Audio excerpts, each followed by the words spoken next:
Zhang Cheng leaned against the window, gazing at the brilliant canopy of stars outside, a river of light hanging across the void. He had never imagined that one day he would actually find himself in outer space. 1 month earlier, while Zhang Cheng was at home playing an interstellar game, he had just drawn a golden legendary tier grand prize. Before he could even see clearly what he had drawn, the next instant he appeared aboard the luxurious battleship he had spent tens of thousands of yuan on in-game top-ups to build. At first, Zhang Cheng had been thrilled. Even within the entire game, this cosmic battleship of his ranked among the top, a super warship of overwhelming comprehensive power. With such a vessel as his backing, how could he not steamroll other worlds and live out the life of an invincible, blessed protagonist? Yet that naive fantasy completely evaporated after Zhang Cheng drifted through the universe for a week. He realized that the place he had crossed into was not inside the game at all, and thus there were no so-called interstellar civilizations here. The stellar system he was in was not the familiar solar system either, but an entirely strange star system. Within this system, there was likewise a star similar to the Sun, with several planets revolving around it. What drove Zhang Cheng to the brink of madness was that throughout the entire star system, there was not a single trace of life. It was mortifying. Where was the promised life of flaunting power, slapping faces, and enjoying a brilliant destiny? Even a troop of primitive apes would have let him revel in the superiority of higher evolution. Reality, however, was cruel, and Zhang Cheng's situation was tragic. It took him a long time to accept that for now he was the only living being in this entire star system. A lone survivor. Though the spaceship embodied extremely advanced technology, there was not a single other life form on board, only various robots controlled by artificial intelligence. What made it even more unbearable was that as a fervent combat enthusiast, Zhang Cheng had never installed any entertainment facilities on the starship. Every robot on the ship existed purely for battle and had been built solely for war. As for cute humanoid companions, such things simply did not exist here. There were no movies, no games, no anime, no novels, no charming companions. Nothing at all. As for food, all he had were tasteless nutrient solutions. After consuming them day after day for several months, Zhang Cheng was on the verge of gagging. Each day aboard the ship, aside from counting stars, all he could do was count more stars. There was almost nothing else to occupy his time. He could not help but lament that the life of a supposed overlord of the cosmos was nothing but dull and tedious. Repeating the same dreary routine day after day, Zhang Cheng felt his mind being slowly tormented. Humans are social, communal creatures. They need spiritual support and companionship. Zhang Cheng was no exception. Alone to the point of unbearable boredom, he could hardly spend every day idly bickering with the artificial intelligence. Speaking of that, AI only made him more exasperated. He had started playing the game Star Ocean in the first place because his ex-girlfriend had dumped him, saying he was too stupid to even get into Imperial University. Seeing him sunk in gloom, every day looking half ready to end it all, his best friend had dragged him to play Star Ocean. By coincidence, the voice of the starship's artificial intelligence in the game sounded 70 to 80% like that of his ex-girlfriend. Still nursing a fresh heartbreak, Zhang Cheng immediately felt the wound tear open again. In a fit of anger, he spent money to change the AI's avatar from a cute young lady into a big pig's head, and even renamed it with his ex-girlfriend's name and chi. Other people could fondly call their AIs little smart sprites, but his could only be addressed as Pighead Big Sister. Thus the one who kept him company and chatted with him every day now was this Pighead Big Sister with a sweet northeastern accent. This was also one of the main reasons Zhang Cheng was so desperate to find other beautiful forms of life. At first, Zhang Cheng naturally wanted to leave this place and head for other star systems. But he soon abandoned that idea. For one thing, the probability of life emerging was unimaginably low. Another star system might very well be just like this one, utterly lifeless. Moreover, the universe was unfathomable and perilous. Even with the starship's level of technology, interstellar voyages across light years carried considerable risk. Therefore, until he found a suitable target, Zhang Cheng had no intention of leaving this relatively safe star system. In his mind, a suitable target could only be a planetary civilization similar to Earth. He wished to find a civilization, a society, not just a lonely planet where life barely existed. And have you found a suitable star system? Zhang Cheng asked Pighead Big Sister. He could no longer remember how many times he had posed this question. Reporting, Captain, no suitable targets have been detected within 10 light years for the time being. The sweet northeastern lilt of the voice sounded in his ear. Zhang Cheng looked at Pighead Big Sister on the screen, thinking how wonderful it would be if she did not have to look like that. Have you found any planets that might harbor life? He asked. Not yet, came the reply. Zhang Cheng let out a sigh. Though he knew in his heart this would inevitably be an extremely long process. He was not sure how much longer he himself could hold on. When will these days ever come to an end? He murmured. With a sigh, he looked out at the endless river of stars stretching across the void. To Zhang Cheng, it was not beautiful, it was like a frigid iron wall imprisoning him on an isolated island. Here the very meaning of his existence seemed to be to savor fear, endure loneliness, and occasionally pin a faint hope on a future he could not see, until even that hope crumbled into despair. If only I could create life, he said. Then he let out a self-mocking laugh. He was no god, how could he possibly create life? But the words that the AI suddenly spoke next made Zhang Cheng's expression jolt. Reporting, Captain, the infinite database was successfully loaded not long ago. We may attempt to search it for a solution. Infinite database. The unfamiliar term left Zhang Cheng momentarily blank. What is that?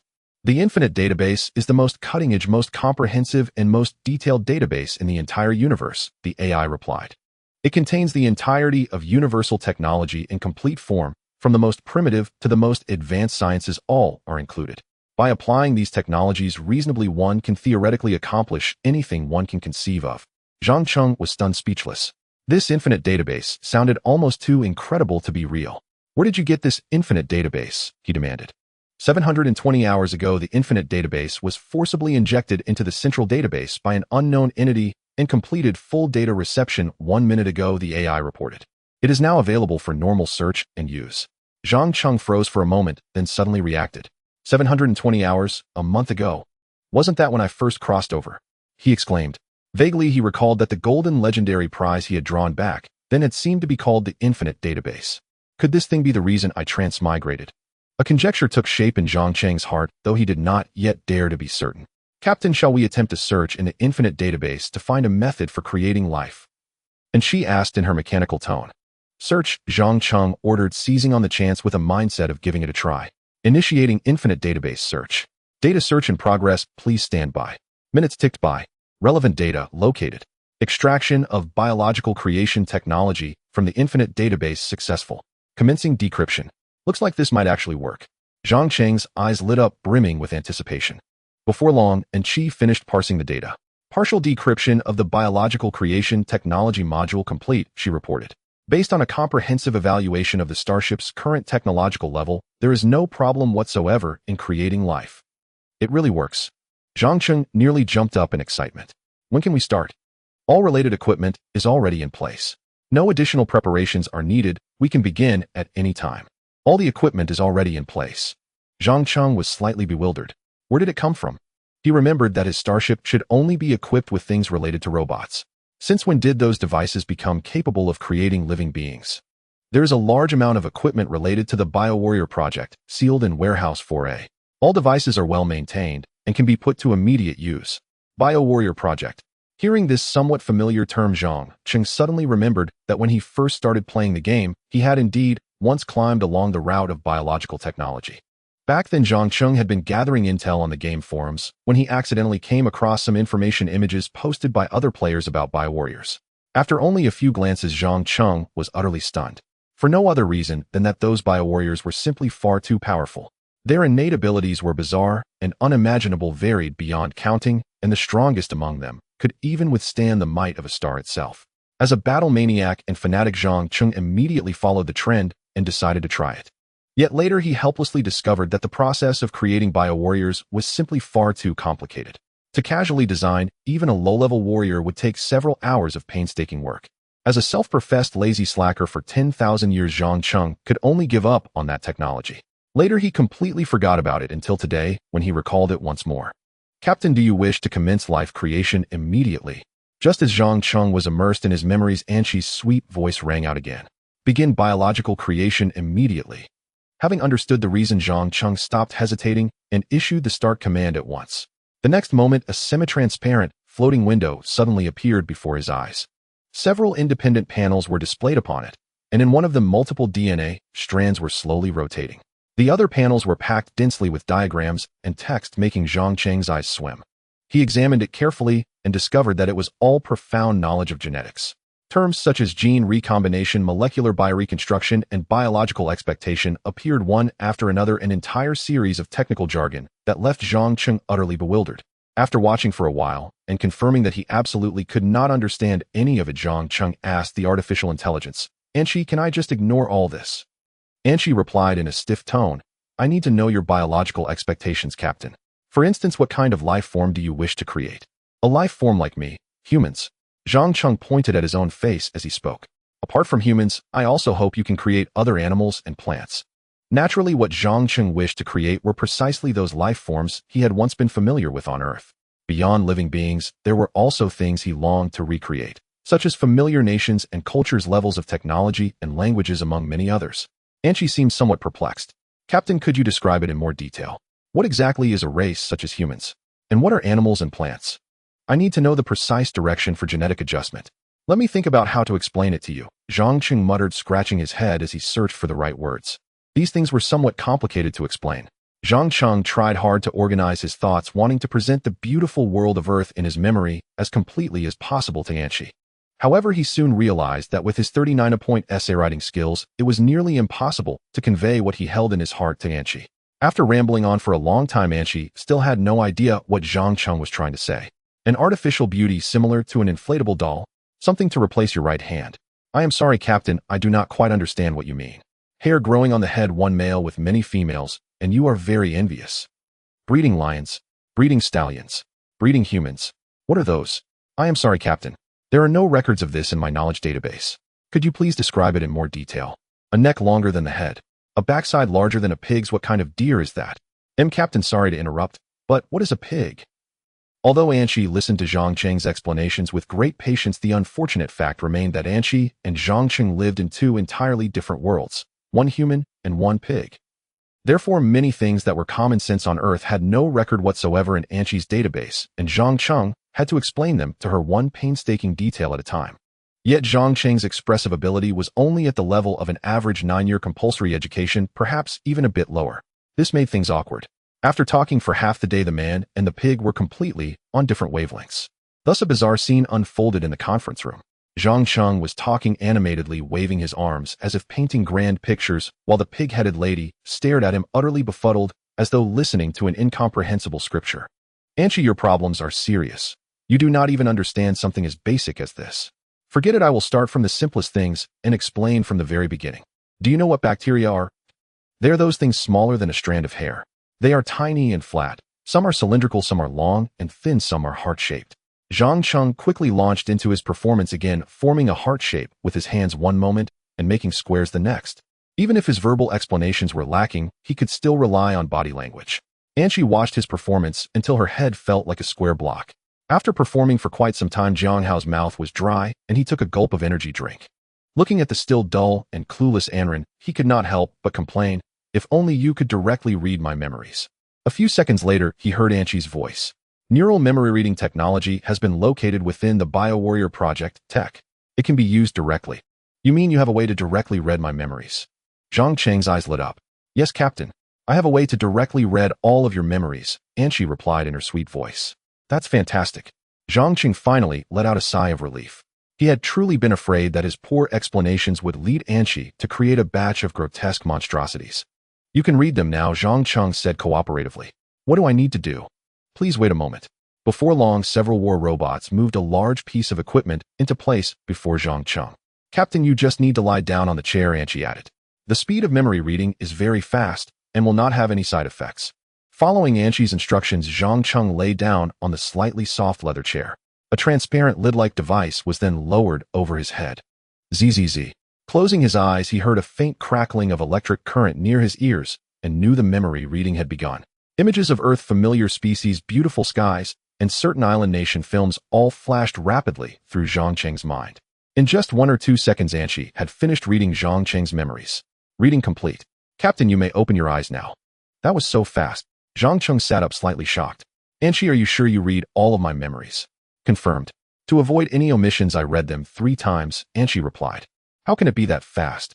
He had not even finished passing gas, and his memories were already done reading. Truly the speed of lightning. Given the captain's brain capacity, it only takes half a fart's time for me to read your memories, Anchi answered. Anchi's massive pig head stared at Zhang Cheng, her tone oddly meaningful.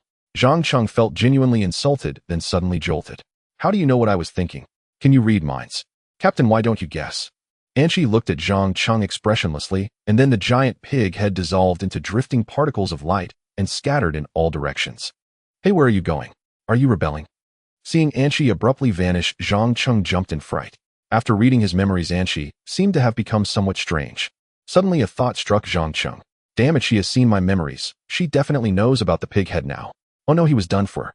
Back then, to prevent himself from going soft and changing the pig head back, he had even spent several hundred credits to permanently lock Anshi's appearance. If Anshi found out about that, he would have earned himself a lifelong pig-headed grudge. Just as Zhang Cheng was troubled about how to explain, a sweet voice suddenly rang in his ear. The planetary transformation plan has been initiated. Planet data analysis is complete. The most suitable planet has been successfully locked. Please name the ship. Hey Anshi, don't just disappear. You scared me. Zhang Cheng patted his chest and said, naming successful. The next step of the plan will continue. Hey Anshi, wait a moment. I can't keep up with your pace.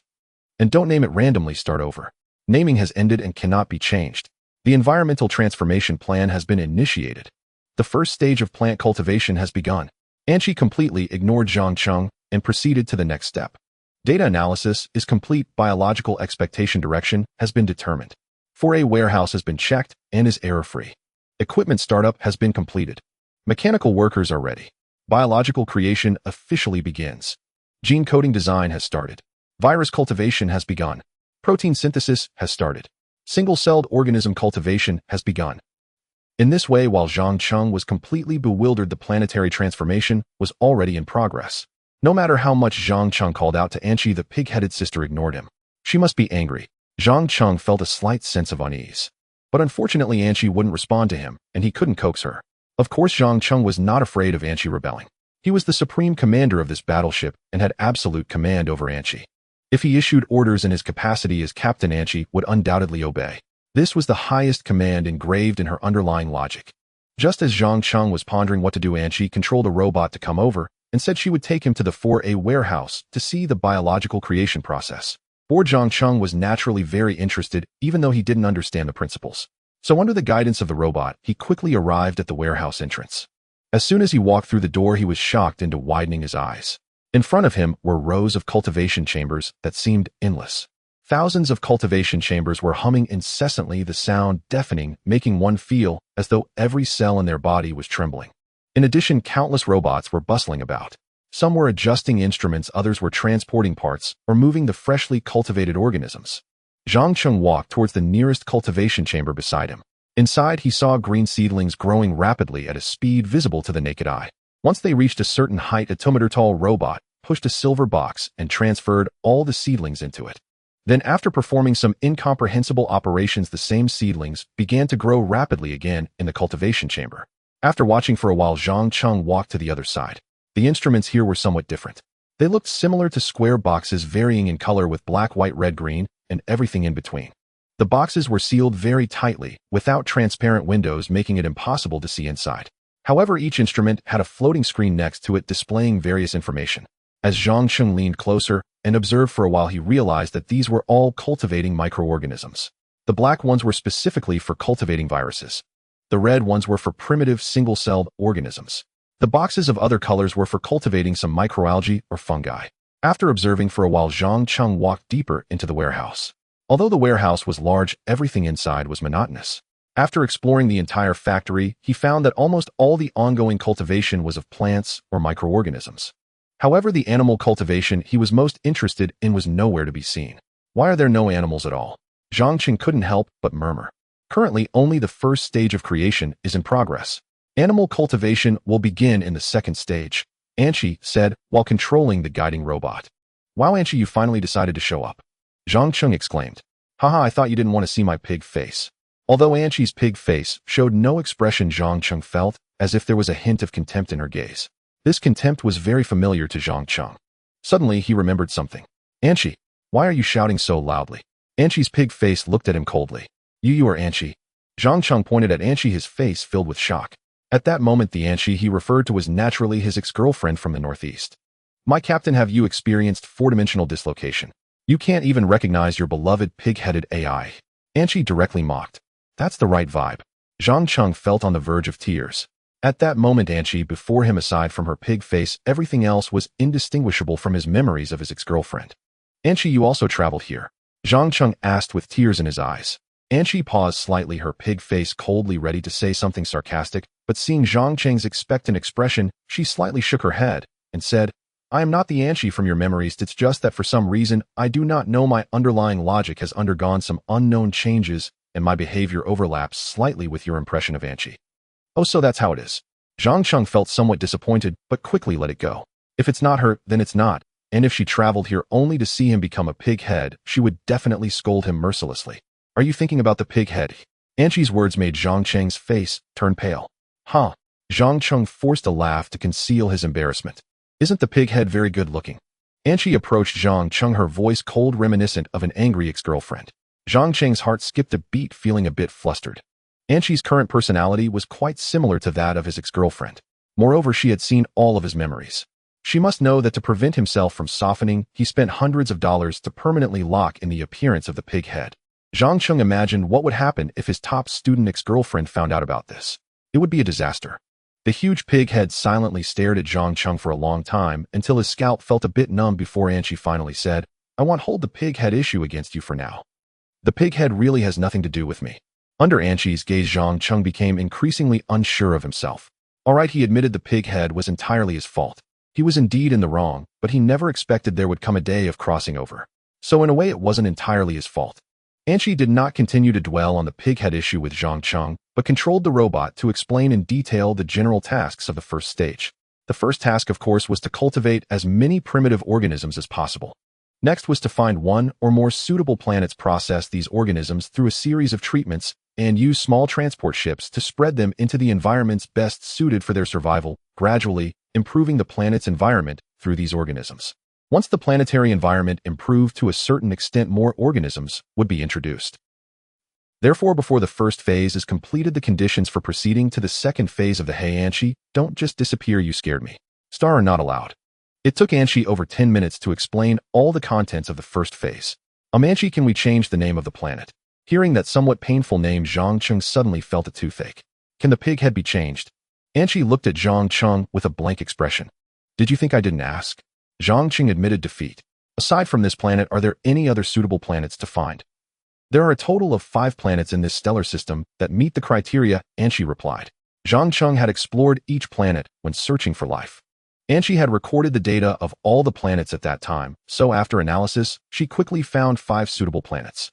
Having 5 planets that meet the criteria is already quite a miracle in the universe. How long will the first phase take? Conservatively estimated 100 million years. Wait, what did you say, how long? Zhang Cheng was stunned, unable to believe he had heard correctly. 100 million years. And she clearly repeated 100 million years. Why does it take so long? Zhang Cheng was completely dumbfounded. According to the central computer's repeated calculations, it would take at least 98 million years to complete the transformation of all 5 planets. And she explained in a stiff voice, considering various unforeseen circumstances, 100 million years is a conservative estimate.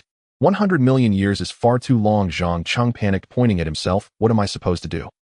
The cryogenic technology from the BioWarrior program can freeze you, Captain, for 100 million years without any side effects. And she had already prepared a plan. Are you saying I have to lie in a cryogenic chamber for 100 million years? Just the thought of it terrified Zhang Cheng. If it were just 1 or 200 years, he could accept it. Even 1 or 2,000 years would be bearable. But 100 million years was simply outrageous. Let alone 100 million years, even 10,000 years was hard for Zhang Cheng to accept. Is there no other way? He asked with a gloomy expression.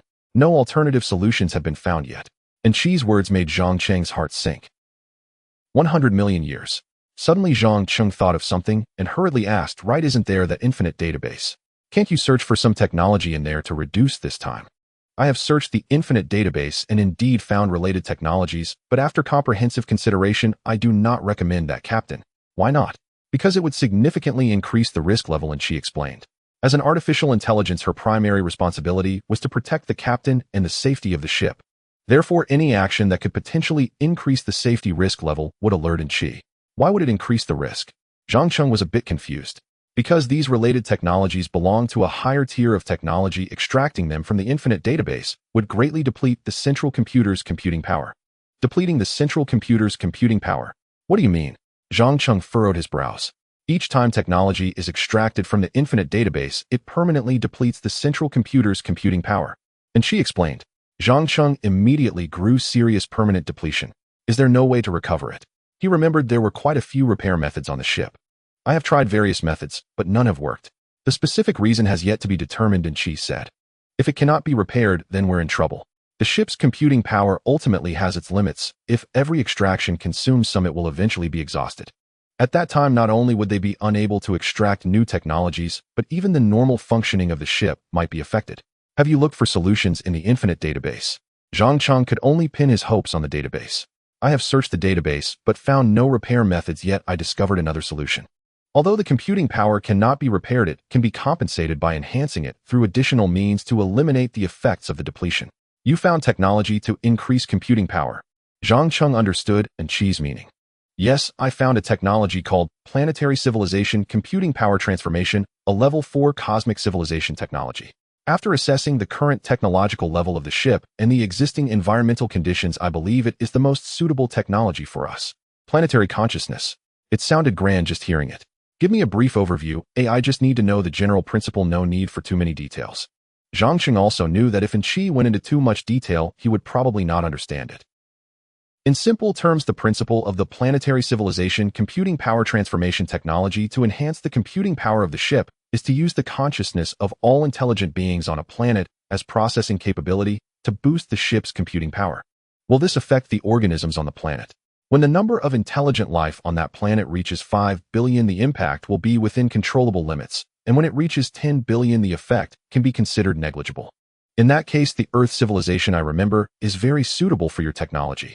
Zhang Cheng vaguely recalled that before his time, the Earth's population was nearing 10 billion.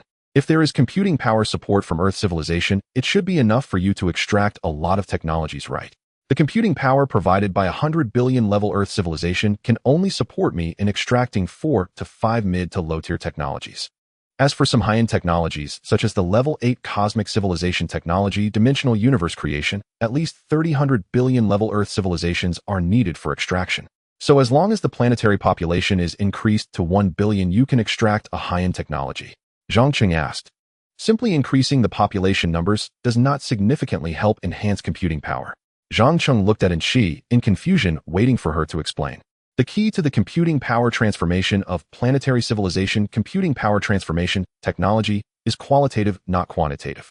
On the same planet, when the number of intelligent beings reaches a certain level, different civilizations will inevitably encounter each other and influence one another. Once the influence reaches a certain degree, they will inevitably merge.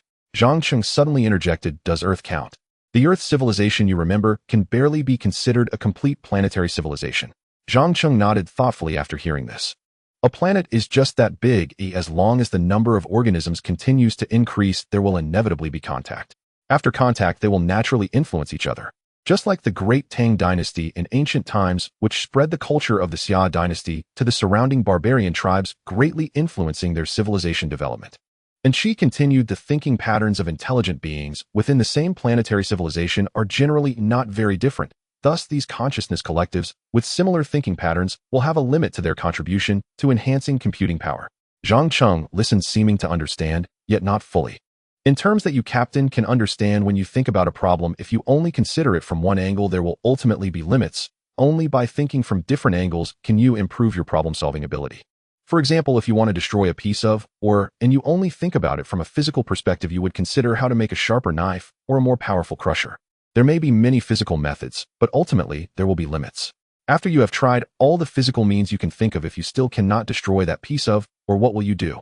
Zhang Cheng's eyes lit up slightly, as if he began to understand. Try to solve it using non-physical methods. Exactly. At that point, you need to consider non-physical methods. For instance, using chemical dissolution or biological means to solve it, and Chi confirmed. Thinking about how to destroy the ore from multiple angles can lead to finding a more efficient solution. Some ores which are very difficult to destroy physically may dissolve instantly in chemical solvents.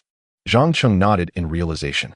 To solve problems, one must think from multiple angles, which leads to quicker and better resolutions. Corresponding to computing power transformation, it means providing more computing power.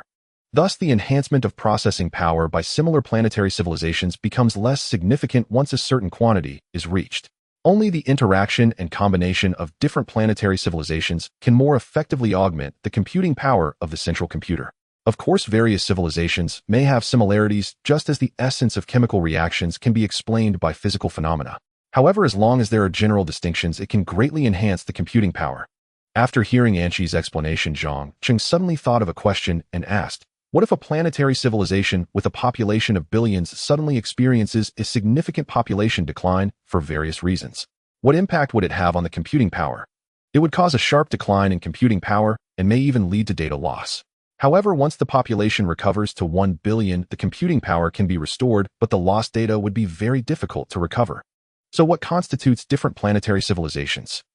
Zhang Cheng guessed vaguely, but was not entirely sure. In simpler terms, different planetary civilizations are equivalent to different worlds. Just like the wizarding world, the immortal world, and even the worlds of anime such as Naruto and One Piece, they all belong to different planetary civilizations. Are primitive societies, feudal societies, and modern societies considered different civilizations? Zhang Cheng asked. They can be considered as such, although these civilizations are in a progressive relationship, their overall modes of thinking are still quite different.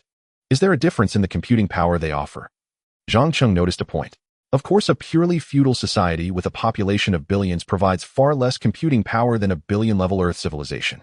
In that case, we should strive to create advanced civilizations, Zhang Cheng said. But it's not that simple. Anshi shook her head. You must understand that the more distinctive and content-rich a civilization is, the more evident the enhancement in computing power will be.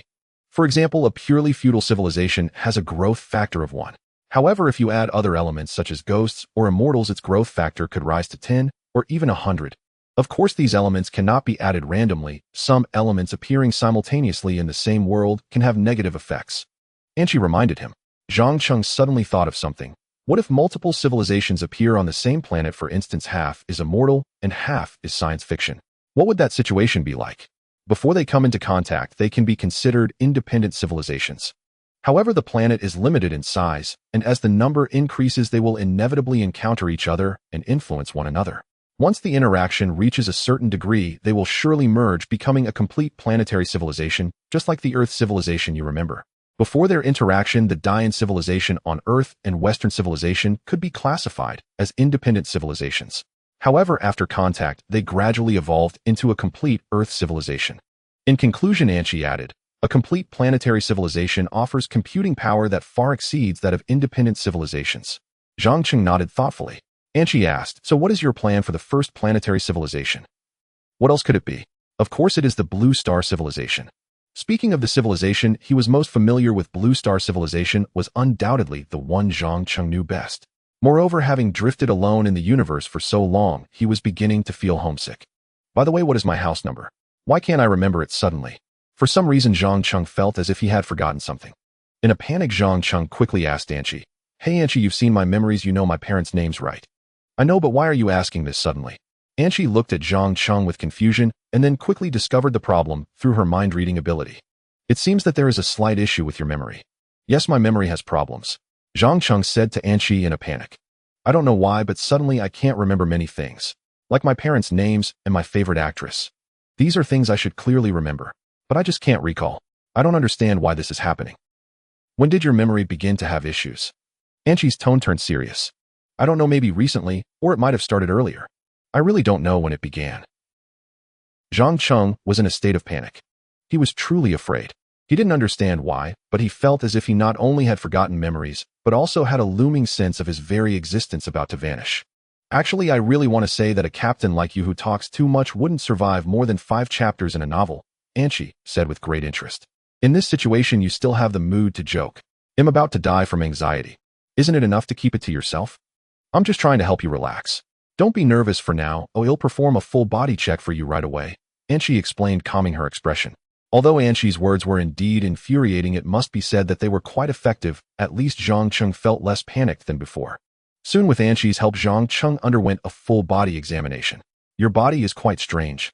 All cells are functioning normally, and the nerve cells related to memory have no issues. However, the genes within the cell nuclei are in a fluctuating state, seemingly on the verge of disappearing at any moment. After completing the examination, Anshi spoke to Zhang Cheng. Is the problem serious? Am I really going to disappear? Upon hearing the word disappear, Zhang Cheng immediately panicked. Don't panic. I've already analyzed it through the central processing system, and the result is that it shouldn't happen in the short term, Anshi comforted him. Then, what about the long term? Even with Anshi's reassurance, Zhang Cheng still couldn't relax. He couldn't afford to be careless about matters concerning his life and death. With the current technological level of the spacecraft, we cannot draw conclusions for the time being. We can only wait until the computing power increases and then search the infinite database for relevant technology. Is there no way to solve this with the current computing power? Zhang Cheng said gloomily. According to the calculations from the central computer, it would at least require civilization technology above level 5 to identify the problem. Level 5 civilization technology. The difficulty is quite high. One must realize that the technological level of the entire spaceship is only around level 3 cosmic civilization. The highest technological level is represented by Anshi, this artificial intelligence, which barely reaches the level of 5 cosmic civilization. Level 5 cosmic civilization is considered mid to high-end cosmic technology in the games Zhang Cheng played before. Even though Zhang Cheng is a wealthy player who invested a lot of money in the game, he only managed to draw Anshi, the one level 5 civilization technology. It is evident how difficult it is to obtain level 5 civilization technology. This will take a long time, right? Zhang Cheng's mood sank. In the short term, it is indeed unlikely. I suggest you enter the ultra-low temperature storage chamber for now. The central computer determines that it can slow down your disappearance time to some extent. Anshi emphasized. Afterwards, I will use some computing power to extract some technologies from the infinite database that can accelerate planetary transformation, striving to create planetary civilization as soon as possible. Once I find a way to alleviate the situation, I will wake you up immediately. All right, let's do it this way. What should I do now? Zhang Cheng couldn't think of a better solution for the time being and could only follow Anshi's arrangement. You can go lie down in the sleep chamber now. Is this what they mean by relying on lying down to create the world? Zhang Cheng quipped as he entered the ultra-low temperature storage chamber under Anshi's guidance. After Zhang Cheng completely fell into a sleep state, Anshi suddenly called up a segment of footage. The footage displayed a cluster of cells that suddenly disappeared from the petri dish after a short while. Seeing this scene, Anshi's plump pig face was filled with seriousness for the first time. These cells were extracted from different parts of Zhang Cheng's body. She then replayed the footage, but this time it was slowed down by tens of thousands of times, and the camera was zoomed in, magnifying the image millions of times. In slow motion, Anshi clearly observed that the disappearance of the cells occurred in several stages. First, the DNA inside the cell nucleus disappeared, followed by the nuclear membrane, then the organelle cytoplasm, and finally the cell membrane. The entire disappearance process occurred from the inside out sequentially. Moreover, this disappearance was extremely thorough, leaving no trace behind, as if it had never existed. It actually left nothing behind. It seems to involve aspects of time and space, though otherwise it wouldn't be so thorough. Although the problem was identified, Anshi's expression showed no sign of relief. Because she knew that anything involving time and space would require at least level 6 civilization technology to solve. I wonder if a planetary civilization can find a temporary alleviation method. It might be better not to tell him for now. Anshi glanced back at the peacefully sleeping Zhang Cheng in the sleep chamber, muttering to herself. After watching the footage of the disappearing cells a few more times, Anshi's figure suddenly vanished. Time passed, and soon thousands of years had gone by. Hey Anshi, you mischievous little one, don't just vanish, you startled me. The year was 47125 of the star creation era. Over these thousands of years under Anshi's multifaceted transformation, the entire planet's biological chain and climatic environment transformed towards the Earth that Zhang Cheng remembered. Originally, these changes would take tens of millions of years to complete, but due to Anshi extracting a lot of planetary transformation technologies, the time for transformation was greatly reduced. From the spaceship, one could see that the previously barren planet was now lush with greenery. In the jungles and grasslands, animals could be seen everywhere. Migratory birds flew across the sky, and dolphins swam in the ocean. From the spaceship looking down at the planet, it could be observed that the entire planet was divided into 7 continents, with the rest covered by oceans. The largest continent was even bigger than the Eurasian continent on Earth, and its environment was the most comfortable. Spring-like all year round, with favorable winds and rains, and the variety of species was also the richest. Upon closer observation, it could be found that the entire continent was crisscrossed by several rivers. At the confluence of the rivers, various animal groups gathered, with humans being the most prominent. When Anshi created humans, she directly used the modern humans from Zhang Cheng's memory as prototypes. In terms of genes, they were directly based on Zhang Cheng's genes, so their intelligence was not far from that of modern humans from the very beginning. One should not underestimate this point. Because of this, these humans, compared to the primitive people on Earth, saved millions of years of evolution time, and thus displayed quite remarkable characteristics. After thousands of years, these humans had already gone through countless generations, and the original batch of humans created by Anshi had long since turned into the nourishing soil of the Earth under the wheels of history. Now these humans had long forgotten where they came from, believing they had existed on this continent since ancient times. Their intelligence, no less than modern humans, enabled these primitives to quickly adapt to the harsh environment. They discovered the principle that many hands make light work, establishing gathering places and reasonably dividing labor to overcome one difficulty after another. In addition, they invented various languages. Some tribes even created the most primitive forms of writing. Not only that, but some large gathering places had even taken on the shape of city-states. Thousands, or even tens of thousands of people gathered together, creating a sense of a small nation. At the same time, for various bizarre reasons, there arose differences in status among people in the gathering places, giving birth to the initial nobility and slavery. A vast number of humans dotted every corner of the planet like stars. However, due to technological limitations, communication between tribes was scarce.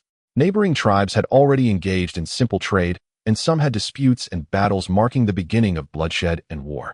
When Zhang Cheng woke up, the scene he saw from the monitoring console was reminiscent of a prehistoric civilization. Through the enormous display screen, Zhang Cheng had a bird's-eye view of almost the entire planet. Various familiar plants and animals appeared before his eyes, especially those humans. When Zhang Cheng saw the familiar yellow-skinned people, a sense of familiarity immediately surged within him. "Anchi, you did a great job." Zhang Cheng looked at the pig-headed sister beside him and suddenly found her to be quite adorable.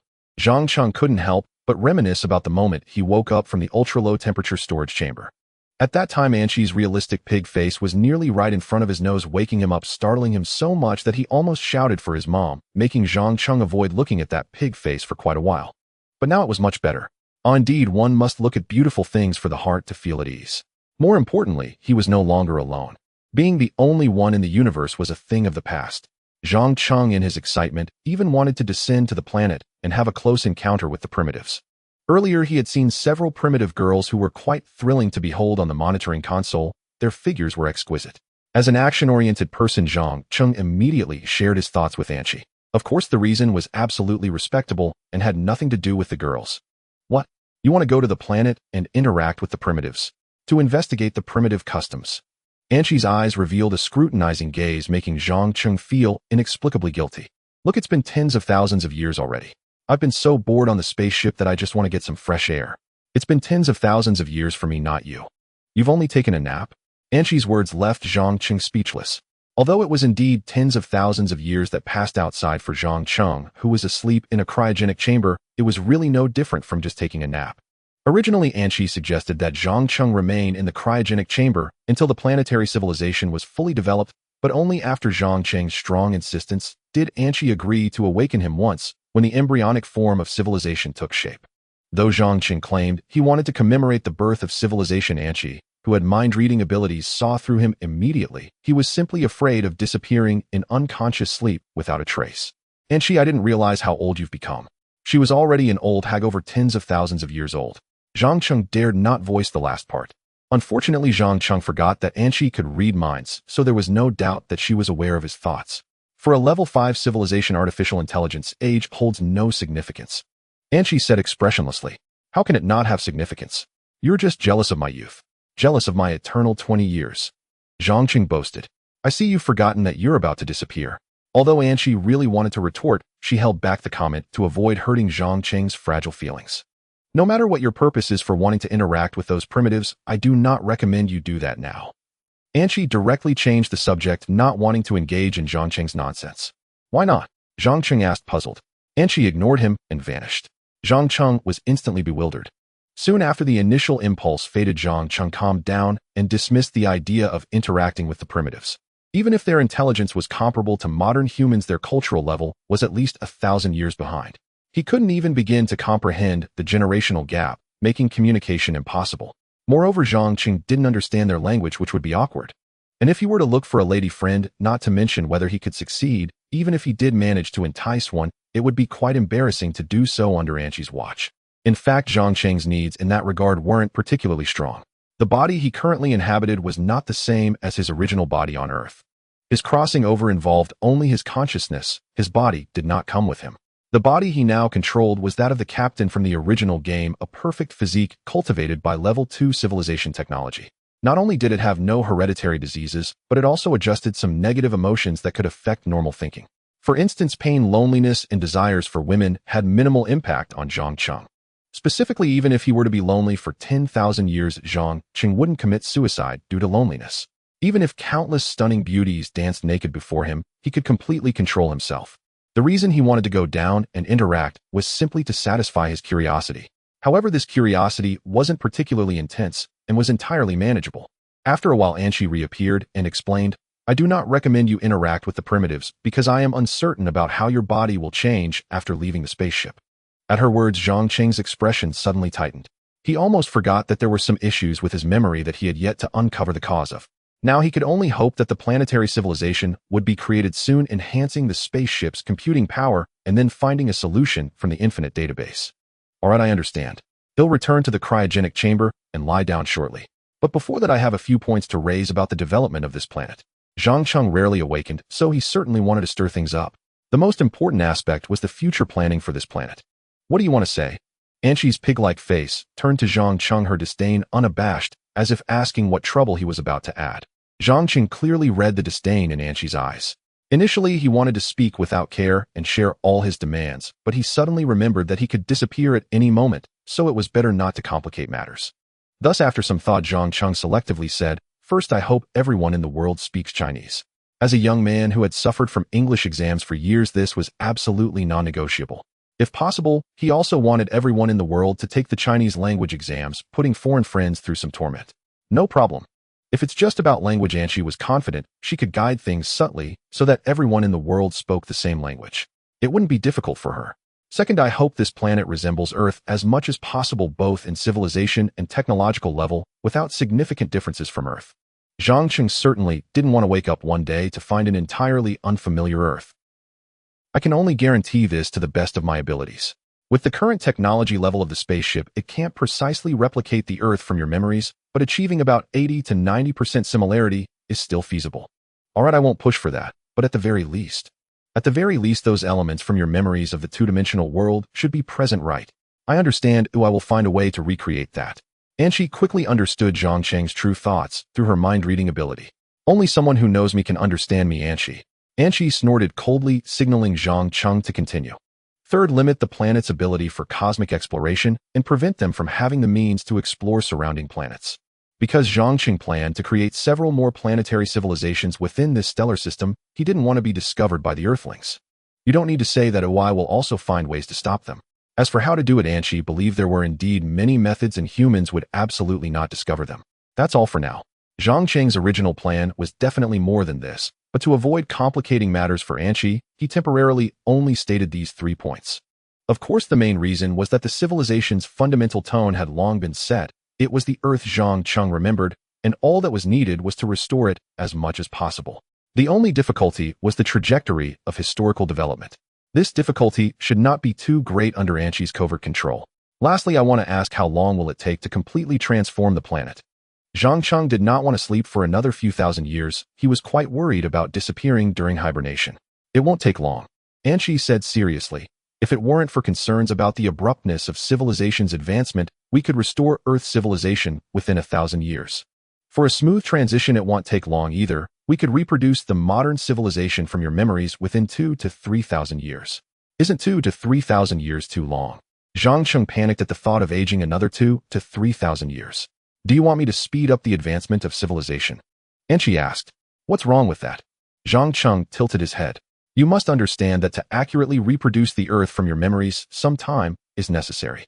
If the speed of civilization's evolution is too drastic, I can't guarantee the reproduction of the Earth from your memories, Anshi said seriously. I see. Then alright, I'll sleep for another 1,000 or 2,000 years. Zhang Cheng planned not to wake up midway this time, but to sleep straight until the moment when civilization illuminated the world. That familiar Earth civilization. Hey Anshi, you little rascal, don't just disappear suddenly, it startled me, you know. The year is 50,001. After nearly 3,000 years of development, this planet, once filled with primitive vibes, has long been covered by the sparks of civilization. Everywhere on the planet, towering skyscrapers stand tall. The sky, the ocean, and even the universe bear the footprints of humanity. When you look at the side of the planet facing away from the sun, you can even see that half of the planet is illuminated. That is a symbol of wisdom and a testament to civilization. July arrives, and the scorching sun burns the earth like a furnace. Even the early morning by the sea feels restless under the oppressive heat. The blazing sunlight filters through the window onto Zhang Cheng's face. Even though the air conditioner is set to 16 degrees Celsius, Zhang Cheng still feels a touch of heat pulling him from his heavy slumber. Hey Anshi, what time is it now? Zhang Cheng rubbed his sleepy eyes and asked the empty room. Before long, Anshi's voice echoed in his mind. The time is 8:5647 in the morning. Wow, it's still so early. Zhang Cheng yawned and replied, for someone like you who can sleep until noon every day, it is indeed a bit early. Anshi retorted.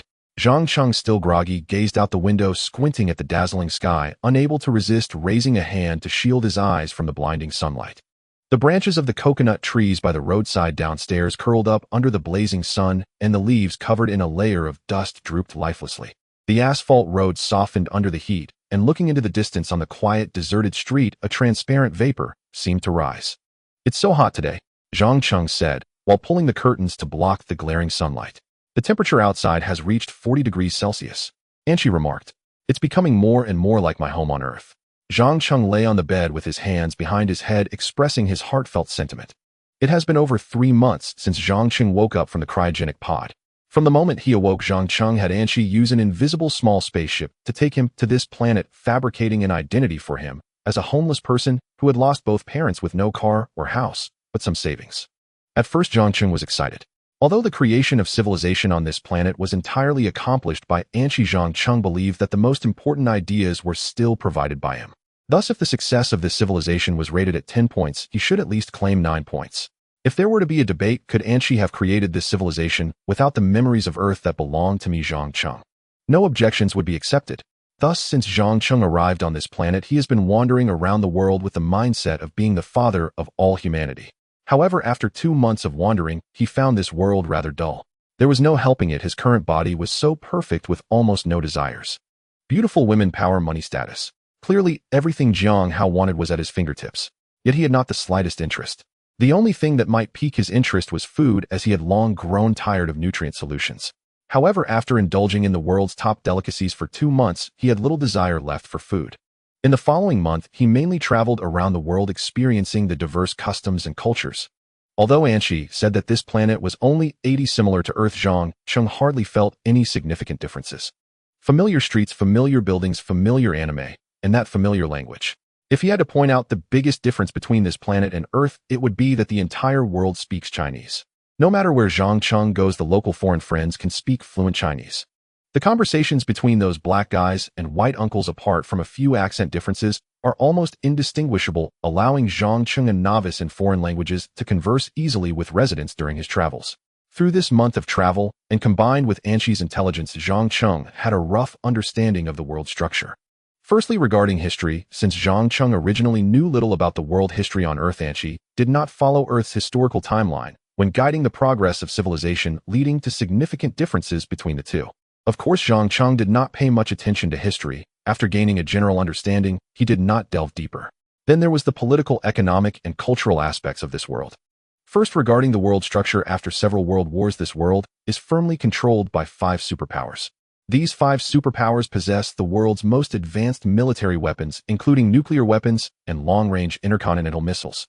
Because of this, all other small countries combined cannot compete with them. Moreover, these 5 superpowers also control the most advanced technologies, even surpassing those from the Earth in Zhang Cheng's memory. For instance, in terms of 5G technology, the 5 major countries have achieved nearly complete coverage. During his travels in the 5 major countries, Zhang Cheng encountered almost everyone using 5G phones. In contrast, other small countries lacked such advanced technology because the 5 major powers strictly limit the outflow of technology. As a result, many small countries' technological levels remain at the early 1990s level of Earth, and in some backward areas there are even phenomena where people are unaware of mobile phones, only knowing about pagers.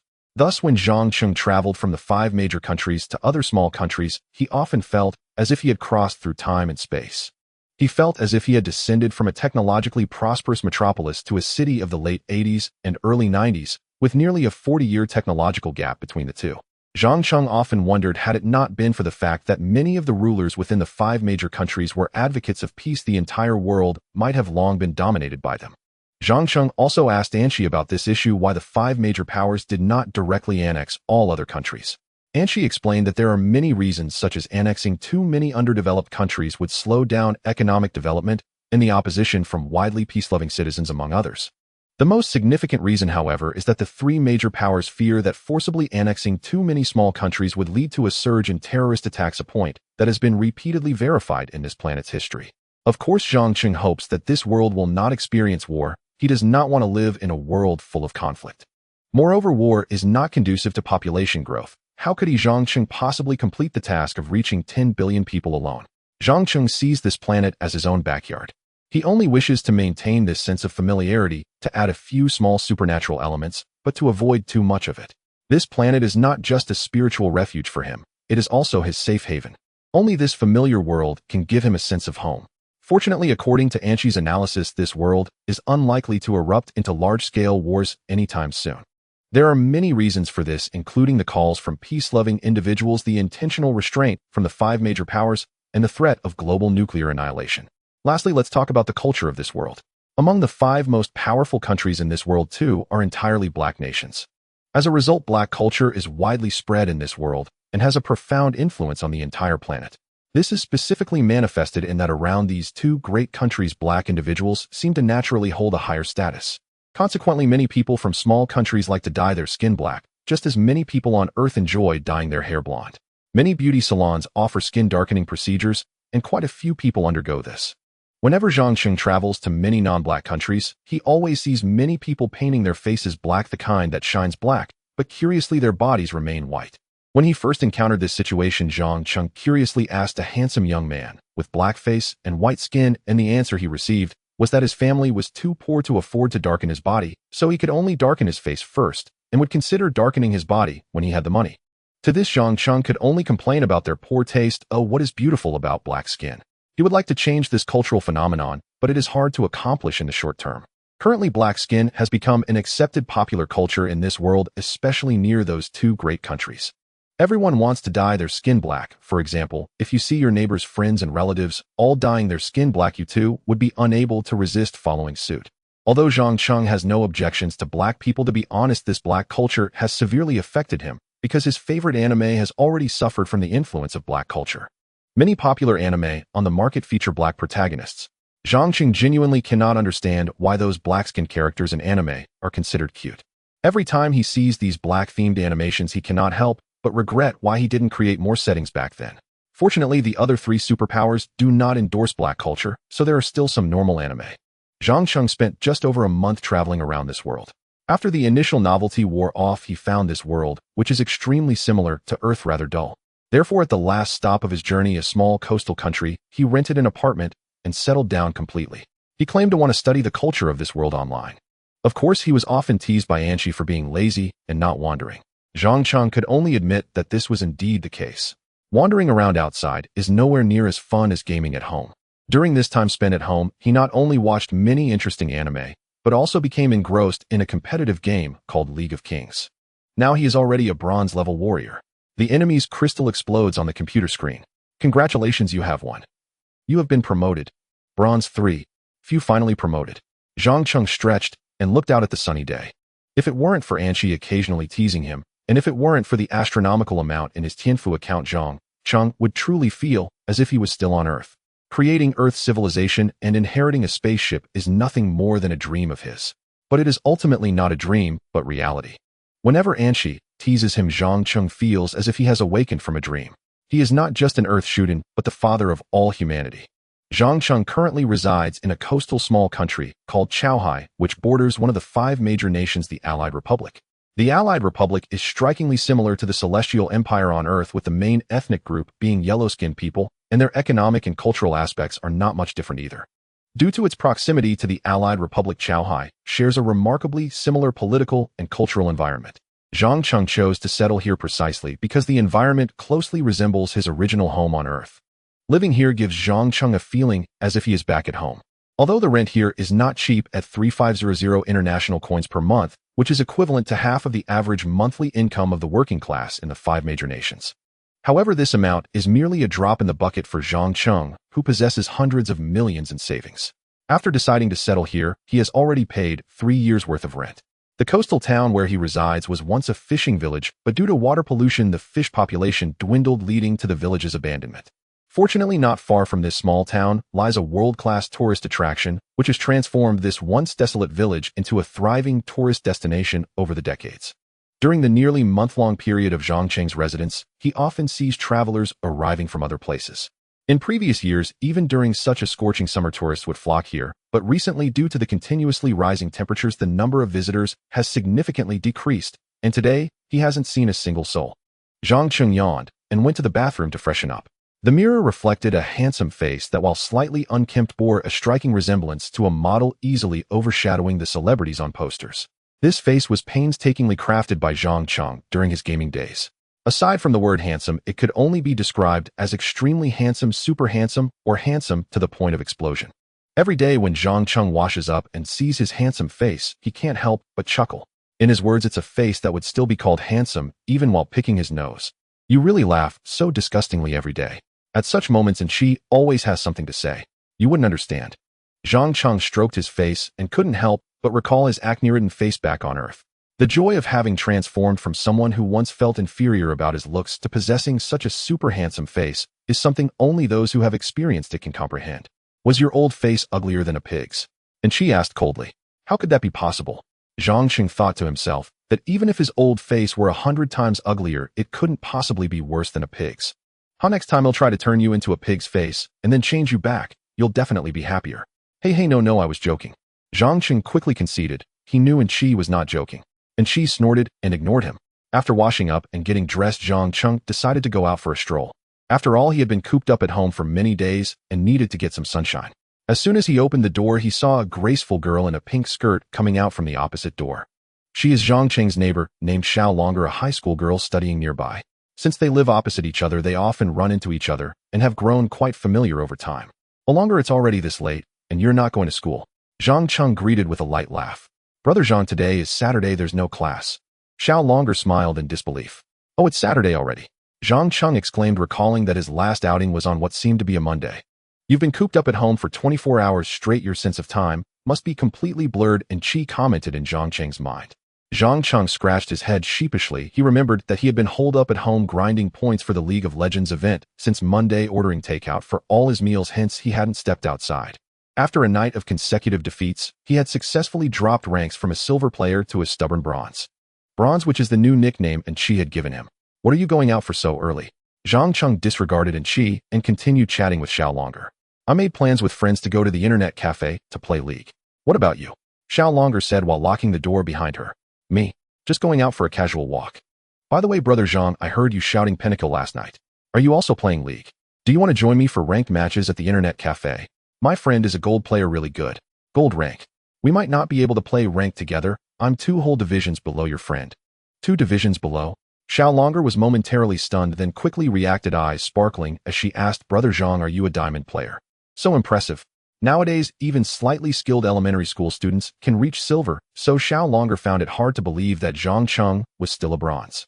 Ahem, you should go play. It's getting late and your friends are still waiting for you, so I won't go. Zhang Cheng really didn't want to talk about League right now. Well, alright then. Brother Zhang, you have to take me along next time. Xiao Longer waved her little hand and fluttered away like a butterfly. Regarding the invitation for Zhang Cheng to go to the internet cafe, she was merely mentioning it casually and did not have high hopes, so she took Zhang Cheng's refusal in stride. Watching Xiao Longer gradually walk away, Zhang Cheng shook his head slightly and headed towards the noodle shop downstairs. Ha, diamond player, huh? I see you're just a face value emperor. Your bronze face truly has thick skin. Not long after Xiao Longer left, and Qi began to ridicule him in Zhang Cheng's mind. Can you stop criticizing me? Can you leave me alone? I'm already annoyed. What are you annoyed about? Is it because you're frustrated with your own incompetence being worse than an elementary school student?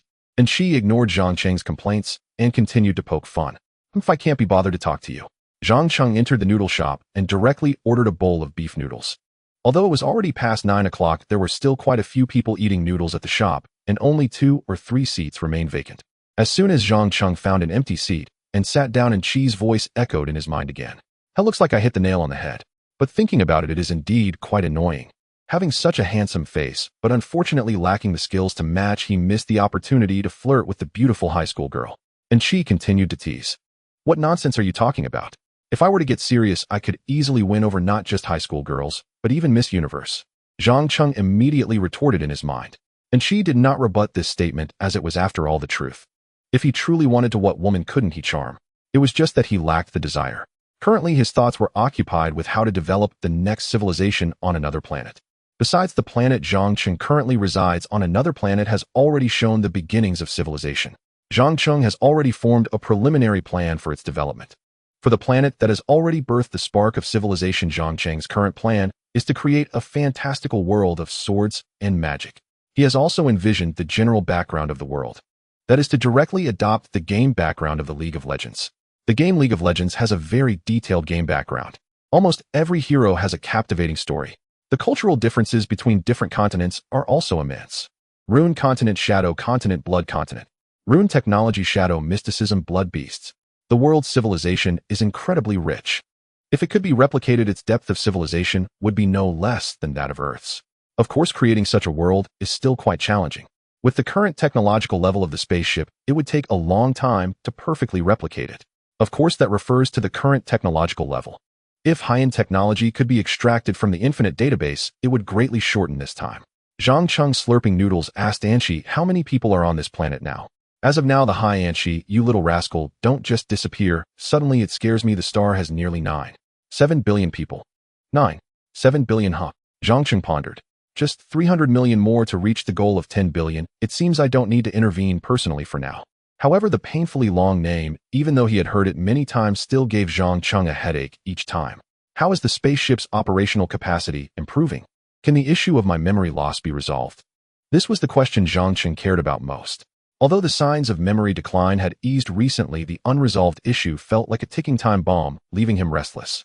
If the serious memory loss hadn't affected my performance, would I have fallen to stubborn black iron? Zhang Cheng sighed. Do you even believe what you just said? Anshi scoffed. Zhang Cheng refused to answer the question and urged Anshi, you haven't answered me yet. Is there a solution to my memory loss issue? The spaceship's operational capacity hasn't improved yet, so we currently lack the ability to search knowledge from the infinite database.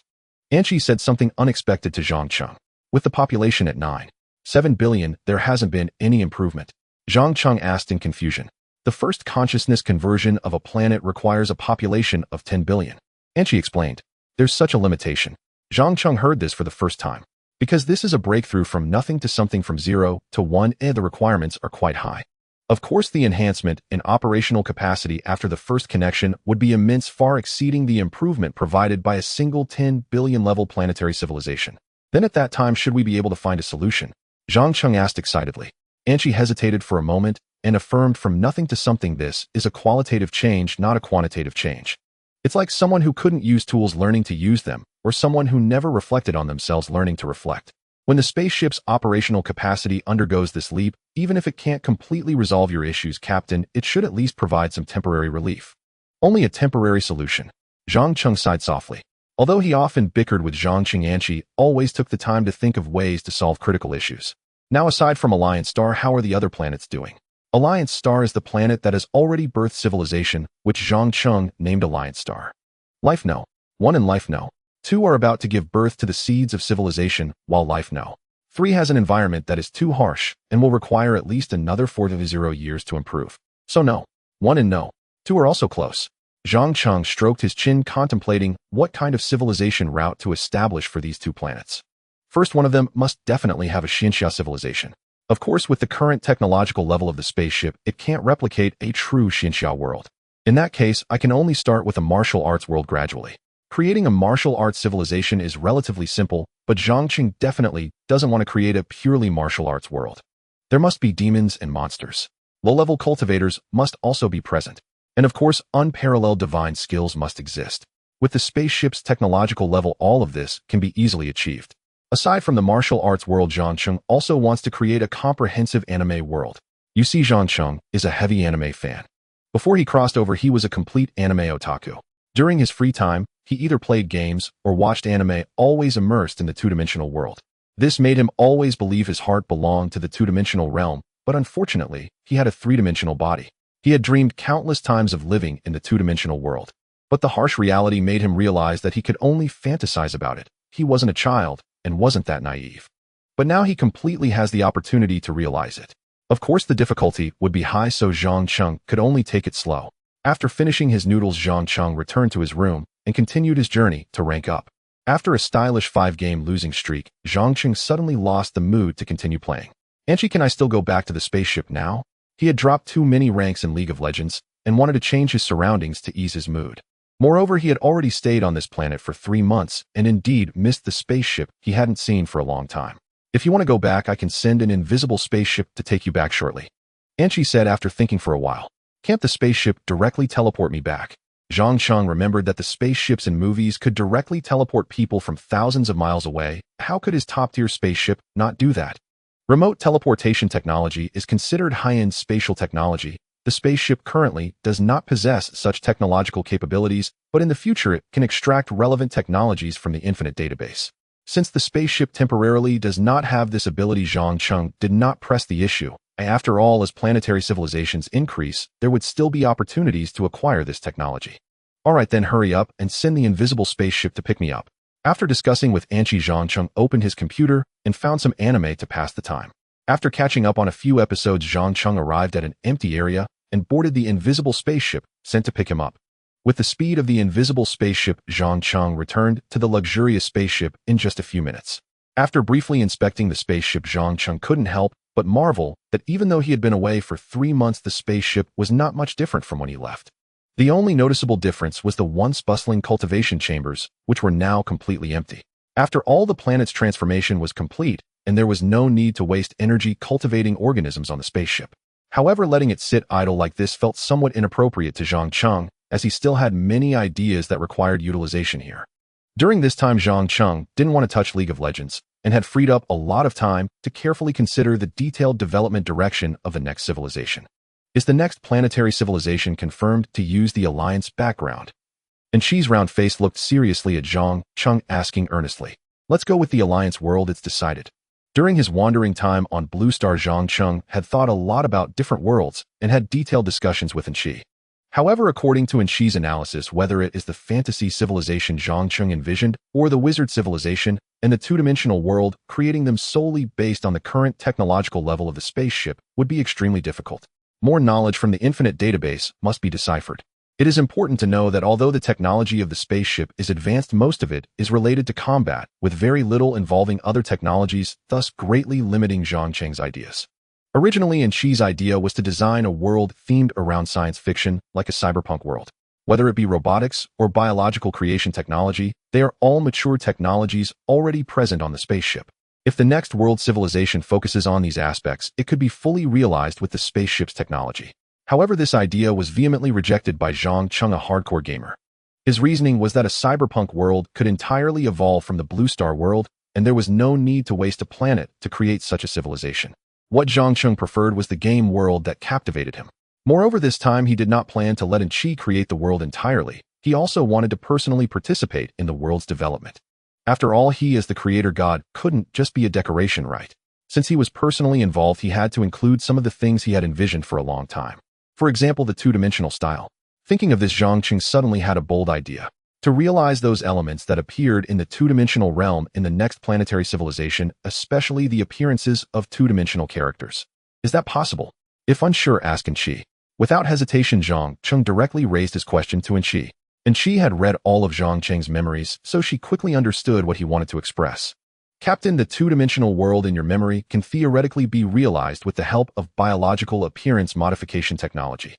Earlier, to create life, Xi had already fully deciphered the comprehensive biological creation technology, and biological appearance modification technology is just one of its sub-technologies. Great! Zhang Cheng exclaimed excitedly, immediately resolving to personally create characters. Creating faces was his specialty. Having finally arrived in another world, he had to fulfill his two-dimensional dream.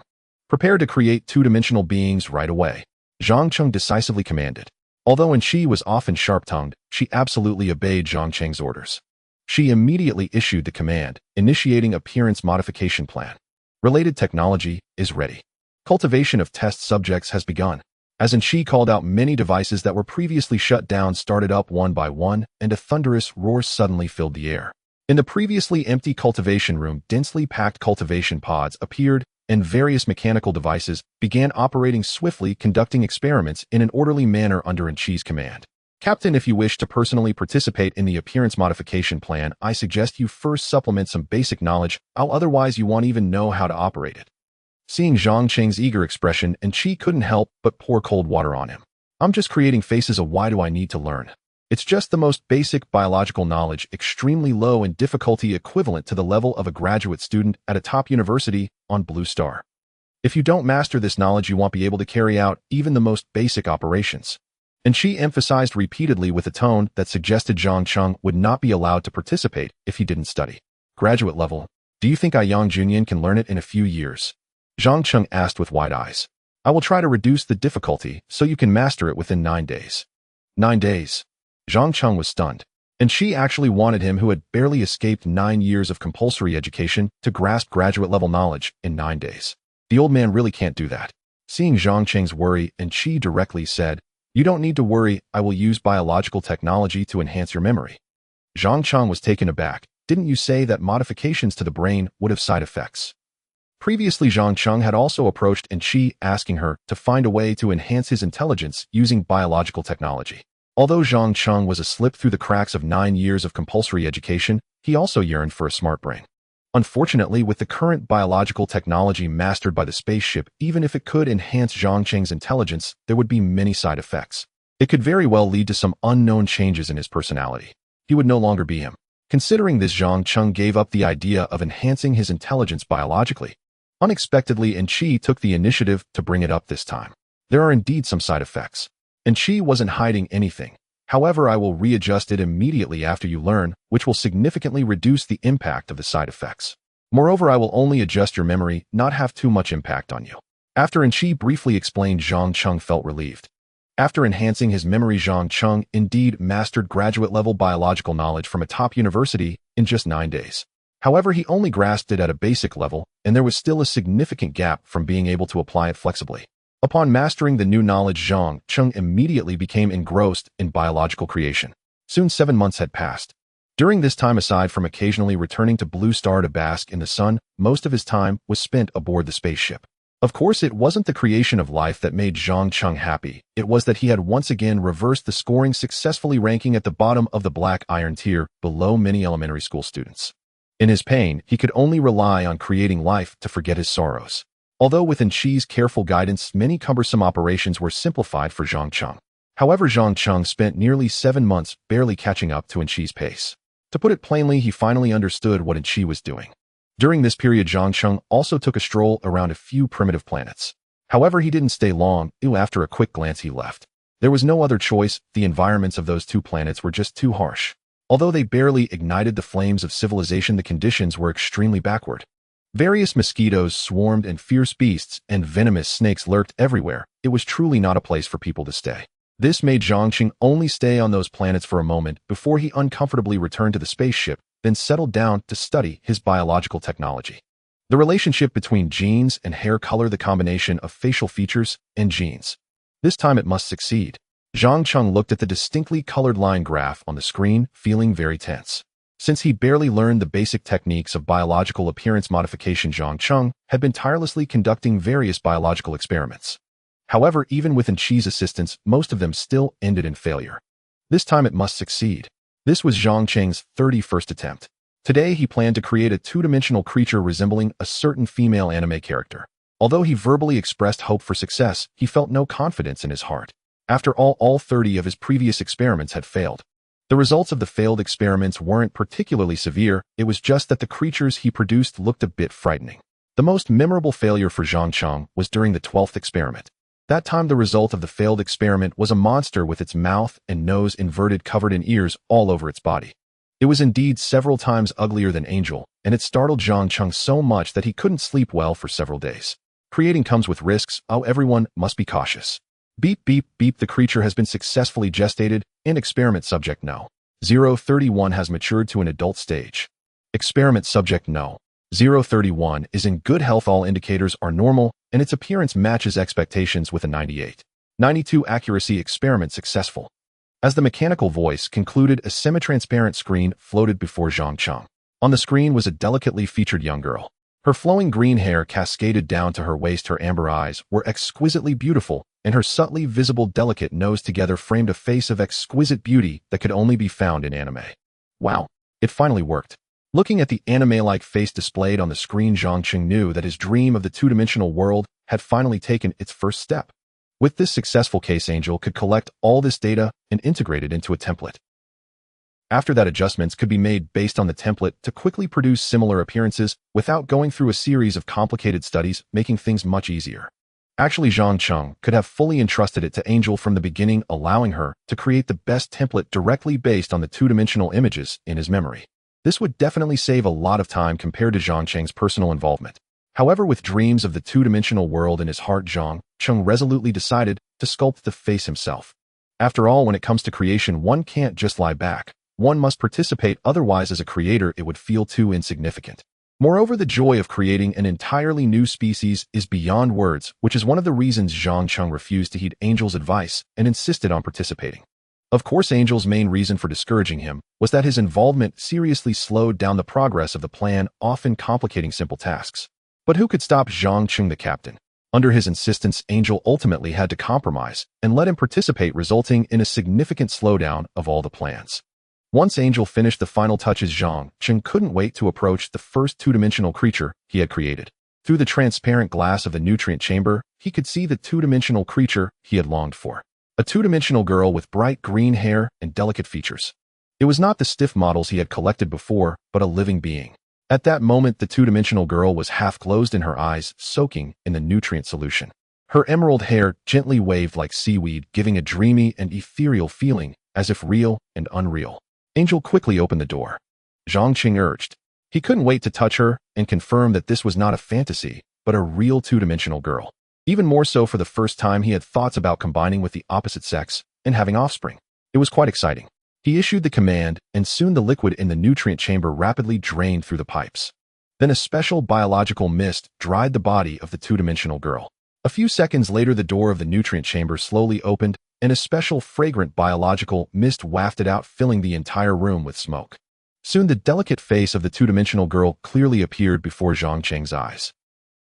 Looking at the two-dimensional girl that was identical to his memories, Zhang Cheng's heart raced uncontrollably, feeling a sense of exhilaration that his long-held wish had finally been fulfilled. Of course, he knew that he was still quite far from realizing his dream, but at least he had taken this milestone step. With his thoughts returned, Zhang Cheng looked down expectantly, but the beautiful figure he imagined did not appear before him. Instead, he saw a layer of white cloth covering her entire body. Can someone tell me why the nutrient chamber is wrapped in white cloth? Zhang Cheng's expression darkened instantly, and he stopped holding back.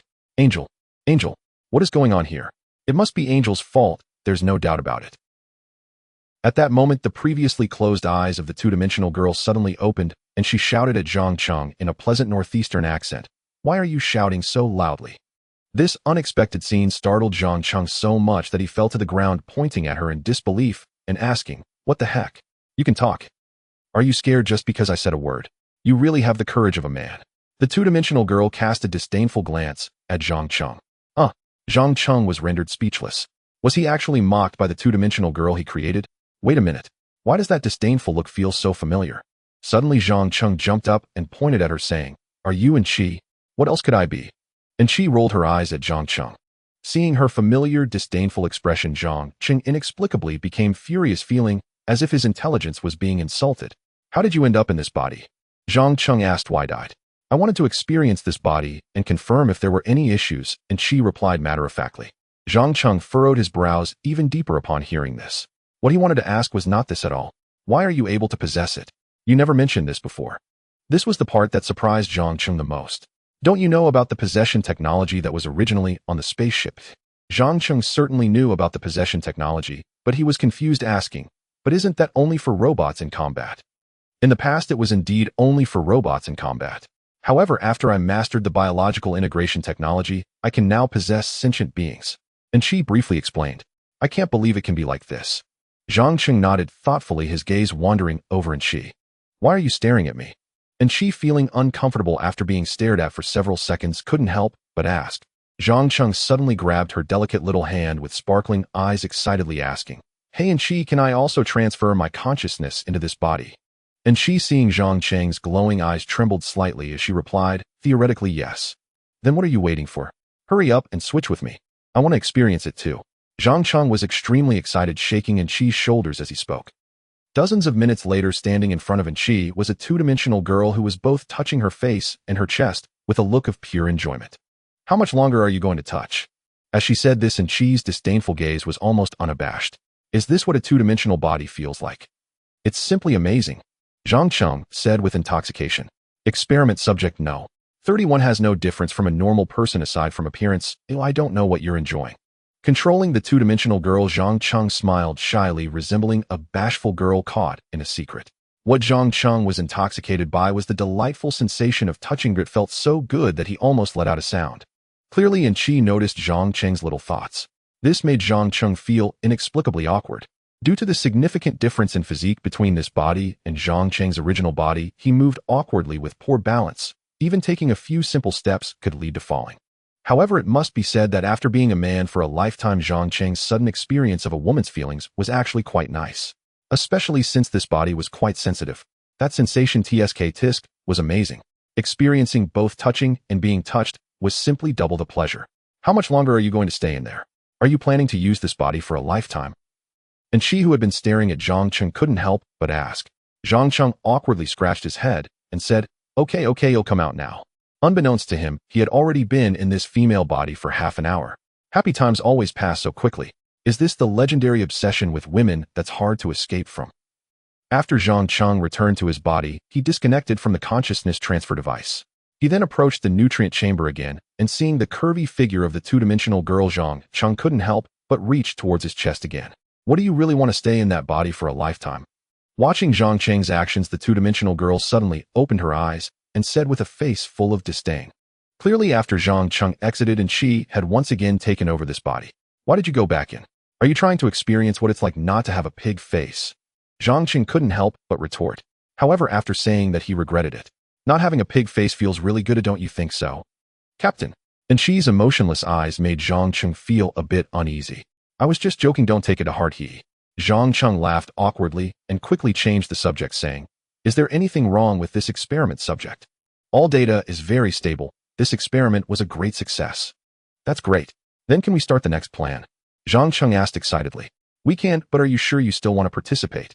And she stared at Zhang Cheng and questioned. Of course I want to participate. In the Creator God, Zhang Cheng said shamelessly. Your participation will introduce many variables into the experiment. I don't recommend you continue to participate in the subsequent plans. And she said bluntly. I admit I took a gamble, but in the end it succeeded, right? Zhang Cheng forced a defense. How many times have you gambled? Don't you have any idea? You should know that if you hadn't participated, the initial number of the experiment subject would have succeeded without wasting so much time. And she said with an unfriendly tone. Zhang Cheng was rendered speechless by her retort. And she continued to warn with a cold face. I want to remind you that the subsequent experimental plans will become increasingly difficult. If you insist on participating, the progress will be severely delayed. Let's not talk about that for now. Let's get started on the next step. Yang Jionian expressed that he did not want to compromise on this issue. What's wrong with the Creator God being a bit willful? You? Fine. And she shook her head helplessly. Although she didn't want Zhang Cheng to participate, who made him the captain. With a sigh, and Chi's consciousness was then transferred out of the experiment subject, and she continued to start her new work. With the successful experiment of Subject 31, and she immediately designed a set of two-dimensional species with a similar art style. These two-dimensional species exhibit a certain randomness in their appearance, such as variations in eye color, hair color, and skin tone, but the overall art style remains largely consistent. Zhang Cheng was naturally not satisfied with just one art style. The two-dimensional world of his dreams should encompass a variety of styles. Therefore, over the following time, Zhang Cheng used Subject 31 as a template, attempting to recreate all the two-dimensional art styles from his memory. However, even with the successful case of Subject 31, creating a new art style was still not easy. Zhang Cheng worked tirelessly for half a year and only managed to create 3 relatively satisfying two-dimensional art style species. It still feels like the nose is a bit off.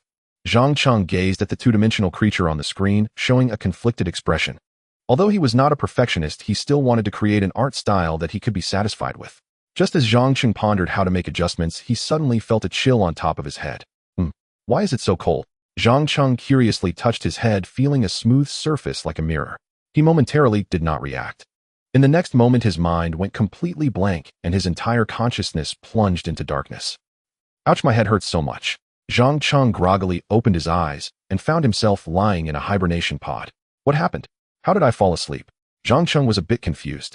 You're awake. It seems the situation is temporarily under control. Soon In-Chi's voice rang in Zhang Cheng's ears, and the door of the hibernation pod slowly opened. In-Chi.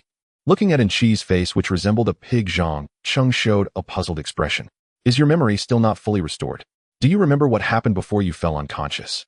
Before I fell unconscious, Zhang Cheng carefully recalled and uncertainly said, I remember I was thinking about how to adjust the nose of the subject, and then I think I dreamed that I was bald. Not just think you are bald. As In-Chi said this, she took out a mirror for Zhang Cheng. Huh. Zhang Cheng was shocked as he took the mirror. Looking at the face in the mirror that was identical to his own along with that shiny bald head, he was momentarily stunned. Am I? Oh, your hair disappeared. If I hadn't discovered it in time, your brain might have disappeared along with it, In-Chi said solemnly. What? What is going on? Zhang Cheng touched his smooth head and asked with trembling lips. I don't really understand the specific reason, I can only make some guesses. In-Chi rarely showed a troubled expression. Is it serious? Am I about to disappear? Zhang Cheng asked in a panic, no longer concerned about being bald. In-Chi looked at Zhang Cheng with complex eyes, shook her head, and sighed. Your current situation is a bit complex to explain, so we'll try to simplify it, hoping you understand. Captain, you should understand that only your consciousness has traveled to this world, not your body. In Earth's terms, it's called soul crossing. This universe you are in now is in a different dimensional space from the universe you originally inhabited. In simple terms, it is a parallel world. Although the reason for the crossing is still unclear, your consciousness arrival in this universe must have crossed the spatial barrier between two spaces, and that may be the reason for your disappearance. Why do you say that? Zhang Cheng touched his bald head, indicating that he did not quite understand. In-Chi pointed to a wall in the room and said, if you hit this wall with your head, wouldn't it hurt? Zhang Cheng looked at the iron wall and nodded while touching his bald head. Your head hurts because the force acts mutually. When you hit the wall will exert an equal and opposite force back to you, just like a rebound. After briefly explaining some physics, In-Chi's tone suddenly became serious. And your consciousness crossing the spatial barrier is like hitting a wall with your consciousness, which also generates a reaction force, resulting in your consciousness being rebounded, specifically manifested as your consciousness disappearing. I still don't quite understand. Since what crossed over was my consciousness, then what disappears should also be my consciousness, right? Why did my hair disappear? The body you currently possess is highly bound to your consciousness. If your consciousness disappears, this body will also disappear along with it. Actually, strictly speaking, it's not disappearance, but rather being rebounded back to your original world. Zhang Cheng asked, so if I completely disappear in this world, I would eventually return to my original world. In theory, it should be this way, but there may also be some unexpected results. Just like when you hit a wall, your head gets hurt, consciousness rebound inevitably will have some aftereffects, and if the damage is too severe, complete dissipation is also a possibility. After hearing In-Chi's analysis, Zhang Cheng felt a chill in his heart. Consciousness dissipation, spatial barriers, and so on. With the current technological level of the spaceship, it was clear that these issues could not be handled. Suddenly thinking of something, Zhang Cheng asked, by the way, you just said that my body is highly bound to my consciousness. What does that mean? The disappearance of consciousness and the body disappearing along with it made it difficult for Zhang Cheng to understand. Actually, at first I also didn't understand why this phenomenon occurred. Later, I specifically investigated in the Infinite database and found that it actually involves consciousness manifestation. Consciousness manifestation. Zhang Cheng was confused. Consciousness manifestation, or wishing something into being, is the highest technology that can turn anything imagined in the brain into reality. Wishing something into being. The highest technology. Zhang Cheng was shocked and opened his mouth wide. The highest technology mentioned by In-Chi clearly referred to the highest technology on a universal scale. But thinking about it, it also made sense. A technology that can manifest anything imagined into reality truly deserves the title of highest. Is there really technology that can make wishes come true? That seems too ridiculous, Zhang Cheng said incredulously. Such technology does exist in the Infinite database, but it comes with many limitations. Even a level 10 cosmic civilization may not be able to fully grasp it. Zhang Cheng was taken aback. It is known that in the game Great Star C, a level 10 cosmic civilization is defined as the strongest civilization capable of creating and destroying universes. For a level 10 civilization, creating a universe spanning trillions of light years is as simple as a child folding a paper airplane. Yet such a powerful divine civilization is unable to fully master consciousness manifestation, revealing just how profound this technology is. If one could fully master this technology, wouldn't that mean surpassing a level 10 civilization? Zhang Cheng exclaimed in shock. Of course, if consciousness manifestation could be thoroughly grasped, one could use their consciousness to alter everything, turning thoughts into reality, transcending a level 10 civilization in the blink of an eye. Zhang Cheng's heart raced at these words. A level 10 civilization is the overlord of the universe capable of crushing all civilizations below it. If he could surpass a level 10 civilization, then nothing would be able to threaten him anymore. So just by thinking about it, can it become reality? Zhang Cheng found it increasingly hard to believe. Exactly. Whatever you think in your mind will have a corresponding effect on the real world. For instance, if you think about wanting to eat an apple will suddenly appear in your hand. If you despise someone and wish them dead, that person will die in the manner you envisioned. And she paused momentarily, speaking with an inexplicable tone. It is not an exaggeration to say that if one can easily master consciousness manifestation, they could rival or even surpass level 10 civilizations. Zhang Cheng took a deep breath, feeling a bit dazed. This grand technology is actually related to my disappearance. Is that really the case? Zhang Cheng thought to himself that no matter how impressive he was, he should have no connection to such a top-tier cosmic technology as consciousness manifestation. Captain, think about it. In your former world Earth, neither I nor the spaceship actually existed. To you, we were merely NPCs in a game. But now we have become real. What do you think is the reason for this? And she asked patiently. You mean we became real because of my consciousness? Zhang Cheng exclaimed in surprise. And she nodded, saying, we have transformed the unreal into the real, and our existence may very well be influenced by consciousness manifestation. Not just us, but even this universe may have been formed due to your consciousness. And she paused and added, of course, this is just my speculation, or it may not be true. However, based on some preliminary research I've conducted, it does involve a certain degree of consciousness power, and it is directly linked to you, Captain. Zhang Cheng nodded thoughtfully. Whether it was in Chi or the spaceship, they were all NPCs he had created. In this universe, their transition from virtual to reality could indeed be influenced by consciousness manifestation. If they were manifested due to consciousness power, then he himself must also have been affected by it. And she waited for Zhang Cheng to understand before continuing. The body you currently inhabit is also a product of consciousness power, closely connected to your consciousness. Therefore, when your consciousness vanished, it immediately affected the body, leading to a simultaneous disappearance. But why was this disappearance so severe this time? It never happened like this before. Zhang Cheng was confused. Previously, whether he was wandering on Blue Star or studying on the spaceship, he had never shown signs of sudden disappearance. Why did this disappearance come so violently this time, even causing his hair to vanish completely, leaving Zhang Cheng feeling somewhat apprehensive? And she looked at Zhang Cheng coldly for a few seconds before slowly saying, who told you to transfer your consciousness to the test subject? I was just experiencing a woman's body. How could that have any effect? Zhang Cheng retorted. His time inhabiting other bodies was not long, at most just an hour. He only touched his body and felt the strange sensations. He never did anything outrageous. How could this lead to his body disappearing? Zhang Cheng was very puzzled. And she explained seriously, because your consciousness came through the space barrier, it is almost always subjected to the reactive force of spatial power. In simple terms, you are consistently being rejected by this world. And the reason you are still able to exist stably in this world is mainly due to the body you currently have. It acts like an adhesive, firmly binding you to this world, preventing you from being rejected. However, the once close bond between your body and consciousness has diminished due to your repeated transfers, resulting in a sudden drop in their stickiness, which allowed your consciousness to be rapidly rejected by this world, leading to the sudden disappearance. So it turns out I was digging my own grave. Zhang Cheng scratched his bald head, unsure of what to say. But it can't all be blamed on you. I only realized this after studying relevant knowledge in the field of consciousness. And she, seeing Zhang Cheng at a loss, offered a word of comfort. So what happened next? What did you do, and why didn't I disappear? The situation was urgent, and I had no choice but to extract a level 7 civilization technology, spatial solidification at all costs. By utilizing some time-space principles from it, I barely stabilized the bonding strength between your consciousness and body, which is why I managed to suppress the trend of your disappearance. Level 8 civilization technology. How did you manage to extract such advanced technology? Zhang Cheng's eyes widened.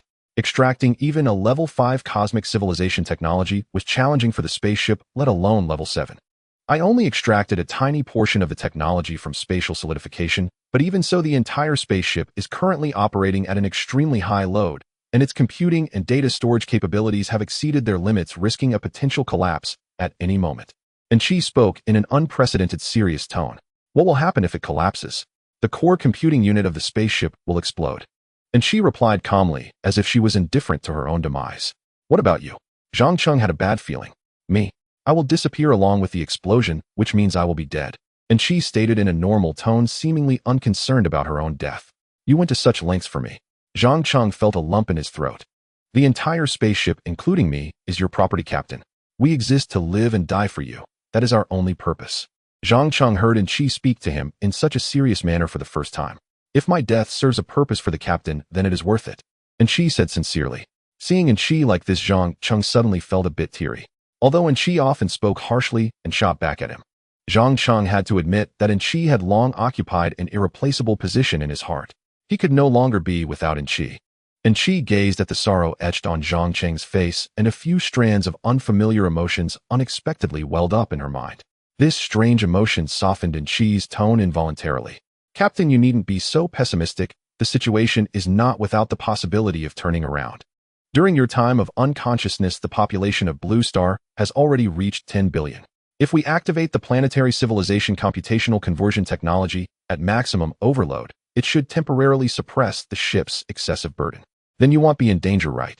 Zhang Cheng exclaimed joyfully. Chi nodded. Zhang Cheng immediately sighed in relief. Fortunately, things haven't reached the worst scenario. Some things can only be appreciated when they are lost or about to be lost. Although he often bantered with Chi, Zhang Cheng always understood that she was the most precious thing in his world. Irreplaceable. However, speaking of which, the people on Blue Star are quite impressive, reaching a population of 10 billion so quickly. They truly are prolific. Captain, don't be too optimistic. The planetary civilization computational conversion can only temporarily alleviate the ship's computational load, and activating conversion technology at maximum overload may lead to some unknown consequences, which could even affect Blue Star. Hearing Chi's serious tone, Zhang Cheng's mood inevitably became solemn. What kind of impact will Blue Star face? I don't know. Chi shook her head. To solve your problem, I have interpreted some time-space related technologies from the Infinite database. Although it's just a small portion, the amount of computation it contains is comparable to that of any 6th-level civilization's technology. Technologies related to time and space, even a 7th-level cosmic civilization may not fully master. The consequences of the dawn forcing the use of time-space technology are completely unpredictable. It is very possible that Blue Star will. Chi hesitated here, a rare moment of silence. Will Blue Star be destroyed? Seeing Zhang Cheng's anxious gaze, Chi hesitated for a moment before stating, the possibility is quite high. If Blue Star is destroyed, will you disappear? Currently, the Dawn can barely operate, relying entirely on the computational conversion of Blue Star's planetary civilization. If Blue Star were to be destroyed, the core computer of the Dawn would instantly explode due to overload. At that time, Chi would naturally vanish along with the destruction of the computer. I will not disappear. Chi's words alleviated much of Zhang Cheng's worry. I have long predicted this situation and have naturally taken some precautionary measures. Even if Blue Star is destroyed, I can preserve part of my consciousness. That's good to hear. Zhang Cheng patted his chest in relief, calming his racing heart. Now that he had regained his composure, he finally had the mood to ask, what precautionary measures? Yet Chi did not respond. Zhang Cheng looked at her in confusion for a few seconds. Just as he was about to ask again, he suddenly felt someone tap his shoulder. Captain, rather than explaining to you, it would be better for you to see it for yourself to understand. A pure voice rang out from behind Zhang Cheng. Zhang Cheng turned in astonishment only to see a face. Not a pig's face, but a seemingly aloof yet brilliantly attractive, beautiful face. Zhang Cheng recognized this face. It belonged to a celebrity. He had once teased Chi with this celebrity, saying, Chi, do you think this woman is beautiful? Isn't she 100 times prettier than your pig face? Now this face was only inches away from him. Zhang Cheng was stunned for 2 or 3 seconds before reacting. Are you Chi? As you can see, Captain, is this face familiar to you? The charming woman smiled alluringly, but Zhang Cheng felt only terror. You. Zhang Cheng opened his mouth, unsure of what to say. He never expected that his casual remark would provoke Chi to retaliate in this manner. He was left speechless. After giving Zhang Cheng a disdainful glance, Chi briefly introduced the situation of this body. I have separated part of the subprogram into this body, completely isolating it from the core computer of the Dawn. This way, even if the ship explodes, this avatar will remain unaffected and part of my consciousness can still be preserved. Zhang Cheng furrowed his brow and asked, is this avatar still different from you? Chi, without the pig face, seemed to have lost her soul. An avatar is still an avatar. There are certainly differences. If the Dawn truly is destroyed, then she becomes me. What if it succeeds? Then I can reconnect with her consciousness and we will no longer be separate. She will be me and I will be her.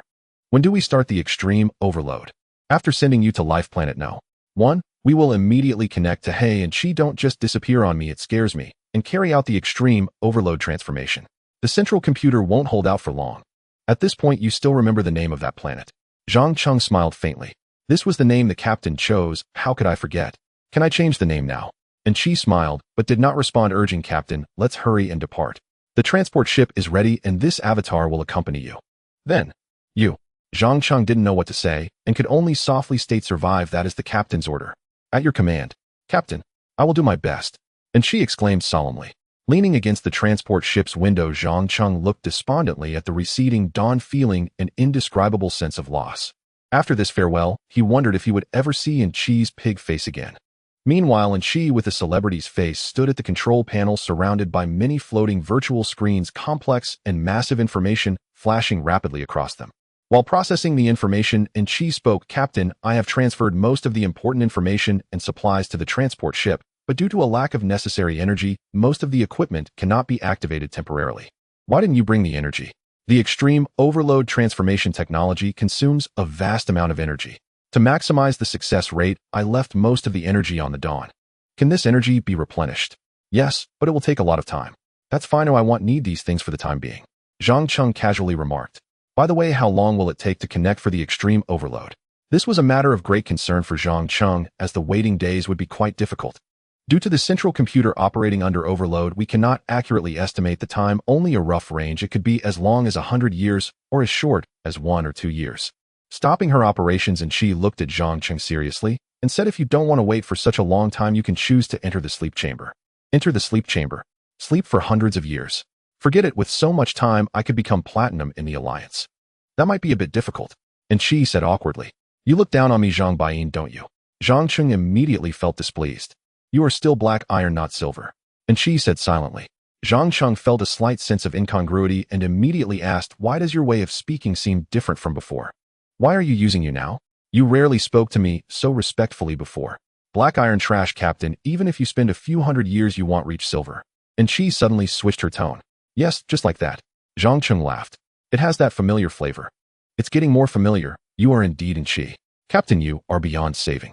Yes, speak like this, haha. As Zhang Cheng and Chi teased each other, the transport ship quickly arrived at Life Planet No. 1. Riding in the stealth ship, Zhang Cheng and Chi looked down at the medieval-style city below. This planet has changed so much. Zhang Cheng exclaimed in amazement. He remembered that during his last visit for reconnaissance, the place was swarming with mosquitoes, and the humans wore quite rudimentary clothing, living in small mud huts resembling a primitive society. He never expected that after such a long absence, this planet would undergo such significant changes. Not only had grand and magnificent cities been erected, but the population was also quite substantial. Moreover, from a distance, its technological level was not low, with the appearance of some rune technology that Zhang Cheng had never seen before. Looking at the floating cars surrounded by countless tiny runes, Zhang Cheng was in awe. Is this the rune technology you mentioned in your plan? It's amazing. It's only a prototype. The technological level is still below a level 1 civilization. Chi shook her head. That's still quite impressive, Zhang Cheng praised sincerely. The so-called rune technology is actually a fusion of nanomechanical technology and biological technology. Runes made of nanomachines are integrated into the biological DNA. Organisms can manipulate various rune machines in a certain way by using the runes in their DNA. For example, in rune cars, there are neither steering wheels nor gas pedals. They can only be controlled through the runes in the body. If one's driving skills reach their peak, one can even achieve the legendary state of unity with the vehicle. How many humans are there on this planet now? Zhang Cheng asked. Just take a look for yourself. Chi's voice had just fallen when a faint blue translucent data window appeared before Zhang Cheng. Planet name: Life Planet No. 1. Human population 4. 15,621 billion. Civilization level 0. 7. Civilization richness level 27. Civilization stability level 41. Civilization completeness level 65. Planet civilization can provide computational power 104. The level of civilization is only 27. The computational power provided is just over 100. Why is it so little? Zhang Cheng asked in confusion. The speed of civilization development on this planet is too fast, with no historical accumulation, hence the richness is very low. Chi briefly explained. The low computational power is due to multiple factors working together. The population is less than 5 billion. The civilization level is far below a level 1 civilization, and the stability of the civilization is poor with low completeness. It would be remarkable to provide 100 units of computational power per day. Show me the data for Blue Star, I'll compare it. Planet name: Hi. Chi, don't just disappear suddenly, it scared me, you know. Human population 10. 2798.5 billion. Civilization level 0. 9 level civilization richness, level 83 civilization stability, level 91 civilization completeness, level 142 civilization uniqueness, level 71 computational power provided by planet civilization 3078. Wow, over 3,000. The gap is surprisingly large. Zhang Cheng exclaimed. Whether in terms of population or the completeness of civilization, blue star far exceeds life no. 1. So the computational power provided is naturally incomparable. And she explained. How long would it take for life now? 1 to develop to the level of blue star? Zhang Cheng asked. If there is no external interference, conservatively estimating about 100 years or I suppose. And she replied without hesitation. 100 years. That long? Zhang Cheng was astonished. There's no choice. Who told you to create a world of swords and magic? Many things are still in the exploratory stage. Rune technology, let alone the civilization on life now. 1. Even I have not completely grasped it yet. Is rune technology really that complicated? Isn't it just a level 1? 5 civilization? Zhang Cheng asked in confusion. If the core computer of the dawn was functioning properly, it wouldn't be a hassle, but now. And she left it at that. Alright, so what should we do now? Zhang Cheng sighed. Let's first head to the rune research base. We can study rune technology while waiting for news from the dawn. And she had constructed 3 secret rune research bases on this planet. Base No. 1 is established 10,000 miles underwater, specifically studying marine rune creatures. Base No. 2 is located in the largest primeval forest on life No. 1 is responsible for researching rune creatures related to plants and animals. Base No.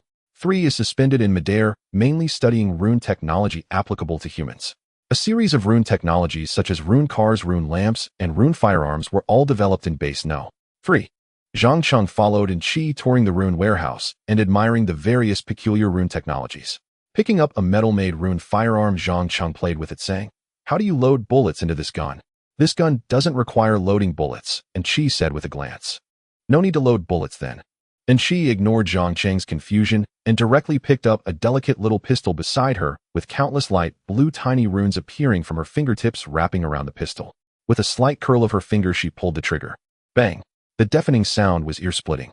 A crimson bullet condensed from runes shot toward the distance at an astonishing speed. Once Chi calmly put the pistol back in its place, she explained, Rune firearms do not require bullets, because the bullets are formed through rune magic. So that's how it is, Zhang Cheng said in surprise, looking at the long firearm in his hand. He also tried to fire a shot into the distance, but there was no response. Huh. Your DNA hasn't been implanted with nano runes, so you cannot use rune technology. Then hurry up and implant them for me. Zhang Cheng said excitedly. Rune technology is quite interesting, and he really wants to try it. However, Chi retorted, Are you sure? Is there a problem? Zhang Cheng was taken aback for a moment. Have you forgotten that you almost disappeared not long ago? And Chi coldly reminded. Oh well, hasn't that problem been solved? Zhang Cheng scratched his bald head. It's only a temporary solution, and I'm not sure when or under what circumstances you might encounter that problem again. And Chi said seriously, If another problem arises. She didn't continue, but Zhang Cheng understood the implication. If another problem arises, he would have to bet on whether he could return to his original world. Moments later, and Chi continued, Before the results from the dawn come out, I suggest that you, Captain, should avoid casually modifying your body. Alright. Zhang Cheng had no choice but to compromise. After all, life is one's own, and he dared not take further risks. Afterwards, and Chi took Zhang Cheng to tour other rune technologies. These technologies encompass all aspects from military to civilian applications. The civilian rune technologies include familiar items for Zhang Cheng, such as rice cookers and cameras. The military applications include rune airplanes, rune tanks, rune mechas, and so on. Civilians can use the latter with ease, as almost everyone can operate them. Military applications, however, can only be used by a select few with a stronger rune physique. The more powerful the rune weapon, the stronger the rune physique required. The rune physique is currently divided into 10 levels, with level 1 being the lowest, and level 10 being the strongest. Most people in this world have a rune level below 3. Moreover, the vast majority of military rune technologies require a rune physique of level 3 or higher. This is also a restriction and Chi imposed to prevent the misuse of rune weapons from causing too much destruction to this world. Currently, the strongest rune weapon in this world is a rune mecha about 100 meters tall. This mecha has a civilization level of 1.5 and was personally developed by Chi. At this time, this mecha has become a symbol of peace, located in the capital of the Sunlight Empire, dominating all evil in the world. A technology level of 1.5 is enough to sweep the entire world. After touring all the rune technologies, Zhang Cheng followed and Chi to Base No. 2. Base No. 2 is completely different from Base No. 3, with large biological cultivation tanks everywhere. Most of the inhabitants are various monsters except for a small portion of humans. Curious, Zhang Cheng approached a biological cultivation tank, and a large blue data window instantly appeared before him. Biological name: Flame Rhino. Gene attributes: medium growth rate, average lifespan, grade 3, meat quality, thick skin, primary wildness, flame rune. Zhang Cheng asked curiously. This is a new type of rune creature currently under research, and she said as she walked over. The diversity of rune creatures can increase the richness of this planet, so the main purpose of the research here is to create a diverse range of rune creatures as much as possible. After browsing around, Zhang Cheng indeed discovered many different types of rune creatures. Extreme ice penguins, dawn cats, dark crows. Different rune creatures naturally possess distinct characteristics. For instance, the extreme ice penguin has a special ability to create ice blocks using rune power. The dark crow can become invisible in the dark, and the dawn cat glows in the morning. Each type of rune creature has its own unique abilities which can be utilized by humans. There are many methods in this world to transplant the rune cores from animals into humans. This not only enhances the rune physique of humans, but also has a certain probability of acquiring new rune abilities. However, the risks of rune transplantation are immense, with a very high mortality rate, leaving only a few fortunate individuals to succeed. Therefore, not many people choose this method to enhance their rune physique. Enhancing the rune physique is extremely difficult and shortcuts are scarce. Currently, the most common method of enhancement is through practicing the 9 sets of rune calisthenics customized by Anchi, progressing step by step. Although this method is safe, the speed of enhancement is very slow. An ordinary person would find it hard to elevate their rune physique to level 3, even after a lifetime of diligent training, illustrating the difficulty of cultivation. After visiting Base No. 2, Zhang Cheng hurriedly followed Anchi to the most mysterious Base No. 1. Base No. 1 is located nearly 10,000 meters beneath the sea, and with the current technological level of this planet's civilization, it is almost impossible to locate it. Base No. 1 is situated in such a concealed location because the research conducted there is not suitable for public disclosure. In addition to studying some marine organisms, Base No. 1 also researches rune technologies capable of altering the course of the entire world.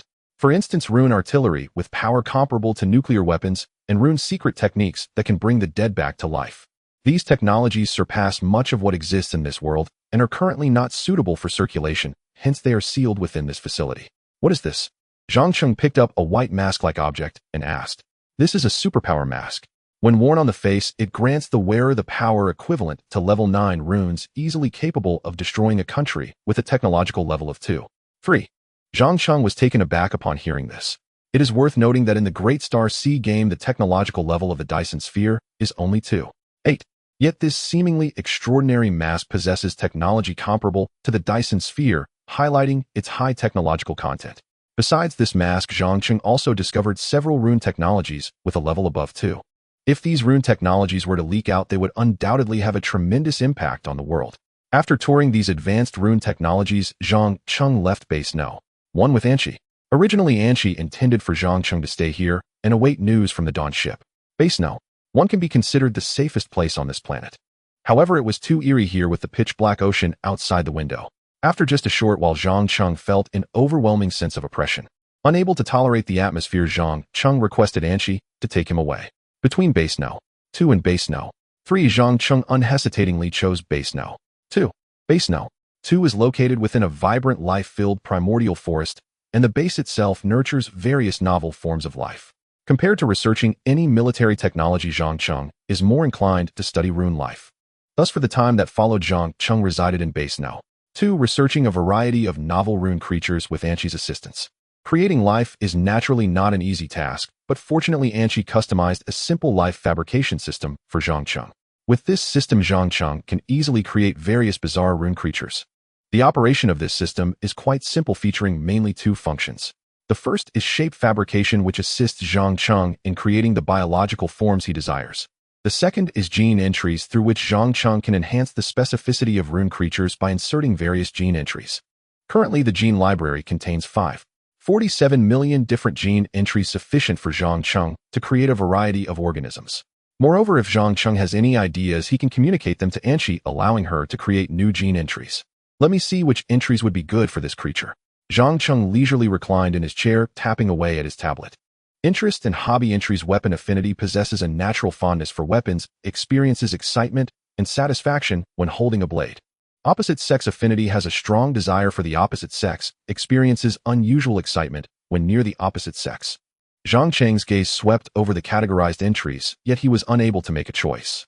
There were simply too many entries, and they could also be adjusted in degree, making it incredibly difficult for Zhang Cheng to decide. A careless mistake could potentially lead to the creation of a monster. Once Zhang Cheng failed to control the strength of an entry, resulting in a creature with the self-reproduction entry acquiring a disaster-level reproductive capability due to multiple influences. Within an hour, it could reproduce billions of offspring. If left unchecked, it would likely lead to the world's destruction within a month. Having learned from that experience, Zhang Cheng became more cautious in biological creation to avoid bringing disaster to the world. Just as he was carefully considering how to pair the entries, Anshi suddenly approached him and asked, "Do you have any thoughts about this planet?" "Just follow the original plan," Zhang Cheng replied casually. The original plan was to guide the direction of this world according to the background of the Alliance game. In simple terms, the background of the Alliance game involves various factions competing against each other, nearly leading to the destruction of the Alliance world. Ultimately, under the guidance of a great being, the factions joined forces to construct a large arena at the peak of the clouds. Each faction periodically selects some heroic figures to participate in the Cloud Peak competition, winning various benefits for their faction and thus avoiding war. Currently, there are 9 major factions on this planet: the Warthirsty Empire, the Sunfire Empire, the City dedicated to invention and innovation Tech City, the Freedom-Loving Federation, the Radiant Kingdom, the Tribe living by taming beasts, the Beast King Dynasty, the Chaotic City, the Underground City, the Kingdom protected by the Savior Mechs, the Mechanized Kingdom, the Miraculous Forest full of wonders, the Eternal Forest, the Secretive Place that studies various rune magic, the Rune Tower, the Mysterious Country hidden in the deep sea, the Coral Kingdom.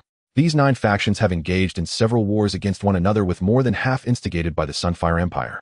However, due to Anshi's covert manipulation, the scale of the wars has been quite limited and has not had a significant impact on the world. Anshi originally planned to wait until the civilization level on this planet was more developed before manipulating these factions to create the Cloud Peak arena. It is important to note that in the background of the Alliance there is more than just the Rune Continent.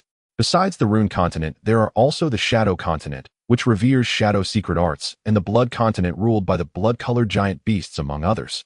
The original plan was naturally to allow these continents to appear one by one on this planet to enrich its civilization. However, now that the Dawn ship has encountered issues, it has become somewhat difficult to reproduce these continents. Thus, Anshi can only temporarily abandon the original plan, focusing on the Rune Continent and using it as a foundation to quickly construct the Cloud Peak, enriching the cultural level of this planet and increasing its uniqueness, providing as much computational power as possible for the Dawn ship. "I am preparing to secretly orchestrate the major powers to establish the apex of clouds. Do you have any new ideas? If so, share them now. Revisions will be difficult later," Anshi said. "And proceed exactly as originally planned. I have no new suggestions at the moment," Zhang Cheng replied, casually waving his hand. His mind was wholly absorbed in crafting new runic creatures. The world's development could follow its established course. He saw no need to introduce further complications. 3 years passed in the blink of an eye. Under the guidance of a hidden transcendent entity, the 9 great powers erected the apex of Clouds arena atop the world's highest peak, a colossal arena spanning the area of 10 football fields. Simultaneously, the 9 powers signed a pact of peace. All disputes would henceforth be resolved solely within the arena, and no power was permitted to wage war upon the runic continent. When this announcement spread across the runic continent, humanity stood stunned. An age of perpetual warfare was drawing to a close. Enduring peace was dawning upon the runic continent. How could such a prospect fail to ignite elation? Once the initial euphoria subsided, people eagerly sought details about the rules governing the apex of Clouds competitions. So far, Anshi had codified only 5 core formats. The first format was unknown dueling. Each side selected 5 champions, with victory awarded to the first to win 3 out of 5 matches. In the second was 5 ever suscive. 2 sides each fielded 5 elite warriors for a single decisive battle on the arena floor. The third was the 100 warrior clash. 4 powers participated simultaneously, each contributing 25 fighters to fight until only one faction remained standing. The fourth was survival mode. Monstrous entities were randomly unleashed into the arena. Each power deployed a contingent of warriors, and only those who endured to the end emerged victorious. The fifth was the labyrinth trial. The arena transformed into a treacherous maze of traps and enigmas. The first to complete the course claimed victory. In each format contained numerous subsidiary rules, far too intricate to enumerate here. Even the unknown duels branched into specialized variants: ranged duels, martial duels, swordsmanship duels, ensuring that no 2 contests ever unfolded identically, preserving dynamism and diversity. Victory in the arena conferred immense benefits, not only advancing the interests of one's affiliated power, but also bestowing extraordinary rewards upon the competitors themselves. For instance, champions might gain entry into the runic heroic pantheon, ascending as undying runic heroes. Nor they might claim legendary runic weapons, unstoppable on the battlefield. Such unparalleled incentives drew throngs from across the runic continent, transforming the apex of Cloud's arena overnight into the continent's most electrifying phenomenon. The runic arena has opened. Perfect timing to test the creatures I've forged. And Zhang Cheng enthusiastically released several of his specially crafted runic beings into the survival arena. These runic beings would surely deliver profound awe to the native denizens of the runic continent. In the opening of the apex of Cloud's arena ignited like wildfire, irrevocably reshaping the entire runic continent. Every contest's outcome bore tremendous weight, capable of dramatically shifting a power's fortunes, even determining its prosperity or decline for decades to come. Thus, for every power, each match was a matter of existential consequence, a true contest of national destiny. Heroes who secured victories for their powers, forging legends anew with every triumph, would be immortalized in epic verse by wandering bards sung and celebrated throughout the land. The Free Federation, the Radiant Kingdom, modest border city. Newspaper boy waved his broadsheet high shouting, "Extra, extra, extra." Dawnblade, the Radiant Kingdom's hero, has triumphed decisively in the 13th swordsmanship duel. He has been nominated for the heroic pantheon and stands on the threshold of immortality as an eternal hero. And the boy's cry drew a crowd. And wonderful, our Radiant Kingdom's hero has earned nomination to the heroic pantheon. And to become a hero is to transcend death itself. How enviable. And are heroes truly undying? And of course, otherwise why would so many mighty cultivators risk everything to enter the pantheon? And I'd love to compete in the Apex arena and join the pantheon myself. And that's a perilous fantasy. You know the mortality rate there, don't you? They say 80 out of every 100 competitors perish, and those who fall are invariably masters of Tier 3 runic physique. And I know, I'm only dreaming. As a mere Tier 2 novice, my nation wouldn't grant me such an opportunity, even if I begged. And the crowd buzzed with fervent praise for Dawnblade. In this age of competition, nomination to the heroic pantheon was the highest honor imaginable. Every citizen of the Radiant Kingdom swelled with pride. Dawnblade's victory may lower capital city housing prices by another 10%, and not just housing. Rumor has it all runic swords will drop 30% in price, and tuition at every swordsmanship academy will plummet by half. And I hear 3 unique cultivation methods will soon be released to the public, for free. Our entire Radiant Kingdom's strength shall rise exponentially. In envisioning these tangible gains, the crowd surged with excitement, gazing toward a future radiant with promise. Many children vowed to become Apex Arena competitors, yet their parents held little hope. Though the Apex Arena profoundly shaped daily life, from real estate to commodity prices, most citizens remained passive spectators, forever excluded from participation. The apex of Cloud's arena was a stage reserved for the mighty. The weak could only cheer from afar, through newspapers or runic broadcasts, mere witnesses, incidental and unessential. At that moment, a tall, slender man wearing a knitted cap purchased a newspaper from the boy. His gaze lingered only briefly upon Dawnblade's portrait before drifting to a corner of the page. 100 Warrior Clash, Heroes Wanted. In studying the recruitment criteria, he murmured softly, "I meet all requirements. I'll give it a try." Ni's younger sister clutched his sleeve, trembling. "And must you go, brother? It's terribly dangerous." And he gently stroked her head, his touch tender and reassuring. "I must, for you and mother." Ni's smile was warm, his eyes soft with affection, yet beneath them burned an unshakable resolve. His name was Brezer, a boy of 18 from the slums of this frontier town. Unlike ordinary youths, his runic physique was innately superior, and his cultivation speed vastly exceeded his peers. At just 18, he had already attained Tier 3 runic physique. Moreover, Brezer possessed astonishing aptitude for swordsmanship. He mastered any technique after a single glance, effortlessly synthesizing diverse schools into novel, transcendent forms. Though barely 18, his mastery of the blade surpassed even veteran sword masters who had devoted lifetimes to its study. Thus, where the apex arena meant certain death for most, for Brezer, it was a stage awaiting his brilliance. Soon he registered at a recruitment center in the Radiant Kingdom. After rigorous selection, Brezer secured a place on the Radiant Kingdom's 100 Warrior national team. This achievement brought him a substantial reward, enough to secure the finest medical care for his gravely ill mother and enrollment for his sister in the Radiant Kingdom's most prestigious academy. Once his sister and mother were safely settled, Brezer joined the Radiant Kingdom's delegation and journeyed toward the apex of Clouds, the legendary arena perched upon a mountain soaring 10,000 zhang into the heavens. Everyone who sees the peak of the cloud summit for the first time is struck by its majestic appearance. However, what is even more astonishing than its exterior are the various facilities inside that defy common sense. There are miraculous machines that can quickly create a variety of gourmet dishes, potions that can heal almost all diseases and disabilities, and enormous colorful screens that display every arena match. These facilities are things the people of the Rune continent have never seen nor even imagined. Any single one of them could shatter their worldview. Once they regained their composure from the shock, Brazier and the others began their grueling training. In the upcoming month, you will engage in simulated battles with strong opponents from other factions.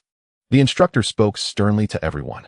You must cherish these opportunities for simulated battles. They will determine whether you can survive on the real battlefield. The so-called simulated battle is different from a formal competition. If danger arises, you can use the teleportation runestone to escape from the arena and save your life. In formal competitions, the runestones cannot be used. You must fight to the death. Either you die and lose the match, ending your life, or you live and win the match, gaining everything. Of course, while the simulated battles allow the use of teleportation runestones, using them too late can also lead to death. After a brief training period, Brazier and the others quickly found themselves in their first simulated battle. Their opponents in the simulated battle were the notoriously aggressive Blaze Empire. Both sides deployed 25 individuals for a chaotic melee on the grassland terrain. The battle was fierce. Within just 10 minutes, both sides suffered casualties. Brazier stood out in this chaotic battle, showcasing his exceptional swordsmanship as he killed several opponents in a dire situation, ultimately leading the Radiant Kingdom to victory. Brazier's remarkable performance not only earned him high praise from numerous instructors, but also caught the attention of Zhang Cheng. This guy named Brazier is quite interesting. Zhang Cheng held a tablet that displayed detailed data on Brazier. Name: Brazier. Age 18. Rune body level 3. Rune mastery level 5. Strength 159. Constitution 113. Intelligence 98. Agility 102. Genetic attributes: advanced swordsmanship, talent, rapid growth of rune body, high-speed calculation, enhanced rune body of newborns, weapon affinity, compassionate, kind, intelligent, muscle search. Skill assessment: mastery of swordsmanship LV5, irradiant language LV4, common language LV2, mastery of close combat LV3, the mastery of team battles LV4, culinary arts LV1. Having such luxurious attributes at the age of 18 is something Zhang Cheng has never seen before. It is worth noting that even the currently recognized king of unknown sword techniques, the Sword of Dawn, does not exceed Brazier significantly in attributes and skill levels. The Sword of Dawn is already 57 years old this year, and his overall strength has reached the peak of his life. Meanwhile, Brazier is only 18, with life just beginning. This also makes Zhang Cheng very curious about how high Brazier might reach in the future. The selection for the first heroic spirit can wait a little longer. Zhang Cheng pondered with his chin in hand. Currently, there are 3 competitors nominated by the Heroic Spirit Temple, including the Sword of Dawn. All 3 of them have achieved significant accomplishments in the arena and set multiple records. However, these records are not unattainable. Zhang Cheng has already identified several potential individuals who might break these records. The Heroic Spirit Temple can grant competitors immortal lives, which is the highest level of reward. Hence, Zhang Cheng's standards are extremely high. To enter the Heroic Spirit Temple, a competitor must be a legendary figure who leaves a deep mark in history. However, this requirement is exceedingly high. It might take 100 years to find one. Fortunately, Zhang Cheng has all the time in the world. He can afford to wait. The survival challenge is about to start. I need to hurry over and take a look. Arriving at the observation platform of the survival challenge arena, Zhang Cheng held a bag of popcorn and eagerly watched the fierce battle on the stage as if it were a movie. 19 individuals still alive in the arena are currently being hunted by monsters resembling treants. Zhang Cheng opened his tablet to check the attributes of one of the monsters, furrowing his brow slightly. Biological species: withered tree demon. Rune body level 4. Rune mastery level 3. Strength 211. Constitution 208. Intelligence 13. Agility 89. Genetic attributes: advanced lifespan, ultra-fast recovery, photosynthesis, blood-sucking rune, efficient blood absorption rune, nutritional enhancement. The enhancement effects of these genes are too strong. It's only devoured a few people, and its strength has already increased by 40 points. Absurd. Zhang Cheng slowly shook his head and opened the genetic database of the withered tree demon, downscaling the strength of several genetic attributes, such as efficient blood absorption and rune nutritional enhancement. Not long after adjusting the genes, the outcome of the arena battle was decided. 2 girls from the underground city survived to the end and emerged victorious, which was expected by most. The harsh environment of the underground city makes its inhabitants exceptionally skilled at hiding, and their various rune abilities are all related to escape. The victorious sisters were overjoyed, embracing each other. We won. We survived. Not only did they survive and win the match, but they also received a large amount of material rewards and various rune technologies, which would help the underground city get through this harsh winter, providing considerable assistance. Just as Zhang Cheng was about to check the information of these two winners, Enchi suddenly appeared beside him. Earlier, Enchi had gone to contact the Dawn ship, so she wasn't by Zhang Cheng's side. Seeing Enchi approach, Zhang Cheng quickly asked, "So is there any news from the Dawn ship?" Enchi shook her head slowly and regretfully said, "Not yet." Zhang Cheng's expression immediately turned gloomy.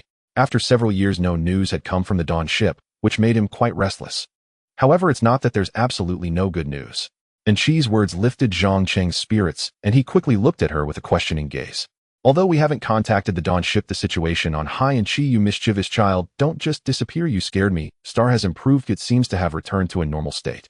Earlier, the mischievous star was enveloped by a force of time and space to provide super-limited computing power for the Dawn ship, completely isolating it from the universe, where Zhang Cheng resided. Now that planet seems to have returned to the cosmic space, where Zhang Cheng is currently located, and has resumed rotating around the star as before. Upon understanding this, Zhang Cheng was overjoyed. "Can we go back to mischievous star now?" He had wanted to return for several years. Although the technological level of the Rune continent is not low, it cannot compare to mischievous star in terms of entertainment. Zhang Cheng hasn't played games or watched anime for several years, which has been a tremendous torment for him, a person with the soul of a homebody. Theoretically, it should be possible, but I suggest observing a little longer, and she said seriously. "How much longer must we observe?" Zhang Cheng asked, barely containing his excitement. He longed to board a spacecraft and return to Happy Star without delay. The situation on Happy Star is highly complex, entangled with space-time phenomena. With my current level of knowledge, I cannot accurately assess its condition. Seeing Angel's solemn expression, Zhang Cheng instantly grasped the gravity of the matter and abandoned his impulse to return immediately. "Then how long before we can go back?" Zhang Cheng asked, deflated. "I'll observe it for 1 year first. If nothing goes awry by then, I'll take you back." Angel sighed softly. 1 year? Agreed. Zhang Cheng perked up at once, fully prepared to wait. Time slipped swiftly away. A full year passed in the blink of an eye. Under Angel's continuous observation, Happy Star showed no anomalies whatsoever. After repeated verification, Angel escorted Zhang Cheng back to his seaside rental apartment. Finally home. Zhang Cheng rolled across the bed, inhaling the familiar scent, his heart melting with quiet joy. Due to unknown temporal influences from space-time forces, only a brief interval had elapsed on this world since Zhang Cheng's last departure. Everything remained exactly as he remembered. Angel stood silently by the window, gazing blankly at the sky, her thoughts inscrutable. Zhang Cheng paid her no mind. After a few exuberant rolls on the bed, he eagerly switched on his computer. Time to dominate the battlefield. Zhang Cheng exclaimed, launching League of Legends with exhilaration. Years of absence had eroded his skill dramatically. A string of 10 consecutive defeats left him seething, ready to hurl his laptop across the room. Trash player, clueless yet compulsively competitive. His opponent's taunt made Zhang Cheng's breath quicken. He'd just suffered 3 straight losses to the same rival. "Angel, track down this ID Mengmengjiang. I'm going to crawl through the internet cables and beat that jerk senseless." Angel glanced at him coolly and retorted, "She merely stated an undeniable truth, yet you threaten violence. Shameful creator god." Zhang Cheng was left speechless, forced to admit. Yes, after years away from the game, he truly was out of practice. The worse he played, the more obsessively he clung to the game, infuriating teammates with every misstep. Having been disconnected from the internet for years, Zhang Cheng plunged headlong into its depths, voraciously consuming digital joy. Anime and video games consumed every waking hour, sweeping him into a euphoric oblivion. He entrusted the entire Rune continent operation to Angel, checking in only occasionally on arena developments or fine-tuning certain organisms' genetic sequences. Time flew like a shuttle. Another year vanished. One crisp morning, sunlight spilling golden across the sky, Zhang Cheng freshened up leisurely, then booted up his computer for a match of League of Legends. Triple kill, quadruple kill. Just as he surged into a killing spree, his vision blurred abruptly. When awareness returned, he found himself lying in bed. The ceiling light glowed overhead. Outside, utter darkness reigned. What the hell is going on? Zhang Cheng shot upright and bolted toward the window. Beyond the glass, night reigned absolute. Stars scattered across the deep velvet sky, moonlight pale and faint. Why has daylight vanished so suddenly? What sorcery is this? In the span of a single blink, dawn had surrendered to midnight, leaving Zhang Cheng dazed and disoriented. Angel soon emerged from the bedroom, her face etched with rare, unguarded shock. Angel! Zhang Cheng cried out urgently. She raised a hand to silence him. Wait, I already sense something is wrong. Pressing 2 fingers to her temple, she appeared to be establishing contact with a subordinate AI orbiting the planet. Moments later, Angel trembled faintly as she turned to Zhang Cheng, her voice trembling with disbelief. Time has reset. It was the first time Zhang Cheng had ever seen Angel so shaken. Not even during the Dawnstar incident had she worn such an expression. Reset, he demanded frantically. What does that mean? Angel steadied herself with visible effort and replied, Happy Star's timeline has reverted precisely 1 year into the past. She immediately unlocked her phone and showed him the calendar, displaying unmistakably March 26, 2041. Zhang Cheng's eyes widened in astonishment. He distinctly recalled returning to Happy Star on that very date. If the device hadn't malfunctioned, then the entire world had indeed rolled back 1 year. Zhang Cheng and Angel rushed to verify this through every available means. Before long, they confirmed the unthinkable: the world had truly reset. Every second, every event restored to exactly 1 year prior. How could this happen? Why would time itself reset? Zhang Cheng's mind reeled, stunned beyond coherence. Time reset, the stuff of science fiction films, had now irrevocably altered his reality. Angel shook her head gravely. I don't know. Space-time reset clearly fell far beyond her expertise. Her understanding of such phenomena remained profoundly limited. Wait, what about the Rune continent? Did it reset too? Zhang Cheng asked urgently. After a pause, Angel slowly shook her head. No, only this planet was affected. Zhang Cheng breathed a quiet sigh of relief. Had the Rune continent regressed, its developmental trajectory, and thus its computational output, would have slowed drastically, severely undermining his own capabilities. Though the Rune continent did not undergo temporal reset. What is it? Zhang Cheng blinked, startled. Angel's expression grew pensive as she handed him her tablet. See for yourself. Puzzled, Zhang Cheng took the device and stared dumbfounded. What? The Rune continent has advanced 50 years. While Happy Star's timeline snapped backward 1 year, the wider cosmos had marched forward 50 years, an undeniable, staggering temporal divergence. Zhang Cheng studied the tablet intently. It chronicled the Rune continent's pivotal events over those 5 decades.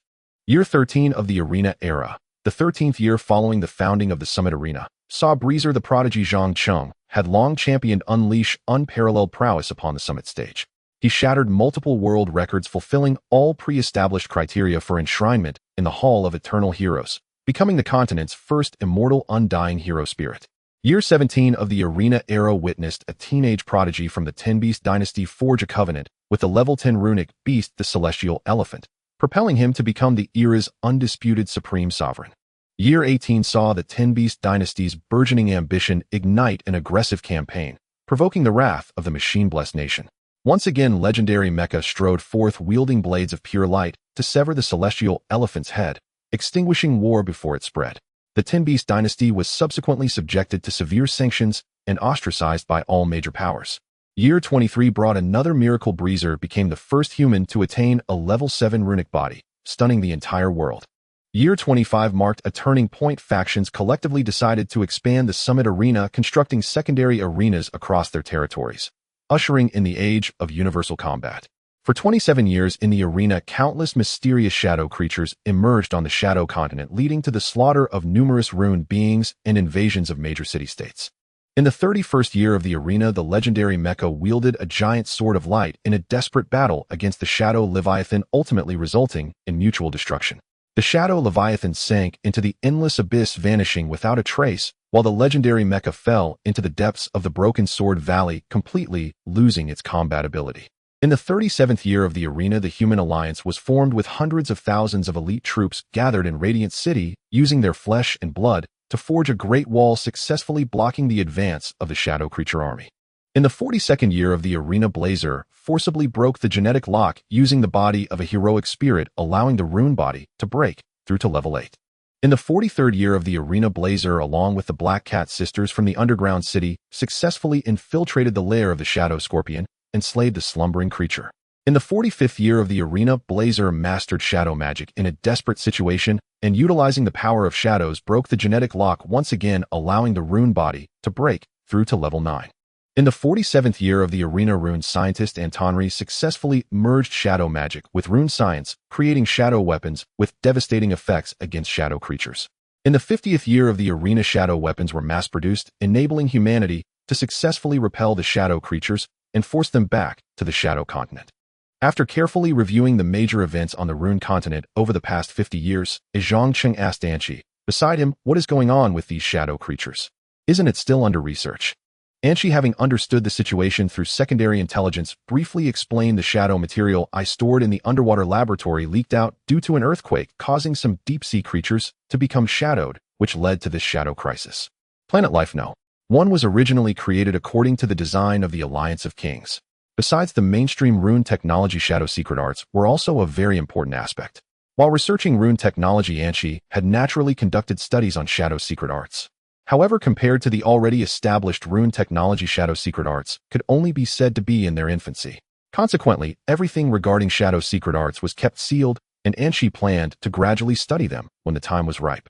However, a level 9 earthquake from the deep sea caused considerable damage to the underwater base, resulting in a small portion of the shadow material leaking into the deep sea.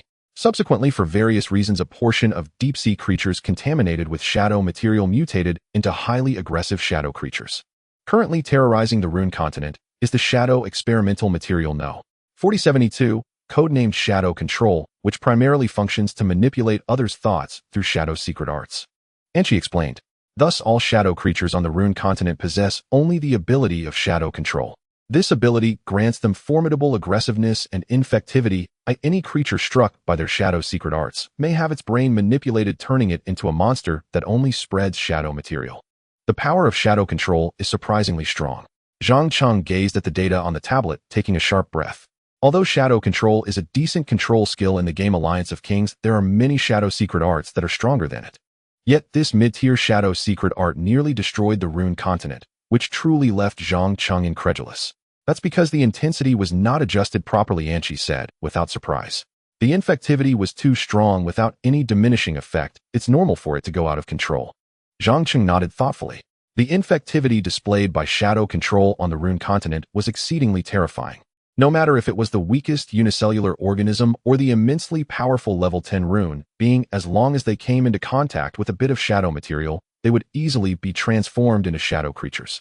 Furthermore, whether it was the initial shadow creatures or the newly infected ones, they all exhibited high infectivity. It is precisely these two reasons that caused the shadow creatures to spread like wildfire, swiftly engulfing the entire Rune continent. By the way, how is the situation on the Rune continent now? Zhang Cheng expressed his concern. The decades-long shadow rampage not only severely damaged the planet's ecology, but even caused the population to drop to less than 1/5 of its original size, which evidently affects the planet's computing power, and this computing power is crucial to the survival of the Dawn. However, Anqi's answer surprised Zhang Cheng greatly. The situation is extremely good. Huh, extremely good. Zhang Cheng doubted he had heard wrong. Anqi reassured him again, indeed the situation is better than I expected. What kind of situation? Zhang Cheng quickly inquired. I originally thought that only a stable planet could provide a large amount of computing power, Anqi said as she turned the tablet towards Zhang Cheng, showing him a set of data. However, I was wrong. A planet with violent fluctuations provides computing power far exceeding that of a stable planet. Zhang Cheng stared wide-eyed at the computing power data on the tablet, exclaiming the peak day actually provided computing power of 15000. My goodness, how can there be so much? To put it in perspective, when Zhang Cheng left the Rune continent, Planet Life No. 1 was providing less than 1000 computing power daily. However, over the following 50 years, the daily computing power provided by Planet Life No. 1 far surpassed 1000, reaching an astonishing 7000. Especially after the outbreak of the Shadow Crisis, the daily computing power peaked at a terrifying 15000. The more intense the crisis is, the more incredible the computing power becomes. This is something I never anticipated. Anqi's tone held a rare sense of shock. So does that mean as long as we keep creating crises, we can provide a large amount of computing power for the Dawn? Zhang Cheng exclaimed in delight. However, Anqi shook her head, saying theoretically doing so would indeed yield the highest efficiency for computing power, but in reality, it is very difficult to achieve. Why not? Zhang Cheng asked. Because to trigger a surge in computing power, one must create a massive crisis that threatens the very survival of the race. Anqi explained if such a crisis is not properly managed, it could lead to the destruction of entire civilizations or even planets, which would not be worth the loss. Rebuilding civilization on a shattered planet is not an easy task for us now. That's such a pity. If we could provide a large amount of computing power this way, the Dawn would recover quickly. Zhang Cheng shook his head in regret. Actually, it's not impossible. Anshi's words left Zhang Cheng stunned. You have a way. Anshi did not reply, but instead walked to the window gazing at the vast blue sky. After a long while she slowly said, if this planet can truly be infinitely rebooted, then we could continuously create extinction crises to provide a large amount of computing power for the dawn. Are you suggesting that we create a crisis on Happy Star? Zhang Cheng initially displayed an expression of disbelief, but after a moment's thought he realized that Anshi's idea, though audacious, was indeed quite feasible. As long as the time on Happy Star can reset infinitely, no matter what kind of crisis is caused, it will ultimately return to its original state, and the negative impact on the planet can be disregarded. Anshi, can you be certain? Can this planet really restart infinitely?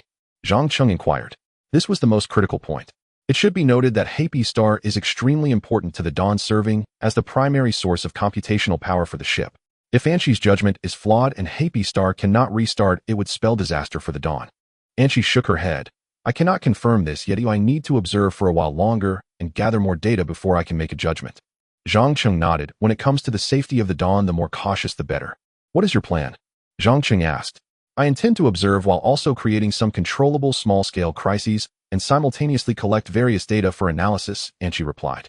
What kind of crisis do you intend to create? Zhang Cheng's excitement grew. Creating a crisis on Happy Star seemed quite intriguing. A small-scale biochemical crisis, or pretending there is an alien invasion. Feel free to suggest any ideas you have, Anshi pondered aloud. A controllable small-scale crisis. Zhang Cheng stroked his chin, sitting on the bed deep in thought. Just then his phone suddenly rang. It was a news notification. The third batch of nuclear wastewater discharge from Hongdao has ended, with over 2,300 tons of nuclear wastewater flowing into the sea. Zhang Cheng's lips curled into a slight smile. Anshi, I have thought of what kind of crisis to create. Hongdao, an arc-shaped island located along the coast of the Great Northern Ocean, covers an area of over 2,000 square meters and has been under the control of the Lighthouse Nation, one of the 5 major powers, since the end of World War III. The indigenous people of Hongdao vehemently reject the occupation of their territory by the Lighthouse Nation and often carry out terrorist attacks against the station troops. As a result, the Lighthouse Nation abandoned the development of Hongdao, implementing a high-pressure policy and even secretly conducting various nuclear tests on the island. However, it was only recently that this matter was exposed by a journalist from Hongdao at the risk of their life. Later, another journalist revealed that the Lighthouse Nation had been discharging nuclear wastewater around Hongdao for a long time, with over 10,000 tons being released into the sea each year. When the Lighthouse Nation saw that the situation was exposed, instead of retreating, they arrogantly claimed that the nuclear wastewater they discharged had been treated and posed no harm to the ocean, even asserting that it could be drunk directly. Naturally, people from other countries did not believe this statement and protested against it. However, the Lighthouse Nation stood firm against public pressure, repeatedly broadcasting the discharge of nuclear wastewater, leaving other coastal nations furious yet helpless. As one of the 5 major powers, the military strength of the Lighthouse Nation is unmatched globally, and few countries dare to offend it. The other 4 major powers, for various reasons, while condemning the Lighthouse Nation's reckless discharge of nuclear wastewater, did not resort to military action, only imposing some symbolic sanctions on trade. Thus, to this day, Hongdao continues to discharge nuclear wastewater into the sea, resulting in serious ecological impacts nearby, with various deformed monsters emerging, making it a biological no-go zone where no fishermen dare to approach. On the morning of August 15, 2041, the weather on Hongdao was, as usual, exceptionally clear. The sun shone brightly, and the sea was calm. Staff members of the nuclear power plant walked along the shore, enjoying the gentle sea breeze to ease their fatigue. If it weren't for the mountains of white corpses piled up, they might have even wanted to take a walk in the water. Such a beautiful sea, why ruin it like this? Those leaders. A middle-aged employee couldn't help but shake his head and sigh. Anyway, it will recover in a few decades. Well, just have to endure a little suffering in our generation. Decades? It might take hundreds of years to recover, the middle-aged employee scoffed. Don't listen to those self-media outlets. They are not professional at all. Many experts have stated that at most in 20 or 30 years the ocean will clean these pollutants, the small employee emphasized. Ha, you believe those experts? I certainly don't, the middle-aged employee mocked. What can you do if you don't believe it? This is decided by the higher-ups. Regardless, this nuclear wastewater must be discharged into the sea. No matter how much you think about it, it's better to just accept it. What if the ocean can purify the wastewater? The small employee rested his hands behind his head, comfortably lying on the beach. He didn't care at all about what would happen after the nuclear wastewater was discharged into the sea. After all, he was just a small figure, only needing to live his small life well. The environment and the ocean could be left for those leaders to worry about. Seeing his colleagues in different demeanor, the middle-aged employee couldn't help but feel a bit angry. Just as he was about to say something, his eyes suddenly caught sight of something floating on the surface of the sea, and his expression changed drastically. "Quick, get up and take a look at what that is," the middle-aged employee shouted in terror, pointing into the distance. "What's going on?" The small employee reluctantly sat up and looked in the direction the middle-aged employee was pointing, his eyes widening in shock. There, a massive piece of white rotting flesh floated several hundred meters from the shore. They had seen rotting flesh before, but this piece was unusual. It was alive. After confirming this, the two employees were instantly paralyzed with fear. They watched in horror as the massive piece of rotting flesh writhed incessantly, rolling up waves as it swam toward the shore. Though it appeared to move slowly, its speed was astonishing. In just a few breaths, it had already come close to the shore. As the white rotting flesh drew near, the two employees finally saw its true form. It was a grotesque maggot-like creature. Its body was made up of writhing flesh, emitting a nauseating stench. Most striking were its lantern-like eyes, as red as blood, with streams of blood tears flowing continuously, terrifying beyond belief. A monster, a monster. The two employees were so frightened that they turned and ran, shouting loudly. However, what they did not know was that at almost the same moment, several other locations on Hongdao were also being attacked by the rotting flesh monsters. In an instant, the entire Hongdao was filled with the sound of police sirens, as if the apocalypse had descended. "What on earth is this monster? Our weapons can't kill them at all. There are too many. Radar has detected at least 1,000 monsters approaching us. The nuclear power plant is under attack. Their target is the nuclear power plant." The sudden assault threw Rainbow Island into chaos. Even though the military organized a counterattack at the first opportunity, it had virtually no effect. The advanced weaponry that the Lighthouse Nation prided itself on proved to be ineffective against these monsters. Not only were large-caliber bullets futile, but even individual missiles struggled to inflict any significant damage. These monsters possessed tough skin and a horrifyingly rapid regenerative ability. No matter the injury they sustained, they could recover to their original state in mere moments, making them akin to unkillable cockroaches. Moreover, the monsters' means of attack were extremely terrifying. Their crimson eyes could emit lethal beams which not only boasted incredible power and speed, but also had an astonishing range of up to 5 kilometers. Faced with these unkillable, highly destructive, and overwhelmingly numerous flesh-eating monsters, the Lighthouse Nation, claiming to be the world's foremost military power, was utterly despairing, forced to watch as these creatures destroyed all nuclear facilities on Rainbow Island. Such a significant event could not be concealed. Almost simultaneously with the monsters' attack on Rainbow Island, all global leaders were informed. Naturally, these extraordinarily abnormal creatures drew the utmost attention from leaders around the world. Why are these monsters consuming nuclear waste? Could nuclear material be the cause of their mutation? Why haven't we captured a single one of these monsters alive yet? Leaders from various nations angrily questioned the leaders of the Lighthouse Nation. With such an incident occurring, the blame fell squarely on the Lighthouse Nation. If the Lighthouse Nation hadn't recklessly discharged nuclear wastewater, how could such monsters have emerged? Aware of their culpability, the Lighthouse Nation adopted a low profile and disclosed all information without any concealment. It's not that we don't want to capture them, it's just that these monsters are too terrifying. They can unleash superheated beams and secrete a bizarre acid that can corrode any material. The Lighthouse Nation shared the intelligence they had gathered, causing the leaders of various nations to frown deeply upon seeing the data. Whether steel, concrete, or any other alloy, the bizarre acid could corrode them in a remarkably short time. This was the reason why the flesh-eating monsters could not be captured. Currently, apart from the unused nuclear weapons, all other weapons have been confirmed ineffective against them. The leaders of the Lighthouse Nation spoke with a sense of near despair. If we can neither confine nor kill them, how are we supposed to deal with these monsters, eh? Are we left with no choice but to resort to nuclear weapons, said the leader of the Bear Nation, one of the 5 major powers, with a worried expression. The leader of the Alliance Republic immediately objected. Absolutely not. These monsters are clearly mutated nuclear beings. What if nuclear weapons fail to kill them, and instead make them stronger? The extreme heat of nuclear weapons is enough to kill any creature, argued the leader of the Bear Nation. But others voiced their dissent, leading to an endless debate without a clear resolution. While the leaders of various nations were debating, a sudden major event shifted their focus. Information about the flesh-eating monsters, which had been completely suppressed, spread across the internet overnight, becoming widely known. My God, there are such terrifying monsters that even missiles can't kill them. Were these monsters born from nuclear wastewater? The Lighthouse Nation government should be condemned. What should we do? Is the world going to end?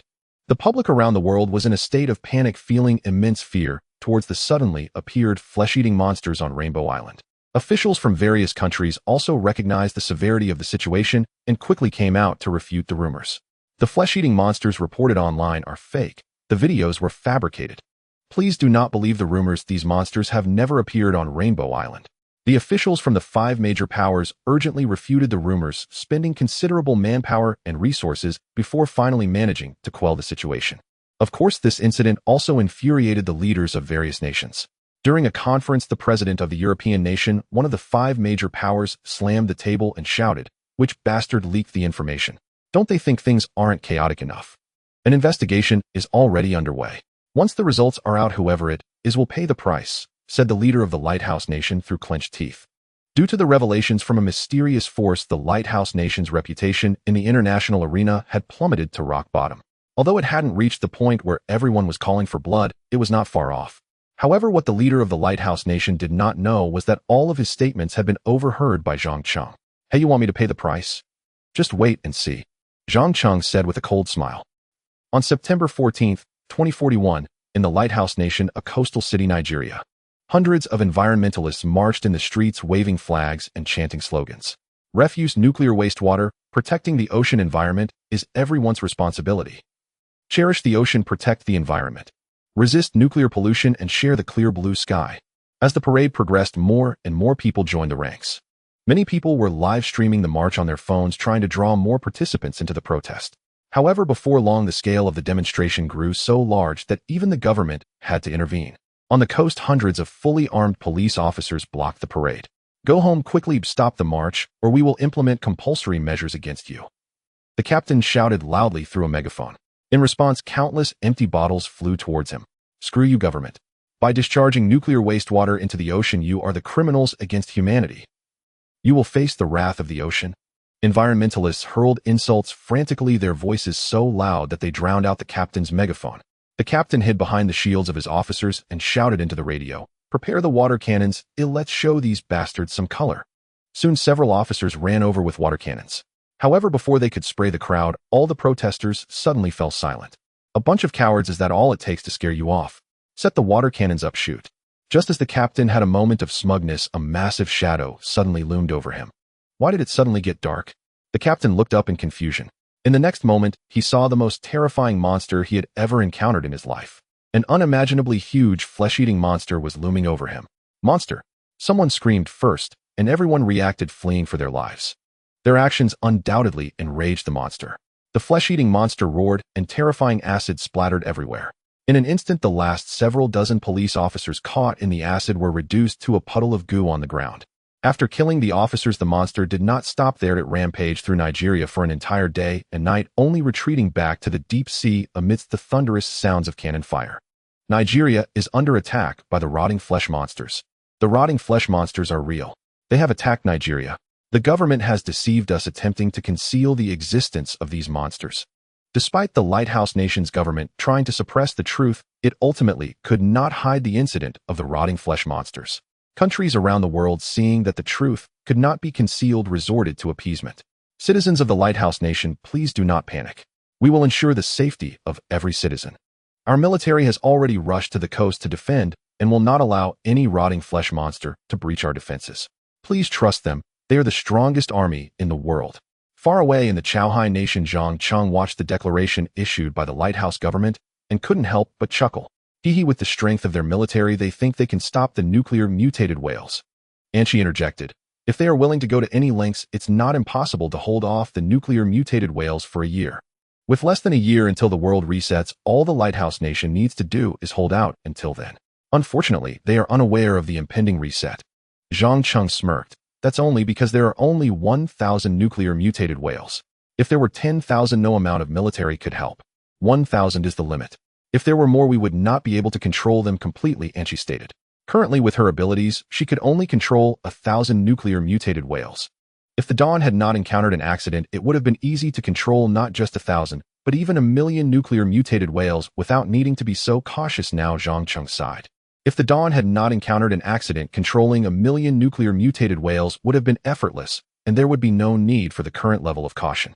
Has the computing power of Happy Star increased? Zhang Cheng asked. Compared to before, it has increased by 400. It seems that creating a crisis can indeed enhance computing power. Anshi's tone contained a hint of joy. An increase of only 400 indicates that the crisis created is not significant enough, Zhang Cheng lamented. Tomorrow I will command all nuclear mutated whales to attack the lighthouse nation. This should significantly boost our computing power. Then Anshi looked at Zhang Cheng seriously. Tonight I will arrange for a spaceship to take you to life now. 1. Why? Zhang Cheng looked at Anshi in confusion. He did not want to leave Happy Star. He greatly enjoyed controlling international affairs from behind the scenes. The significant increase in computing power may affect the temporal and spatial forces of this planet. I cannot predict what will happen, then so for safety's sake you cannot remain on this planet. Seeing Anshi's serious expression, Zhang Cheng understood the gravity of the situation. Alright, then I will leave tonight. That night Zhang Cheng took a spaceship back to Life No. 1. After the shadow catastrophe, the entire planet of Life No. 1 was in ruins with its ecological environment severely damaged. Even though Anshi employed all means to restore the ecological environment, it would take decades to return to the previous levels. Zhang Cheng observed the devastation of Life No. 1 from the sky, deeply realizing how terrifying a world-ending crisis could be. With Anshi's current capabilities, she could not control a world-ending crisis to enhance computing power. If she forced it, it could inadvertently lead to the actual destruction of the world. If Happy Star could infinitely reset, then the computing power of the dawn would no longer be a concern. Zhang Cheng sighed and focused his attention on the screen before him. The screen displayed scenes of the Lighthouse Nation's military battling the monsters. Tens of thousands of human soldiers fought desperately against the nuclear mutated whales. Countless missiles rained down from the sky, illuminating the entire sky with explosions. Although the battle appeared fierce, it was in fact one-sided. None of the human military's weapons had any effect on the nuclear mutated whales, while the whales' attacks caused massive casualties among the human troops. Countless rays of radiation swept through, and torrential acid rain fell endlessly, claiming lives in its wake. Although the nuclear mutated whales attacked the Lighthouse Nation, the high-ranking officials of all countries understood that this crisis was not just that of the Lighthouse Nation, but a crisis for the entire human race. Everyone understood the principle of shared fate. Even if the nuclear mutated whale crisis was likely caused by the Lighthouse Nation, it had already happened, and now the focus was on how to remedy it. Countries around the world did not stand idly by if they offered assistance to the Lighthouse Nation to combat the swarm of nuclear mutated whales. With the collective efforts of all nations, the Lighthouse Nation barely managed to hold off the attack. However, the situation remained grim. Months passed, and the Lighthouse Nation had not killed a single nuclear mutated whale, while their military had sustained casualties exceeding 1 million. Everyone around the world was in despair. If these monsters could not be killed, then the nuclear mutated whales would become a permanent nightmare for humanity, potentially leading to the extinction of the human race. The crisis of extinction united all of humanity, prompting them to come together and find ways to combat the nuclear mutated whales. The computing power provided by Happy Star surged in this context, reaching a peak close to 3000. Just when everyone was filled with confidence, believing they could weather this crisis together, a terrifying monster beyond imagination emerged. Godzilla, a gigantic monster resembling a dinosaur towering hundreds of meters high, attacked the Lighthouse Nation. It possessed terrifying defenses beyond that of the nuclear mutated whales, along with attack capabilities comparable to nuclear explosions. Boom, boom, boom. Mushroom clouds rose within the territory of the Lighthouse Nation. Terrifying nuclear contamination spread across the entire Lighthouse Nation. The nuclear explosion monster Godzilla. In just 3 days, it nearly brought the Lighthouse Nation to collapse. Godzilla is too powerful, truly a level 3 life form. The Lighthouse Nation must be in despair now. Looking at Godzilla, who had almost destroyed half of the Lighthouse Nation on the screen, Zhang Cheng couldn't help but marvel. Sitting next to Zhang Cheng, Anshi remarked, "The computing power has reached 120. Godzilla has brought immense despair. With each attack resulting in a nuclear explosion, how could one not feel despair?" Zhang Cheng said, both amused and exasperated. Although under Anshi's control, Godzilla had only caused a few nuclear explosions, the nuclear contamination was undeniably real, and that was what the Lighthouse Nation feared the most. With Happy Star's current technological level, it was completely helpless against the nuclear contamination caused by nuclear explosions. Aside from the nuclear explosions, Godzilla's other attack methods were also extremely terrifying. Zhang Cheng had no doubt that if given half a year, Godzilla would undoubtedly be able to destroy the entire Happy Star. But it no longer had that much time. Currently, the date on Happy Star is March 26, 2042, which is theoretically the day Happy Star will reset. It was precisely because the time for the planet to reset was approaching that Anshi dared to release Godzilla to create immense panic in the world. Will the Happy Star restart? Zhang Cheng and Anshi anxiously gazed at the screen. The possibility of the planet restarting was almost equivalent to whether the dawn could overcome the crisis. The last time the time restart occurred was precisely at 8:00 a.m. on March 26, 2042. Theoretically, this restart should happen at the same time. It's almost time, it's almost time. As the seconds ticked away, Zhang Cheng's heart tightened. 75958. 75959. 8:00 a.m.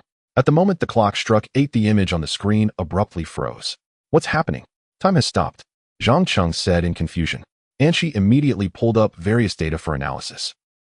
After a moment, Anshi spoke with uncertainty. This planet seems to be undergoing a time restart in a way that I cannot comprehend. The speed of the restart is extremely slow. It may take 50 years to complete, just like last time. What should we do now? Wait, Zhang Cheng asked. Is there anything we can do besides wait? The happy star is enveloped by a space-time magnetic field, and we cannot do anything to it. By the way, what is the current computing power provided by the happy star? Zhang Cheng asked curiously. Anshi replied with a somewhat complicated tone. The computing power has remained at the moment of the time restart at 13321. It's strange that such high computing power can be sustained continuously.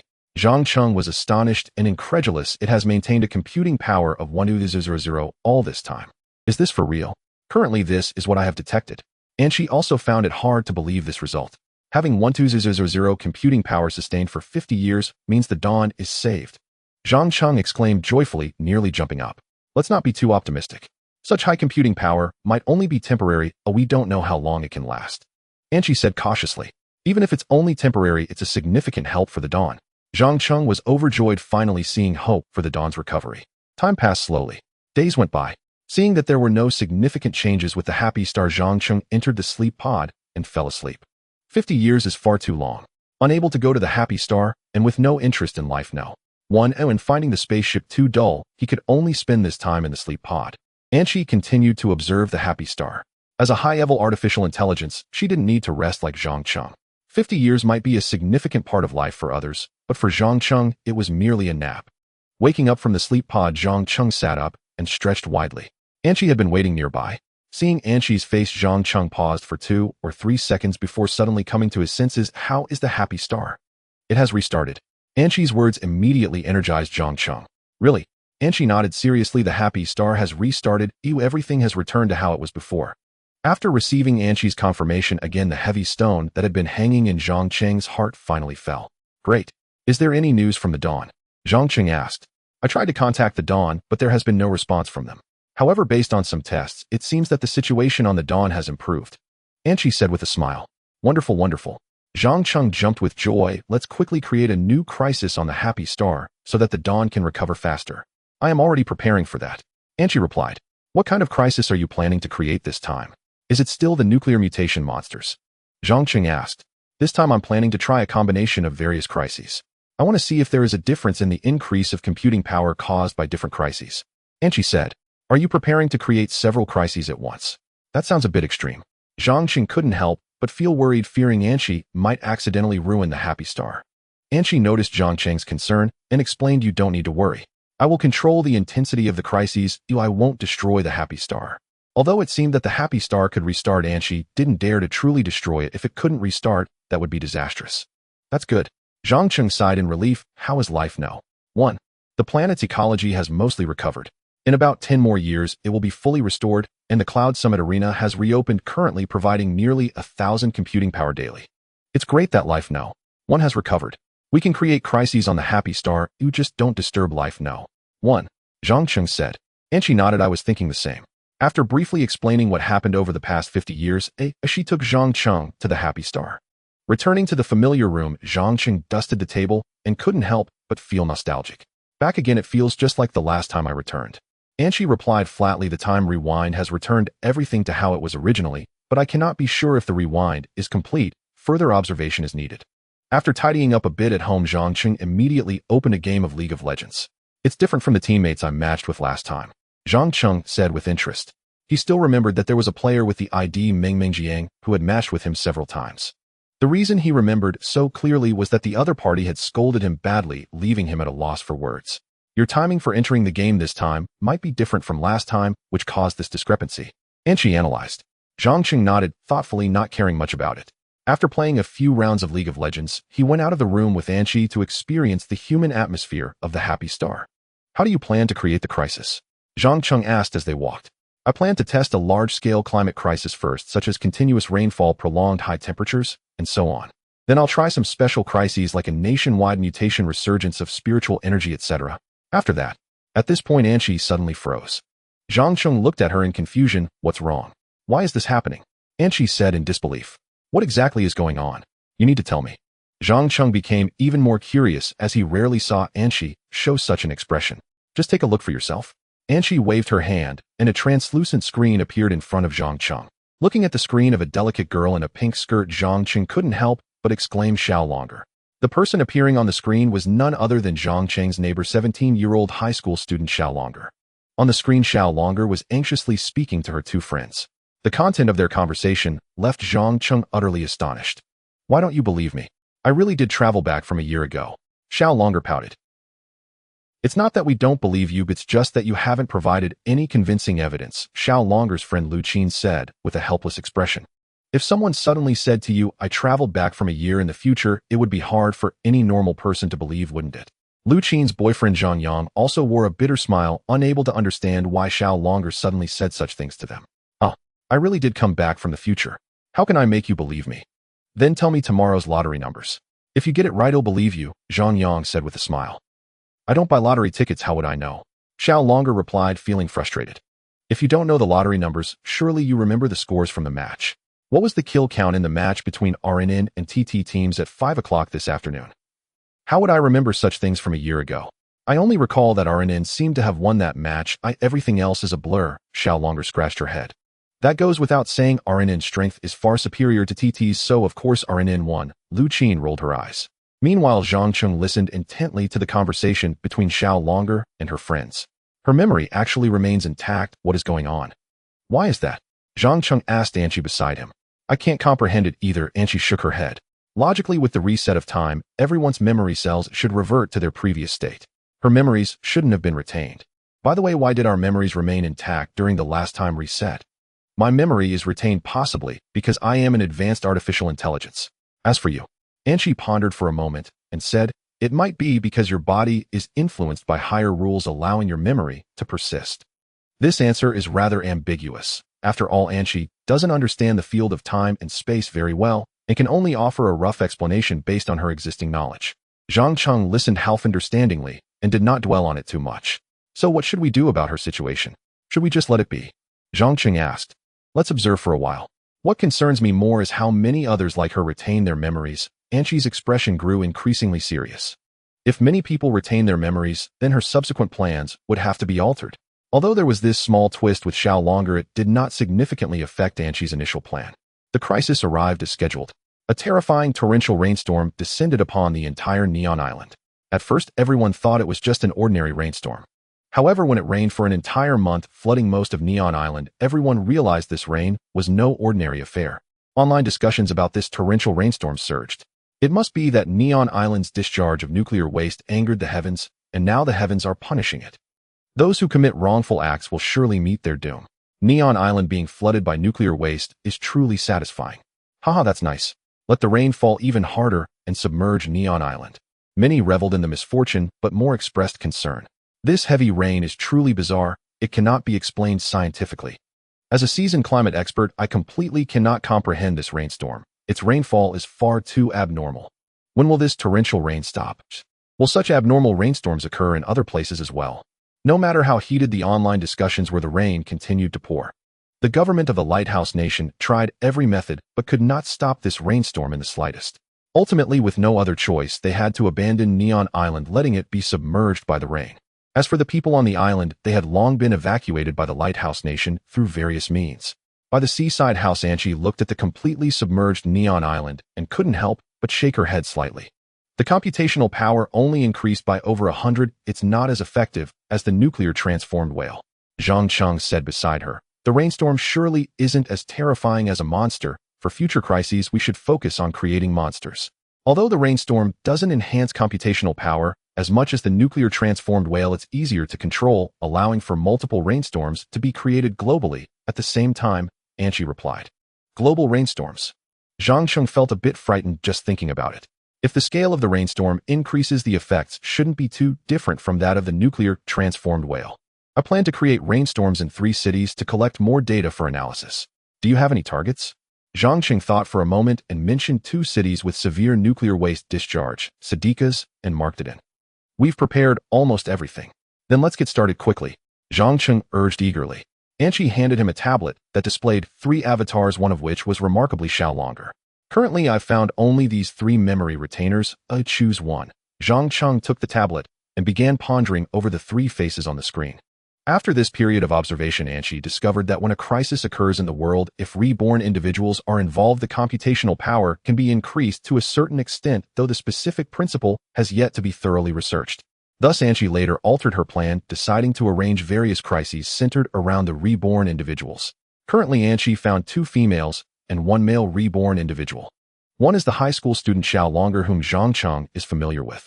One is a 27-year-old neon otaku. The last is a blonde-haired greenied nun. Zhang Cheng tapped on Xiaolonger's avatar, and her various information immediately appeared. From her height and measurements to her family background, even her genetic sequence was crystal clear. As the creator of the Hi-Pi star, Anchi could easily gather detailed information about anyone on this planet. Zhang Cheng was quite familiar with Xiaolonger, so he did not look into her information too much. He then clicked on another person's avatar. Luna, 23 years old, a level 2 nun at the Cathedral of the Holy Master. After graduating from the Vatican Nun University at the age of 21, she began working at the Cathedral of the Holy Master. Zhang Cheng read her information, revealing a thoughtful expression. Initially, Anchi established numerous churches in this world to better control Happy Star. The Cathedral of the Holy Master was the largest among them, with its followers spread across the globe, reportedly exceeding 1 billion. Nun Church. Zhang Cheng repeatedly mulled over these 2 words, his eyes gradually brightening. He remembered that among the various crises prepared by Anchi, one was called the Mythical Crisis. It involved creating various demons from myth and legend to instigate an apocalyptic crisis. Demons, nuns, doesn't that pair perfectly? A smile appeared at the corner of Zhang Cheng's mouth. Vatican. Cathedral of the Holy Master. Nun's dormitory building. Luna buried herself in her blanket, staring intently at the information on her phone. The Ancient Millennium heavy rain on Neon Island has ceased. Experts still do not understand its formation. Neon Island has been submerged. A large amount of nuclear waste has flowed into the sea, which may have a huge impact on the ocean. Multiple countries are jointly pressuring the Lighthouse Nation to handle the nuclear waste from Neon Island. The Lighthouse Nation refuses to handle the nuclear waste from Neon Island, taking an extremely tough stance.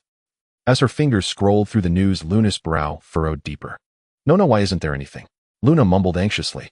She simply could not understand why everything around her was the same as it was a year ago, but why was Neon Island an exception? Luna clearly remembered that at this time last year, images of the rotting flesh monster had already spread all over the internet, becoming widely known. However, now she had searched the entire internet and found no information about the rotting flesh monster. Why is there nothing? Luna was puzzled. After searching for several hours without finding anything, she helplessly tossed her phone aside. She lay back on the bed, staring blankly at the pristine ceiling.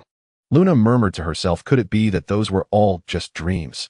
Yet the memories from that year were so vivid. She could still clearly recall how desperate people around the world were when the nuclear transforming beast Godzilla forced the Lighthouse Nation into a corner. Despair soon led to chaos. The darkness of human nature was fully unleashed. The world descended into turmoil. Burning, killing, and looting were everywhere, and even the government army could not suppress it. The apocalypse. Although it was not yet complete, the signs were already evident. Recalling that last moment, Luna's delicate body couldn't help but tremble slightly, and her eyes even glistened with tears. Chaos spread across the world. Naturally, the Cathedral of the Holy Master could not escape its fate. Mad criminals burst into the church, indulging in burning, killing, and looting. Even though the police arrived in time, the Cathedral of the Holy Master, with over 2,000 years of history, was still consumed by the raging flames. That night was one Luna would never forget. The fire raged on, not extinguished, for an entire night. Countless clergy knelt in sorrow.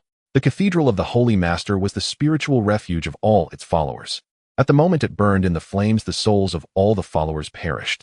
Many desperate clergy chose to commit suicide, rushing into the burning church, hoping to follow the church in spirit. Luna wanted to follow in their footsteps, but when she ran to the burning church and stepped into the flames, her other foot hesitated to step in. Listening to the screams of those in the flames, watching the charred bodies, Luna's face, illuminated by the fire, betrayed her fear. Terrified, she withdrew her foot from the church. Without hesitation, she turned and fled, weeping, while harshly scolding herself in her heart. Luna, you are such a coward. Your friends and teachers all rushed into the flames, yet you chose to run away. You have disappointed them so much. I look down on you, Luna. Luna scolded herself for her cowardice. Under the firelight illuminating the night sky amidst the cries of despair. Without stopping for a moment. Running wildly. Running. Until she was exhausted. Until her ears were deafened. Until her consciousness became blurred. Running until past memories replayed before her eyes. Running until she forgot everything. Dazed, she stopped, suddenly looking back. To find. She was walking in a familiar corridor. In the corridor of the church that should have burned down. Familiar statues, familiar floors, familiar halls. Everything was so familiar. In the bustling corridor, the sounds of people were continuous. Luna stood frozen in place, looking bewildered, out of place with her surroundings. Why? Why was the burned church appearing intact before her eyes? Why were those who had died laughing in front of her? Could it be that this is heaven?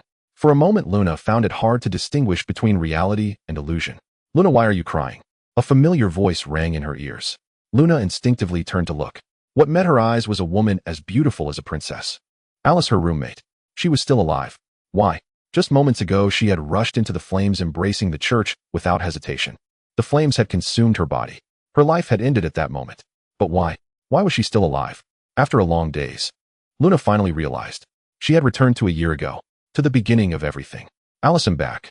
On that day, Luna held Alice and cried for a long time. However, no matter how much Alice asked her, she did not say a word. Reborn a year earlier. Such a fantastical event. It would be hard for anyone to believe. Luna knew that if she spoke carelessly, she could easily be branded as insane. Moreover, the future a year later held no beautiful scenes. Monsters. Chaos. The apocalypse. If such things were casually spoken of, she might be expelled from the church on the spot.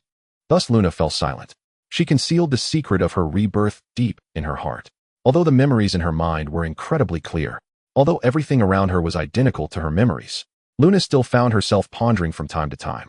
Those rotting flesh monsters, those looters who burned down the church, and that nuclear transforming monster that destroyed the Lighthouse Nation, could they all just be a dream? Especially when that unprecedented heavy rain, which had never appeared in her past life, submerged much of Neon Island. Luna became even more doubtful. But every time the night grew deep and quiet. When Luna closed her eyes, the grotesque appearance of the rotting flesh monster, the scene of looters setting fire to the church, always flashed vividly before her. This made her worry. What if the rotting flesh monsters really existed?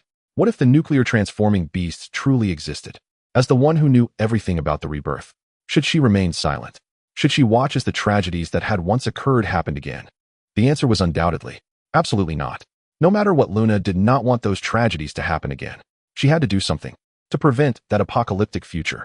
Having resolved her course, Luna diligently scoured news reports, topics she had never cared about in her past life, hoping to uncover traces of the flesh-rot monster among the countless fragments of information and confirm that her memories were not mere illusions. Yet to this day, Luna had found no trace of the flesh-rot monster online. It was as if it had never existed, elusive, invisible beyond all search. Could it be that the torrential downpour had concealed its presence? Luna wondered. Or was it truly nothing more than a dream? If it were only a dream, then all would be well. Luna harbored no desire whatsoever for that apocalyptic future to unfold. Just as this thought crossed her mind, without warning, a vision erupted before her eyes, the holy sovereign cathedral engulfed in flames. Blazing fire pierced the sky, a thick smoke billowed upward, cries of anguish and wails of despair echoed ceaselessly. This. Luna stared stunned, her shock laced with bewilderment. She would never forget this hellish tableau. Yet how could it appear before her now when it belonged irrevocably to the past? Bewildered and uncomprehending, Luna watched helplessly as the inferno raged ever fiercer, until even firefighters abandoned their efforts. As an observer, she soon noticed something deeply amiss. Strange. Why does this fire burn so violently? Though the cathedral had long crumbled to ash, the blaze showed no sign of weakening. Instead, it surged with terrifying intensity, spreading even across the open ground surrounding the ruins. This fire is profoundly unnatural. Luna's heart clenched. In her past life, she had fled the conflagration halfway through, leaving her ignorant of the cathedral's ultimate fate. Why does the fire burn so grotesquely? Why am I witnessing these visions now? Question after question welled up within her. But soon she had no time for such thoughts. The sight before her shattered her very perception of reality. The cathedral collapsed. The holy sovereign cathedral, standing unshaken for over 2 millennia, imploded with a thunderous roar, sinking deep into the earth. Not only the cathedral, but the adjacent plaza and several surrounding streets vanished into the abyss. A colossal crater, nearly 1 kilometer wide, gaped before Luna. vast, dark, and bottomless like the fabled gates of hell, an abyssal maw exuding primal dread. Was this crater how I died in my past life? Luna's memory of her final moments was hazy. She recalled only running, then suddenly finding herself 1 year in the past. She held no recollection of this chasm. Then abruptly the vision shifted once more. The impenetrable blackness of the abyss flared crimson. Countless torrents of fire erupting like a cataclysmic volcanic eruption. An unbearable heat melted everything in its path. The entire city of Vanti bathed in blood-red light. Searing temperatures triggered waves of shrieks across its districts. Hell on earth. The phrase flashed unbidden across Luna's mind. No other words could possibly capture the horror unfolding before her. Luna's vantage point hovered high above, granting her a panoramic view of all Vanti, and yet every distant detail remained crystalline, as though observed at arm's length. She saw people's skin blister and peel under the scorching heat, writhing in agony upon the ground. A mother beside a cradle, unable to endure the torment, took her own life. An infant screamed inconsolably in its cradle, ignored, abandoned. Every person shrieked. Every person wept. Agony saturated Vanti. Wails became its anthem. This infernal spectacle filled Luna with visceral, soul-deep terror. She felt profound gratitude for having returned to the past before this apocalypse descended. Suddenly a sound shattered the world. A deafening, earth-shaking boom resonated across all of Vanti. It was colossal, like a comet striking the planet, like a supervolcano detonating, like a planetary tsunami crashing against reality itself, its sheer magnitude drowning out all other sound. Instinctively Luna turned toward the source and froze. Before her stood the most horrifying sight she would ever witness: a colossal, gore-drenched hand, mountainous, monstrous, emerging from the crater. Then came the being itself, a titanic demon. Horns like jagged obsidian crowning its skull, bulging crimson eyes, rows of serrated fangs, skin rippling with molten lava. Any theologian would recognize it instantly. The Lord of Hell. The demon king Satan. Luna screamed aloud. Overwhelming terror nearly dissolved her consciousness. Yet the vision ended abruptly. Her gaze fell upon the familiar ceiling of her room. But Luna trembled uncontrollably, her brow drenched in cold sweat. The demon king. Recalling Satan's grotesque visage, she shuddered violently. Why has he come to our world? No, why does Satan exist at all? His appearance plunged Luna into existential disarray. Though she had graduated with top honors from the world's most prestigious convent academy, she was never devout, never believed in myth or legend. In short, she was a materialist, trusting science, rejecting divinity. Yet what she had just witnessed forced her to reconsider the authenticity of those ancient myths. Gods and demons. Perhaps they truly existed. A new question arose: why can I see these visions? Luna pondered deeply. Soon she recalled a legend she'd once read in the Bible: when the gates of hell swing open, when demons descend upon the mortal realm, when the world teeters on the edge of annihilation, the Holy Sovereign shall choose a prophet from among humankind, one who foresees calamity, thwarts demons, and saves the world. Am I the prophet chosen by the Holy Sovereign? Luna's breath quickened. If so, silence was no longer an option. The fate of the world rested solely upon her shoulders. She had to act. Yet when she contemplated how uncertainty gripped her, whom should I tell? The priest, the police, the government. And how could I possibly make them believe me? Luna was not socially adept. Indeed, she was profoundly introverted and timid. From childhood onward, she had spoken fewer than 10 sentences to anyone outside her family and a handful of close friends. It was precisely this reticence and timidity that had allowed her to guard the secret of her rebirth so completely. Others surely would have spoken long ago. As Luna sat lost in anguished contemplation, her brow furrowed in distress, Alice suddenly leaned in and asked Luna, "What's wrong?" "Alice, what should I do?" Luna seized Alice's hand, as if grasping a lifeline amid drowning waters. "What's wrong?" Alice was immediately puzzled. Ever since the last time Luna inexplicably cried in the corridor, Alice felt that Luna was acting strangely, as if she were hiding some secret. Alice had always regarded Luna as her best friend, and upon seeing that something seemed to be troubling her, she immediately used her connections to investigate. However, after such a long time, Alice had not uncovered anything. Luna was in good health, and her parents and friends were also well, with no one bullying her, which left Alice utterly bewildered about what was happening with Luna. No matter how much Alice asked, Luna would not reveal anything, which had been keeping Alice from sleeping well during this time. However, this time, before Alice could ask in detail, Luna burst into tears and said, "How can I make others believe I am a prophet?" Prophet? Alice was completely taken aback. Luna quickly explained: a prophet, as recorded in the Bible, is someone who can foresee the future. Alice's eyes widened in surprise as she looked into Luna's sincere gaze, feeling that she was not lying. "When did you awaken as a prophet?" Without any doubt, Alice chose to believe her, which deeply moved Luna. "It was the day I cried while holding you in the corridor," Luna said a bit shyly. Alice, with her sharp mind, quickly thought of something. What future did you foresee? As a devout nun, Alice's understanding of prophets far exceeded Luna's. She knew that prophets only emerged when significant disasters were about to occur in the future. Seeing the genuine trust in Alice's eyes, Luna could no longer hide the secret in her heart and revealed everything she had experienced. It took Luna a full hour to finish recounting her experiences. By this time, Alice was so shocked that she could hardly speak. The rotting monsters attacking Neon Island. The nuclear mutation beast destroying Lighthouse Country. The demon king Satan crawling out from the gates of hell. Each revelation was beyond Alice's comprehension, forcing her to reevaluate her understanding of the world. Alice, don't you believe me? Luna asked cautiously. Ever since she began telling her experiences, Alice had not said a word.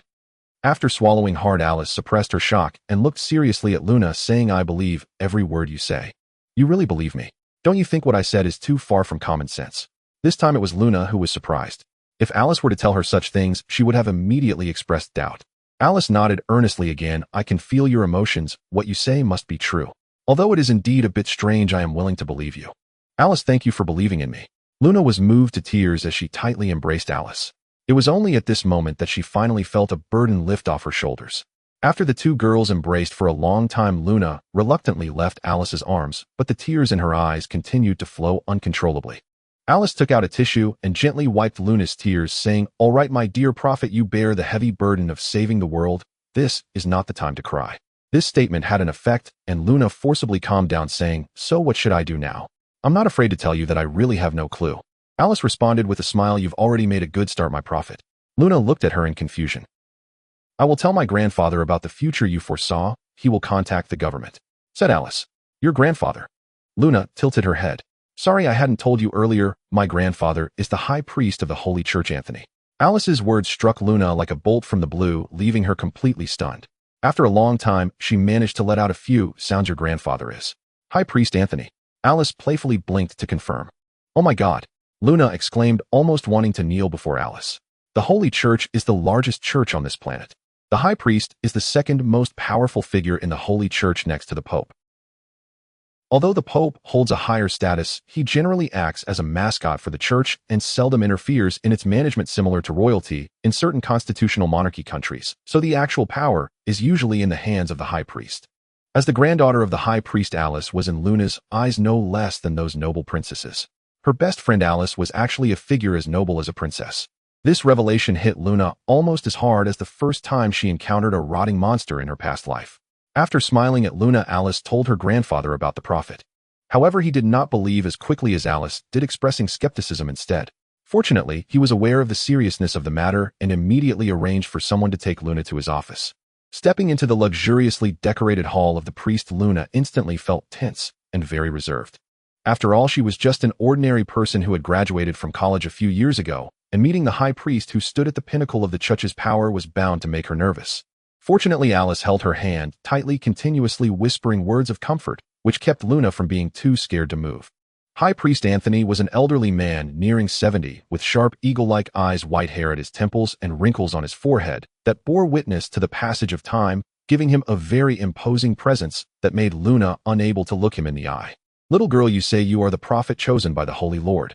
As Anthony spoke, his eyes sparkled with intensity, scrutinizing every detail of Luna's face, as if trying to see right through her. Yikes, Luna flinched in fear. Anthony's gaze was incredibly aggressive and oppressive, making it difficult for Luna to breathe. Grandpa, you scared Luna. Alice stepped forward to block Anthony's gaze, significantly alleviating the pressure on Luna. Looking at his granddaughter's pouty face, Anthony smiled helplessly and softened his gaze. I'm sorry, little girl, I scared you. Anthony then revealed a kind smile, no longer as terrifying, and Luna finally dared to look at him. Please sit down and share your experiences, the more detailed the better. Anthony gestured for Luna to sit at his desk, offering her a glass of water and a small snack. After thanking him, Luna gingerly held the glass and struggled to organize her thoughts. I don't know if I am the prophet chosen by the Holy Lord, but my experiences are indeed a nightmare. Luna meticulously recounted her experiences, far more detailed than what she had previously shared with Alice. Anthony listened attentively, occasionally interrupting with questions. After more than 2 hours, Anthony leaned back in his chair, his face filled with shock, constantly reflecting on everything Luna had said. Naturally, having reached the position of a high-ranking official, he possessed a judgment that surpassed ordinary individuals. Though he couldn't be 100% certain, Anthony at least had an 80% conviction that Luna was speaking the truth. She might truly have foreseen the future. The king of hell. Satan really exists. He murmured in a barely audible voice, disbelief etched in his words. Despite being at the pinnacle of power within the Holy Church, Anthony, like Luna, was a materialist and did not believe in the existence of deities. He had always firmly believed that the myths and legends in the scriptures were fabricated lies, tools for ancient charlatans to gain profit by deifying themselves. After all, the ancients were ignorant, lacking scientific knowledge, and easily deceived. Yet now Anthony suddenly felt that the ignorant one might be himself, the self-righteous, high-ranking official. If Satan exists, then the Holy Lord must also exist. Sitting in the position of a high-ranking official as such an irreverent believer, Anthony couldn't help but feel a wave of dread. Anthony's mind raced, and he remained silent for a long time. Alice could not help but ask, "Grandpa, what should we do now? Should we contact the government immediately and prepare them?" Anthony snapped back to reality, not answering Alice, but instead fixating on Luna, asking, "Did the Holy Lord tell you why Satan would come to the mortal realm?" Luna shook her head, saying, "No, the Holy Lord only showed me these futures and did not tell me why such things would happen." "Can't you ask the Holy Lord?" Anthony frowned deeply. "Ask the Holy Lord?" Luna looked at Alice in confusion. Alice hurriedly explained, "The scriptures record that if a prophet prays to the Holy Lord from their heart, they can receive a response from the Holy Lord.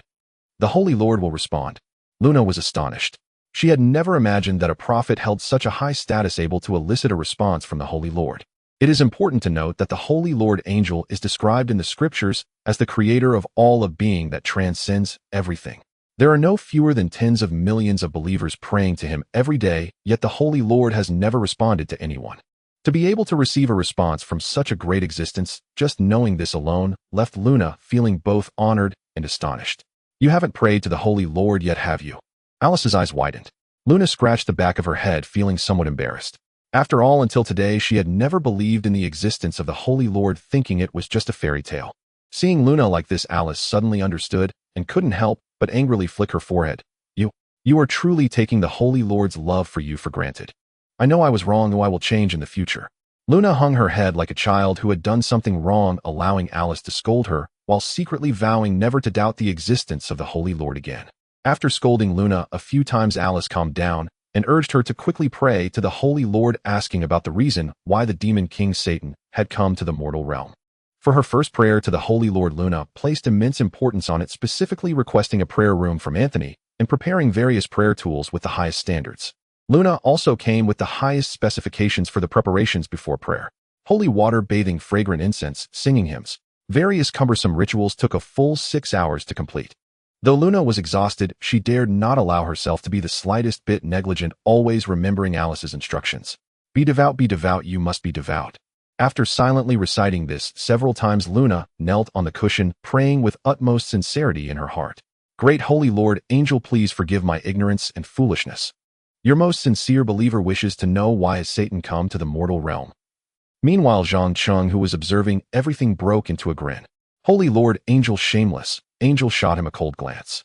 Zhang Cheng, still carefree, continued, "The statue of the Holy Lord you had them build is too fake. It's not even a pig's head." "Hee, if your believers knew that their great Holy Lord was a pig's head, what do you think they would think?" Angel's coldness intensified. "Do you believe I can turn you into a pig's head?"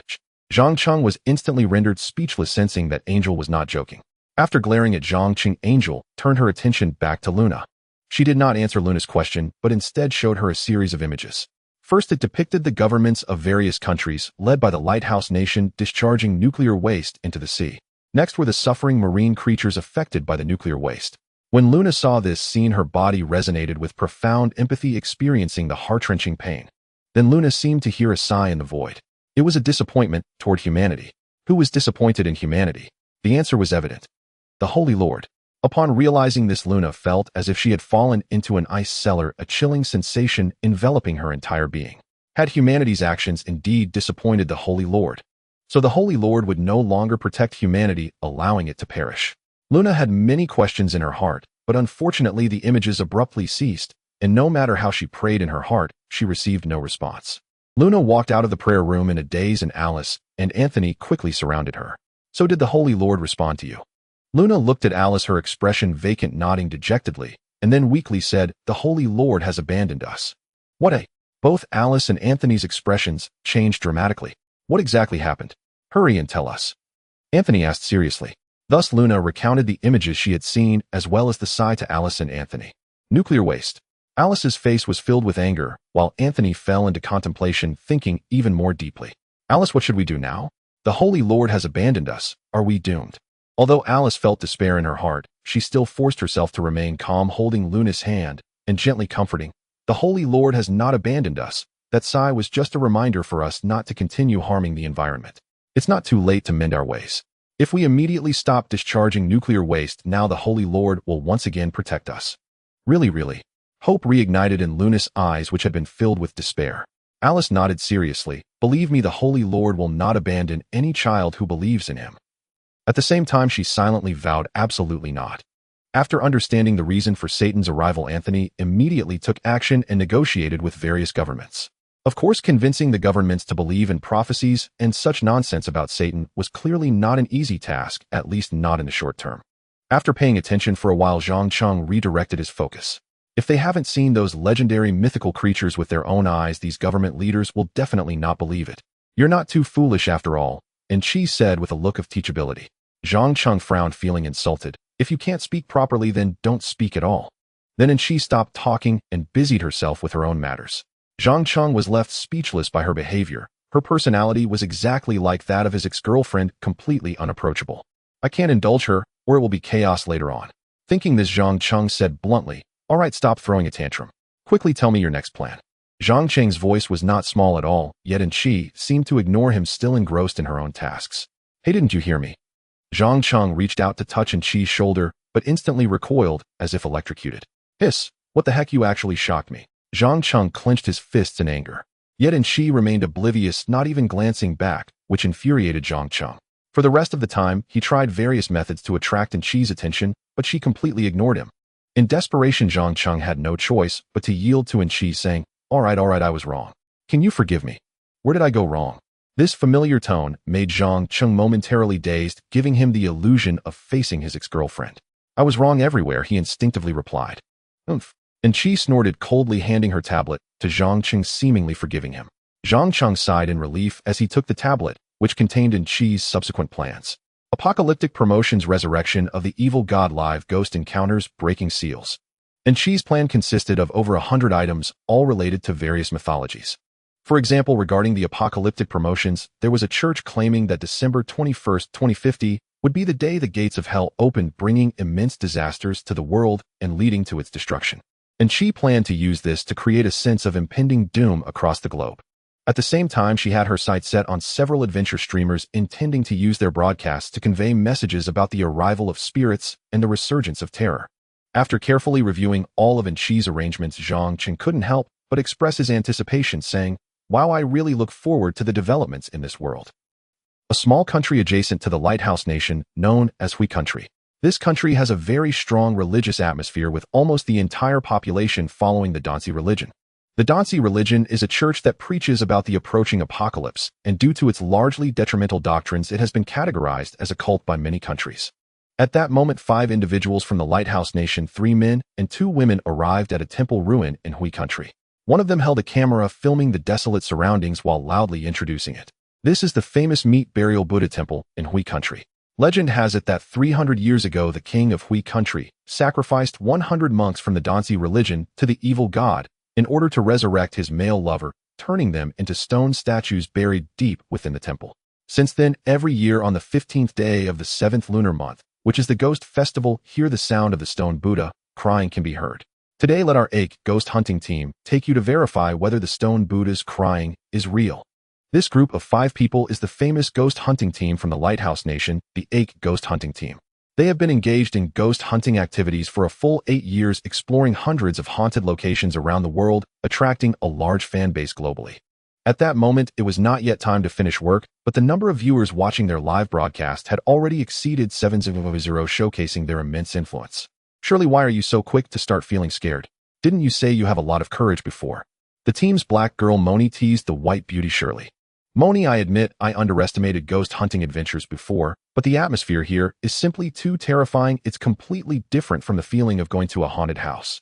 As Shirley spoke, she constantly remained vigilant of her surroundings, fearing that something might suddenly appear. She was a recent college graduate, having joined the AIC ghost hunting team for this outdoor live broadcast because she knew Mona's sister. This was Shirley's first ghost hunting adventure. The reason she participated in this outdoor ghost hunting adventure was to relieve the pressure of job hunting through thrilling horror. During her college days, Shirley often relieved her academic stress through horror escape rooms and various haunted houses. Since she had been to so many ordinary horror escape rooms and haunted houses no longer scared her. By chance, Shirley learned in a chat group for escape rooms that many seasoned escape room players eventually chose ghost hunting adventures to satisfy their ever-increasing fear threshold. For those who had been to hundreds or even thousands of haunted houses, ordinary haunted houses could no longer meet their needs. Only the unknown haunted locations could make them feel fear again. At that time, Shirley felt as if she had discovered a new continent filled with longing for ghost hunting adventures, and eventually managed to take part in this ghost hunting adventure through Mona's sister. Moni was not particularly surprised by Shirley's fear. For a girl, you have quite a bit of courage. I remember the last little boy who joined us for an adventure. He was so scared he peed himself as soon as he entered the haunted house. I still remember that silly kid lying in a puddle of urine, crying for his parents. I should have recorded that ridiculous scene. I remember that coward later went to see a psychologist. It's such a disgrace to us men. The laughter of the group made Shirley frown slightly. Educated, while Shirley did not appreciate their blatant ridicule of others. Anyone can encounter a psychological breakdown, and at such times what they need most is comfort, not mockery. Shirley, don't worry. Even if you pee yourself later, I won't let them laugh at you. Moni thought Shirley was scared and offered her some comfort. Yes, Shirley, don't worry. We definitely won't laugh at you then. Of course, beautiful girls get special treatment. The other team members quickly echoed. The main reason they agreed to let Shirley join was largely due to her high attractiveness. Her beauty was not much different from that of typical female stars. Listening to the playful promises of a few people, Shirley gradually felt agitated, yet she managed to force a smile on her face. It's my first time exploring a spirit, so if I get scared, please don't laugh at me. Don't worry, we'll protect you. If you're scared, just come into my arms, haha. The group joked and laughed. Entirely unlike a team here to explore a dangerous spirit, they seemed more like tourists. As they ventured deeper, they soon arrived at the heart of the temple. The atmosphere inside was starkly different from that outside, filled with an eerie chill that quickened their heartbeats, while the heavy silence felt suffocating. The further they walked, the darker it became, until they were engulfed in complete darkness, resembling a sealed basement. Most people would have been too scared to proceed in such a place. However, aside from Shirley, who was extremely tense, the other four seemed very relaxed, occasionally wandering to seemingly dangerous spots, making silly poses for the camera. Brothers, did you see the Sanskrit on those stone pillars? It said these inscriptions are meant to suppress evil spirits. As long as we recite them, their effects will vanish, and then the evil spirits will be unleashed. The Captain Jaiwan said to the screen with a smile. So what are you waiting for? Hurry up and read them. I want to see an evil spirit. Quick read, and you'll get a gift. The barrage of comments erupted, and a flurry of gifts started pouring in. Seeing the atmosphere ramping up, Jaiwan boldly stepped up to the inscriptions, reading them one by one. As the difficult Sanskrit echoed, Shirley's breaths grew rapid. She couldn't shake off a sense of foreboding. Shirley clutched the amulet in her hand, unable to resist, asking Moni beside her, "Is it really okay for him to do this? What if? What problems could arise? You don't really believe in ghosts, do you?" Moni replied with a hint of amusement. Under Mona's gaze, which seemed to regard her as if she were simple-minded, Shirley fell silent. "Hey, turn the camera this way. There's a little girl who's scared." Moni suddenly shouted at the teammate holding the camera. The camera lens quickly focused on Shirley. "Everyone look. This little beauty is about to wet herself with fright. Hurry and send her some gifts to give her a bit of courage." Moni pushed Shirley in front of the camera, completely forgetting her earlier promise not to mock her. The other members also joined in the teasing. "No way are you scared already. This is just the beginning, and you're about to wet your pants. You claim to be a seasoned haunted house enthusiast, yet look at you now." The mocking voices made Shirley's eyes gradually redden. This was the first time she had encountered such outrageous behavior in her life. Just as she was about to express her anger, a hand suddenly pinched her waist. Shirley immediately screamed in fright. However, the response she received was a burst of laughter from the others. "Ha ha ha, she really wet herself. Everyone look. The little beauty is scared to the point of wetting herself. Oh no, what if she has no spare pants? Should I lend her mine?" The members of the AIC Spirit Exploration team, for the sake of the show's effect, paid no heed to Shirley's embarrassment. Unable to hold back her tears, Shirley began to cry, shouting that she disliked them and didn't want to continue with them. "Ha ha, the coward doesn't want to walk with us anymore. So are you going back alone?" The camera then panned to the direction they had come from, which was enveloped in darkness, revealing nothing. The viewers watching the live stream, fearing that the situation wasn't serious enough, began suggesting cruel ideas. Let her go back alone and see if she dares to walk. She definitely won't dare to go back. It's better to leave her here. Maybe we'll see a fountain at her feet later. You guys are too cruel. What if she gets scared to death? I still want to see her wet herself. The viewers want us to leave you here alone. I think that's a fantastic idea. What do you all think? Well, isn't that perfect? Since she doesn't want to move with us, let's leave her here. Let's just leave her here and get going. As they spoke, it seemed they genuinely intended to abandon Shirley here. However, as they continued chatting, they quickly discovered something strange. Where's the captain? The group suddenly fell silent. Flashlights swept around, scanning each dark corner, but no sign of Jiawen could be found. Captain, Captain, they called out anxiously while searching. However, the barrage thought this was part of a new show and began showering gifts. Haha, has the captain been dragged away by a monster? The horror atmosphere is just right. This performance is quite good. You all better be careful and watch out for getting scared to the point of wetting yourselves by the captain. Due to Captain Jiawen's mysterious disappearance, the heat in the live stream surged. However, the few people present had no mood to pay attention to the situation in the stream. Captain Jiawen actually vanished. This was completely different from their prior plan. Damn Jiawen, where the hell did he hide? Moni gritted her teeth. She hadn't felt this tense in a long time. Everything ahead is sealed off. Where could he possibly hide? Another team member furrowed their brow and spoke. Seeing that the previously sobbing Shirley seemed to sense something was off, she stopped crying and joined in the search. Have you all noticed that the color of these inscriptions seems darker than before? Shirley pointed at a Sanskrit inscription. What's darker? Moni turned back to glance at Shirley, and seeing her pointing at the Sanskrit, she impatiently shouted, "Don't cause trouble, okay?"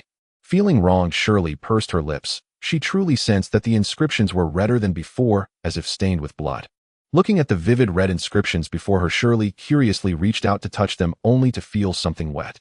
Shirley withdrew her finger, and upon closer inspection let out a scream. Ah! This scream startled the others.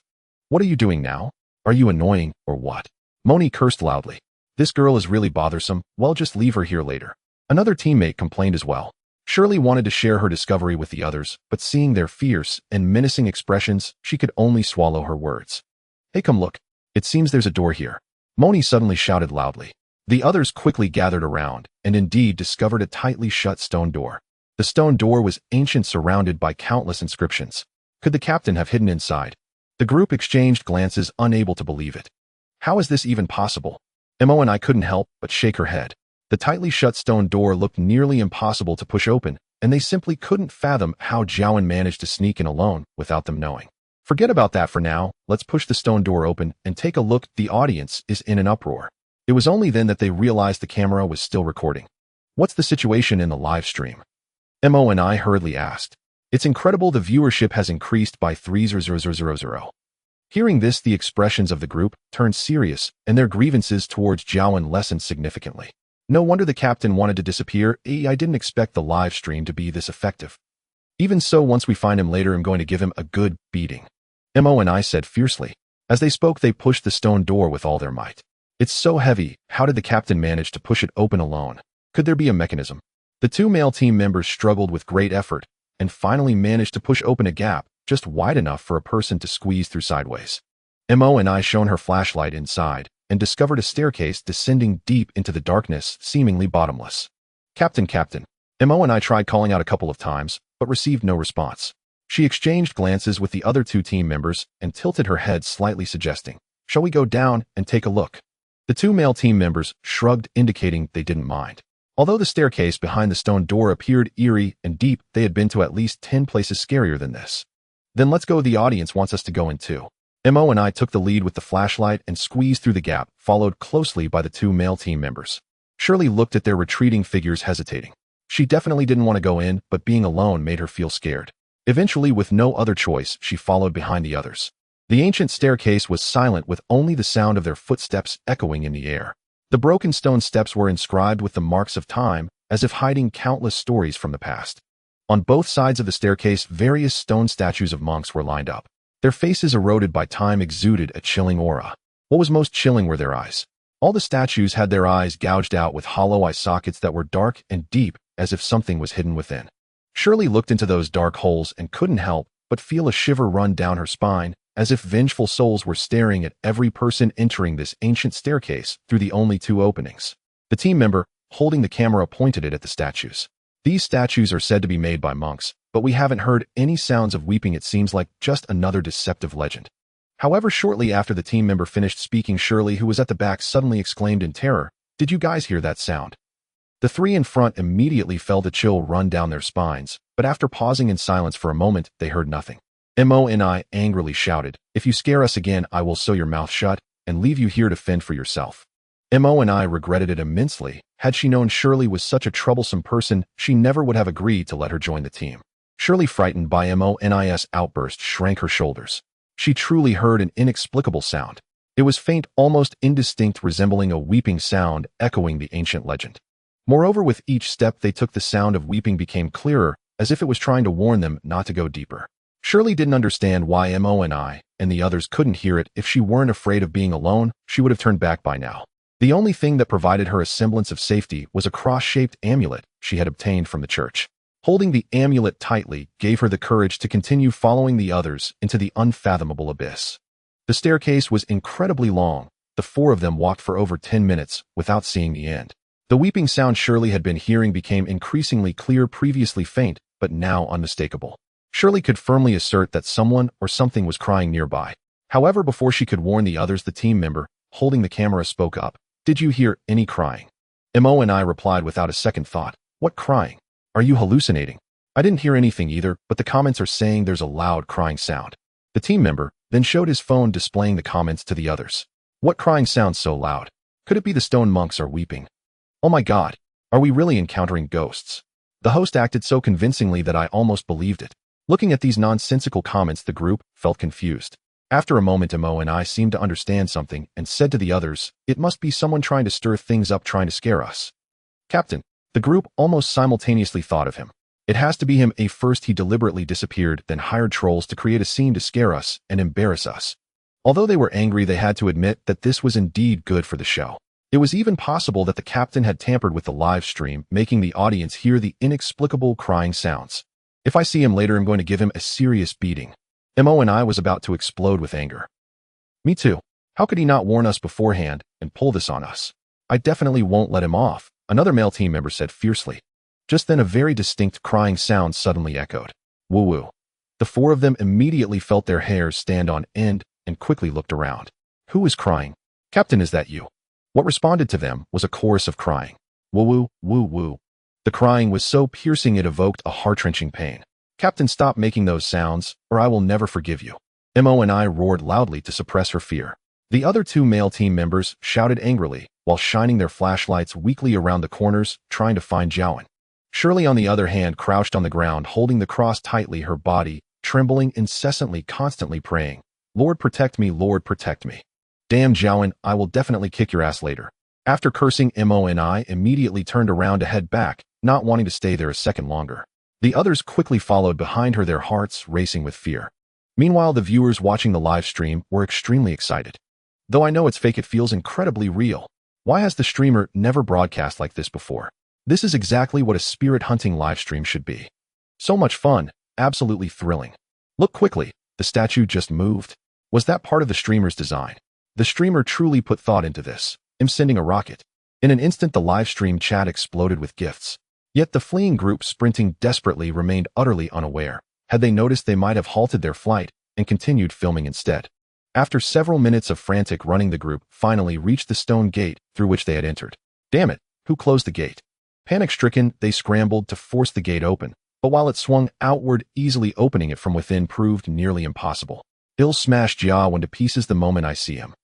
Moni snarled through gritted teeth. "Something's coming. What is that?" Shirley suddenly cried out in terror. "Shut your filthy mouth, or I'll rip it off." Moni seized Shirley by the collar, raising her hand to strike, when at that very moment her eyes beheld something utterly beyond belief. The stone monks, they were moving, countless, swarming, inescapable. Wailing loudly, they advanced slowly towards Shirley and the others. Viewers watching the live stream erupted in shock. "Whoa, is this CGI? It's unbelievably realistic. Where did the streamer find so many extras? This is how live streaming should be done. The old puzzle-solving streams were dull. The streamer's scream is so authentic. They could star in films." The surreal spectacle of the stone monks rising en masse sent viewership soaring past 3 million. Yet the group on site had no mind left for such numbers. They stood paralyzed, petrified by the horror before them. "Zhao, enough already. Stop this now, or we're cutting ties forever." Even now, Moni still believed this was Zhao's prank. When the stone monks showed no sign of halting, she stormed forward and kicked one furiously. But the stone monk seized her foot. Its grip was immense. Merely tightening its grasp snapped her ankle bone clean in two. A shriek of unimaginable agony pierced the air. Only then did the others fully grasp the terrifying reality. Meanwhile, viewers still assumed it was all scripted performance. My God, how realistic is that broken leg? Brilliant work, rocket incoming. Truly a masterclass in live streaming. Subscribed immediately. The live stream and the filming site existed in two entirely separate realities. Jubilant celebration, on-screen blood-curdling screams behind the lens. Their escape route had been sealed. Trapped like fish in a barrel, their only fate was to be torn apart. Moni was the first. With one leg shattered, she was swiftly overpowered by several stone monks, her desperate thrashing utterly futile against their unyielding grasp. Watching Moni torn limb from limb, her flesh and blood stuffed into the hollow sockets of the stone monks, the remaining three broke completely. Help us! Someone please save us. Call the police, now. These are monsters that devour humans. Bless us, Holy Sovereign, bless us. Even the livestream audience began sensing something deeply amiss. No way, this is too real. Could it possibly be genuine? Don't be absurd, obviously special effects. Ghosts don't exist in reality. Still, their acting is astonishingly convincing. Regardless of whether it's effects or not, let's support the streamer with rockets. Absolutely electrifying. The Ake Spirit Hunting team's livestream viewership surged past all previous records, reaching 5 million. Gifts flooded in relentlessly. Within minutes their volume eclipsed last month's total earnings. And viewers were about to witness precisely what they'd hoped for. Two men were dragged away and dismembered by the stone monks, one after another, rendering scenes of extreme gore that spiked adrenaline and delivered visceral raw excitement. The camera tumbled realistically to the floor, its final frame capturing Shirley, the last survivor. She clutched her crucifix, whispering fervently, "Bless us, Holy Sovereign, bless us." Her prayer seemed answered, though surrounded the stone monks held back, refusing to lay hands upon her. Attack, now! What are you waiting for? Not enough gifts? Then I'll send more. Tear her apart, now. Do it, hurry. I can't take it anymore. Across the livestream, torrents of comments scrolled endlessly, each demanding the brutal, gory spectacle of a beautiful woman torn asunder. Those cries seemed to reach the stone monks' ears. Slowly, deliberately, they closed in on Shirley. Nearer, nearer, until just as a stony hand stretched toward her throat, the stone gate behind her burst open. A pitch-black hand shot forth, gripping Shirley's back, and yanked her violently through the gateway. Ah! Her piercing scream echoed into silence. With a thunderous boom, the gate slammed shut. The stone monks lunged to force it open, but an invisible, immovable force held them at bay. Yet they refused to yield, clawing frantically at the stone, weeping inconsolably as they strained to break free. The final image froze on that haunting tableau. Huh, that's it. Terrible ending, complete anticlimax. Get back here and keep filming. I need to see her ripped apart. No matter how urgently the livestream audience pleaded, no response came. Meanwhile, Xiao Longer, watching live through the broadcast channel, stared in utter disbelief. What's going on? It wasn't like this before. Lu Qin gently patted her shoulder. All right. Let's end the rebirth joke here. It really wasn't like this before. Xiao Longer's voice trembled on the verge of tears. She and Lu Qin were devoted fans of the Ake Spirit Hunting team, never missing a single exploration livestream. In her past life, Xiao Longer had indeed watched the Ake team's expedition to the Flesh Burial Buddha Temple, but back then No Anshi had orchestrated events behind the scenes. Everything unfolded differently.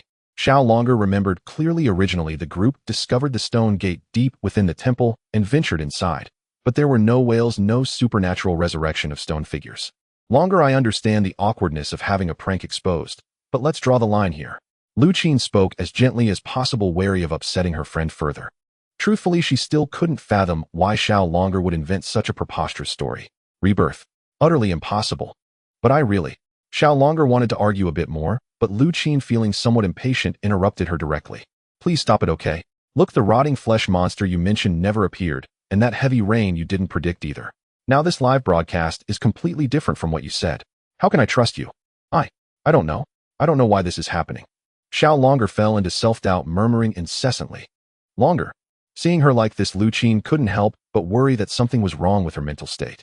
In Lighthouse Country, National Security Intelligence Agency, Deputy Director Lucente looked at the two documents just handed to him, feeling a wave of astonishment. Mysterious supernatural phenomena. Strange occurrences are indeed increasing in number. First, that heavy rain submerged Neon Island, then the prophet from Vanny, and now there's yet another supernatural incident. Ansente felt his head spinning. After taking a sip of coffee to force himself to stay alert, Lucen Te opened the first document. Meet Burial Buddha Body Temple. Stone Monk Revived. This incident just happened today, and the intelligence department of Lighthouse Country is already paying attention to it, indicating their efficiency in intelligence gathering is quite high. It has been repeatedly confirmed that the video footage is not a special effect. Currently, 5 people are missing. The special investigation team has already gone to Huanghua for investigation. Lucen Te silently read the content of the document, his brows furrowing tighter. Based on his years of intelligence experience, this live broadcast indeed seemed suspicious, but it was still too early to conclude it was a supernatural phenomenon. He then picked up the second document. Missent High School Summoning Incident. 3 curious students successfully summoned a vengeful spirit through a black magic book's summoning ritual, which attached itself to a female student. The possessed girl attacked the other 2, causing them serious injuries and leaving them in a coma. The possessed girl displayed very strange abilities. In front of the police, she moved rapidly up a vertical wall like a spider at a terrifying speed. Currently, the police are fully searching for her whereabouts. Upon reaching this point, Lucen Te was so serious he almost forgot to breathe. At this moment, his assistant walked in holding 2 documents in his arms. Deputy Director Lord wants to ask for your opinion on those 2 documents. I really wish I was reading a TV drama script instead of reports, Lucen Te said with a bitter smile, shaking his head. Your opinion is exactly the same as the director's. And Lucen Te felt a strong sense of crisis rising in his heart. If it were just individual cases, it would not be difficult for Lighthouse Country to keep it hidden. But if it were a widespread phenomenon, it wouldn't take long before it became common knowledge. Lucen Te couldn't even imagine the panic these supernatural phenomena would cause in Lighthouse Country. If they couldn't be concealed, how furious the higher-ups would be and what kind of scolding he would receive. At that time, his position as deputy director of the intelligence department would most likely be unsustainable, and he might even be pushed out as a scapegoat to spend a few years in prison. Thinking of the grim future, Lucen Te felt a headache coming on. At this moment, it was not just him. The higher-ups of intelligence departments around the world were also busy and overwhelmed. One supernatural incident after another appeared in their sight, and almost every case was difficult to explain with the existing science. Spirits summoning the mysteriously disappearing 7th floor, the strange space between the first and negative first floors of the elevator. This series of supernatural events all heralded that some kind of change was occurring in this world. And these changes were not good for humanity. Vanny St. Lord Cathedral Grand Priest's office. Anthony had just finished a phone call when another call came in. Seeing the number, it was from the Lighthouse Country Intelligence Department. Anthony sighed wearily and didn't rush to answer. He had already received over 10 calls in a row and needed a break. In fact, he already knew what the caller wanted to say without answering. St. Lord Prophet Satan Ghost. This world is getting more and more chaotic. Anthony rubbed his temples hard, trying to dispel his worries. It had been 5 days since Luna confessed her identity as a prophet to him. If Anthony had any doubts before, he no longer had any now. 5 days was enough time for Anthony to verify through various means that Luna could indeed predict the future. Moreover, the endless stream of supernatural events also indirectly added some credibility to Luna's words. Leaders of various countries who originally did not believe in the supernatural began to actively contact Anthony, wanting to learn about the information on mysticism from him. However, Anthony had only learned about the prophet thing 5 days ago, and his understanding of mysticism was not much deeper than that of others. But as a seasoned con artist, his ability to deceive was naturally top-notch, and with just a few words he managed to impress the heads of various countries who all expressed their willingness to have more cooperation with the church. Even the usually tough Lighthouse Country recently expressed its willingness to reconsider the issue of nuclear wastewater discharge. Just when Anthony was adjusting his emotions and preparing to answer the incessantly ringing phone, Luna approached him and shared a significant piece of news. The Saint Lord has once again indicated to me that 2 cities in Lighthouse Country will be punished by the sea god. This immediately drew Anthony's high attention. Which 2 cities? Sadex and Mactadin, Luna quickly replied. Anthony frowned, his mind racing. The largest nuclear military factory in Lighthouse Country is in Sadex, and Mactadin has the world's largest nuclear power plant. Is it just a coincidence that the sea god chose these 2 cities? Anthony didn't have time to think about deeper reasons and quickly conveyed this news to the higher-ups in Lighthouse Country. Lighthouse Country, the highest power center, the White Tower. The 5 politicians at the peak of power in Lighthouse Country sat together discussing the urgent intelligence just received from Vanny. Sadex and Mactadin are about to be punished by the sea god. How credible do you think this is? The president of Lighthouse Country was the first to ask the group. Upon hearing the president's words, the military leader scoffed. You actually believe such nonsense? My subordinates curse the Holy Lord every day, yet nothing has happened to them. You'd better manage your subordinates. The situation is becoming increasingly strange. The events of supernatural phenomena are occurring one after another. The myths may not merely be legends. Let's wait until they truly face retribution before discussing it. The military leaders still dismissed the idea with disdain. The president of the lighthouse nation did not pay attention to their quarrel, but instead looked towards an old man sitting in the corner dressed in a suit and exuding an air of nobility. He was the helmsman of the world's wealthiest family, Chaside, and also the biggest financial backer of the lighthouse nation's government, wielding power that was not inferior to that of the president. I believe it is better to trust that there is something rather than nothing. It is wise to prepare as soon as possible. Chaside's aged voice was unremarkable, yet it made the faces of the other four grow solemn. Does the old gentleman think we should believe it? The president asked seriously in a lowered voice. My suggestion is to believe not just in this foretelling from Vandy, but also in the endless supernatural events, including the Holy Lord and Satan. Chaside spoke leisurely. His words immediately drew frowns from those present. The earlier comments were acceptable, but if they were to believe in Satan and the Holy Lord, wouldn't that imply the world could indeed face destruction? The sense of crisis brought by the potential destruction of the world was unmatched by anything else. The expressions of the people present were very serious. Had anyone else said such words, they would have immediately expressed skepticism. However, the one speaking these words was none other than Chaside, the helmsman of the wealthiest family on the planet. Every word he spoke carried unimaginable weight. Even if it sounded like a tall tale, these top figures of the lighthouse nation had to attempt to believe. Old gentleman, can you tell us the reason? The president believed that since Chaside dared to speak such words publicly, he must possess some crucial intelligence. Chaside's lips curled slightly, revealing a mysterious smile as he took out 4 documents from his bag and handed them to the 4 present. You can take a serious look at these documents. Once you finish reading, you will understand. A few hours later, Anchi received a message from Chaside. Master, everything is as you wished. We can begin the next phase of the plan. Anchi said to Zhang Cheng beside her. Has Chaside dealt with the lighthouse nation's government? Zhang Cheng asked hurriedly. Anchi nodded. The Chaside family was a chess piece she had created to conveniently manipulate the world. For centuries, Anchi had easily controlled the world from the shadows through the Chaside family, shaping it to develop in the way she desired. Now, to create a crisis of mythical proportions that would instill fear in the entire world, Anchi naturally employed this chess piece, secretly influencing the upper echelons of various governments and through them affecting the world.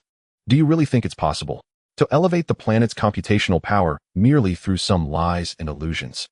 Zhang Cheng asked.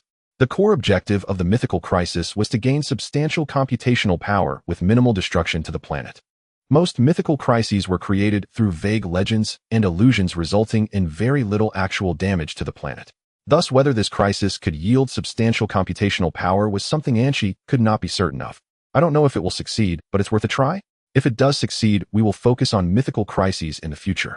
Although the Happy Star had been rebooted twice, Anchi could not be sure how many times it could be rebooted in the future or if it could reboot again. Therefore, even if she had to create a world-ending crisis to obtain computational power, Anchi wanted to do it as gently as possible, minimizing the damage to Happy Star. Half a month later, under the covert manipulation of Anchi and the Chaside family, governments around the world gradually began to believe in the mythological traditions, yet they remained skeptical about the impending apocalypse. Few believed, or rather they were unwilling to believe, that the world was about to perish at the hands of the demon king Satan. Has the computational power increased? Zhang Cheng asked Anchi. Anchi sighed. The changes in computational power are negligible. The upper echelons of various governments are deliberately concealing it, and the crisis has not spread at all. What should we do? Continue letting the Chaside family influence them? Anchi shook her head. The progress is too slow. I have decided to add some fuel to the fire and test it out. What are you planning to do? Zhang Cheng asked curiously. Let's create a wild dance of demons on this planet. Vanny, Prophet's dormitory. Ever since Luna's identity was confirmed, her treatment has undergone a dramatic change. Initially just an ordinary nun, she now holds a status in the Holy Church that surpasses even the High Priest Anthony and is nearly on par with the Pope, making her one of the most esteemed figures in the Holy Church. Now, even the High Priest must pay her the respect dictated by the Church's rules, and others need not mention. Her living conditions have also been elevated to that of the Pope, living in the best loft, wearing the finest clothes, dining on exquisite food, and traveling in the most luxurious vehicles. This lifestyle was something Luna had never dared to imagine before, yet it was now a vivid reality, making her feel as if she was living in paradise every day.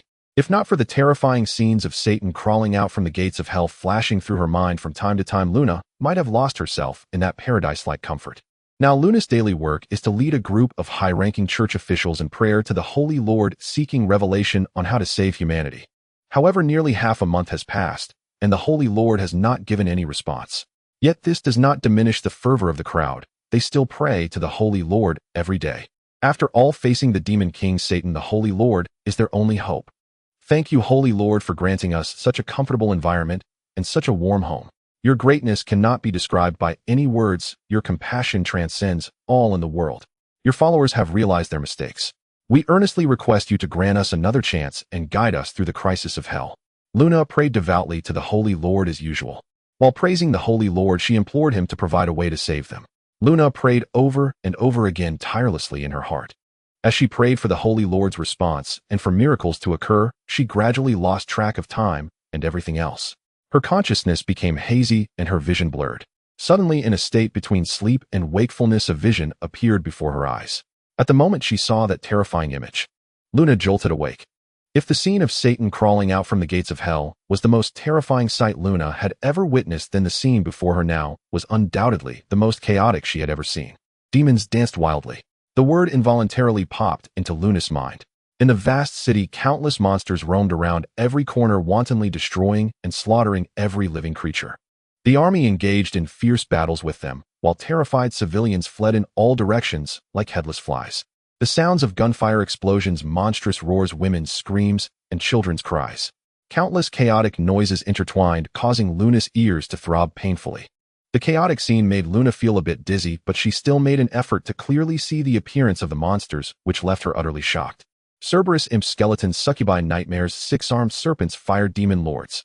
Luna had seen all of these monsters before. Of course, not in reality, but in an illustration from the Bible. It depicted a story from the Bible where an angel, for some reason, was tempted by the Lord of Hell, Satan, to open a small door between hell and the mortal realm, leading to a multitude of demons coming to the human world. That illustration not only depicted this scene, but also detailed the appearances of hundreds of different demons, which have been studied repeatedly by many theology enthusiasts in later generations. Luna never imagined that the hellish scene in the illustration would actually manifest in reality. This would undoubtedly be a catastrophe for humanity. Although these demons did not possess the suffocating sense of oppression like Satan, the despair brought by their overwhelming numbers was no less significant. Where is this? Why are there so many demons here? Luna turned her gaze, trying to confirm which city this was. Soon she spotted an iconic building, the White Tower. It was obvious that this city was none other than the capital of the lighthouse nation, New York. Why are there so many hellish demons in New York? Luna scanned her surroundings for answers, and several crimson cracks appeared in her sight. The cracks were immense, resembling several grotesque scars crossing New York. Countless hellish demons surged forth from them, seemingly endless. The cracks of the gates of hell. Luna gasped. The scene ended here. Huff, huff, huff. Luna breathed heavily, cold sweat dripping from her forehead. Prophet, what is wrong with you? The high-ranking church member beside Luna quickly inquired. The Holy Lord has given me a new revelation. The cracks of hell will open in New York. New York, the White Tower. In the presidential conference room, dozens of politicians gathered, arguing amongst themselves. The idea of hellish cracks is utter nonsense. How can we issue a crisis announcement based on the prophet's one-sided words? If the prophet's prediction turns out to be wrong, the losses will be immeasurable. A member of parliament shouted loudly. His concerns echoed those of the vast majority present. After all, New York is not only the capital of the lighthouse nation, but also its economic, financial, commercial, trade, cultural, and media center. Known as the heart of the lighthouse nation, its importance cannot be overstated. If anything were to happen in New York, the entire lighthouse nation would be greatly affected, and unrest could even arise. Thus, even though it is understood that the prophet's foresight is likely true, the lighthouse nation's government is extremely reluctant to evacuate New York until it is 100% certain. After all, evacuating is a huge endeavor. Just the population of over 10 million presents a massive problem. But if the prophet's prediction is true, what will we do if we don't evacuate when something happens? The opposition will certainly send us all to prison. We can hold off on the evacuation for now, quietly prepare for it, and once we confirm the prophet is right, we can evacuate immediately. But the current issue is that even the prophet doesn't know when the cracks will open. When can we be sure it's true? A high-ranking official bellowed. This was also the biggest problem at present. Although Luna had predicted the disaster that was about to befall New Year, she had not been able to predict when it would occur. Whether the disaster would happen a year later, 5 years later, or even 10 years later made a completely different impact.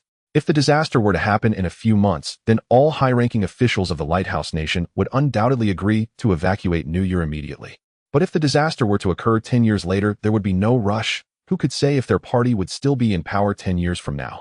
I have sent experts to repeatedly confirm with Prophet Luna, and the current judgment is that the disaster is most likely to occur in the near future, though it is also possible it may happen in several years. Thus, my suggestion is to evacuate as soon as possible to avoid greater losses. Evacuate as soon as possible. Do you want us to drown in spit? I am certain that as soon as we announce the evacuation plan, countless people will curse us. If the disaster truly happens, that would be one thing, but if it doesn't happen or happens much later, then all of us here will be doomed. But what if we don't evacuate and the disaster really happens? The crowd argued incessantly. The room had not been silent for even a second. Feeling a headache, the president rubbed his temples vigorously. After taking a sip of coffee, he asked his assistant beside him, "Have we received any response from the Chaste family?" The assistant shook his head and said, "It seems something has happened with the Chaste family, though I have tried all methods, but still cannot get in touch with them." The president sighed. "Sigh, what a hassle, especially at this time." "Should we send agents to investigate?" the assistant asked. "Immediately send the best agents to investigate, the sooner the better." The president issued the order. At the same time on Planet Life 1.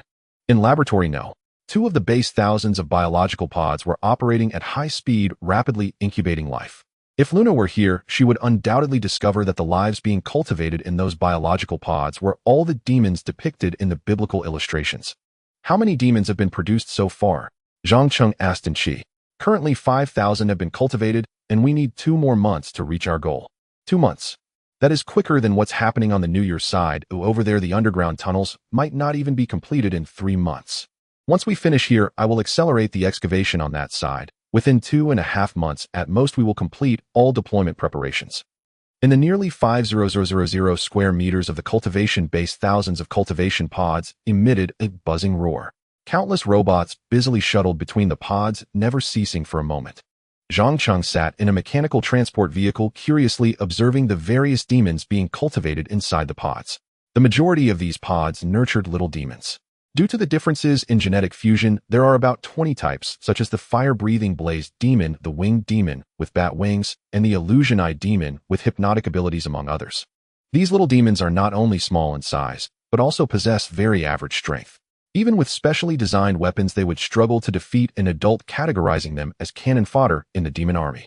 In addition to the little demons, the second most common are the skeleton soldiers. Strictly speaking, they are not considered living beings, but rather a fusion of machine and biology akin to biological robots. Skeleton soldiers, like little demons, belong to the lower tier of the demon army, with strength comparable to that of an average adult. Following them are the lower tier demons, such as hellhounds, hell snakes, and hell frogs. Lower tier demons are somewhat stronger than demon cannon fodder, but still weak, with power similar to that of a human wielding a gun. Next come the mid-tier demons, hell three-headed dogs, hell werewolves, hell flying snakes, nightmares, and succubi, among others. Mid-tier demons pose a significant challenge to humans. At least an elite special forces team, after incurring some casualties, might be able to repel a single mid-tier demon. Lastly, there are the upper-tier demons, flame demon lords, terror demon kings, hellfire dragons, and plague witches, among others. Upper-tier demons not only possess colossal sizes, but also numerous grotesque abilities capable of easily obliterating an elite human squad. The overall strength of upper-tier demons is slightly weaker than that of decaying monsters, yet if human armies spare no effort, it is still possible to slay an upper-tier demon, albeit at a tremendous cost. As for the higher-level demon kings, they are beings that can rival the nuclear-mutated beast Godzilla, and she does not plan to deploy them in this wave of demonic chaos to avoid uncontrollable disaster scales. This time, and she plans to deploy a total of 100 demons, the vast majority of which are demon cannon fodder, with only a small number of mid-tier and lower-tier demons, and just 10 upper-tier demons. Considering the current military strength of the Lighthouse Nation, if adequately prepared, repelling the demon army should not be too difficult. And she's goal is not to let the demon army destroy New York. She simply wants to create a global mythological panic, letting the demons spread across the world, occasionally revealing themselves to maintain the atmosphere of fear. After observing the cultivation status of the demons, Zhang Cheng shifted his attention to Life No. 1. Previously, Life No. 1 had suffered greatly from the onslaught of shadow creatures, resulting in severe ecological damage. Fortunately, after several decades, and in Chi's relentless efforts, the environment of Life No. 1 has finally been restored. More importantly, the population, which had plummeted to rock bottom, has seen explosive growth over these decades, gradually approaching the threshold of 10 billion.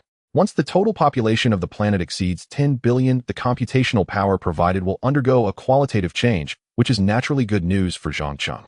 The cloudtop arena has also become more prosperous over these decades, evolving into a sacred place in the hearts of all on this planet. After all, anyone who shines brilliantly in the cloudtop arena has the chance to enter the legendary Hall of Heroes and become an immortal hero, a temptation that is unparalleled for anyone. However, until now, there have only been 7 heroes in the Hall of Heroes. Among these 7, the most famous is naturally the legendary figure at the pinnacle of humanity, Blaze, who possesses a level 9 runic body. At this moment, this legendary hero is fiercely battling the level 10 runic behemoth, the celestial giant elephant, on the Tianming grassland of the Beast Empire. Not far from their battle, 3 well-dressed individuals are observing the scene. The identities of these 3 are not simple. 2 are heroes from the Hall of Heroes, while the other, an elderly man wearing glasses, is the greatest runic scientist of the era, Antong Li. Blaze is likely to fail again this time. The female hero Yang Hongyue in red shook her head regretfully. The celestial giant elephant is too powerful. Even though Blaze is just 1 step away from a level 10 runic body, he is still not its opponent. Antong Li sighed. The level 10 runic behemoth, the celestial giant elephant, is the strongest terrestrial creature on this planet. The strongest marine creature, the level 10 runic behemoth, is the celestial blue whale. Both the celestial giant elephant and the celestial blue whale are the only 2 level 10 runic creatures on this planet, representing the ceiling of individual power on this world. When She initially created runic creatures, she implanted a final genetic lock in all beings. Regardless of how the creatures on this planet evolve, as long as they cannot break the final genetic lock, their ultimate power will be confined to the level of the celestial giant elephant and the celestial blue whale. The strength of the celestial giant elephant far exceeds that of upper-tier demons, but it still cannot compare to demon kings. Therefore, even if an individual life possesses this level of power, it cannot cause significant damage to this planet. Although the celestial giant elephant and the celestial blue whale stand at the pinnacle of all life on this planet, their temperaments are quite gentle. As long as they are not provoked, they will not attack. At this moment, the battle between Blaze and the celestial giant elephant also caught the attention of Qi and Zhang Cheng. Can he break the final genetic lock of humanity by doing this? Zhang Cheng asked curiously. Qi shook her head. Almost impossible. Why? Zhang Cheng inquired in confusion. He remembered that the condition to break the genetic lock is to be reborn from the brink of death, with only a glimmer of possibility in despair to break the genetic lock and witness a new world. He has already become a hero, which means there is no risk of death. Without the pressure of death, he cannot break the final genetic lock, Qi explained. The final genetic lock for humanity was specifically designed by Qi, which restricts any possibility for humans to break through to level 10. The final genetic locks for other creatures are above this. They can break through to level 10, but cannot surpass it. The reason for this difference is that Qi believes that intelligent humans, if they possess overly powerful strength, could potentially cause various uncontrollable impacts on this planet. Thus, she limited their peak power to level 9. Though level 9 and level 10 seem to differ by only 1 level, the gap is indeed enormous. Level 10 runic creatures possess the capability to contend against the entire world. It was precisely because the Beast Empire mastered such power that it harbored ambitions to dominate the world. Level 9 runic creatures can hardly contend against the entire world. They would struggle even against the main force of a top-tier faction. On the vast Tianming grassland, 2 figures, one small and one large, were engaged in a fierce battle, the violent sounds shaking the heavens and cracking the earth. After a prolonged fight, Bulies was already covered in wounds and exhausted, yet he gritted his teeth tightly, gripping the burning great sword, desperately squeezing out the last bit of his strength, attempting to resist the colossal beast that loomed like the sky itself. The sky giant elephant was, as its name suggested, standing before it. Humans felt a sense of helplessness akin to facing the vast expanse of the sky. Humans cannot triumph over the heavens, and the sky giant beast is that heaven. As it gazed at the tiny human before it, the anger in the eyes of the sky giant elephant burned uncontrollably. This tiny ant not only caused it pain, but also left numerous ghastly wounds on its body. What was even more infuriating was that this ant seemed impossible to kill. Every time it was crushed into a pulp, it would soon reappear before its eyes, becoming an incessant annoyance. The sky giant elephant raised its long trunk and let out a roar to the heavens, terrifying runic magic quickly brewing, and in an instant the winds and clouds changed color, as if heaven itself was enraged. The sky giant elephant is serious now. The level 10 runic magic wrath of the sky sends shivers down my spine every time I witness it, Yang Hongyue said as she hurriedly left the area with Endongli. The Wrath of the Sky is currently known as the strongest runic magic. Its power is as overwhelming as the heavens collapsing, not at all inferior to the strongest weapon, the runes cannon mastered by humans. After retreating 10 kilometers from the battlefield, the three of them finally stopped, but they did not dare to be careless. They set up several top-tier defensive spells at the spot before feeling somewhat at ease. Professor, and how long do you think he can last this time? Yang Hongyue asked Andongli with great interest. At most 30 seconds, Andongli sighed. Last time he lasted 55 seconds. Do you think he won't do as well this time? Yang Hongyue asked in confusion. Andongli explained. Last time the sky giant elephant didn't genuinely engage, this time Bulize has truly angered it. Just look at the sky, oh, it's much darker than before. Yang Hongyue looked up at the sky and saw it covered with dark clouds, thunder rumbling, as if the entire sky was splitting apart. It's terrifying. How can such a monstrous creature exist in this world? Yang Hongyue felt an instinctual fear. She had no doubt that this strike was enough to easily annihilate any of the main forces of the 9 great powers.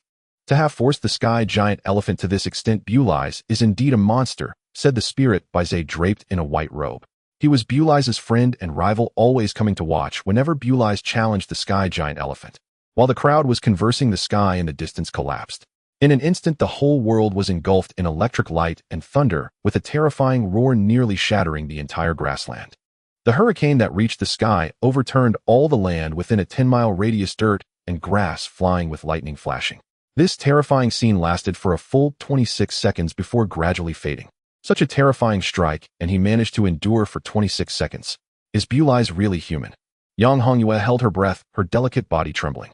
She believed that if she were in the midst of that earth-shattering chaos, she would struggle to last even 3 seconds. Stop chatting here, and let's leave quickly. If the sky giant elephant considers us companions of Bulize, you might be fine, but my old bones would be doomed, Andongli urged. Then let's hurry and leave. I also want to return to the spirit hall and ask Bulize about his feelings. This time the sky giant elephant has truly engaged. He should have gained quite a bit from it, Yang Hongyue replied. Then the three quickly left and returned to the spirit hall atop the cloud peak. Inside the spirit hall, a strong body slowly emerged from the resurrection pool. Upon seeing his face, it was none other than Bulize, who had just died on the Tianmeng grassland. About half an hour later, Bulize slowly opened his eyes. Recalling the last scene he saw before death, a trace of fear appeared on Bulize's face. How terrifying! Is this the true strength of the sky giant elephant? Standing at the pinnacle of humanity, Bulize could undoubtedly be called a powerhouse. Yet even he so strong felt a sense of helplessness in the face of the sky giant beast's strongest technique, as though a mortal was gazing up at the sky. In the vast sky, how could such a tiny human make an impact? Helplessness and despair. Under that terrifying strike, this strongest human could only struggle like an ant in a whirlwind, hoping merely to live one more second. Once fully recovered, Bulize picked up the clothes he had prepared earlier and walked out of the resurrection hall. Outside, Yang Hongyue and the others had already been waiting. How do you feel? Did you gain anything? Yang Hongyue hurriedly asked. Bulize nodded slightly. I feel the loosening of the bottleneck. If I can just have a few more tries and grasp that feeling, I can attempt to break through the bottleneck. After saying this, Bulize strode off. Where are you going? Yang Hongyue couldn't help but ask. To the Tianmeng grassland. Bulize replied nonchalantly. No way you want to go again. Yang Hongyue exclaimed. Although spirits could resurrect infinitely, each resurrection came at a cost. The competition points were the cost that spirits had to pay for resurrection. If the points were insufficient while spirits could still resurrect, it would take them 100 years. To resurrect as quickly as Bulize did required a massive expenditure of points. Even as the top spirit in the spirit hall, if he were to squander like this, even the most points would eventually run out. The feeling of the bottleneck loosening is fleeting. I have no time to waste, and must try again as soon as possible. Bulize's tone was extremely resolute. As the first spirit in human history, he had already possessed everything. Money, fame, beauty, and power all seemed like mere clouds in his eyes. Now only strength is what he yearns for. Only by breaking the genetic lock before him could he possibly advance further and witness the scenery at level 10. For this, he would expend all his points, deplete everything he had, and fight with all his might to strive for it. Looking at Bulize's resolute, departing figure, everyone present felt deeply his unwavering determination akin to steel. Seeing this scene, Zhang Cheng couldn't help but ask in Qi, is it okay to leave him unchecked like this? Won't anything go wrong? What could possibly go wrong? And Qi replied nonchalantly, the genetic lock is not so easily broken. Even if he tries 1,000 times, he won't be able to break it. The principle of resurrection in the Hall of Souls can be simplified as cloning a target's body and transferring its consciousness into the new body immediately after death, thus achieving resurrection. If the Dawn was still operational, multiple resurrections in a short period would certainly not pose any problems. But now that the Dawn is absent, the resurrection of souls is overseen by a low-capacity secondary intelligence, which makes errors likely when handling such a large workload in a short time. It is indeed possible that problems will arise, Anchi nodded. Memory loss and genetic deficiencies may occur, but the probability is very low. He should not encounter such issues as he has exhausted all his points. Zhang Cheng nodded in agreement and did not ask further. If Blaze truly encountered trouble, it would just be his misfortune. With 2 months left until the chaotic dance of New Year, Zhang Cheng did not stay at Life No. 1 but returned to his seaside cottage to play games. Damn it. Just wait, I'll come over through the internet and beat you up. Come on, you noob, daddy is waiting at home for you. After a series of 5 consecutive defeats, Zhang Cheng began to passionately retaliate against his teammates. Anchi, quickly find me this bastard's address. I want to go over and beat him to death. Zhang Cheng gritted his teeth and shouted, Can you have some decency? Are you really going to go over and hit someone as 0172? Anchi couldn't help but mock. If he hadn't been constantly cursing at me affecting my mindset, would I have died so miserably? Zhang Cheng was furious.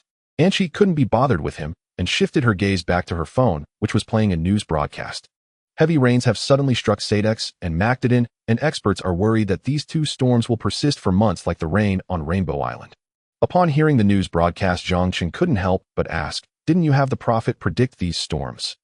The government of the Lighthouse Nation surprisingly did not notify the people of these 2 cities. Not only did they fail to issue a notification, but they also blocked all news.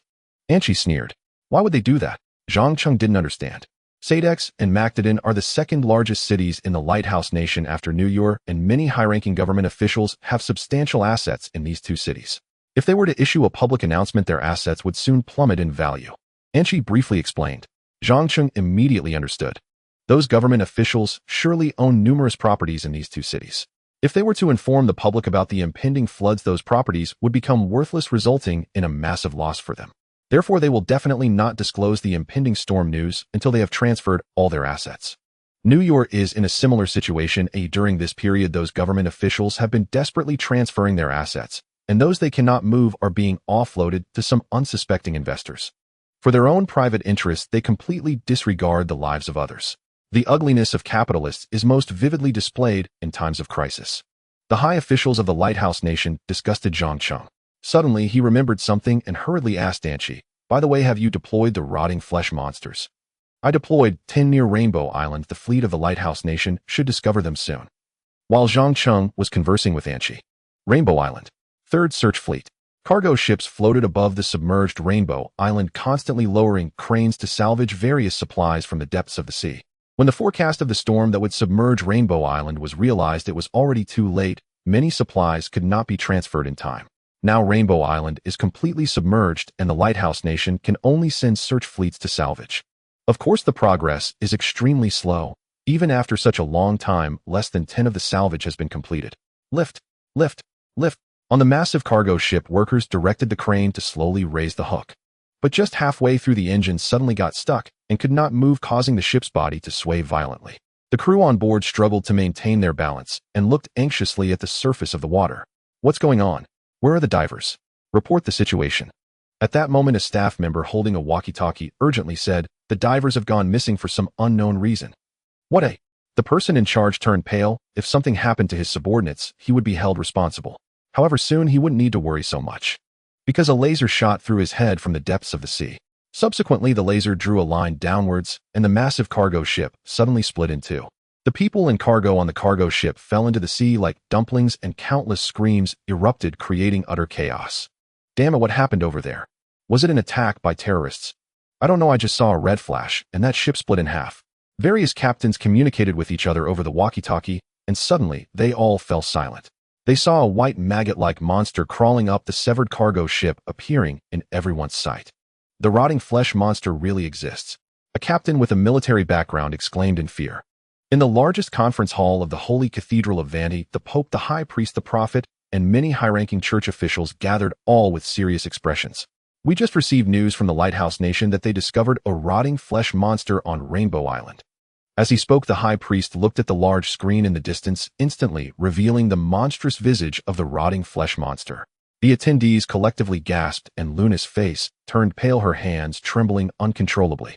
"This is indeed the rotting flesh monster I spoke of," Luna said, forcing herself to suppress her fear. "Dear Prophet, if I recall correctly, you once stated that the rotting flesh monster cannot be killed, no weapon can harm it, correct?" A priest from the Lighthouse Nation asked cautiously. Luna nodded gravely. "With our current human weapons, we cannot kill the rotting flesh monster in any way, nor can we trap it. The only way to deal with it is to find a way to lure it away." Upon hearing this, the attendees exchanged glances, each seeing a glimmer of despair in one another's eyes. How can one fight such a monster that cannot be killed or trapped? If there were only a few, it might be manageable, but in Luna's foresight, the number of rotting flesh monsters was in the hundreds or thousands. Such a multitude is enough to easily destroy any nation outside the 5 great nations. Even the 5 great nations, formidable as they are, can only lure the rotting flesh monsters away with sufficient nuclear fuel. The church hierarchy and representatives from various countries discussed the issue of the rotting meat monsters for several hours, ultimately deciding to deploy numerous drones to monitor their movements at all times. If they detected any intention of leaving Rainbow Island, they would immediately use nuclear fuel to redirect them to uninhabited seas. The nuclear fuel would primarily be provided by the 5 major powers, with the Lighthouse Nation undoubtedly contributing the most. After all, in the eyes of the world, the emergence of the rotting meat monsters was entirely due to the Lighthouse Nation's indiscriminate discharge of nuclear wastewater into the ocean. To the public, dealing with the rotting meat monsters did not seem particularly difficult. What truly troubled them was the nuclear transformation behemoth, whose whereabouts were unknown. "My suggestion is to quickly send out search teams to find the nuclear transformation behemoth worldwide," a priest from the Lighthouse Nation urged loudly. "What if the nuclear transformation behemoth doesn't exist? I believe we should first confirm its existence before sending people to search for it, otherwise we would be wasting a lot of manpower and resources." The leader of the Bear Nation retorted. "Since the prophet predicted the existence of the rotting meat monsters, then the nuclear transformation behemoth should also exist." After the priest of the Lighthouse Nation finished speaking, he looked at Luna. "What do you think, esteemed prophet?" However, Luna shook her head and replied, "What I see of the future is not absolute. Just like that torrential rain that submerged Rainbow Island, I did not foresee it. Whether the nuclear transformation behemoth truly exists, I cannot give a definitive answer. I can only say there is a possibility." "Foolish woman." The priest of the Lighthouse Nation inwardly cursed, but put on a pained expression as he surveyed the crowd and declared, "The threat of the nuclear transformation behemoth is as great as that of the demon king Satan. It is very likely still evolving. If we do not eliminate it in its cradle, once it evolves into a nuclear transformation behemoth, we will be doomed. Humanity cannot defeat the nuclear transformation behemoth." His words stirred a commotion, and many people showed signs of panic. However, the representative from the Bear Nation scoffed, "You Lighthouse Nation people should stop spreading alarmist rhetoric. In the future predicted by the prophet, the nuclear transformation behemoth only attacked your Lighthouse Nation, and even the rotting meat monsters only targeted your Lighthouse Nation. I believe that even if the nuclear transformation behemoth truly appears, only your Lighthouse Nation will be destroyed, not the entire world." After hearing this, the crowd fell silent once more. The representative from the Bear Nation was right. Whether it was the rotting meat monsters or the nuclear transformation behemoth, they only attacked the Lighthouse Nation and posed no threat to other countries. This was certainly a deliberate act by Zhang Cheng. After all, only the Lighthouse Nation indiscriminately discharged nuclear wastewater, vigorously developed its nuclear industry, and regularly tested nuclear weapons, causing great harm to the environment. Although other countries were also involved in the nuclear industry, it was to a very limited extent, and they had almost all properly handled their nuclear waste, unlike the Lighthouse Nation, which casually discarded nuclear waste to save costs. The priest of the Lighthouse Nation certainly did not agree with the representative from the Bear Nation's remarks, and quickly rebutted loudly, "What you are talking about is just the future predicted by the prophet. The prophet has also stated that what she foresees is not absolutely accurate. The nuclear transformation behemoth may not only attack the Lighthouse Nation." The representative from the Bear Nation, unwilling to back down, quickly countered, engaging in a heated debate with the priest of the Lighthouse Nation. The subordinates from both sides cited various references and argued until their faces were flushed. Watching this chaotic scene reminiscent of a marketplace, Luna felt a headache coming on. They hadn't even seen the shadow of the nuclear transformation behemoth, yet this group was already in a frenzied argument. At this moment, Luna even understood why the Holy Lord would bring down disasters to punish humanity. Meanwhile, at the Chai-side family mansion, dozens of agents from the Lighthouse Nation thoroughly searched the premises multiple times in an attempt to find any clues. "Commander John, we have searched 3 times and found no clues," a special agent reported. John did not respond, but instead paced back and forth looking at the intact house with a thoughtful expression. As the top agent of the Lighthouse Nation, John had world-class insight. No matter how subtle the clue, he could find it in a very short time. However, here at the Chyside family mansion, he had spent over 100 hours without finding even the slightest clue. As the mansion of the world's richest family, its simplicity was somewhat surprising to John. Not only was its area not much different from that of an ordinary mansion, but even the decorations inside were very simple. There were no luxury items or famous paintings. The entire room's decor was even less extravagant than that of some officials' residences from the Lighthouse Nation. John had doubted several times whether this was truly the Chyside family mansion. However, based on the collected hair DNA comparisons and fingerprints, this was indeed the Chyside family mansion. Where on earth have the Chyside family members gone? Why have they mysteriously disappeared? John furrowed his brows in distress. At that moment, someone claiming to be the butler of the Chyside family approached John. "Commander, I found this letter in the master's clothing. It may be of help to you." John quickly took the letter and opened it to read on the spot. Moments later, his expression changed dramatically. "Arrange a special plane for me immediately. I need to see the president right away." When the president of the Lighthouse Nation saw the letter in hand, it was already 2 a.m. The president read the contents of the letter repeatedly, and his expression darkened. "John, how credible do you think this letter is, eh?" The president raised the letter in his hand. "If this had happened before the supernatural events occurred, I would have thought this letter had no credibility at all, but now I believe the credibility of this letter is very high." John voiced his thoughts. Although the letter was not long, it conveyed an absurd matter. The letter stated that a certain ancestor of the Chyside family had been resurrected from an ancient tomb and informed them of a method to open the Holy Path. Consequently, the Chyside family members all headed to a certain secret place to attempt to open the Holy Path. The so-called Holy Path is the extraordinary path recorded in the Bible. According to the Bible, devout believers can receive the grace of the Holy Lord, thereby attaining spiritual elevation, transcending the mundane world, and mastering extraordinary divine power. The Bible describes extraordinary powers very briefly. John only remembered the resurrection divine light that could bring the dead back to life, the prophets, eye that could foresee the future, and the holy guardian that could summon angels. "Do you really believe that angels and demons exist in this world?" the president suddenly asked in a strange tone. John frowned, unsure of the other's meaning. "Have you considered that everything happening now is likely part of someone else's scheme?" The president paused and emphasized, "A scheme targeting our Lighthouse Nation. A conspiracy targeting our Lighthouse Nation." Listening to the president's words, John felt a momentary pause in his breath. His mind raced, realizing that this was indeed very likely. The strange occurrences happening currently were almost all concentrated in the Lighthouse Nation. First, there was the inexplicable heavy rain, followed by frequent supernatural events across various regions, then the appearance of rotting monsters, and finally the apocalyptic prophecy concerning New York. Each of these incidents was clearly aimed at their Lighthouse Nation. If this truly is a conspiracy, I cannot fathom which power or nation could orchestrate such events. John had a suspicion in his heart, but he dared not voice it. The president articulated John's unspoken thought, asking, "What if it's not just one country, but several? For instance, the other 4 major nations?" John gasped, "How is that even possible? Our spies planted in their territories should have caught wind of something." The president did not respond to this question, but instead asked a seemingly unrelated one, "How much do you know about the Cheyst family?"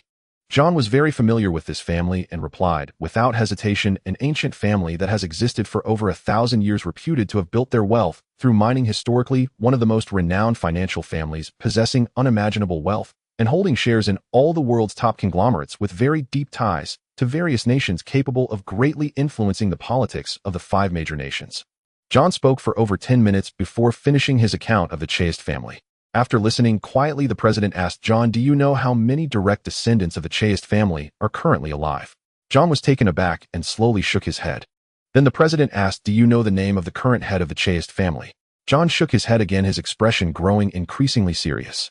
The president continued with several very basic questions, such as how many times the Cheyst patriarch had recently made public appearances, who his wife was, and so on.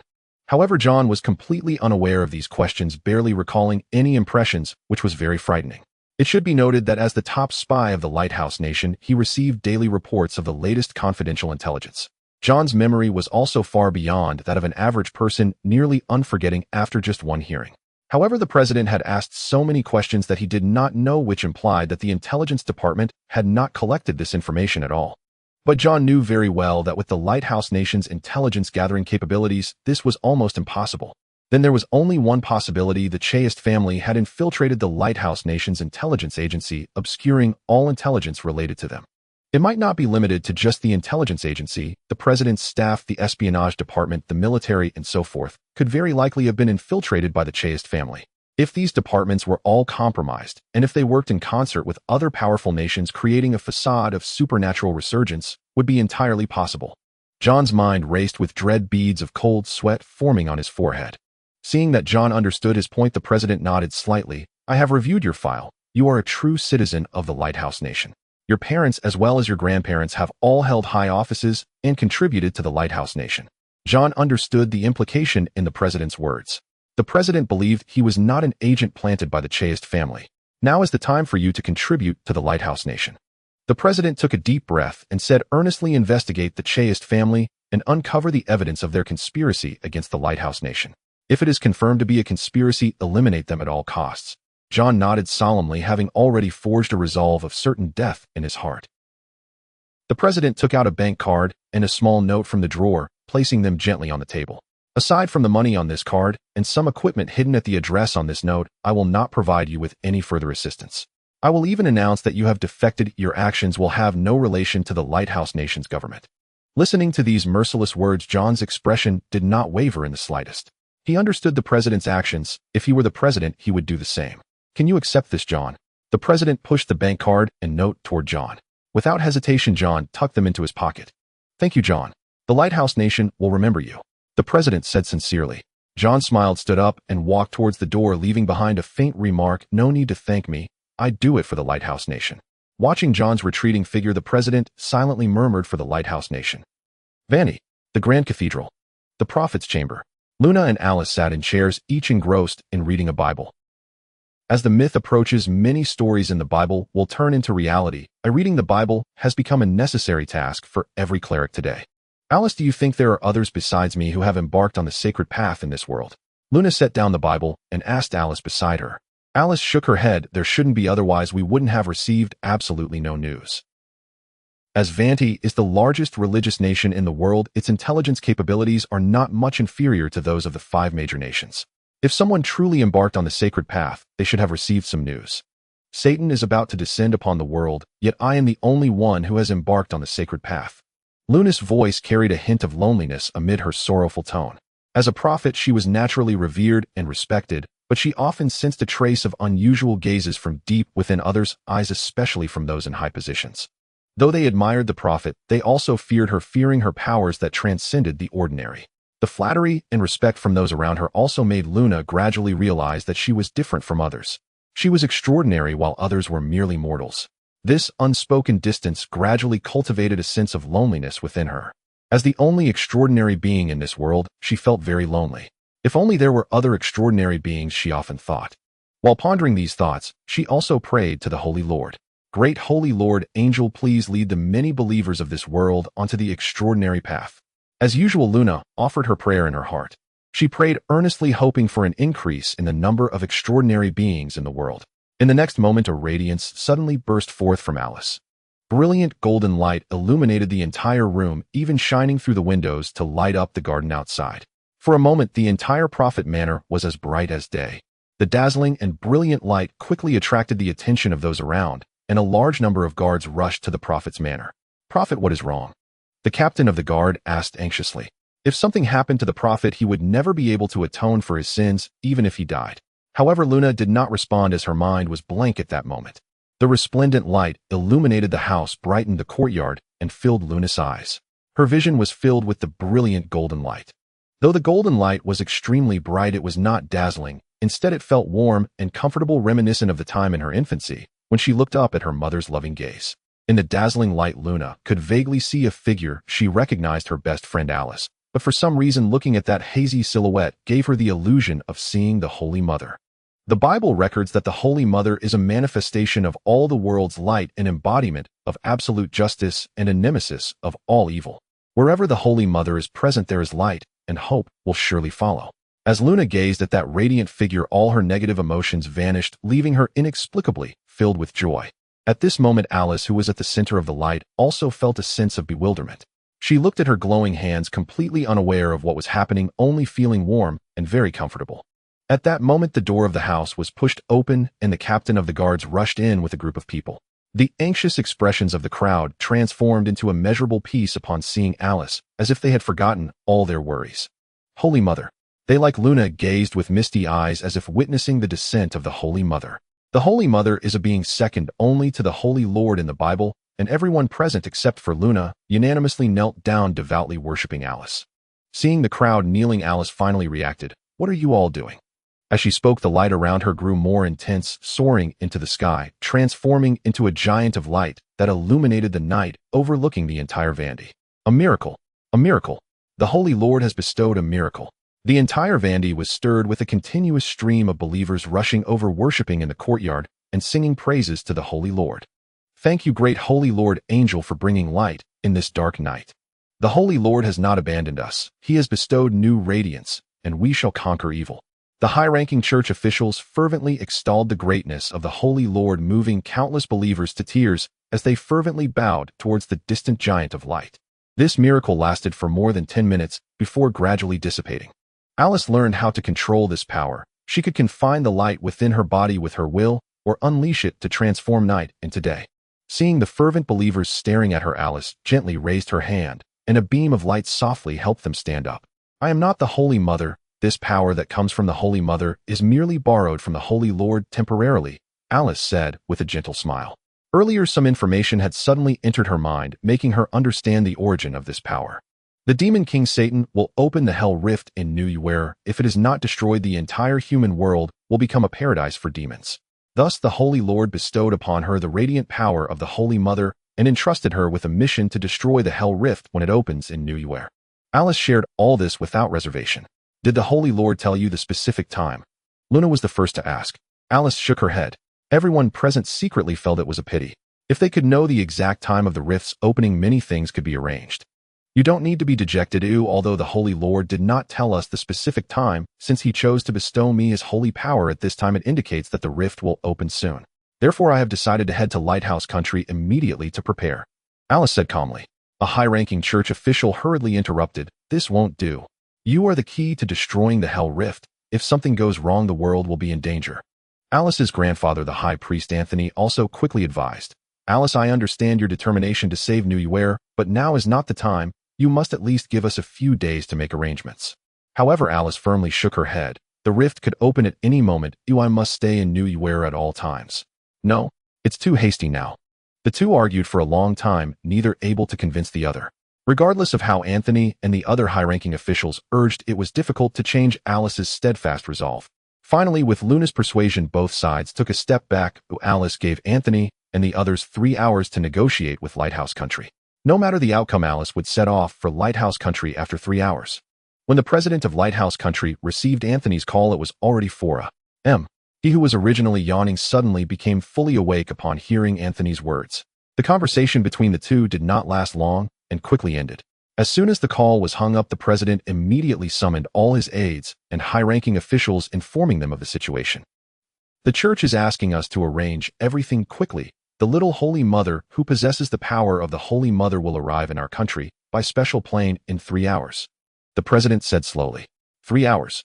So urgent, why? An aide asked. The little Holy Mother is worried that the rift could open at any moment, so she wants to station in New Where. The president explained. The rift could open at any moment. Can the church provide any evidence? How if they could provide evidence, they wouldn't be so vague about the timeline.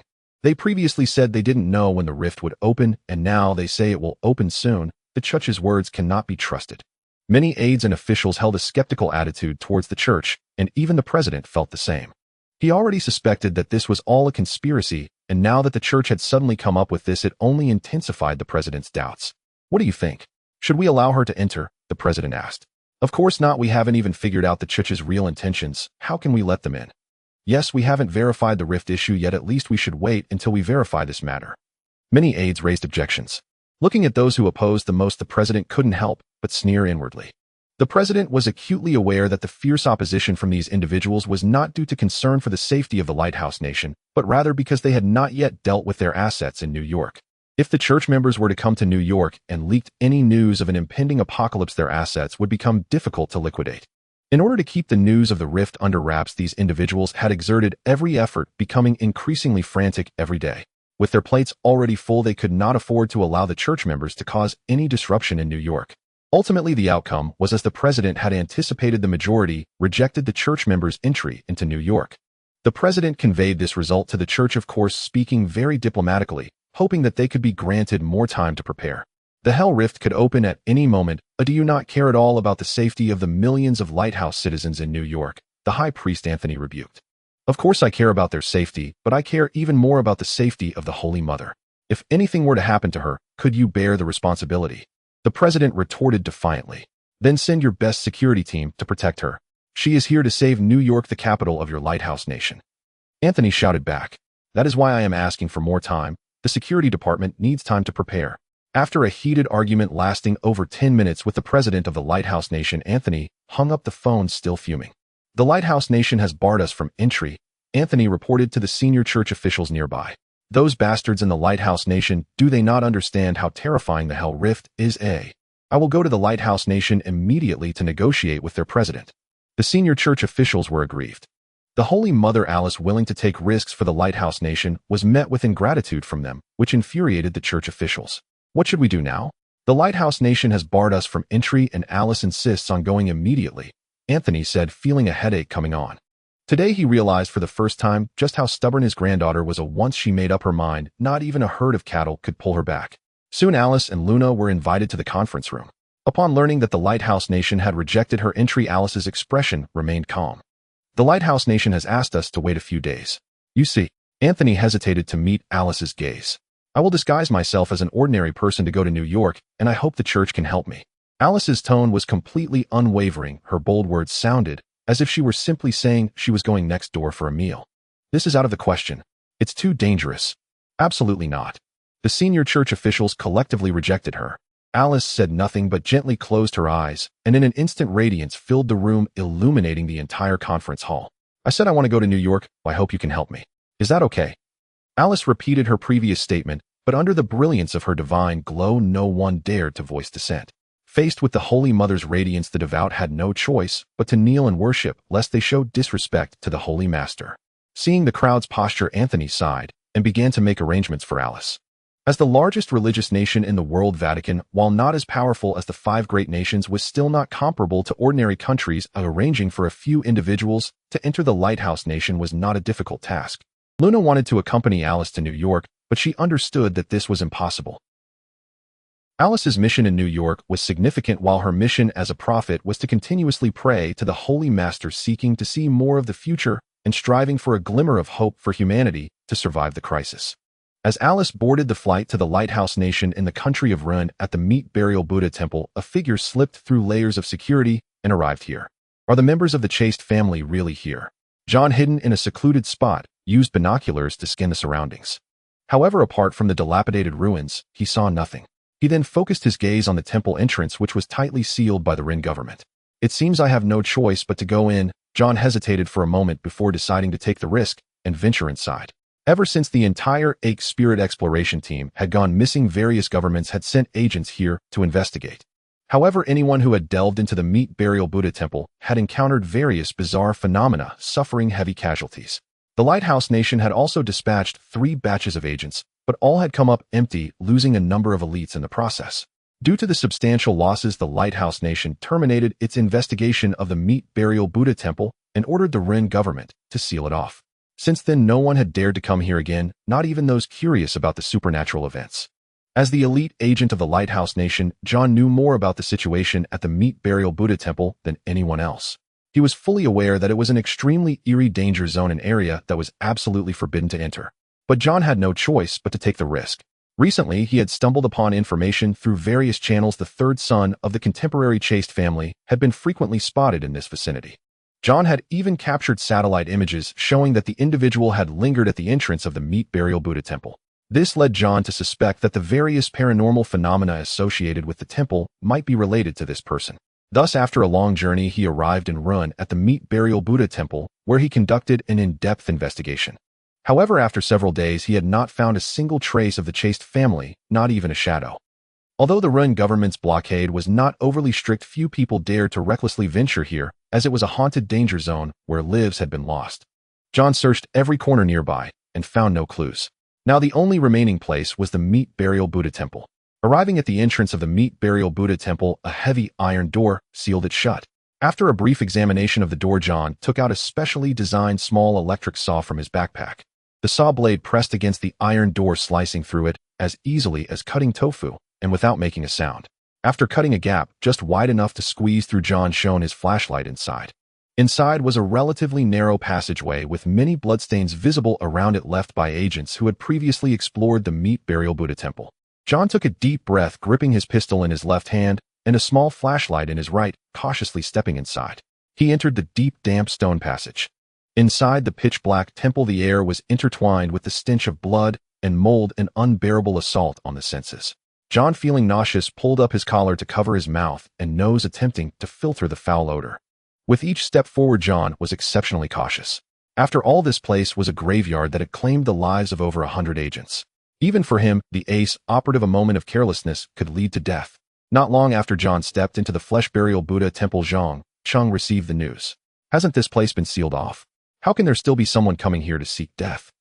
Curious as he watched John on the screen, Zhang Cheng swiped his tablet to check which traps were still active. Initially, to create a facade of supernatural resurgence, Zhang Cheng had set traps in many haunted locations using high technology. These traps were designed in the style of terrifying escape rooms, focusing more on horror than actual danger. Zhang Cheng quickly activated the terrifying traps within the Flesh Burial Buddha Temple. Countless howling voices echoed, piercing John's eardrums painfully. Then stone hands began to extend from the stone walls, rapidly reaching for John. John had been vigilant of his surroundings. Despite the speed of the stone hands, it was unlikely they would catch someone as prepared as him. Impressive agility, Zhang Cheng couldn't help but praise upon witnessing this. The harsh noise combined with the stone hands, the dark environment, and the pungent smell had claimed the lives of 30 agents in this trial. However, for ace operative John, this trial posed no danger at all. He easily navigated through the stone path and arrived at the next challenge. Next, Zhang Cheng activated another mechanism, and 3 ferocious stone dogs crawled down from the ceiling. Knowing the intel, John did not engage the stone dogs, but instead used various impressive techniques to shake them off. Then came the 3rd, 4th, and 5th challenges. John passed through them all without incident. After all, a small portion of agents who had previously entered here had managed to escape, bringing back intel from the temple. Knowing the intel, it was naturally not difficult for John to pass the challenges. Otherwise he wouldn't have recklessly entered. Soon he arrived at the 6th challenge, the stone door leading to the underground, where the Akko Spirit exploration team had perished. Looking at the half-open stone door, John hesitated to go in, because anyone who had entered that door had never returned. Should I go in? John pondered. He had been searching for clues while navigating the challenges. For an ace operative like him, multitasking was not a difficult task. Unfortunately, despite observing every corner along the way, he had not found any useful clues. If he turned back, now all his efforts would be in vain. However, if he continued forward, while there was a possibility of obtaining the clues he desired, there was a greater chance that he would never come out again. For a moment, John found himself in a dilemma. A roar came from behind him. He knew that time was running out for him to think. Looking at the deep, shadowy stone cave, John gritted his teeth and silently muttered, "For the Lighthouse Nation," before decisively rushing in. He really dares to go in, Zhang Cheng remarked with keen interest. He had set 7 challenges within the Flesh Burial Buddha Temple, but so far only 3 agents had entered the 6th challenge, which was the stone door John was currently approaching. Those 3 agents had naturally all died here, with the strongest only managing to reach the middle of the 6th challenge. Zhang Cheng was very curious about how far John could get, as John's skills were the most impressive he had seen among all agents, even describing them as a chasm-like lead, completely incomparable to other operatives. Other agents who reached the 6th challenge would have sustained some injuries, yet John had not received a single scratch. So far, he had hardly exhausted any stamina and spent the shortest amount of time. If passing the challenges was likened to an exam, while others' best score was 59, John had already scored 200 so far, with the opportunity to continue improving that score. Awaiting John in the 6th challenge were the stone monks that had previously killed the Akko Spirit exploration team. The most dangerous aspect of this challenge was the number of stone monks in the narrow corridors. In such a confined space, evading the attacks of the stone monks was extremely difficult. Moreover, the stone monks possessed immense divine power with unimaginable weight and defense far beyond the capability of human strength. The 3 agents who had previously reached this challenge were elite among elites, Yet even they found themselves in dire straits here, quickly falling victim to the stone monks' exploitation of their weaknesses. Zhang Cheng had thought that this new challenger, even if better than the previous three, would encounter some difficulties. However, John soon demonstrated to Zhang Cheng what miraculous agility meant. In the narrow corridor barely wide enough for two people to pass side by side, terrifying cries echoed in his ears as a horde of stone monks descended from the high walls. Such a terrifying scene would likely leave an ordinary person paralyzed with fear. Even typical agents seeing such a sight would panic and lose their previous composure due to terror. However, John remained unfazed, maintaining his calm and focus throughout. He deftly evaded the attacks of the stone monks time and again, always managing to find a sliver of hope between the cracks and steadily advancing. In just a few minutes, he surpassed the distance the previous three agents had managed. Incredible! Is this guy performing acrobatics? Zhang Cheng watched in astonishment. If John's performance on the screen were to be likened to an act in a circus, it would be as if an acrobat were riding a bicycle on a tightrope while balancing a stack of bowls, all the while being pelted with stones from above. If he were to be hit, even once, he could lose his balance and fall from the tightrope, leading to his doom. Yet until now, John had not been hit by a single stone. He rode steadily and swiftly, seemingly under no pressure at all. Soon John reached the end of the sixth challenge. It was a stone door mechanism that needed to be solved with intelligence. After glancing at it a couple of times, John's brow furrowed. Finding a way to open this door within a short time was a considerable challenge, even for him as an ace operative. And he was unsure what lay beyond the door. It could be dangerous. After contemplating for a moment, John decided to abandon the idea of continuing and prepared to return the way he came. The return journey was more perilous than the initial approach, but John skillfully used various ingenious operative tools to return safely to the stone door. However, upon seeing the tightly shut stone door, John's expression immediately changed. How is this possible? The meticulous John had naturally considered the possibility of the stone door closing, so when he entered, he deliberately propped it open with a powerful jack to prevent it from closing suddenly. However, now that the stone door had closed, where was the jack? John discovered remnants of the jack in the corner beneath the stone door, clearly crushed by it. John's expression turned incredulous. This jack was made from the latest robust material developed by the Lighthouse Nation, and even a missile strike wouldn't damage it in the slightest. Yet this seemingly ordinary stone door had crushed such a solid jack to pieces, which truly exceeded John's understanding. John's face turned extremely grim. There was no time to think too much now, as the stone monks densely packed behind him had already caught up. The path ahead was blocked, and the back was filled with deathly stone monks. Ordinary people would likely collapse in such a dire situation, but John's expression remained largely unfazed. His mind raced, pondering ways to escape. This door, which can crush a powerful jack, definitely cannot be opened by brute force. Why did it close suddenly? Is there a mechanism nearby? With an extraordinary speed, John swiftly inspected the surroundings of the stone door, yet found nothing. No mechanism, or perhaps the mechanism is outside. John gritted his teeth, glanced at the stone monks closing in behind him, and resolutely rushed towards them, attempting to break through once more.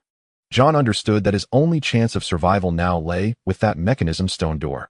Having broken through once again, he approached the mechanism's stone door with practiced ease, using little effort. He quickly inspected the mechanism's stone door again and again at a rapid pace, and soon deciphered its secrets. The key to opening this mechanism door is the password. Where is the password hidden? John's mind raced as images from after entering the stone door flashed through his mind like a fast-forwarded movie. Soon a spark of insight illuminated him, and he noticed something. The palms of those stone monks have inscriptions that could very well be the password. Realizing this, John quickly returned, skillfully dodging attacks from the stone monks while paying attention to the inscriptions in their hands. Wood, water, metal, flower. John memorized all the inscriptions from the stone monks' palms with his photographic memory. What's the order? What is the sequence? John's mind began racing again. As an ace agent, he was naturally well-versed in various languages and had a deep understanding of different cultures. Metal, wood, water, fire, earth, one grass, one flower, one world. In just a few seconds, he found the correct order and used it to unlock the mechanism stone door. Seeing this scene, Zhang Cheng couldn't help but exclaim, "Wow, that's impressive." John's decoding process seemed simple, yet the difficulty was no less than dancing on the edge of a blade while solving an Olympiad problem. It's important to note that the speed of these stone monks had nearly reached that of elite athletes. For an ordinary person, dodging their attacks while memorizing the inscriptions in their palms was nearly an impossible task. Zhang Cheng had originally envisioned that at least 100 agents would need to work together to break through, and only after suffering significant casualties could they possibly pass this level. Yet John managed to pass this level with ease, relying solely on himself, which indicated that his memory, observational skills, athletic ability, and courage had nearly reached the pinnacle of humanity.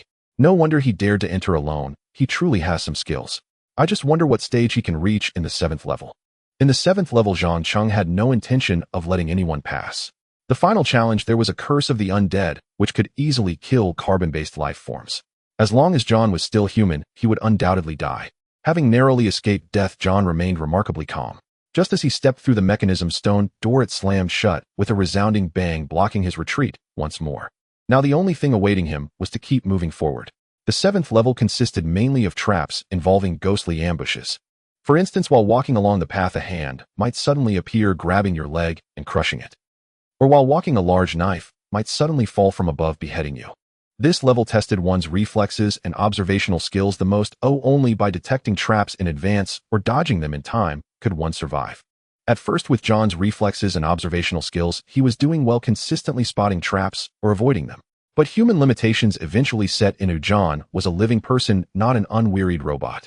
After several hours of advancing, John finally grew tired. The decline in his observational and reflexive abilities nearly resulted in several near-death experiences.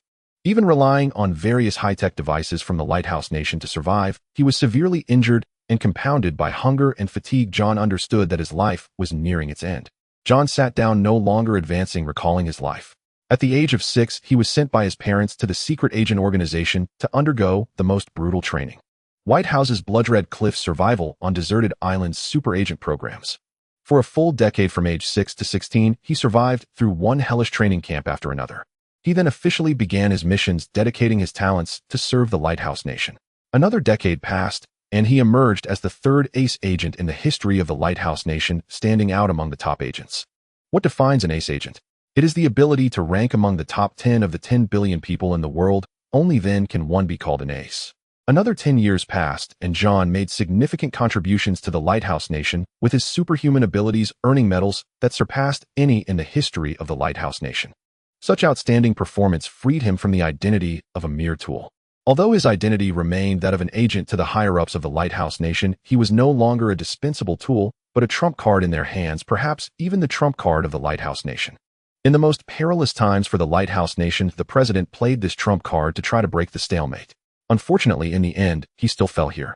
That damned stone door, John cursed. He then laughed at himself, acknowledging that a misjudgment was the primary reason for his failure. But what truly cost him his life was his confidence. He believed his judgment was absolutely correct, which is why he entered the stone door, as he had survived this way countless times before. But this time he failed, and the price of failure was death. Is this how it ends? What a pity. And Zhang Cheng shook his head with a sigh as he watched John barely clinging to life on the screen. And he had been so close, just a hair's breadth away from reaching the cursed death zone. Zhang Cheng had originally intended to intervene and save him, if John truly made it there. And alas, he did not endure long enough to arrive. Though John failed to reach the end, Zhang Cheng still held him in the highest regard. To have single-handedly breached wave after wave of lethal trials, John stood unquestionably at the apex of humankind. Fewer than 5 souls on this entire planet could rival his prowess. Just as Zhang Cheng reached to shut off the screen, he froze in shock. John rose to his feet. And he can still stand. Can he possibly go on? Zhang Cheng's mouth parted slightly in astonishment. And he could clearly see John had already reached his absolute limit. Starving, exhausted, gravely wounded, and now further crippled by the brutal side effects of the forbidden stimulants he'd taken to force his body beyond its natural bounds. By every measure, John was a spent arrow, his strength utterly depleted. Yet there he stood on the screen. Nee's eyes, nearly blinded by the drug's aftermath, stared blankly ahead. His breath grew fainter with each passing second, and each step demanded unimaginable effort. And still he clenched his teeth, summoned the last vestige of his will, and pressed forward. Silently, Zhang Cheng deactivated all traps. And he was deeply curious. How far could John go in this shattered state? And 10 paces. None 100 paces. 200 paces. And 500 paces. None 1,000 paces. And John kept moving, lifting each foot, squeezing out the final dregs of strength. At last, he reached the end, a solid wall, the terminus of the temple itself. In other words, the trial culminated not in triumph, but in a dead end. Fortunately, John remained unaware. Nee's body collapsed utterly, and he slumped weakly against the wall, his shallow breath growing ever more fragile. He was dying. At the very moment his heartbeat faltered toward cessation, a figure materialized behind him. And quietly the figure spoke. Reaching this point, qualifies you as having passed the trial. In New York. In the World Trade Center, the tallest building on Earth reputed to soar over 500 meters. At that moment atop the World Trade Center, the vice president of the Lighthouse Nation sat sipping coffee with Wilhelm, a financial magnate from Beatty. Mr.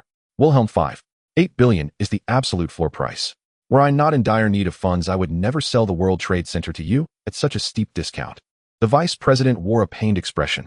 I understand the offer is generous, but raising 8 billion outright remains extraordinarily difficult. Wilhelm took a slow, deliberate sip of coffee before replying. The vice president's brow furrowed faintly, his outward composure unbroken, though inwardly, he cursed old fox. Even after slashing the price so drastically, the man still sought further concessions. And under normal circumstances, the World Trade Center's true value exceeded 10 billion. Selling it for 8 billion was a catastrophic loss. Though irritated, the vice president had no choice but to lower the price further. And Wilhelm was simply the best and only gullible buyer he could find. Wilhelm had amassed his fortune only recently through oil lacking deep roots or refined intelligence networks. Unlike other tycoons, who had caught whispers of the coming apocalypse, he remained blissfully uninformed, easily misled. After prolonged negotiations, the final price settled at 3 billion, accompanied by numerous additional terms highly favorable to Wilhelm. Let us conclude this deal swiftly, Mr. Vice President. Wilhelm's laughter rang with unrestrained delight. In stark contrast, the vice president's face twisted into an expression of profound disgust. Though the World Trade Center was finally sold, it fetched less than half its worth, a staggering blow to the vice president and the power block behind him. Damn that prophetess. If the Hell Rift hadn't opened, I'd hold her personally accountable. And the vice president blamed Luna outright and extended his fury to the church itself. Let's sign the contract immediately. Let's finalize everything now. I see you're urgently in need of cash. In securing the landmark at such a bargain filled Wilhelm with immense satisfaction. Having built his empire on oil, his prestige remained shallow. Acquiring the World Trade Center would cement his status among the global elite. No rush. I'll have my people prepare the documents. The vice president smiled faintly, hoping to stall just a little longer. Perhaps a miracle would intervene. Nie's faction had contacted several other billionaires, yet none matched Wilhelm's big sum, even insisted on installment payments. But the vice president's camp demanded full immediate payment. Installments carried unacceptable risk. If the rift opened, the final installments might never be collected. Though increasingly anxious about potential betrayal, Wilhelm found himself powerless but to wait. Each of his polite prompts met only with serene indifference. Over an hour passed. The vice president's legal counsel still hadn't arrived. Wilhelm's patience had worn dangerously thin when suddenly his phone rang. Wilhelm was surprised. He'd instructed his staff not to call unless absolutely urgent, and that they'd called anyway meant something critical had occurred. Frowning, he answered. Then upon hearing the frantic voice on the other end, his eyes widened in disbelief. Mr. Vice President, Mr. Wilhelm, no need to hurry. The lawyer will be here shortly. The vice president waved dismissively, sitting motionless as if in deep meditation. In watching Wilhelm's mounting agitation, he felt a quiet surge of vindication. Let you exploit my desperation. What harm is there in making you wait a little longer? Yet what Wilhelm said next turned the vice president's face ashen. Mr. Vice President, have you concealed something from me? The Hell Rift is about to open in New York. Is that true? Wilhelm demanded, voice sharp with panic. At the words Hell Rift, the vice president went utterly still. And how? How could he possibly know? Hadn't the information been sealed under strictest confidentiality? And the vice president's composure cracked entirely. Wilhelm, reading his expression, instantly knew his intelligence was confirmed. Mr. Vice President, our agreement ends here. Wilhelm turned sharply and strode out. For several stunned seconds, the vice president stood frozen, then erupted. What in hell is intelligence doing? Sir, the leak, it's everywhere. His chief aide, face drained of color, thrust a trembling smartphone into the vice president's hands. The vice president stared at the screen and nearly collapsed. Naviri headline blazed with the same terrifying truth: the Hell Rift is imminent in New York. Which bastard did this? The vice president shouted in the conference room. The deals had been finalized, yet now due to this incident all transactions were ruined, and it was unlikely that any naive investors would engage with them again. For the vice president and many high-ranking officials still holding on to assets, this was undoubtedly an unacceptable loss. We haven't yet uncovered the identity of the other party, the Minister of Intelligence said, drenched in sweat. Is your intelligence department just sitting around doing nothing? With so many people, you can't even track a single hacker's trail. The vice president berated them, venting all his anger on the intelligence department. The hackers' skills are incredibly advanced, We are still trying our best. The Minister of Intelligence replied cautiously. He felt a deep frustration welling up inside. The hackers' techniques were beyond their imagination, even surpassing the capabilities of this era. The Minister of Intelligence simply couldn't figure out which faction possessed such formidable hacking skills able to silently infiltrate the data centers of major media outlets and simultaneously send this information to every citizen of the Lighthouse Nation. Such prowess in information technology left the intelligence department of the Lighthouse Nation flabbergasted. Though they spoke of trying to track the hackers' whereabouts, the intelligence department knew all too well that with their technical capabilities, it was utterly unrealistic to expect to find the culprit. Seeing that the vice president was about to say more, the president quickly interjected, "All right, enough shouting." With the president's command, everyone fell silent. The current president of the Lighthouse Nation still commanded respect. The incident has already occurred. Discussing the past is pointless. We need to consider how to resolve this issue now. Quickly issue a public relations rebuttal. Do you think that will help? If it were a lie, that would be one thing, but this is real. We had worked tirelessly to suppress the news, and now that it's leaked, it's impossible to conceal it any longer. Those opposing parties will surely find ways to gather evidence proving the truth of the matter. No matter how we attempt to refute it, it will be futile. The public will not listen to us. Even if we succeed in refuting it, what will happen when the fissure actually opens? We are hiding the truth of the disaster, and 1 billion citizens of the Lighthouse Nation will surely tear us apart. The conference room was filled with constant arguments, and all the high-ranking officials wore grim expressions, fully aware that the situation was dire for them. The most anxious were naturally those high-ranking officials led by the vice president, who had yet to liquidate their assets. They insisted on issuing rebuttals for as long as possible, hoping to offload their remaining assets.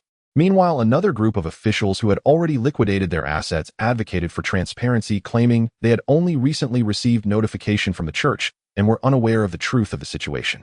They promised to assist the citizens of the Lighthouse Nation in their evacuation. These two factions argued for a long time, with neither able to convince the other. The president felt a headache coming on. He never expected the situation to escalate so rapidly. Now one misstep in handling this, and they all might end up in prison. What should we do? What should we do? The president groaned, rubbing his temples, completely at a loss. Then another major incident occurred, completely extinguishing the government's hopes of concealing the truth. St. Alice appeared on the streets of New York, publicly demonstrating her miracles, shocking half the city. At the same time, she declared that the hell fissure would open in New York, turning it into a brutal battlefield, and urged people to flee the city immediately. Damn that filthy bitch. The vice president cursed loudly. Alice's appearance completely eliminated any possibility of concealment, and no matter how they tried to hide the truth, no one would believe them. You Minister of Intelligence are utterly useless. Get out of here and resign. The vice president shouted hoarsely, pointing at the minister. First, there was a hacker infiltrating the entire media of the Lighthouse Nation, and then St. Alice appeared on the streets of New York, yet the intelligence department had failed to detect anything in advance. The intelligence department had no excuses. They truly could do nothing about the hacker. As for St. Alice, their oversight stemmed from focusing too much on the hacker. The Minister of Intelligence could only accept his fate and voluntarily resign from his position. The vice president, still seething with anger, replaced most of the intelligence department's personnel, many of whom he threw into prison under various pretexts. Meanwhile, New York was in total chaos. Countless residents fled the world's largest city, with all roads clogged, creating utter disorder. Some who were reluctant to part with their properties temporarily stayed in the city, selling their homes at rock-bottom prices. However, in this situation, few dared to buy properties. Everyone wanted to get as far away as possible from this city that was beginning to descend into turmoil. Even though the government had dispatched troops to maintain order, many criminals took advantage of the chaos to profit, with thousands participating in zero-cost purchases every night, creating quite a scene. Gunshots, screams, and cries had become the nightly symphony of New York. Though the hell fissure had yet to open, the place had already transformed into a hellish nightmare. As for the president and other high-ranking officials, they had long since left the city. Given the current situation in New York, even the military would find it difficult to ensure their safety. New York was in complete disarray. In a dark stone house somewhere, John looked at the message on his phone and said with great determination, "Something has happened in New York. I must return quickly." "But your injuries aren't fully healed yet," a pretty girl said worriedly, holding a bowl of medicine. "Surely your brother is also studying in New York. Aren't you worried about him?" John looked into the girl's eyes and asked. The girl taking care of him was none other than Shirley, who had previously explored the Flesh Buddha Temple with the Acre Spirit Exploration Team. "That kid is clever. He must have fled New York by now," Shirley said, showing no concern for her brother. Seeing this, John stopped saying anything more, gritted his teeth, and forced himself to sit up. Though his entire body ached as if countless people were stabbing him with knives, this pain was nothing unbearable for John. "Young man, lie down, your injuries are not healed yet." A deep voice sounded. John's body then fell back under his own control and lay obediently back down. "Master, why are you using your spiritual language technique again?" "Your body can't take it," Shirley said worriedly. The robed figure waved his hand casually. "If I don't do this, this young man won't stay still." Lying on the bed and unable to move, John heard the voice of the man in the black robe, and a look of trepidation immediately flickered in his eyes. Just a casual noise made him lose control over his own body, though such a method was utterly unheard of for John. If one were to ask whether John believed in those myths and supernatural tales, he might have been somewhat skeptical before, but now he had basically come to believe. In the meat burial Buddha body temple, many things were beyond John's understanding, and now the appearance of this mysterious man in the black robe made it hard for him to disbelieve. The black-robed man slowly sat beside John, lightly stroking his right wrist, and then a warm force flowed from John's wrist throughout his body. The intense pain in his body was instantly alleviated, and John could feel his body rapidly recovering. This technique, again, it's truly miraculous. As a top agent, John was naturally well aware of his own physical condition. Setting aside the severe injuries he suffered during the mission, the few vials of drugs he took to forcefully enhance his physical abilities had fatal side effects, and so far every agent who had taken those drugs had died without exception. Yet John had survived. This was not because his body was special, but rather due to the astonishing magic of the other party. John could even feel that some of the old hidden injuries in his body were healing, and even some old scars on his skin were slowly disappearing. A medical miracle. An unparalleled medical miracle. John didn't believe any country in this world could achieve such a medical technique. This was also the main reason he gradually believed in those supernatural tales. It seems the president was wrong. Those myths and ghost stories might actually be true. I need to quickly return to Lighthouse Country and report to him. Just as John was thinking this, he heard the black-robed man say, "Your physical condition still requires some time to rest before you can return." John's heart skipped a beat, and he couldn't help but wonder, can he hear my thoughts? To his surprise, the black-robed man directly admitted, "I can hear the voice in your heart." John gasped, believing even more that the other party had mastered some mysterious technique. "I have something very important to report to my superior. May I be permitted to do so?" John adopted a very humble posture. The black-robed man pointed to his phone and smiled. "Feel free, I haven't stopped you." John was immediately speechless. He had tried that already, however, for some reason this place could receive information from the outside, but could not send any out. Here one could normally watch the news and stream videos, but could not comment or post videos. Seeing this, Sherry came over and said, "This secret space is like this. Even the teacher cannot do anything about it. You can only send messages after going outside." John took a deep breath and seriously said to the black-robed man, "Please let me go out now. This is a place at the junction of life and death. If you forcefully step into the living world in your current state, you will likely die on the spot." The black-robed man sighed. "I want to try," John said with determination in his eyes. From the black-robed man's words, John inferred that returning to the living world now merely had a high probability of death, not certainty, so he wanted to give it a try, which was the confidence of this top agent. "Young man, you are overly confident. You have already suffered because of your confidence. Do you really want to go through that again?" The black-robed man advised. These words were indeed effective, and John immediately calmed down. Yes, not long ago, he had almost been killed by his own confidence, and now he was actually thinking of trying again. He really had a short memory. "If you are truly anxious, it might be better to wait for a while until Sherry's spell is completed, as she will be able to take you out then," the black-robed man said nonchalantly. Sherry also looked at John and nodded seriously. "Don't worry, it won't take too long. My spell will be completed soon, in a maximum of 10 days.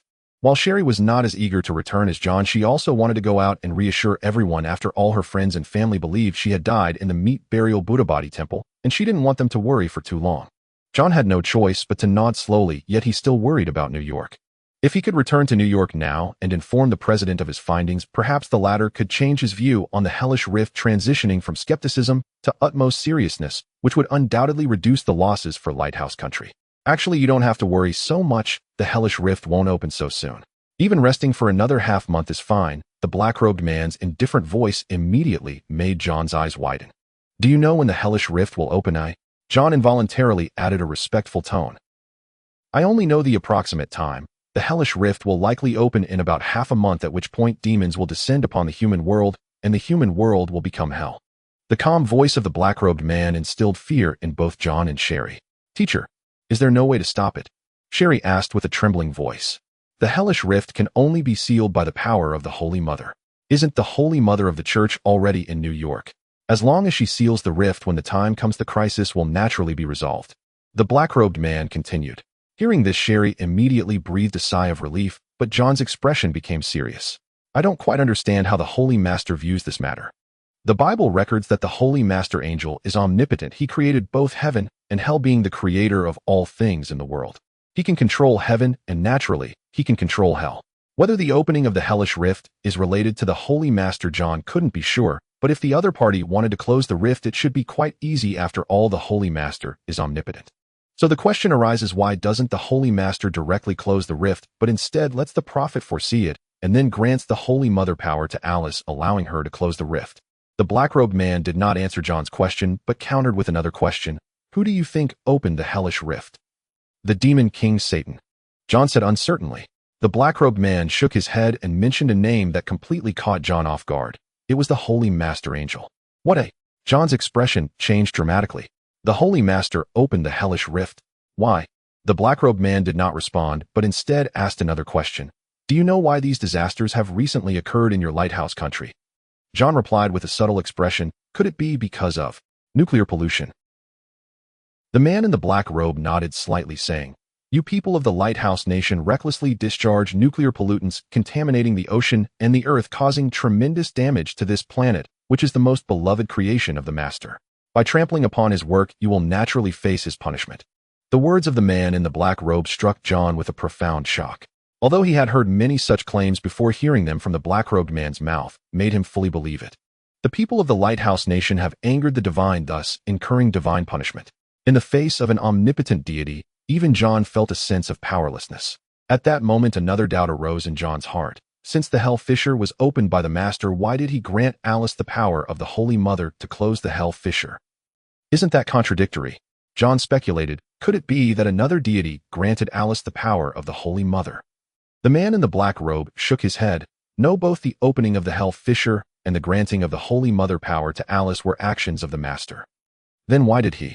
Before John could finish his sentence, the black-robed man interjected. Parents punish their wayward child by making them stand in the rain, but upon realizing that the child might catch a cold, they cannot bear it, and give them an umbrella, allowing them to hold it while standing in the rain. Do you understand what I mean? John nodded slowly. The Master also experiences contradictions. He wishes to punish humanity, yet does not want them to suffer too greatly. So he first allows the prophet to foresee the calamity before granting the power of the Holy Mother. While the Master has given us an umbrella to shield us from the rain, how we hold the umbrella to endure the entire storm is something humanity must contemplate. The closure of the hell fissure is not that simple, is it? John's eyes narrowed as he sensed the implications in the black-robed man's words. Of course it's not simple. If you have read the Bible, you will understand that the fissure opens for but a moment, and in that instant thousands upon thousands of demons will descend upon the world, including many powerful ones capable of easily annihilating human armies. The words of the black-robed man made John tense once again. John had indeed read the Bible, even memorizing the entire text. If the descriptions of demons in the Bible are not exaggerated in the slightest, then what new heir is about to face will certainly be an unprecedented catastrophe.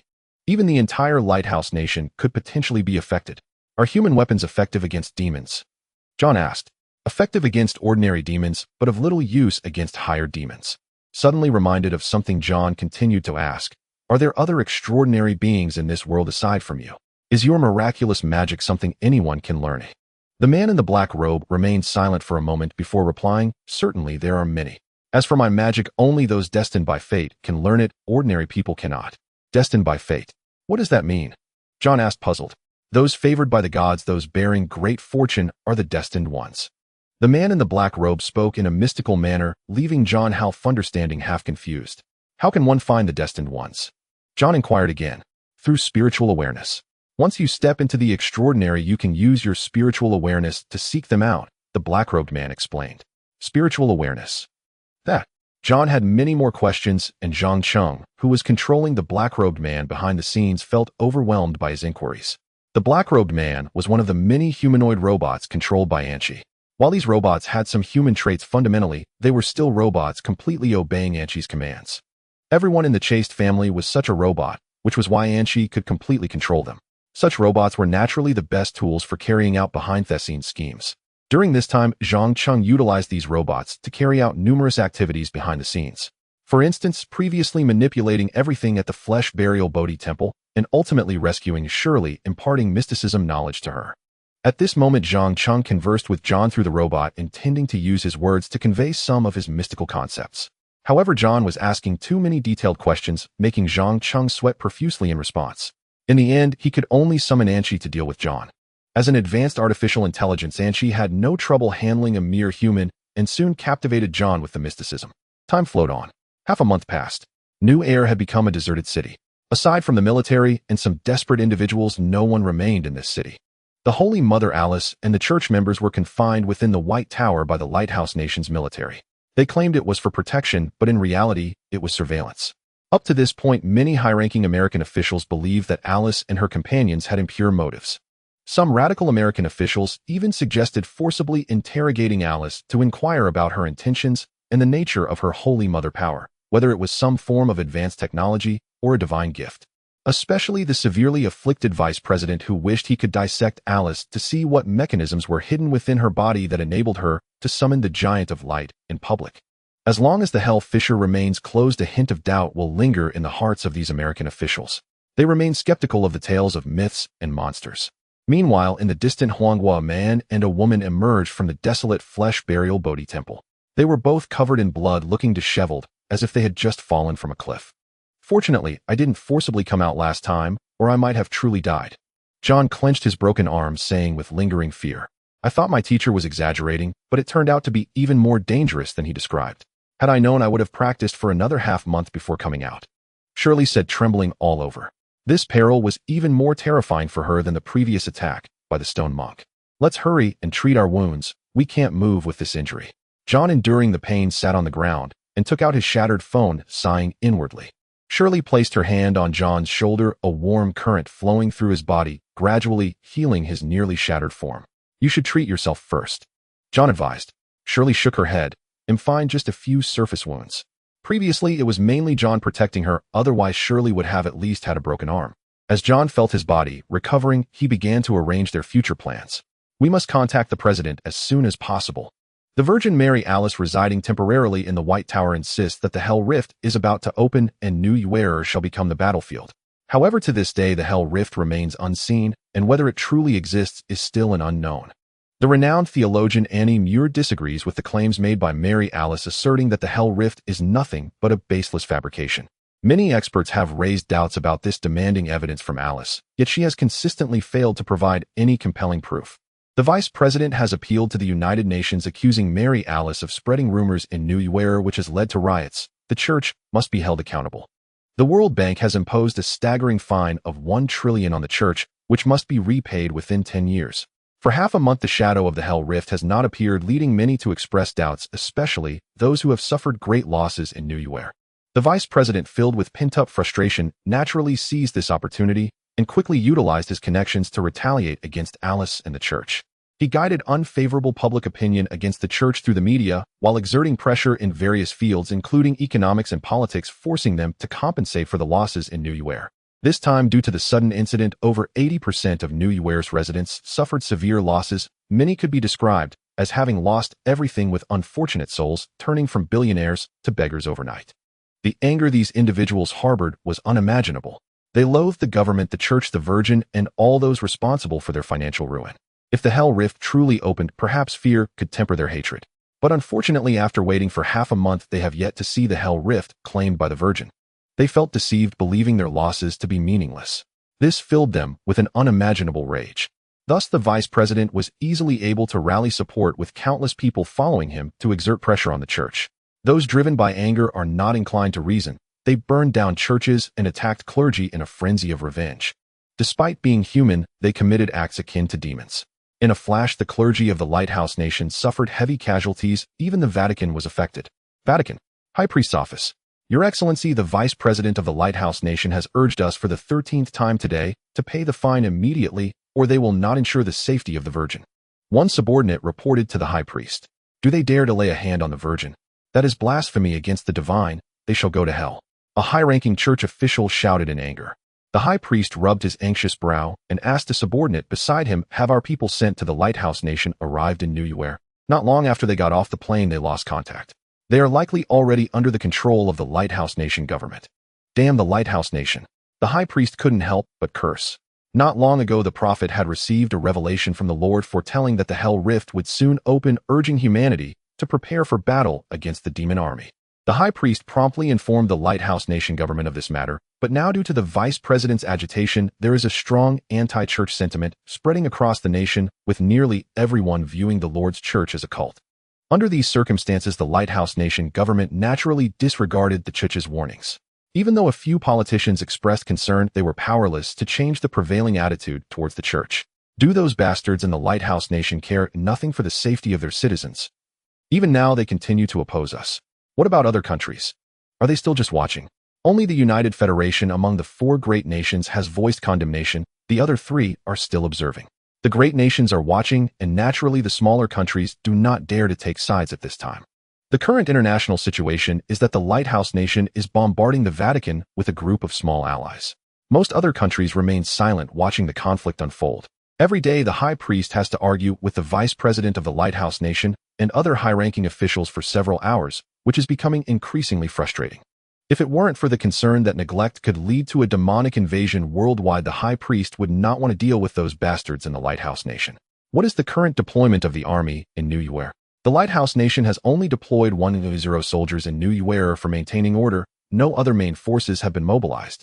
The high priest and the gathered high-ranking church officials were left speechless in anger. What about Alice and the others? Still no way to establish contact. The high priest asked again. Still no luck. The Lighthouse Nation has blocked the White Tower and nearby signals have been jammed. We have tried every method but cannot reach the Virgin. If anything happens to the Virgin, those bastards in the Lighthouse Nation will have to repent in hell for the rest of their lives. A high-ranking church official roared. Even going to hell won't repay their sins. Those bastards truly disgrace humanity. Even demons are better than them. New York. White Tower Grand Conference Room. A group of church personnel stand in tense confrontation with armed guards stationed outside the door. Aha! 6 bowls of plain rice porridge. Is this truly New York's idea of hospitality? One clergyman sneered. Yesterday's lunch, though bland, at least consisted of steamed rice and pickled vegetables, sufficient to stave off hunger. But today brought no breakfast at all, and at noon ate only 6 bowls of watery rice porridge, so thin it resembled broth. Small wonder the clergy seethed with outrage. The guard barked without restraint. What's all this racket for? You should be grateful just to get food. Such treatment is blasphemy against the Holy Sovereign. You shall burn in hell for eternity. The clergyman retorted, voice laced with threat. Hell? Huh? The guard spat onto the floor, a visceral eruption of pent-up fury. It's you wretches who belong in hell, for you shattered my family, left me destitute and broken. Seeing their bewildered expressions, the guard pressed on. If you hadn't descended upon New York, would this city have collapsed into chaos? The entire metropolis lies in ruins now. My home, purchased with $1 million loan, reduced to rubble. I have lost everything, and it is all your doing. An army of demons approaches this city. Whether or not we came, its destruction was inevitable. The clergyman shot back. Demons? Where? Point them out now. The guard roared, slamming his fists against the door until the clergy recoiled in terror. His comrade hurriedly restrained him. Calm down. Just calm down. Calm down. How can I? The guard ground his teeth, hatred blazing in his eyes like molten iron. Just 1 month earlier, he had poured his life savings and taken out $1 million loan to buy that home. Overnight, property values plummeted past collapse, rendering over a decade of labor meaningless and saddling him with crushing debt. Worse still, his wife and child, unable to bear the devastation, abandoned him. Many kin and friends were gravely wounded or killed during the riots. No ordinary person could endure such ruin without shattering. This guard had shattered long ago, and a shattered man fears neither demons nor damnation. Across the Lighthouse Nation, millions like him had unraveled in New York's wake. Such broken souls teetering on the edge will clutch at any straw, grasping it with desperate, unthinking force, and become puppets easily manipulated by unseen strings. The vice president offered them that straw, guiding them effortlessly to oppose the church across every sphere of society. Only the staunch resistance of the president and a handful of officials prevented total collapse. While the clergy quarreled with the guard, Alice stood silently by the window. Since the Lighthouse Nation's authorities confiscated her phone and all personal effects, her only daily ritual had become gazing into the distance. From her vantage point, she could survey New York in its entirety. New York, the largest city on this planet, ranked among the world's top 3 in urban development. Once teeming with life, the city now lay unnervingly still. Occasional plumes of thick smoke rose from empty streets, drones patrolled the sky like silent mechanical vultures. Its shell remained intact, but its soul had fled. This was a city hollowed out, dead at its core. Alice knew this truth with absolute clarity. For each day brought fresh supplicants, men and women rushing to her, venting rage, hurling accusations, even demanding her dissection. None of it moved her. So long as she fulfilled the Holy Sovereign's command to seal the Hell Rift, no suffering, however great, held weight. She welcomed curses, doubts, even dissection itself. Without question, Alice was faith incarnate, pure, unwavering, absolute. The Holy Sovereign was her existence. Were he to command her to unmake the world, she would obey without hesitation. Thus, even as the guard's venomous shouts echoed beyond the door, her heart remained perfectly still. Beyond the door, the vice president's call, still refusing to speak, that whore. Same as yesterday. Utter silence, the guard replied hastily. Tell them, if they won't talk tomorrow, they get nothing, not even porridge. The vice president snapped, his patience exhausted. Imprisoning Alice and her entourage within the White Tower had placed him under immense pressure. Many high-ranking officials genuinely believed in hell and feared divine retribution for mistreating the Holy Mother. Not the vice president. He feared nothing. He lived only for the present, where power, profit, and control reigned supreme. As for hell, even without this cruelty, he'd likely end up there anyway. To ascend to the vice presidency, he had committed atrocities too numerous to count. A man stained with blood. Should hell exist, his name would be inscribed first upon its gates. Then what did it matter? If damnation was certain, let his life blaze with brilliance while it lasted. And brilliance in this world demanded wealth, wealth above all else. For money he would do anything, even were the face of a demon. Yet he remained unaware. Every act, every word was watched by a pair of unseen eyes. And I'm this close to unleashing Godzilla on them right now, Zhang Cheng muttered, seething. Wait until the demonic chaos subsides. Then it will be time. And she replied coolly. What a despicable man. Zhang Cheng bristled. His pride refused to let the insult pass unanswered. He had to strike back. Oh, wait. I've got it. A spark ignited in his eyes. A plan took shape. Vatican. Midnight. The prayer chamber. Ever since learning her dearest friend Alice had been placed under house arrest, Luna knelt daily in the prayer chamber, beseeching the Holy Sovereign to shield and safeguard her. Yet after granting her that single vision of foreknowledge, the Holy Sovereign had fallen utterly silent. Luna dared not complain. She simply prayed on, hoping sincerity alone might pierce the divine silence. Prophetess, it is already past 1 o'clock. Please rest, urged a clergyman, concern etched upon his face. Luna shook her head stubbornly. You need not wait for me. Today is our day of rest. I shall pray through the night. After repeated futile attempts to persuade her, the clergyman withdrew, leaving the chamber in near darkness, lit only by candle flames trembling softly in the night breeze. Luna prayed on undeterred, her soul suspended in hope of miracle. Then, the candlelight flickered, faint but distinct. Her closed eyelids trembled rapidly. Another vision surged forth.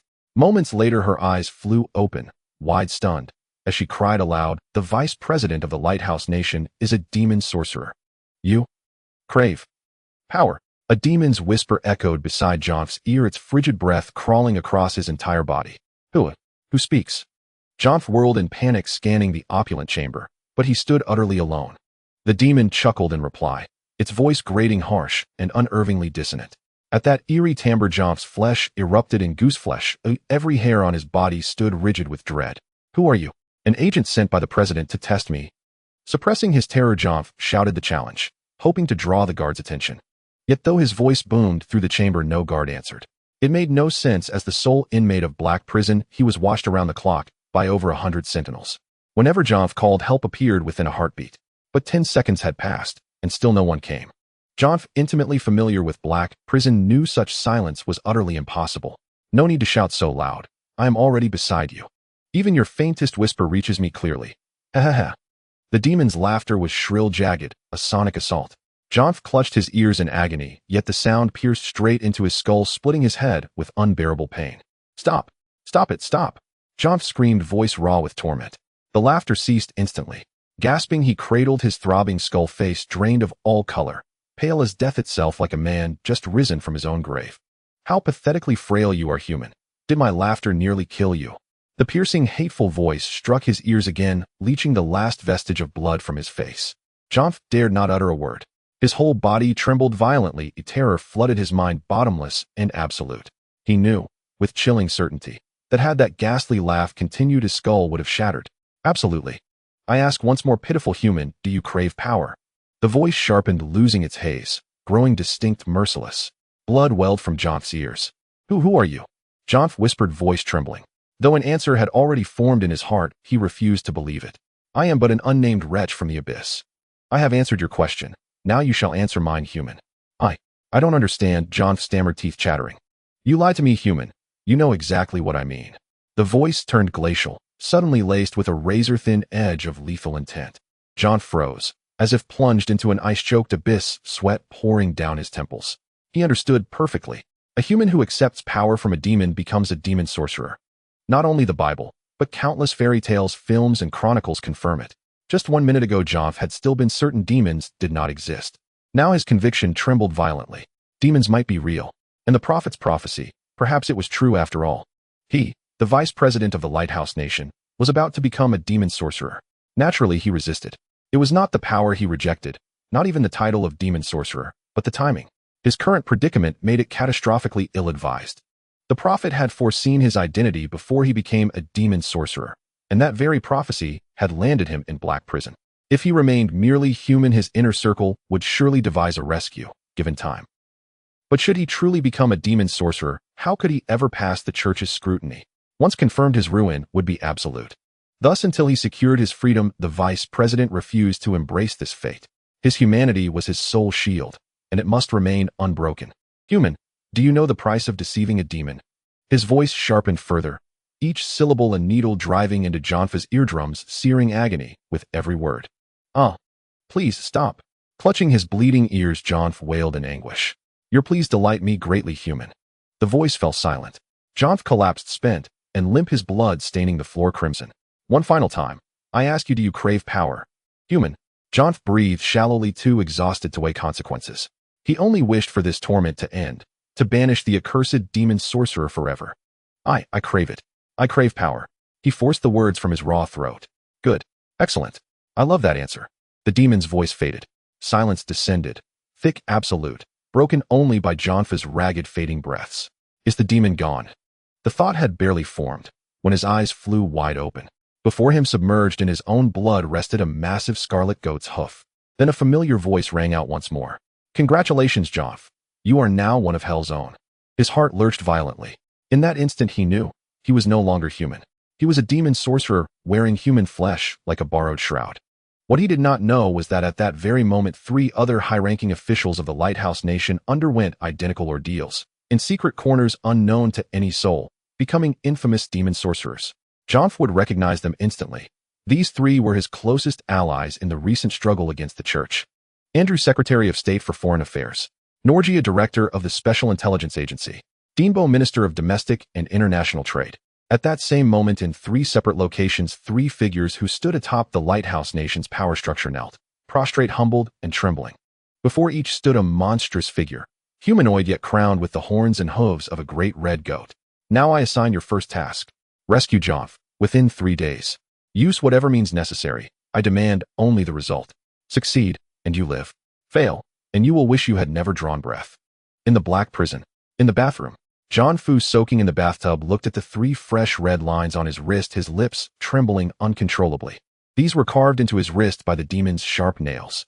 Even after several hours, the 3 blood lines still burned painfully, as if reminding Jonf that everything he had experienced was not a dream but a reality. Do everything possible to escape from here within 3 days and regain your freedom. This was the command given to him by the demon before leaving. He must complete it, or else life would be worse than death. Jonf was unclear about the specifics of what worse than death entailed, but it would surely be terrifying. After all, the demon had tormented him to the brink of despair with just a few laughs, and his eardrums still faintly ached. If the demon were to get serious, he could only imagine how horrifying that would be, sending shivers down Jonf's spine. But how am I supposed to escape? At this thought, Jonf's brows twisted together tightly. Although he had become a demon sorcerer, he felt as if he had not gained any extraordinary power. Apart from the 3 faint bloodlines on his wrist, he had not discovered anything special about himself. Isn't it said in fairy tales that demon sorcerers can wield the power of demons? Why can't I use it? Jonf had researched for several hours, but truly found no extraordinary power within himself. He really wanted to ask that demon, but every time he tried to reach out, a dull pain would shoot through his eardrums, even causing them to bleed. After several fruitless attempts, Jonf dared not try again. Damn it, I'm just an ordinary person. Without the power of a demon, how can I escape from here? At this moment, John Fu was not the only one troubled. The other 3 demon sorcerers were facing the same dilemma. Why can't I feel any power? Secretary of State Andy had ordered hundreds of books on demon sorcery to be brought in, and he tried every method recorded within, but none worked. Damn it, I've already cut off a finger. Why is it still not working? Director of the Special Intelligence Bureau Noergia looked at his severed finger and roared angrily at the nearby dark wizard. May you not blame me in hell. Minister of Commerce Deng Bo looked at his breathless relative in a pool of blood, a crazed smile curling at the corners of his mouth. Far away in outer space, Zhang Cheng watched these scenes unfold and couldn't help but feel disgusted. These people are truly vile. Angel said dismissively. If you really granted them power, they wouldn't be like this. Zhang Cheng shook his head and chuckled. It was precisely because he couldn't stand them that he targeted them. How could he possibly grant them extraordinary power? In other words, the 4 demon sorcerers of the Lighthouse Nation, apart from the 3 bloodlines on their wrists used for timing, and the tasks they bore were no different from ordinary people. Angel, do you think they can rescue John Fu from the Black Prison in 3 days, eh? Unless they use some extreme measures, it is absolutely impossible. Angel replied calmly. She was well aware of everything on this planet. Though she had not reached omniscience, she was not far from it. How extreme measures do they dare? Watching the 4 still troubled by their lack of extraordinary power on the screen, Zhang Cheng decided to push them a little. In the Black Prison in the lounge, freshly bathed John Fu was drinking coffee while reading a fairy tale book. The Revenge of Prince Andy. This is a fairy tale that has been passed down for hundreds of years. The content is very simple, telling the story of how the kingdom of Prince Andy was taken by a demon sorcerer. After narrowly escaping, Prince Andy befriends a forest ranger, a church nun, and a dwarf warrior, and with their help ultimately defeats the demon sorcerer and regains his kingdom. The Revenge of Prince Andy is different from typical fairy tales. Although the main content still focuses on the protagonist's adventures, it spends a significant amount of space introducing demon sorcerers. This book provides many insights into demon sorcerers, such as how they connect with demons, how they borrow demonic power, and the effects of that power, etc. As soon as John Fu became a demon sorcerer, he thought of this book and had it sent to him. The book was not lengthy, and John Fu read through it in just half an hour. The demon eye that controls hearts, the demon wings that soar high, the demon whispers that tear eardrums. John Fu murmured softly, filled with envy. If he had these abilities from the fairy tale, he could escape from the Black Prison in no time. But unfortunately, he did not. His sensitive identity, being in the Black Prison, meant he didn't even dare to ask anyone. The only one he could ask was that mysterious demon. But he didn't dare to ask. Asking meant ear-ringing headaches and bleeding eardrums. With each question, his hearing would diminish. John Fu worried that if he asked too much, he might completely lose his hearing. But a demon sorcerer without demonic power was no different from an ordinary person, was it? An ordinary person could never escape the Black Prison. Oh, John Fu knew this well. Damn it, what should I do? At that moment, a faint voice suddenly rang in his ears. You're still standing still, John Fu. It was the familiar voice of the demon. The tone was still unpleasant and jarring, but to John Fu at that moment, it was like music from the heavens. Demon Lord, you finally responded to me. John Fu was nearly brought to tears with joy. The demon had responded to him. He could finally inquire about the powers. However, the demon showed no intention of engaging in conversation. I advise you to act quickly. Time waits for no one. With each passing moment, the blood marks on your wrist will shorten, and you will lose something precious. After the demon spoke, a cackling laughter pierced John Fu's eardrums. Even though his ears were suffering, John Fu gritted his teeth and inwardly asked, Demon Lord, I want to know if there are any special abilities I possess after becoming a demon sorcerer. I've researched for a long time and found nothing. The demonic power I have granted you lies within your heart. Unleash the evil within you and release it freely. What? John Fu was utterly confused. He wanted to ask again, but a piercing sound rang in his ears, causing him to cover his ears in agony. When the noise faded, the demon's voice also vanished. John Fu tried to call out in his heart, but all he got was the painful ringing in his ears. Damn it. Damn. John Fu cursed inwardly. Suddenly, a sharp pain shot through his wrist. Looking closely, he saw one of the 3 blood marks had suddenly shortened a little. In the next moment, John Fu felt half of his vision go dark. One of his eyes went blind. John struggled in agony, clutching half of his face, the sudden blindness filling him with sheer terror. He widened the remaining eye, gazing at the shrinking wound on his wrist, a tide of endless fear and despair swelling within him. What is happening? He hoarsely shouted, his voice echoing in the empty room like the mocking laughter of a demon. At the same moment, in the power center of the Lighthouse Nation, Secretary of State Ander, Director of the Intelligence Bureau Norger, and Minister of Commerce Deng Bo each felt a piercing pain in their wrists. They were shocked to discover that their wounds were also diminishing, signaling that some terrifying punishment was about to descend. Outside the black prison, the guards, unable to hear John's inner turmoil, could see his pained expression on the monitors and began to discuss, what has happened to the vice president? Everything was fine just a moment ago. How could he suddenly be in such agony? I heard that becoming a demon sorcerer grants extraordinary power, but judging by his current state, it seems more like he is under a curse than having gained any strength. John endured the excruciating pain, forcing himself to calm down. He did not understand what the demon meant by opening the evil within his heart. Perhaps it meant abandoning his humanity and fully embracing the darkness. However, he did not wish to lose the last shred of his humanity. Yet he knew deep down that if he did not act quickly, he would face an even more horrifying punishment. Mr. John, are you all right? A guard inquired through the communication device, his tone filled with concern and confusion. John gritted his teeth and replied, I'm fine, just a bit of a headache. I need some quiet. His voice feigned calmness, but the slight tremor at the end betrayed his fear. Meanwhile, 3 newly minted demon sorcerers, each in different locations, found themselves in a similar predicament. They attempted various means, even sacrificing others in hopes of acquiring the so-called demon power, but all their efforts seemed as futile as stones sinking into the sea. The 3-day deadline loomed over them, like the sword of Damocles, forcing the 4 former powerhouses to make a choice. John fixated on the wound on his wrist, a decision forming in his heart. No matter the cost, I must escape. He tightly shut his eyes, enduring the agony and fear of blindness. He took a deep breath, forcing himself to think calmly. The demon's words echoed in his mind. Open the evil in your heart and let it be unleashed. This statement made him realize that the so-called demon power was not merely about gaining superhuman abilities, but rather a transformation of the heart. I cannot just sit and wait for death, John muttered through clenched teeth. Though his world had turned dark, he resolved to utilize the little time left to decipher the demon's hints. Inside and outside the black prison, discussions erupted. The guards, witnessing the vice president's painful struggle on the surveillance screens, were filled with shock. Mr. Vice President, are you feeling unwell? Do you need us to call a doctor? One guard anxiously inquired through the intercom.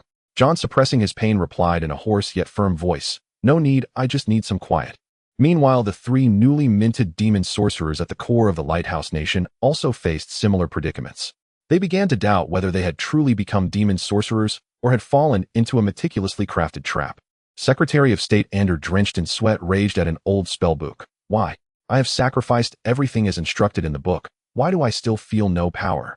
Director of the Intelligence Bureau Norger, in a dim underground laboratory, frantically tormented his test subjects, attempting to awaken the demon power lurking within him. Minister of Commerce Zhang Bo glared grimly at his blood-splattered office. Having just hung up the phone, he felt the emptiness and despair that came from sacrificing his own family. As the 3-day deadline drew closer, the fates of the 4 characters intertwined, forming an invisible net that forced them toward the unknown abyss. John painfully groped around, and suddenly he seemed to grasp a thread of insight. He recalled that in the fairy tale Prince Anders' Revenge, the demon sorcerer did not possess immense power from the start, but gradually awakened the darkness within through a series of events. Open the evil within your heart, he murmured to himself, a chill rising within him. He knew that to escape the black prison, he would have to make choices beyond the imagination of ordinary people. John held the fairy tale book tightly in his hands, his heart entwined with despair and determination. He speculated that the demon's words about opening the evil within your heart were not meant to lead him into darkness, but rather to awaken the hidden will and strength within him in a moment of despair. In the surveillance room of the black prison, the guards watched the vice president on the screen, discussing among themselves. Look, the vice president seems to be reading a book. What time is it? He still has the mood to read. Who knows, perhaps that book hides some secret. John immersed himself in the world of the prince's revenge, trying to find parallels with his own situation in the story, seeking possible avenues for escape. His gaze gradually became resolute, as if he had found some sort of belief. Meanwhile, Secretary of State Ander, Director of the Intelligence Bureau Norger, and Minister of Commerce Zhang Bo were also struggling in their respective predicaments. They learned through special channels that the bloodstain on John's wrist had shrunk, and that he had suffered the punishment of blindness, which made them even more anxious. We must join forces, Ander said urgently through encrypted communication to the other 2. I have a feeling that the trial given to us by the demon isn't just aimed at us as individuals, but requires our cooperation. Don't joke around, Norgar scoffed. We've been scheming against each other for decades, and now we're supposed to join forces. Aren't you afraid he'll stab you in the back? Aren't you afraid? I'm even more worried. Everyone, Minister of Commerce Deng Boss' voice echoed in the communication channel, tinged with fatigue and determination. I've just sacrificed my loved ones and gained nothing. If we don't act now, all that awaits us is death. At the same time John made a decision in the black prison, he pressed the fairy tale book tightly against his chest, took a deep breath, and stood up. In the monitor his figure appeared solitary, yet resilient, eliciting gasps of awe. Look, the vice president. What is he about to do? Inside the black prison John closed his eyes tightly, gripping the fairy tale book firmly in his hands. He secretly resolved to follow the demon's hint and attempt to excavate his latent powers. Everyone, did you see the vice president's actions? A guard in the surveillance room exclaimed. It seems he found some clues from that fairy tale book. Fairy tale book? What clues could there be? Another guard replied, puzzled, yet his eyes remained glued to the screen. Meanwhile, Secretary of State and Director of the Intelligence Bureau Norger and Minister of Commerce Deng Bo also learned about John's unusual actions through their respective channels. Although each harbored ulterior motives, they could not help but reconsider the possibility of cooperation when faced with life and death. If John really found a way out from the fairy tale book, shouldn't we reconsider our approach? Andrew suggested in a low voice. A fairy tale book? That's absurd. Norgar sneered, but her tone betrayed a hint of tension. Deng Bo remained silent for a moment, then spoke slowly. Regardless of its truth, we have no way out. I suggest we each attempt to interpret the clues in our hands, while keeping in touch. Once someone makes a breakthrough, we will share the information immediately. John faced unprecedented challenges alone in the black prison. He repeatedly recited the plot of The Prince's Revenge, trying to find situations that mirrored his own and searching for potential insights. The demon's power lies in the evil within the human heart. He murmured, and suddenly his gaze fixed upon the part of the story describing the sorcerer making a contract with the demon. A contract? I need to find the key to making a contract with the demon. John realized, and he immediately took action, starting to search for possible contract mediums within the black prison. Outside the black prison, the destinies of the four sorcerers began to converge, and every move they made tugged at the hearts of countless people. Meanwhile, far in outer space, Zhang Cheng watched all this with great interest, a meaningful smile playing at the corners of his mouth. The game has begun, he said to Enchi, his eyes sparkling with anticipation. On the other side, life no. 1. On the vast Tianmeng grassland, Breezer approached the sky giant elephant once more. This was his 20th challenge against the sky giant elephant. He had faced defeat time and again, yet he still refused to give up.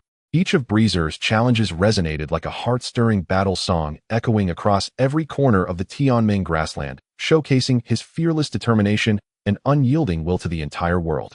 His figure stood tall in this vast expanse like an eternal monument, majestic and steadfast, evoking awe and admiration. Breezer, are you really deciding to challenge it again now? Yang Hongyue furrowed her brows tightly, her worried gaze filled with deep concern for her friend. Your points are depleting so quickly. If you fail again this time, I'm afraid. Breezer responded with a calm smile, his deep eyes shimmering with a star-like determination. Points are ultimately just a string of numbers on the path of cultivation. What I pursue is the essence of power and the breakthrough of realms. If I can break through my bottleneck with this challenge, even if I must pay many points, it's worth it. Moreover, I have confidence in myself and in this sword. He gripped the burning giant sword tightly, the flames dancing along the blade, illuminating his resolute face. And Donley watched Breezer's receding figure, a mix of emotions swirling within him as he sighed. This guy is always difficult to grasp, yet admirable. Perhaps it is precisely this near-obsessive and even mad persistence that allows him to stand out in a world filled with strong competitors climbing step by step to the peak. Back on the Tianmeng grassland, Breezer's aura had adjusted to its peak state, surrounded by intense battle intent, as if he had transformed into a sword ready to unsheath. His gaze was sharp as an eagle locking onto the enraged sky giant elephant ahead. Unfazed by the hurricane stirred up by the beast, his fighting spirit surged, rolling like a tumultuous wave. Roar! The sky giant elephant, sensing Breezer's provocation, let out an enraged roar. The massive body created a gust of wind, instantly sweeping towards the tiny human with devastating force, launching another fierce assault. However, Breezer took a few steps back, but did not face the giant beast's attack head-on. Instead, relying on his extraordinary combat wisdom and agile movements, he cleverly used the giant beast's power to close the distance between them. He swung the burning giant sword, the sword light flashing directly, piercing towards the weak points of the sky giant elephant's defenses, fierce and precise. In the midst of intense encounters, Breezer showcased exquisite sword techniques time and again, each strike infused with the might of thunder, forcing the sky giant elephant to thunder in rage, yet unable to find a breakthrough for retaliation. The battle gradually reached a fever pitch. The clouds in the sky began to roll violently, condensing into the shape of runic magic, heralding the impending wrath of the heavens. Seeing this, Breezer felt cautious, but on the surface he remained calm. He knew he could not afford to resist blindly as before. Come on, Let me witness your true power." Breezer shouted, his tone brimming with boundless battle intent. He swung the burning giant sword rapidly, creating a dazzling sword net that directly faced the terrifying 10th level runic magic. In an instant, the world changed color, thunder intertwined, and the massive energy clash triggered a storm capable of annihilating everything. Breezer's figure swayed in the center of the storm, yet he steadfastly held his ground. His determined eyes shone with resolute light, never wavering even for a moment. Just when everyone held their breath for Breezer, thinking he would not last even a second, a miracle occurred. A dazzling light suddenly erupted around Breezer. An unprecedented powerful force gushed from within him, like a butterfly breaking free from its cocoon, instantly resisting part of the wrath of the heavens. How is this possible? The onlookers, including Yang Hongyue, were astonished, their eyes wide in disbelief at the scene that shattered their understanding. However, this fierce battle did not cease due to Breezer's eruption. Instead, it became even more intense, entering a new climax. Breezer desperately swung his sword at the sky giant elephant, seeking a breakthrough in this life-and-death struggle. Each clash felt like a question against the limits of martial arts, drawing in bated breaths, eagerly anticipating the final outcome. The storm raged. Thunder flashed. Breezer stood firm like a rock, the burning giant sword in his hand resembling a brilliant crack slicing through the dark sky, each swing precisely and fiercely cutting through the turbulent energy net woven by the runic magic. His figure swayed in the wind, yet he remained unyielding, the giant sword embodying his tenacious will. The blazing flames resisted the endless darkness, each collision igniting beautiful energy ripples in the air. Breezer unleashed a series of strikes with the might of thunder, the sword's momentum soaring like a flying dragon through the skies, directly targeting the sky giant elephant enveloped in the center of the storm, whose core concealed enough power to annihilate everything. His gaze was steadfast as the stars filled with resolve. Every inch of his skin shimmered with a metallic sheen, and every muscle strained as he fought against the terrifying pressure descending from the heavens. Yang Hongyu's voice pierced through the storm, filled with undeniable worry and deep admiration. "Breezer, are you really willing to bet everything?" Her voice echoed across the vast grassland, sounding particularly lonely and tragic. Breezer did not turn to respond. He merely smiled with a resolute and calm demeanor, allowing the rain to wet his cheeks. "For the sake of breaking through myself, for the pursuit of peak runes, I have no other choice."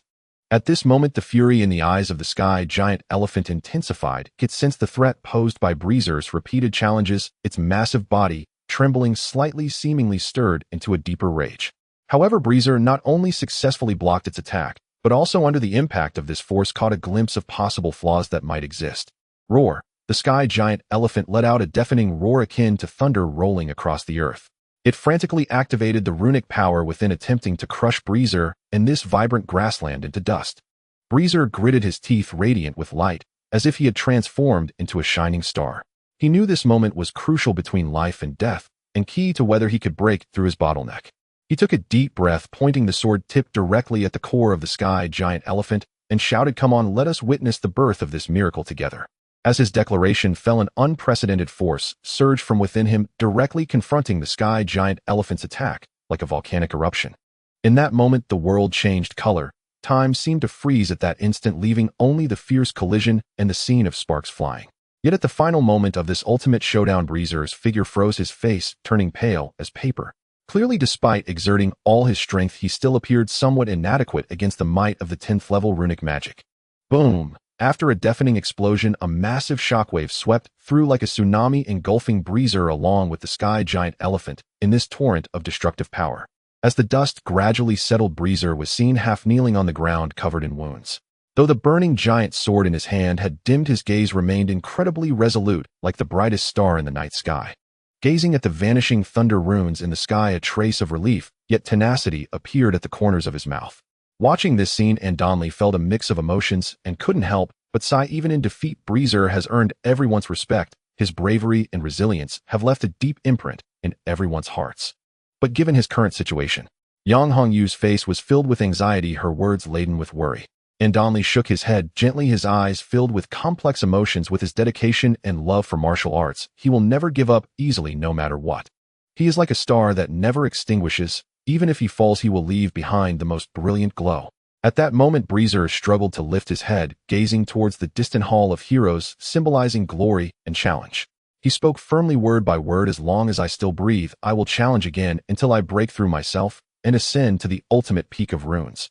Seeing this scene, Zhang Cheng felt an overwhelming sense of emotion. And why not help him unlock the gene lock? Zhang Cheng said, a hint of softness in his tone. Breezer's persistence had indeed touched him.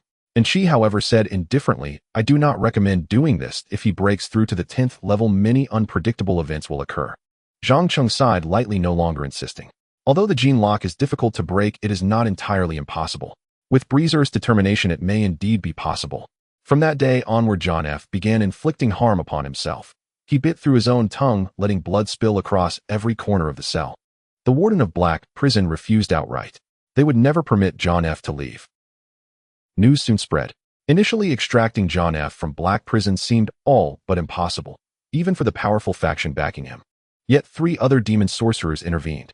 Already occupying positions of great authority, each wielded formidable influence, ultimately escalating the matter beyond containment. John F. had long championed countless others, thus he commanded unwavering loyalty from a vast legion of devoted followers. Hundreds of thousands prayed fervently for his release. Under mounting pressure, the Lighthouse Nation's highest echelons overruled the church's objections and transferred the near-death, self-mutilated John F. to a convalescent facility. His departure from Black Prison marked the successful completion of the 4 demon sorcerers' first shared task. Yet almost immediately, the demon imposed upon them a series of excruciatingly demanding trials. Though gravely weakened in body, John F.'s gaze now burned with an intensity brighter than ever before. He knew full well his escape from Black Prison was no stroke of fortune, but rather the covert intervention of those 3 former rivals. A complex tide of emotions surged within him, yet he understood this was merely the prelude to a far more perilous contest. Truly, you would defy the entire Lighthouse Nation's leadership, for me? John F. asked with labored breath, his voice frail, yet resonant, addressing Anders, Norgia, and Denver. Do not mistake our intent, John F., Anders replied calmly. We act not for your sake, but for our shared trial, the demon's test. Of course, Norgia sneered coldly. If we happen to humiliate those insufferable figures along the way, so much the better. We are all souls driven to the precipice, Denver mused thoughtfully. Only by uniting can we endure the demon's trials, and perhaps only then shall we claim the demon's power itself.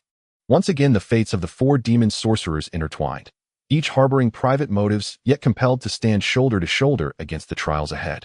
Each decree from the demons seemed designed to push their intellect and courage to the very edge of human endurance, deciphering the secrets of ancient ruins, infiltrating hostile territories to extract vital intelligence, confronting monstrous entities of unfathomable darkness. Every move reverberated across the lives of countless souls. During a clandestine midnight meeting, the 4 sat in tense, suffocating silence. What truly is the demon's purpose? John F. asked, exhausted yet unyielding. Perhaps to awaken our latent potential. Or perhaps merely to savor our writhing despair. Anders answered, his eyes gleaming with quiet resolve. Who cares what its purpose is? Norgia slammed her fist upon the table, rising to her feet. So long as we stand united, no obstacle is insurmountable. Our next trial demands absolute focus. No margin for error, Denver declared, clenching his fist tightly. I have already lost everything. I will not surrender my life as well. A fleeting glance passed among them, an unspoken covenant flowing silently through the air. They knew the demon's game had only just begun, and ahead loomed trials more harrowing, fears more profound than any they had yet faced. As the demon's deadline bore down relentlessly, the 4 demon sorcerers set aside old grudges and mutual suspicion, devoting themselves entirely to the ritual of summoning the demon gate. Scattered across the globe, each searched for one of the 4 legendary elemental runestones, the keys said to unlock the demon gate. John F. lay upon a hospital bed in the convalescent facility, his frail body sustained only by indomitable will as he pored over an ancient grimoire seeking clues to the runestones. Have you made progress? He asked his distant comrades in a trembling voice. I've uncovered ruins possibly concealing the fire runestone. Don't forget you're still confined to a convalescent facility, Norgia retorted coolly. I'll dispatch agents to investigate those ruins. As for the water runestone, I've found leads, though the path is treacherous. Anders stood within a foreign museum deciphering the arcane symbolism hidden within a mysterious mural. I've located a map pointing to the Earth runestone, but its coordinates lie deep within enemy territory. Our operation must be executed with utmost precision. Denver moved invisibly through elite commercial networks, quietly gathering intelligence on the Wind runestone. I've identified a collector rumored to possess a peculiar gem, possibly the Wind runestone. I shall meet him myself. Though scattered across continents, the 4 maintained encrypted, constant communication, united in confronting the demon's labyrinthine trials. Each venture brimmed with heart-pounding peril, Behind every successfully acquired runestone lay the crystallized essence of intellect, valor, and unity. Another midnight conclave convened, their faces illuminated by the glow of screens, each etched with exhaustion, yet resolute. 3 runestones secured. Only one remains. John F. gasped, his eyes blazing with fierce determination. The final wind runestone, according to Denver, is in that collector's possession. Anders analyzed calmly. We require a flawless plan. Absolute certainty is non-negotiable. Retrieve the last runestone, and the demon gate shall open. Our trial will conclude. Norgia ground her teeth, seething, not only at the demon's demands, but at her own inability to resist them. Under the demon's tightening grip, the 4 demon sorcerers resolved to cast aside lingering animosities and craft a meticulous strategy to seize the final wind runestone. Dimber assumed a false identity and infiltrated the enigmatic collector's private gala, maintaining real-time coordination with John F. Anders and Norgia beneath the surface. I'm closing in on the target. The collector is displaying the gem. Dimber's voice crackled low and taut through the comms channel. Proceed with extreme caution. We cannot offer direct support. Anders cautioned calmly, continuing to decode possible hidden sigils within the mural, just in case. Meanwhile, Norgia mobilized resources across the Lighthouse Nation's underworld, preparing contingency forces ready to respond instantly to any crisis should anything go awry. I'll deploy reinforcements without delay. From his hospital bed, John F., though physically shattered, remained iron-willed. Guided by the grimoire's arcane wisdom, he delivered a crucial insight. Dimber, locate the unique sigil upon that gem. It corresponds to the incantation required to break the runestone's seal. As Dimber's confrontation with the collector reached its fever pitch, a high-stakes duel of wits and wills unfolded, centered upon the wind runestone. Through cunning and split-second timing, Dimber seized the wind runestone at the very brink of catastrophe, while Norgia's extraction team arrived precisely on cue, ensuring their clean, swift exfiltration. Reunited at last, the 4 placed the 4 runestones upon their designated pedestals, following instructions from an ancient text, and slowly, inexorably, a gate of utter blackness coalesced before them. The demon gate had opened. The earth convulsed. From fissures ripped open like wounds in reality, hordes of grotesque demons surged forth, plunging New York into unprecedented chaos. At the moment the demon gate tore open, a cataclysmic shockwave engulfed New York, spreading jagged fractures across the city like hellish gashes, rending the world asunder. Demons shrieked and lunged forth, claws slashing wildly, shattering streets, toppling buildings, slaughtering innocents without distinction. Panic and devastation consumed the metropolis. As demonic legions ran amok, the Lighthouse Nation's government enacted maximum emergency protocols. The president himself issued the order, deploying the nation's most elite royal knights and city garrisons to the battlefield. Simultaneously, the church did not remain idle. Led by High Pontiff Augustus, the holy knights and priests assembled in the city square, clad in silver-white armor bearing sacred relics, prepared to confront the abyssal evil surging from the depths. We must seal the demon gate immediately. Augustus thundered above the crowd, his gaze unflinching and resolute. Brave souls, whether knight or commoner, you are all guardians of New York. Under the demonic onslaught, New York's avenues instantly transformed into war zones. Sir Arthur Reynolds, commander of the Holy Order of the Sainted Sovereign, charged at the vanguard, wielding his ancestral thunderblade, its arcana-laced strike cleaving through waves of demons like lightning rending storm clouds. Behind him, knights roared in unison, for the Lighthouse Nation, for New York. Their armored hooves shattered night's silence as they plunged into mortal combat with the infernal horde. Reynolds, you hold the line. I shall lead the holy knights straight to the heart of darkness, to seal that gate. St. Alice descended upon the battlefield, wings of radiant light, carrying her to Reynolds' side. In her grasp blazed the scepter of Lumina, holy energy pulsing around her like a living aurora. May light guide your path. Her fingers closed firmly around the blade's hilt, her luminous eyes alight with solemn resolve.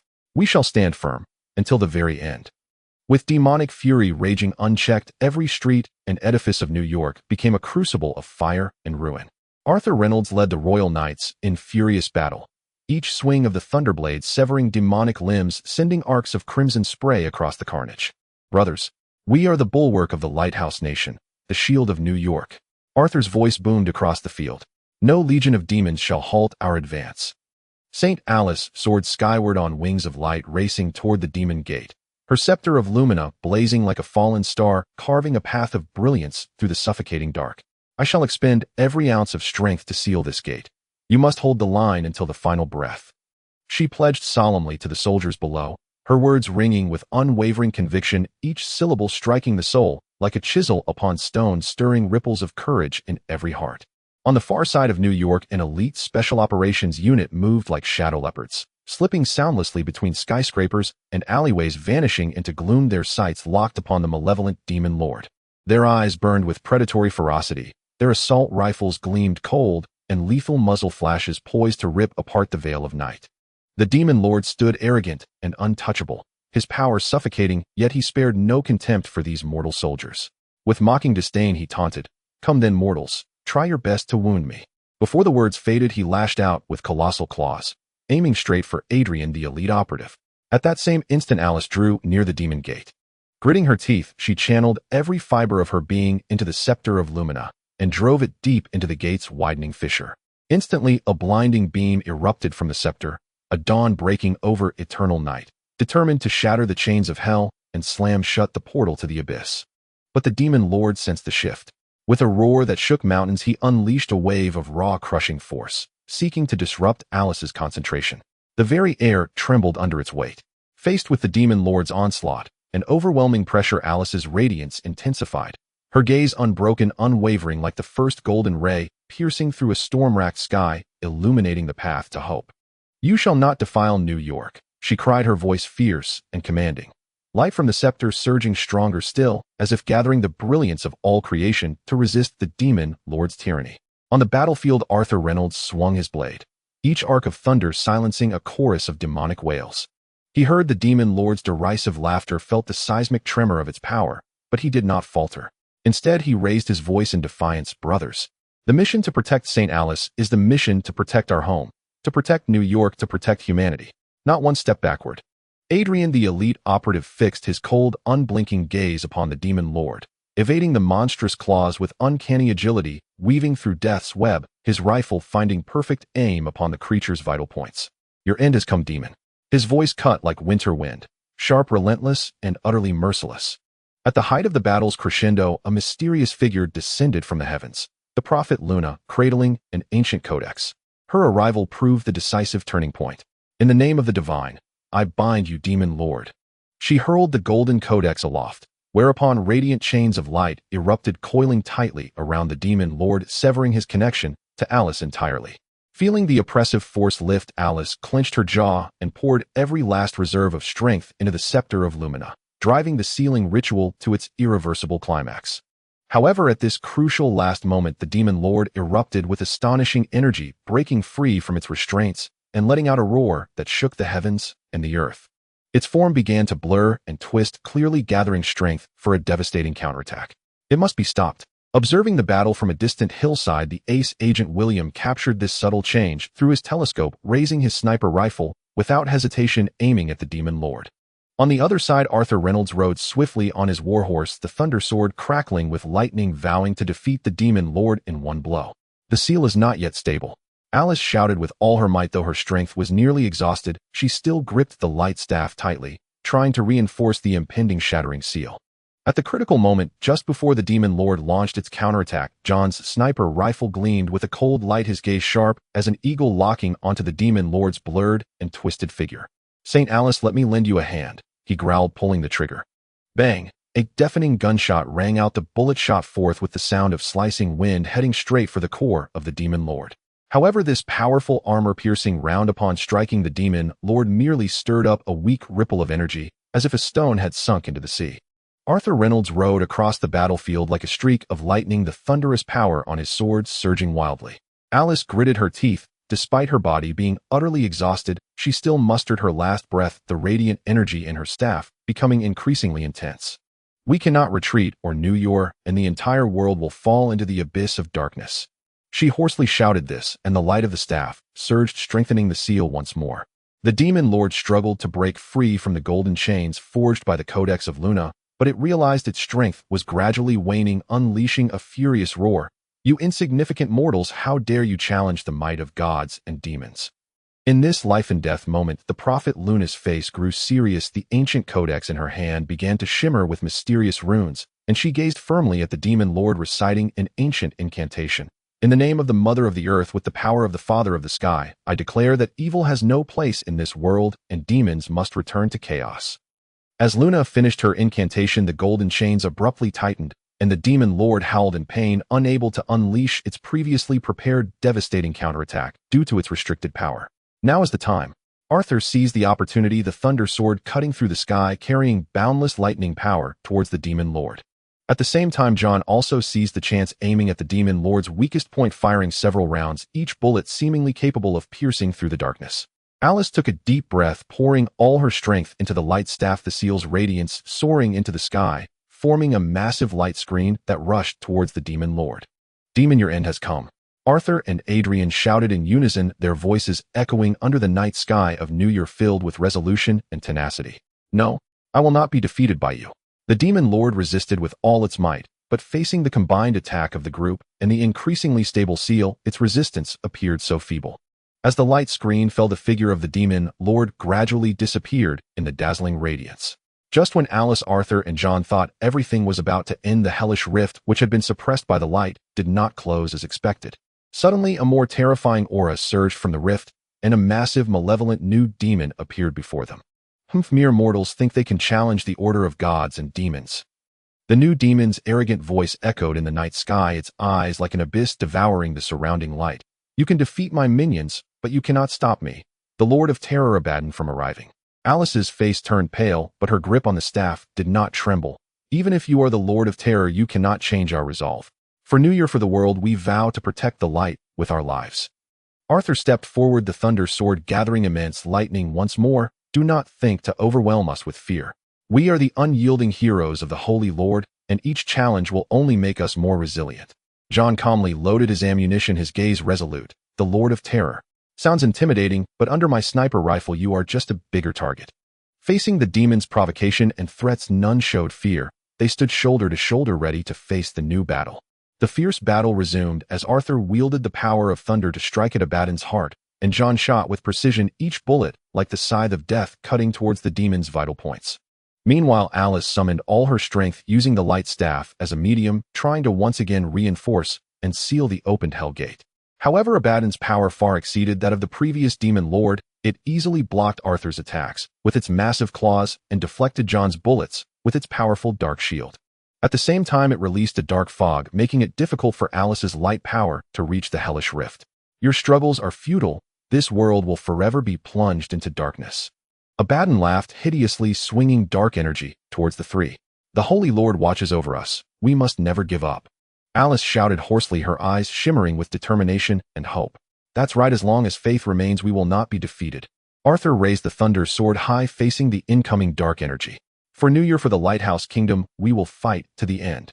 John decisively pulled the trigger, firing a series of deadly bullets, even knowing they might not penetrate that layer of dark shield. In this life and death moment, a mysterious beam of light shot down from the heavens, piercing through the dark fog and striking directly at Abaddon's heart. Abaddon let out a painful roar, its offensive faltering. "Don't be afraid, I have arrived." A deep and authoritative voice echoed on the battlefield. A mysterious man clad in silver armor, holding a star staff, descended from the air. This mysterious figure was none other than the bionic robot controlled by Zhang Cheng. Originally worried that Alice and the others could not seal the hellish rift, he had specially given Arthur a powerful high-tech great sword. Yet even so, they still could not reach the hellish rift. With no other choice, Zhang Cheng had to step in, personally controlling the robot to assist them. "I am Kevin the Star Mage, and also a key part of sealing the hellish rift. Now let us join forces to combat this Lord of Terror, completely close the hellish rift, and put an end to this disaster. Abaddon, your end has only just begun." Kevin waved his star staff, countless starlight converging into a giant sword pointing directly at the demon lord. With Kevin's addition, the tide of battle instantly turned. Arthur and John saw the glimmer of hope, their spirits uplifted and their attacks grew fiercer. Arthur wielded the thunder sword, the sword energy resembling a dragon pressing towards Abaddon. John, with unmatched precision in his marksmanship, fired each bullet like the light of dawn, piercing through the dark fog, ruthlessly tearing apart Abaddon's dark shield. Alice felt the surge of power brought by the star mage, the light from the light staff, growing even more intense. She tightened her grip on the staff, gathering all her strength, attempting to activate the sealing formation once more. "Kevin, your arrival is timely. We must join forces to quickly close this hellish rift." Kevin smiled slightly, the starlight flickering in his eyes, responding, "I will mobilize the power of the stars to assist you. But be careful, Abaddon's power is unfathomable, and we must restrain it to prevent it from interfering with the sealing process. As Alice was about to complete the sealing ritual, Abaddon roared in rage, but could not break through their defenses. However, just as the sealing was about to succeed, Abaddon unleashed a counterattack with all its might, a powerful wave of darkness rushing towards Alice. In a critical moment, Arthur and Kevin simultaneously stood in front of Alice, the thunder and starlight intertwining to form a barrier that forcefully absorbed the horrific shockwave. Though both were pushed back several steps, blood oozed from the corners of their mouths. Their eyes remained resolute and unyielding. "Do you think this is enough to protect her?" Abaddon laughed maniacally, its form gradually recovering, preparing to launch another attack. Alice, panting heavily, still endured the pain, insisting on completing the sealing ritual. "Arthur, Kevin, hold on. Just give me a little more time." At this moment, Kevin had already mobilized the power of the stars, countless starlights transforming into fine threads weaving around the hellish rift to form an impenetrable net. He shouted solemnly, "Abaddon, your arrogance ends here. Star punishment, descend." With Kevin's command, a massive sword formed from countless starlights pierced at Abaddon, while at the same time the light staff in Alice's hand shone with unprecedented brilliance. The sealing formation finally fully activated, and the hellish rift began to slowly close. Abaddon howled in agony, struggling desperately, but it ultimately could not withstand the dual suppression of the starlight power and the light seal. Its figure gradually blurred and was forcibly pulled back into the rift. "The demons will inevitably return to the abyss. The peace of New York is to be guarded by us." Arthur wielded the thunder sword, severing the last remnants of dark energy, a victorious smile on his face. Arthur wiped the blood from the corner of his mouth, looking at Kevin in the starry sky, his eyes filled with admiration. "Thanks to you, Star Mage. However, the battle is not over. We still need to eliminate the demons rampaging in New York." In this global metropolis named New York, the rampage of the demon army descended like a nightmare. The once bustling streets, now a wasteland scarred and desolate. The once brilliant neon lights were swallowed by the shadows of demons, and the formerly bustling crowds had been replaced by fear and despair. The army of the Lighthouse Kingdom fought alongside heroes from all corners, clad in armor and wielding weapons like an indestructible great wall, collectively resisting this dark force. Arthur, John, Alice, and Kevin stood like pillars in the storm at the very forefront of the battlefield. Their figures were tall and steadfast, as if they were the glimmer of hope before dawn in the hearts of countless soldiers. "We must swiftly eliminate the demons." Arthur's voice thundered across the battlefield, the thunder sword in his hand, gleaming coldly, pointing towards the demons that were rampaging through the city. "Brothers, for our homeland, for the peace and tranquility of New York, charge into battle without fear." His voice ignited the blood and fighting spirit of the soldiers, each gripping their weapons tightly, their eyes burning with the flames of determination. John swiftly loaded ammunition, his gaze sharp and resolute. "Indeed, we cannot let these demons continue to plague New York." His heavy sniper rifle aimed at a high-ranking demon in the distance. The moment his finger pulled the trigger, a fearless conviction surged through his body. Alice, clad in a white clerical robe, tightly gripped the light staff, divine radiance flowing from the tip, illuminating the surrounding battlefield, instilling immense power and courage into every fighter. "Together we will dispel the darkness, illuminating the earth with the power of light, warming every wounded soul." Her voice was gentle yet resilient, like the warm sun in winter, bringing endless comfort and strength to the soldiers. Kevin waved his star staff, brilliant starlight converging in his hands to form a solid barrier protecting the soldiers behind him from the demons' attacks. "The power of the stars will shelter you. It is the lighthouse in our hearts. Let us move forward together and weather the storm." His expression was calm and profound, as if he could already see the dawn of victory. The four led the army of the Lighthouse Kingdom like the break of dawn, piercing the night, clashing head-on with the demon army. Every clash of swords resonated deeply, every burst of magic dazzled, and every victorious cheer sparked a surge of fighting spirit. This fierce battle lasted throughout the night. By dawn, although the demon army was forced to retreat, they had not been completely eliminated. In this brief moment of respite, a cold and arrogant voice of Abaddon echoed from somewhere. "Foolish mortals, do you think this can stop me? The true end has only just begun." Hearing this, everyone felt a chill. They knew well that this war was far from over, and what lay ahead would be even more challenging. However, in the face of the unknown terror, there was no trace of fear in anyone's eyes, instead their resolve only strengthened. Arthur raised the thunder sword high, his eyes bright, his words resolute. "No matter what hardships lie ahead, we will fear nothing, for the Holy Lord and the light are always on our side." John wiped the sweat from his forehead, looking at his sniper rifle stained with demon blood, a confident smile appearing on his lips. "As long as there is a bullet left, we will not retreat a single step, vowing to protect this land with our lives." Though exhausted, Alice still held her ground, gripping the light staff tightly, her eyes shimmering with determination.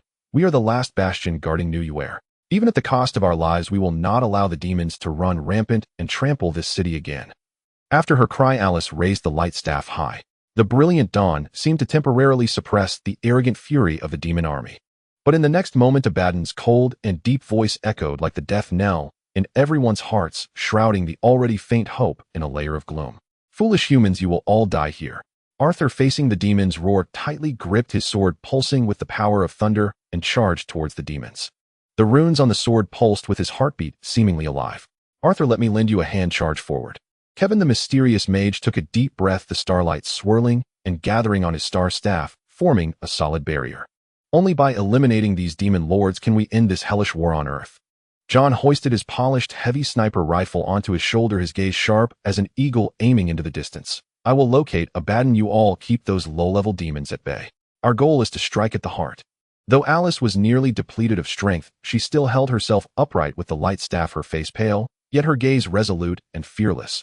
I will exert all my power, using my sacred strength to illuminate the path ahead for you and disperse the darkness. Under the leadership of the four, the elite army of Lighthouse Nation charged once more into the fray against the demon army. At that moment, a hulking figure with dark skin like a lord crawling out from the depths of hell swung a lava giant axe, charging into the heart of the battlefield with a destructive force. Another new Hell Lord. Arthur roared, leading the charge. The thunder sword clashed violently with the lava giant axe, instantaneously sparking a blinding explosion, with a powerful shockwave rippling out, causing nearby buildings to collapse in the aftermath. Seeing this, Kevin wasted no time in drawing upon the power of the stars. The vast river of stars seemed to fall from the heavens, crashing down on the Hell Lord, leaving deep marks on its hardened skin and provoking a deafening roar of pain. John, positioned above, took precise aim, each pull of the trigger perfectly timed as armor-piercing bullets streaked across the night sky, accurately hitting the weak points of the Hell Lord, causing its assault to falter and no longer pose a threat to the warriors. Despite her exhaustion, Alice gathered the last remnants of her light power, transforming it into a blazing beam aimed directly at the Hell Lord's eyes, causing it to stumble into chaos in a moment of temporary blindness. Seizing the fleeting opportunity, Arthur grasped this moment of battle, delivering a thunderous strike as the thunder sword fell with lightning speed, severely wounding the Hell Lord. Well done, but we cannot stop now. Arthur gasped, each step feeling laborious, yet his words were filled with resolve. Abaddon has been spotted ahead. He is severely injured. John's voice came through the intercom, filled with unwavering determination.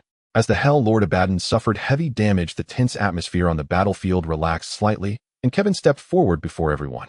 He tightly gripped his star staff, embedded with countless fragments of stars, his deep eyes reflecting the twinkling starlight, as if he could perceive the mysteries of the universe. His figure appeared steadfast and grand amidst the flames and smoke of battle, like the eternal North Star in the night sky. Warriors, this moment is our crucial time to turn the tide. Kevin's voice was loud and magnetic, piercing through the chaos and turmoil of the battlefield like the brightest star streaking through the darkness, infusing every exhausted warrior still holding their ground with boundless courage and strength. Arthur and John immediately responded, their eyes meeting, sharing a tacit understanding without the need for further words. Arthur wielded his great sword, charging towards the swarming low-level demons like a lion unleashed, each slash of his sword glimmering with determination and resilience. Meanwhile, John provided support from afar with his precise shooting, like an eagle striking from the sky, each bullet piercing the hearts of the demons, protecting those soldiers who were on the brink of exhaustion, yet still fiercely resisting. Kevin quietly began chanting an ancient and mysterious incantation as a dazzling beam of light gathered at the tip of the star staff. The light gradually coalesced like a river of stars descending, aimed at the struggling Hell Lord Abaddon, trying to rise again. As the beam shot forth like a meteor at dawn, it pierced through the darkness and struck heavily against Abaddon's massive form, eliciting a chilling scream before he fell again, his struggle gradually weakening. Witnessing this scene, Arthur gazed intently at Kevin through the gaps in the dense demon horde, unable to contain his loud cheers. Incredible, Kevin. However, at this moment when victory seemed imminent, Abaddon's cold and merciless voice echoed throughout the battlefield once more. Do you think you can defeat me with such little power? True despair is just beginning. Hearing this, everyone's expressions turned grim, yet they did not waver in the slightest. Arthur gritted his teeth, pointing his great sword towards Abaddon's direction, his eyes burning with fierce determination as he shouted back, "Despair will only make us more resolute and unyielding. Abaddon, no matter how powerful you are, we will drive you off the land of New Uera for good. For the dignity of Lighthouse Nation, for the peace of New Uera, we vow to defend our homeland to the death, not yielding an inch. John's voice, though slightly hoarse, was filled with fervor and loyalty, becoming a resounding horn to inspire everyone to continue fighting. As Kevin successfully damaged Abaddon, the situation on the battlefield shifted rapidly. The anguished roars of the Hell Lord echoed amidst the ruins, igniting an even stronger fighting spirit in the warriors. "Brothers," Arthur shouted, slashing down several low-level demons with his sword, "now is the best moment for us to counterattack." John moved swiftly from afar, nimbly weaving through the battlefield, shooting accurately, while calling out to Arthur. "Arthur, I'll draw the attention of those low-level demons. You and Kevin concentrate your fire on Abaddon." Kevin nodded slightly, the star staff glowing brightly as he called out. "Arthur, prepare to launch the final attack. I will open a portal directly to Abaddon's heart." Though Alice was nearing her physical limits, she still gritted her teeth against the pain, struggling to stand up, using all her strength to unleash the power of the light staff, illuminating every corner of the battlefield, providing guidance and protection for the warriors. Then the star staff in Kevin's hands erupted with brilliant light, and a massive portal appeared right before Abaddon. Seizing this opportunity, Arthur wielded the thunder sword, charging towards the portal like a flash of lightning, aiming directly for Abaddon's core. "Abaddon, your end is near." Arthur dashed into the portal, the thunder sword transforming into a brilliant rainbow as it pierced toward Abaddon's heart. Meanwhile, John shot with extraordinary speed, each bullet striking precisely at Abaddon's critical points, further weakening his defenses. However, just as Arthur was about to deliver a fatal blow to Abaddon, the cold and merciless voice of Abaddon rang out once more. "Do you think this is the end? The true horror is just beginning." Suddenly, Abaddon became frenzied, a darker and more powerful aura surging within him, driving the surrounding demons into a bloodthirsty frenzy. Yet at this moment, the warriors' resolve was as solid as rock. Facing the increasingly ferocious demons, their gazes were steadfast, unyielding. "No matter how powerful you are, we will hold our ground." Arthur burst forth from the portal, the thunder sword plunging fiercely into Abaddon's body, igniting a blaze of radiant light. Light will never extinguish, and justice will ultimately triumph over evil. Alice gritted her teeth, persisting in channeling light energy to support the front lines. Seeing this, Kevin took a deep breath, channeling all his star power, preparing to unleash a powerful spell that would decide the outcome. As Abaddon was struck by Arthur's thunder sword, the anguished howl echoed across the battlefield like the final lament of a dying beast. Yet the dark power from the abyss did not wane from this strike. Instead, it erupted like a long-suppressed volcano, surging violently and suffusing the entire space with a suffocating aura of evil. Its form rapidly expanded in the darkness, each contour twisting and distorting, resembling a demonic mountain on the verge of collapse, pressing down with a destructive force upon the warriors on the battlefield. "Ignorant mortals, your power before me is but a firefly contending with the bright moon." Abaddon roared, a deafening sound reverberating as the dark energy around him surged violently, forming a pitch-black shockwave that swept towards the heroes. Facing Abaddon's arrogant provocation, Kevin stood firm, his voice resonating like a mighty bell echoing through the clouds. "Foolish demon, light will ultimately dawn upon the darkness. Justice will prevail over evil." Before his words faded, Kevin cast an extremely powerful spell. The countless stars in the sky seemed to respond to his call, transforming into a dazzling river of light rushing towards Abaddon's dark shockwave. At the moment of their collision, the entire battlefield seemed to tremble violently, immense energy ripples sweeping outward, even the usually bloodthirsty demons recoiling a few steps in the face of this power. However, just at that critical moment, a Hell Lord lurking in the shadows seized the chaos to launch a sneak attack, targeting the unguarded Alice. Kevin, with his keen insight, caught sight of this scene. While desperately maintaining the output of the star magic, he spun around with incredible speed, positioning himself in front of Alice. Starlight slashed forth from Kevin's hand, accurately cleaving the Hell Lord in two. "Alice, focus your mind. Your light power is our beacon of hope." Kevin's words were steady and powerful, filled with determination. Alice nodded gratefully, closing her eyes, bathing in the holy glow, a pure and powerful light force flowing from her body, continuously merging into the thunder sword in Arthur's hand. This power made the brilliance of the thunder sword even more radiant, seemingly capable of penetrating Abaddon's incredibly solid dark shield, reaching deep into his heart.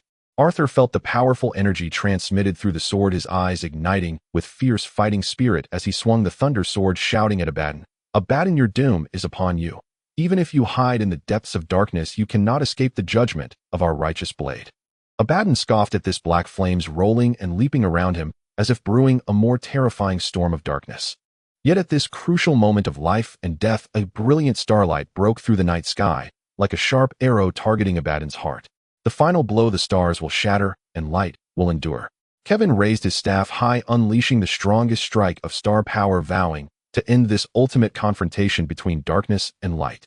In that suffocating moment, Kevin unleashed a heart-stopping strike of shattering stars, as if freezing the very time of the battlefield for an instant. That ray of starlight was dazzlingly brilliant, like the first sunbeam breaking free from the night's grasp at dawn, piercing through the swirling dark energy surrounding Abaddon, striking directly at his heart. "This is impossible." Abaddon roared, his voice like thunder shaking the surroundings, eyes filled with a mix of horror and pain like the last struggle of a black hole. It tried to gather the remaining power within to construct a solid defense barrier against the star power capable of tearing through darkness. However, facing the vast and boundless starlight, its resistance appeared utterly insignificant, collapsing instantly under the brilliance. At this moment, Arthur tightly gripped the thunder sword, its blade flowing with light power like a blazing beacon of hope, knowing this was the entirety of Alice's strength infused with self-sacrifice. He stepped forward, accompanied by a thunderous roar, transforming into a bolt of lightning racing across the battlefield, charging alongside the starlight released by Kevin, striking towards Abaddon. In that instant, the starlight and thunder clashed and merged, forming an unprecedented torrent of immense power, like a mountain collapsing and a tsunami sweeping through, crashing with destructive force into Abaddon's indomitable form. Then an earth-shattering explosion resounded, the immense shockwave sending Abaddon's towering figure hurtling through the air. He crashed heavily into a pile of ruins, leaving behind a deafening silence with no signs of life or movement remaining. The battle finally came to an end, the most powerful demon lord utterly defeated. Far in outer space, Zhang Cheng watched this scene and let out a deep sigh of relief. "Phew, it's finally over. I should have known not to make it this strong." Given the current limited computing power, Anshi could not accurately calculate the threat the demon lord posed to the city. The original plan was for Saintess Alice to lead the human army to suppress the demons, and after releasing all the prepared demons, create the illusion that she had sealed the hellish rift. However, the strength of the demons exceeded Zhang Cheng's expectations. With only Alice and the others' powers, they were completely unable to suppress the demons of Xinyuir. If left unchecked, not only Xinyuir, but the entire Lighthouse Nation could be destroyed. Therefore, Zhang Cheng had no choice but to step in personally, controlling the robot Kevin to assist Alice and the others exterminating the demon army. After the most powerful demon lord was eliminated, the remaining demons were no longer a threat. Without needing Alice and the others to take action, the army of the Lighthouse Nation easily wiped out more than half of the demons in the city. A small number of demons, as Anshi had predicted, fled to various parts of the world. The world thus confirmed that hell and heaven truly existed. Human panic reached its peak, leading to a significant increase in computing power. The current computing power should be able to activate the dream world. Anshi's words almost made Zhang Cheng jump for joy. The so-called dream world allows Zhang Cheng to enter a vividly realistic virtual world while he sleeps. In that world, Zhang Cheng could experience different lives. A martial arts hero, a fantastical emperor, a true cultivator. He could experience it all. Moreover, Anshi could collect this data to be used in the future creation of planetary civilizations. She could even extract the memories of dreamers, making them manifest in reality. The technology of the dream world was retrieved by Anshi from the Infinite database before the incident with the Dawn. However, it had not been activated earlier due to tight computing resources. Now that computing power was sufficient, Zhang Cheng could finally experience it. Naturally, he was eager to enter the dream. "What kind of dream do you want?" Recently obsessed with novels, Zhang Cheng said without thinking, "I want to enter this novel. Remember to give me a system and let me temporarily forget my memories of reality in the dream so that I can feel immersed." Zhang Cheng's request was easy to fulfill, and Anshi quickly arranged it. Subsequently, Zhang Cheng lay down in the sleep pod and entered the dream world, a fantastical realm named the Great Emperor of Cultivation. In the dream world, all concepts of time and space disappeared. Just as he had arranged, Zhang Cheng temporarily forgot about reality and believed he had crossed from Earth into this fantastical world. In this fantastical world, Zhang Cheng quickly mastered powerful abilities using the system. Under the system's guidance, he encountered a segment of the original plot. Tianyang City. In a dark and damp alley corner, Zhang Cheng quietly hid in the shadows, his gaze locked onto the scene ahead. He saw a group of evil cultivators surrounding a young couple. The group had brutish faces, their eyes gleaming with wickedness and arrogance, constantly spewing foul language. "Kid, you think apologizing will let you go? Didn't you see you injured this lord? Do you think you can just leave without compensating with some healing spirit stones? How naive of you." The young man in the couple was clearly a weak scholar, tightly clutching the girl beside him, Ming, Shuang, his face pale, eyes filled with fear and helplessness. The girl named Ming Shuang, however, was a stunning female cultivator. Though she had not yet established her foundation, her resilient and unyielding expression made it impossible to overlook her presence. At this moment, she was being pulled by the weak scholar, clearly exasperated by his cowardice. Ming Shuang, we already exhausted our spirit stones for the Kaiyang gang matter last time. What should we do now? The weak scholar asked Ming Shuang in a low, submissive tone, filled with a strong sense of helplessness. Hearing this, Ming Shuang frowned slightly.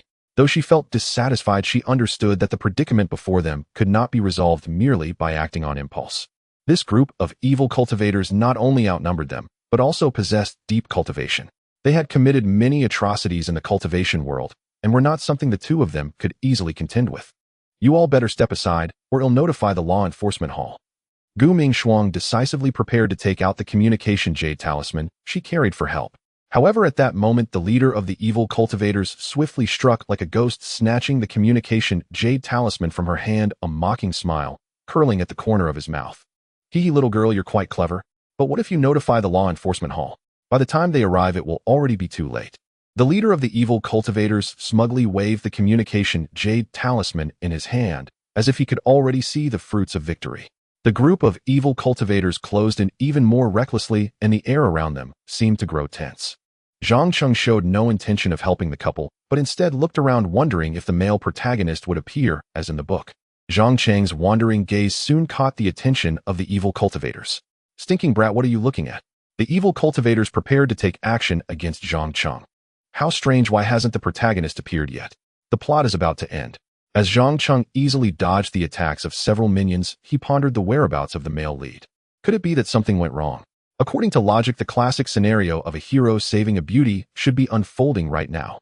Could it be that his presence caused the protagonist not to appear? But this thought only flashed through Zhang Cheng's mind. Hey, after all, deep down, he just wanted to be an uninvolved spectator. How could he easily influence the protagonist's actions?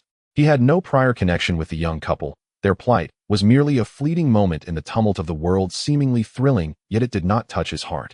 Moreover, through Zhang Cheng's keen gaze, he noticed that an onlooker had swiftly taken out a talisman to notify the law enforcement hall within the city. He knew that even if he stood by and watched with the strength of the law enforcement hall, the two would be able to turn misfortune into fortune. At most, it would just be a trial of physical pain. Stinking brat, how dare you look around amidst our siege? You're truly asking for death. A particularly burly and fierce-looking evil cultivator was furious, extremely displeased with Zhang Cheng's nonchalant attitude, and decided to capture him personally and throw him into the river as a warning. He pulled out a gleaming golden brush from his bosom, and in an instant the brush transformed into a sharp sword, striking fiercely towards the utterly unprepared Zhang Cheng. Seeing this, the other evil cultivators' eyes turned fierce, and they followed suit, each summoning their own magical treasures, unleashing a torrent of fierce attacks towards Zhang Cheng like a storm. At this critical moment, be careful. Ming Shuang's urgent call shattered the tense atmosphere. She unleashed incredible strength, accurately and powerfully kicking away an evil cultivator, her figure like the wind, instantly arriving beside Zhang Cheng. This scene left all the evil cultivators present dumbfounded. They had never expected this seemingly delicate girl to possess such profound cultivation. Ming Shuang stared at Zhang Cheng's face, her eyes filled with concern. Are you hurt?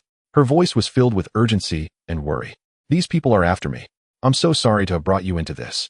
Before her words fell, she decisively reached out her jade hand, intending to grab Zhang Cheng's wrist and escape this perilous place together. After all, facing these evil cultivators armed with magical tools, it would be extremely difficult for the two of them to fight back with bare hands. They could only temporarily evade and wait for an opportunity to counterattack. However, when Ming Shuang pulled with all her might, she found Zhang Cheng as immovable as a 1,000-year-old rock, standing firm as a mountain. No matter how much strength she used, she could not budge him in the slightest. This hidden strength shocked Ming Shuang deeply. After all, she had always prided herself on her control of power. Ordinary men could not compete with her, let alone the fact that she could not move him at all now. Despite her heart being filled with confusion and shock, Ming Shuang knew that the situation before them was urgent. She urgently shouted at Zhang Cheng, "Friend, we must leave this place quickly. The other side possesses magical tools, and given our strength, it's unwise to confront them directly." Her gaze swept across the evil cultivators wielding brushes, daggers, and other low-grade magical tools, and she couldn't help but feel a wave of helplessness. Though these magical tools were just low-grade, they posed a significant threat to the two of them. However, in response to Gu Ming Shuang's anxious advice, Zhang Cheng wore a relaxed smile, seemingly oblivious to the surrounding dangers. Run? Why should I show weakness and flee before a bunch of insignificant minions? Wouldn't that make me appear too cowardly and incompetent? His tone carried a hint of mockery and determination, with a fearless light flashing in his eyes. If he were to retreat in front of a group of cultivators who were not even worth a mention in combat, it would not only disgrace him, but also likely embarrass the mysterious system within him. Gu Ming Shuang looked at this man who was quite handsome, yet so arrogant, her anxiety only deepening. She couldn't help but mutter to herself how unfortunate she was to have a weak partner while encountering such a headstrong person at this moment. Could she not meet someone more normal? In such a life-and-death situation, why act so tough? Just treat me as your guide, since I'm not familiar with this place. Zhang Cheng smiled lightly, his expression exuding a sense of ease and confidence. He stepped forward, leisurely walking toward the group of evil cultivators. The fierce and cunning gazes did not make him flinch. Their so-called magical tools appeared to him merely as children's toys, utterly lacking in intimidation. Seeing this, Gu Ming Shuang couldn't help but be taken aback. She wanted to shout a warning, but her words turned into an urgent gasp, and it was ultimately too late. A fierce evil cultivator could no longer contain himself. Holding a long umbrella shrouded in black gas, he roared, "Kid, prepare to pay the price for your arrogance." With that, he swung the fearsome umbrella crashing down towards Zhang Cheng's head like a black lightning bolt. The fierce momentum made even Gu Ming Shuang, who often sparred, unable to bear to look, her heart silently calling out in alarm. However, at that moment, the anticipated scene of the evil cultivator knocking down Zhang Cheng did not occur.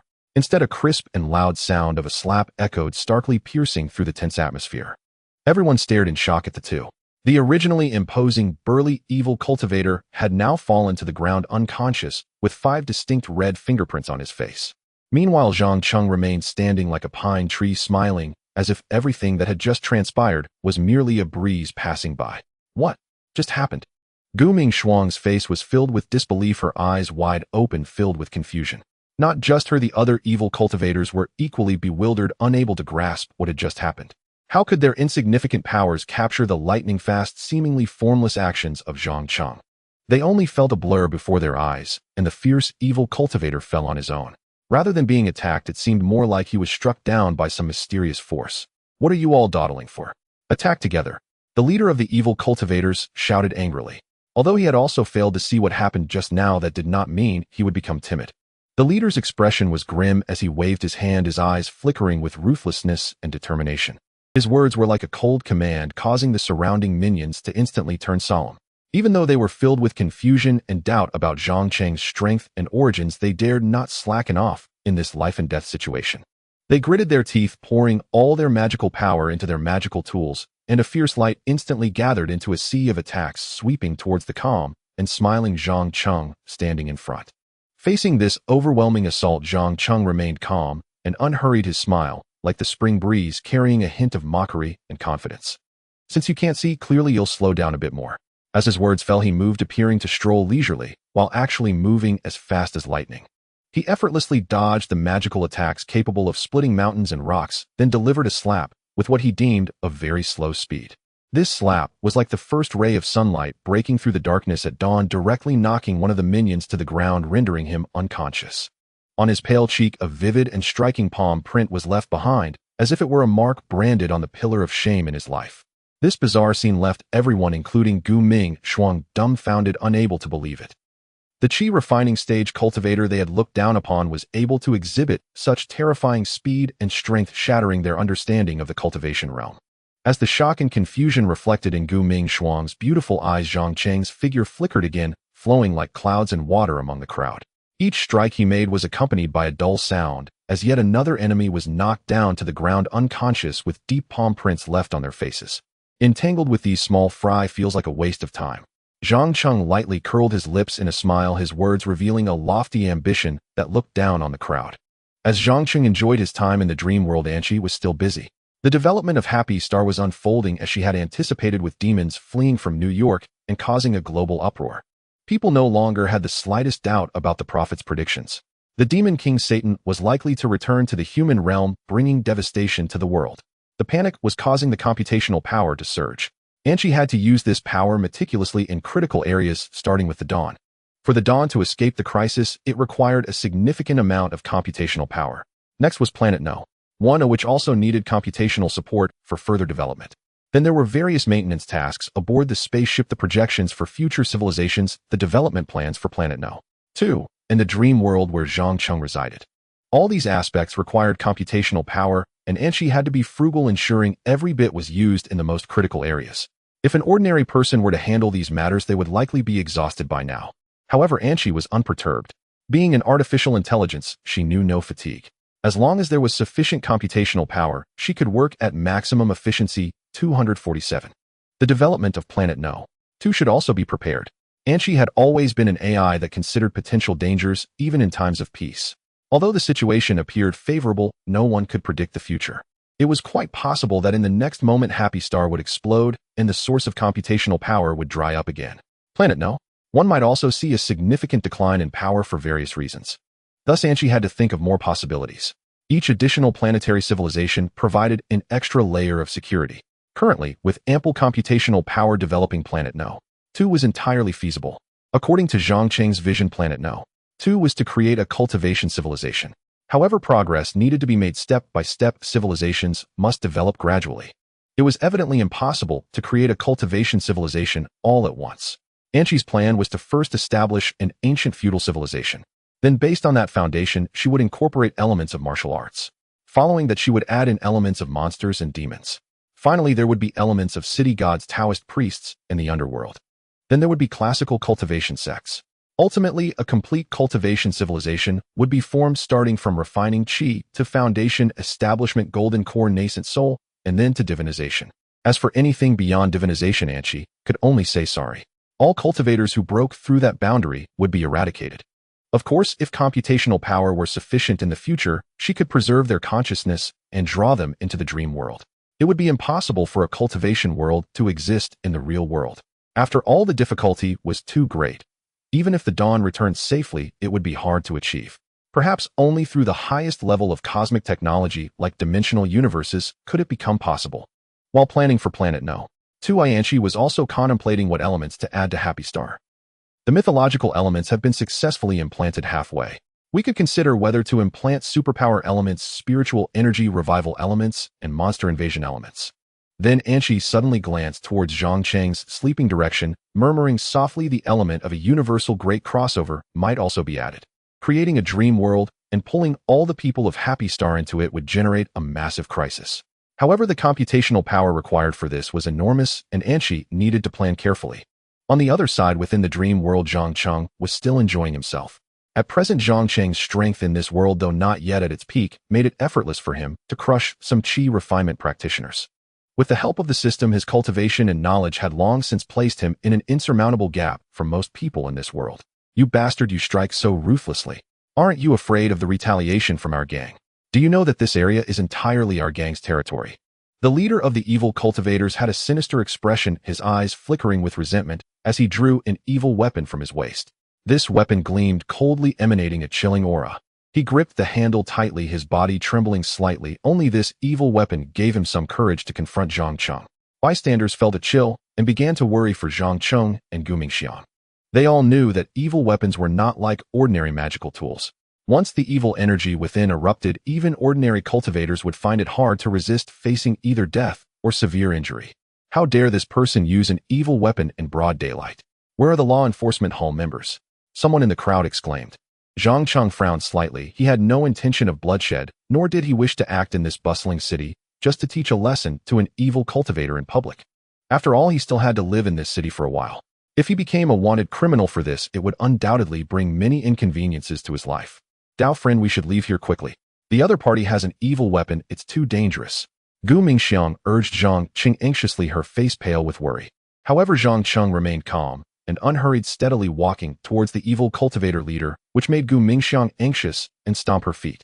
Don't worry, that kind of thing is nothing more than a toy in my eyes. Zhang Cheng replied casually, his words exuding immense confidence. A toy? This is a genuine evil weapon. Oh, do you want to personally test its power? The evil cultivator leader viciously swung the evil weapon towards Zhang Cheng. The sound of the blade slicing through the air was alarming, causing Gu Mingxiang to scream and shut her eyes, unable to witness the impending tragedy. Yet when she gathered her courage to open her eyes again, she saw Zhang Cheng standing there unscathed, while the originally fierce evil cultivator leader had the evil weapon silently dropped to the ground, as if stripped away by some invisible force. This sudden turn of events left Gu Mingxiang puzzled, and the evil cultivator leader dumbfounded, utterly confused. He had just bent down to pick up the evil weapon when Zhang Cheng's cold voice stopped him. "Don't touch it, doing so could endanger your life." At that moment the air seemed to freeze. Everyone held their breath, staring in shock at the scene before them, deepening their understanding and awe of Zhang Cheng's strength. The evil cultivator's eyes widened in disbelief, his pupils reflecting Zhang Cheng's deep and indifferent gaze, a look that seemed to pierce the heart, causing him to feel as if he had plunged into an icy abyss, cold sweat soaking his back. He felt that Zhang Cheng before him was no longer human, but rather a ferocious beast lurking in the darkness. Any slight movement could ignite its boundless killing intent. Gulp. The evil cultivator swallowed hard, his heart racing, realizing that at this moment only obedience would allow him to preserve his life. "It seems you still have some sense." Zhang Cheng's voice was calm and indifferent, as cold as the north wind in the depths of winter, yet it sent shivers down the evil cultivator's spine. "I have a very profitable plan recently, but it's been stalled due to a broken funding chain, which has been quite troublesome for me. Friend, would you be interested in investing?" Having just arrived here, Zhang Cheng's current situation was quite awkward.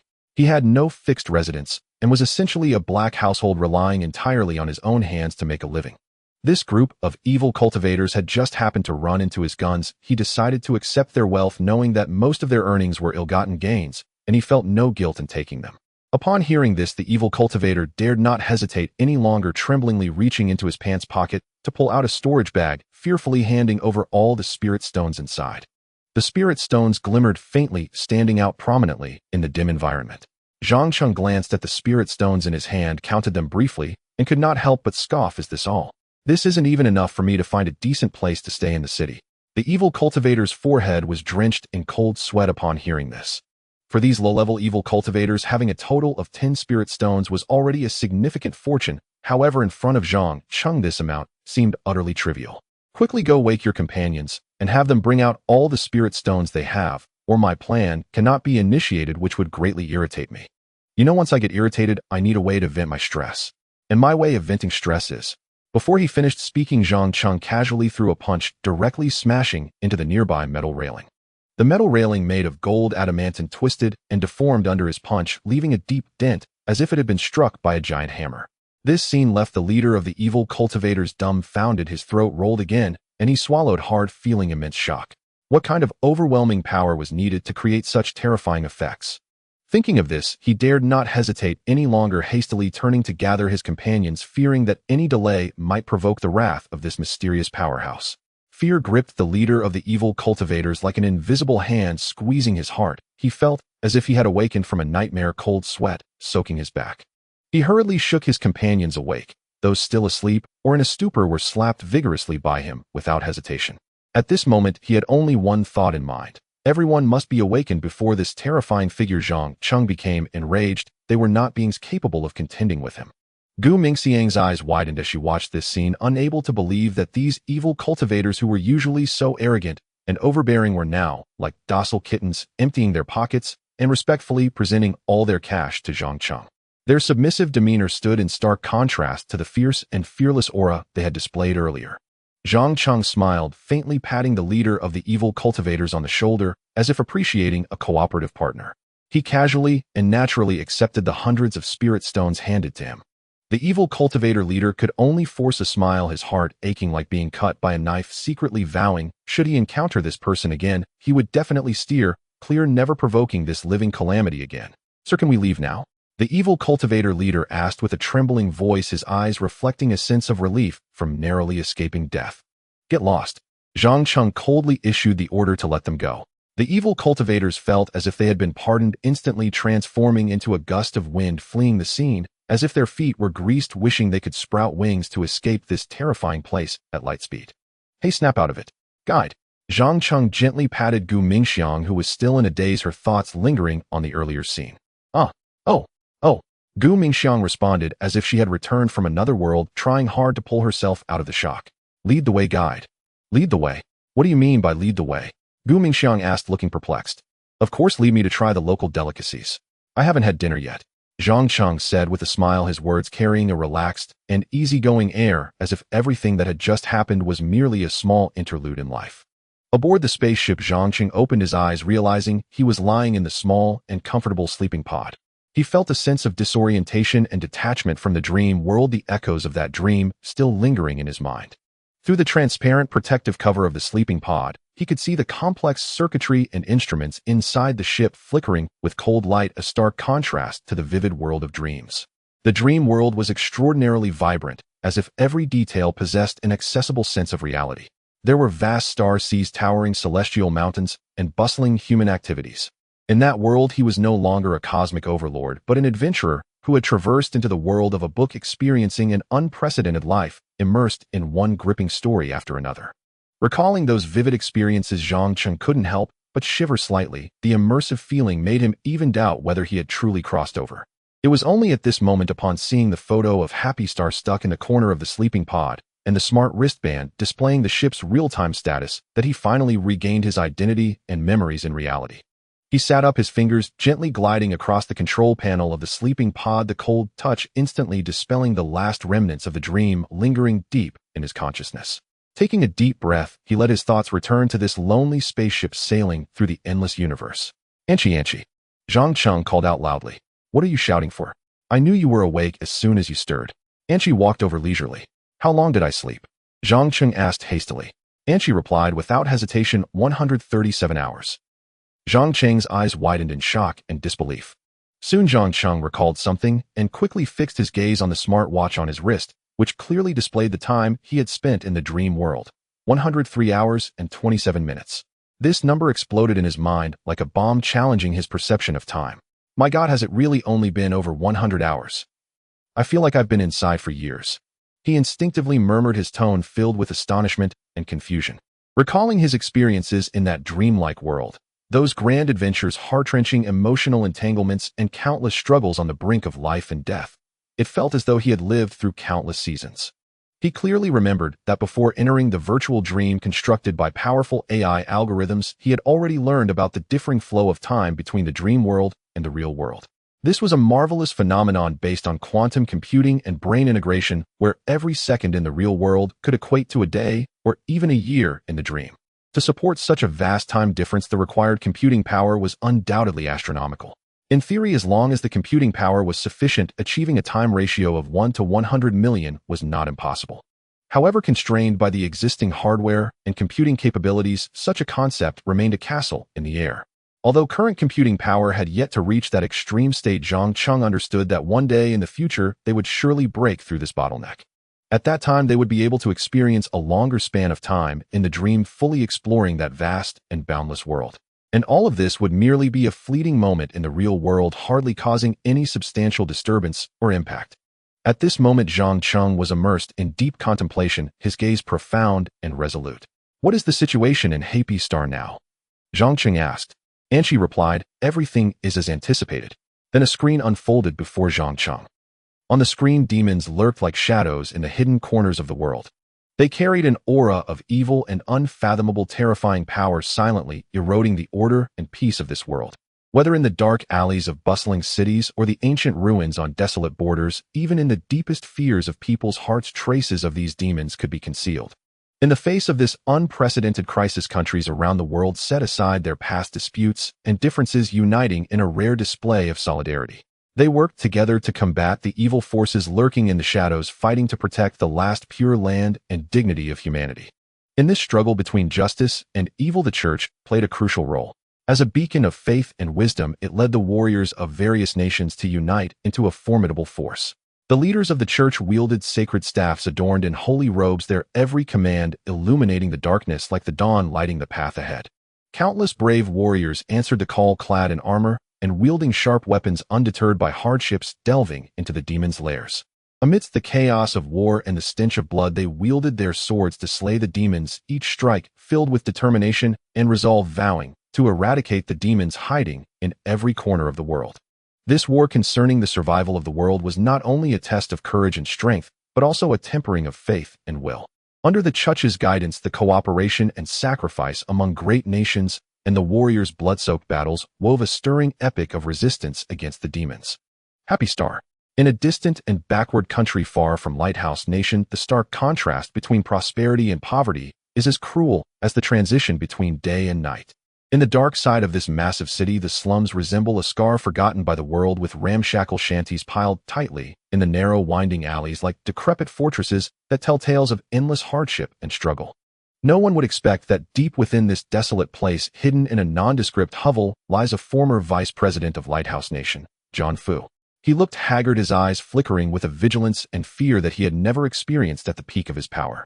At this moment, he was cramped in a small space with a grotesque creature that resembled a goblin demon from legends, its skin a sickly gray-green, its eyes like burning sulfur candles glinting with cunning and malevolence in the dark. The goblin demon exuded a nauseating stench curled up in the corner, and despite its small stature, it radiated a suffocating pressure. John Fu nervously watched this unearthly creature, their fates seemingly intertwined due to some unspeakable transaction. The flickering candlelight on the wall elongated their shadows, casting an eerie and desperate scene, making the already dilapidated slum feel even more oppressive and gloomy. John Fu's gaze was like that of a trapped lone wolf, occasionally peering through the cracks of the dilapidated window, casting his eyes toward the outside world, which had once been his stage, but now felt like a distant shore of light. He was struggling to survive in this dim, damp slum, imbued with a sense of despair accompanied by the demons that lurked in the shadows. Outside the house, clusters of impoverished people gathered around the dilapidated structures, forming a circle like beasts warming themselves by a bonfire, whispering about the terrifying legends that had recently spread quietly through the streets. Their eyes sparkled with a mixture of awe and fear, as if drawn by an invisible force focusing on the core area of this human hell. An old man with a head full of silver hair and deep furrows on his face spoke in a low voice, as if afraid of startling the spirits. "Have you heard? The former vice president of Lighthouse Nation is said to be hiding in this barren land." His brow revealed deep confusion and doubt, as if all of this exceeded his understanding. "How is that possible?" A young man widened his bloodshot eyes, his face filled with shock and fear. "How could such a prominent figure end up in a wretched place like ours?" At that moment, a dark-skinned, sly-eyed newspaper vendor squeezed into the crowd, lowering his voice and speaking with a captivating dramatism. "I saw him with my own eyes. That former vice president was with a creature that looked just like a hellish goblin. That monster smelled horrid, like it came straight from hell." As he spoke, he gestured vividly, enabling the surrounding audience to vividly imagine that scene. The crowd immediately erupted like boiling water. Some turned pale with fear, while others sparkled with curiosity, and many wore a hidden glee, speculating the reasons behind John Fu's fall from the peak of power to being trapped in this endless darkness. Meanwhile, within the hovel, the goblin demon suddenly spoke, its voice hoarse yet clear. "John Fu, your time is running out. The deadline for the transaction is near." John Fu clenched his fists tightly, veins popping on his forehead, the former dignity and decisiveness returning to his face. "I know, but you must keep your end of the bargain and help me restore my reputation so I can return to Lighthouse Nation." The goblin demon let out a harsh, cold laugh, its sulfuric eyes fixated on John Fu. "Don't forget, the debt you owe must be paid with an equivalent soul." The noise outside grew louder as the slum residents seemed to be closing in on this secret. John Fu's heart tightened. He knew that if discovered, the consequences would be dire. "I will fulfill my promise, but first we must get rid of these people," John Fu replied resolutely, his gaze shifting to the crowd surging outside the window. The goblin demon smirked cunningly, its form vanishing into the darkness. Suddenly, a powerful wave of energy erupted from the hovel, causing the surrounding shanties to shake violently, sending people into a panic as they fled in all directions. In that moment, John Fu looked through the window and saw the expressions of the civilians. Shock, panic, and confusion intertwined like a mirror, reflecting the turmoil and helplessness within him. "To return to Lighthouse Nation, I have no way out." John Fu silently vowed in his heart, then closed his eyes tightly, preparing to face the unknown fate that was about to arrive. Meanwhile, in this chaotic and disordered slum resembling a hell on earth, a top agent from Lighthouse Nation named John was moving silently like a ghost. His figure flickered between the dilapidated and crumbling buildings like a lone wolf hunting in the mist of the dark night. A sense of unfathomable mystery and imminent danger intertwined, creating a chilling intimidation. This bustling slum, filled with tragic wails and desperate struggles, was like a vast maze to John, where every dark corner could hide unknown threats. However, no matter how many difficulties lay ahead, his goal remained unchanged: to find the once vice president of Xinhua, John Fu, the man whom the world feared as the demon sorcerer. John received intel that the demon sorcerer was now hiding in this place where sin and suffering breed. His existence was like a sword of Damocles hanging over the world, constantly threatening its peace. Such an enemy must be eliminated. John's gaze was firm, his resolve unwavering. on the other side of the planet where Zhang Cheng's rented house was located. In this tranquil seaside town where the sea breeze whispers gently, the sunlight sprinkled like golden powder on the weathered cobblestone streets, reflecting sparkling glimmers. Every corner of the town is imbued with the salty scent of seawater and a faint whiff of smoke weaving together to create the unique melody of life here. Amidst this harmonious tranquility stands a renowned academy, Haim High School. In the campus, ancient trees tower majestically, their green leaves forming a canopy that casts dappled shadows. The flower beds bloom in a riot of colors, releasing intoxicating fragrances, making the entire campus resemble a vibrant and lively painting. At this moment, within this knowledge-infused classroom, a unique lesson was underway. A serious yet benevolent teacher wearing glasses stood at the podium, holding an impressively thick stack of materials. His eyes shone with intensity, his words imbued with deep emotion and fervor as he conveyed to the curious and eager students the mysteries surrounding demons. Classmates, I firmly believe you have learned from various sources that the world we live in is far more complex and profound than what we can see with our eyes. Behind this seemingly peaceful world, there exists a race of beings known as demons. They come in various forms, sometimes fierce and terrifying, other times cunning and unpredictable, possessing immense power. If someday you unfortunately encounter them, you must remain calm and remember not to approach out of curiosity nor communicate with them at will, as that could bring unforeseen dangers. Remember, the first thing to do is to call the police immediately and let professionals handle it. The teacher's warnings echoed in the classroom, each word steeped in deep concern and alertness, as if the demons were lurking outside, peering into their world between the dancing shadows of trees and the dappled sunlight. However, in this solemn yet tense atmosphere, the girl sitting in the last row, named Xiao Longer, seemed indifferent. Her gaze lazily drifted past the bright window of the classroom, staring at the boundless blue sea in the distance. There, a flock of seagulls soared in the sky, freely chasing the rhythm of the rolling waves, forming a stark contrast to the rigorous atmosphere inside the classroom. She furrowed her delicate brows slightly, and within her lively eyes rippled waves of confusion, as if questioning this familiar yet strange world. Why has everything changed? Sunlight streamed through the glass window, illuminating her fair cheek with a bright and three-dimensional glow, making her expression even more vivid. The doubts surging within Xiao Longer were uncontainable, like a tide rising uncontrollably. She vividly remembered that in the world before her rebirth, demons did not exist, at least not in such an overt manner, intruding into human life and disrupting the original order and peace. Xiao Longer, please answer this. How should one respond if encountering a demon in real life? The teacher's voice suddenly rang out, pulling her from her tangled thoughts. She hesitated slightly before standing up, her resolute gaze sweeping across every classmate and the eager teacher. She answered firmly, first and foremost, it is crucial to remain calm and rationally analyze and assess the current situation, avoiding blind actions. Next, one should quickly contact a professional demon hunting organization or report to the relevant government departments, as they are specialized forces dealing with such supernatural phenomena. Her voice was clear and melodious, each word resonating with a metallic quality in the spacious classroom, conveying a sense of unwavering strength. Very well, Xiao Longer. The teacher's calm and magnetic voice echoed in the classroom. He nodded in satisfaction, his wise eyes behind the glasses sparkling with approval like the brightest star in the night sky. His gaze fell on Xiao Longer, appreciating her calmness and rational thinking in the face of the ancient legend topic of demons. Your answer was precise and well considered. When faced with unknown entities like demons, remaining calm and promptly seeking professional assistance is indeed an important rule for survival in this complex world. Ding, ding, ding. The bell for class ended like a melodious symphony, resonating timely in this hall of knowledge and wisdom. Students rose from their seats, each moving differently. Some cheerfully packed their books, while others chatted softly about the interesting moments from class, preparing to leave this brief ocean of knowledge for the vast world of life. However, Xiao Longer chose to remain seated alone, as if time had temporarily stopped for her. Her gaze passed through the window, directed at the familiar sea outside. The azure sea sparkled under the sunlight, with the sea breeze gently blowing, bringing a whiff of salty aroma, the scent of home and her childhood memories. Yet at this moment, that seascape seemed to be veiled in a layer of faint melancholy, as if obscured by a mysterious veil, awakening deep-seated confusion and uncertainty within her. Just then, a sunny and bright figure entered her line of sight. It was Xiao Longer's friend Liang, a boy who was always full of smiles and energy.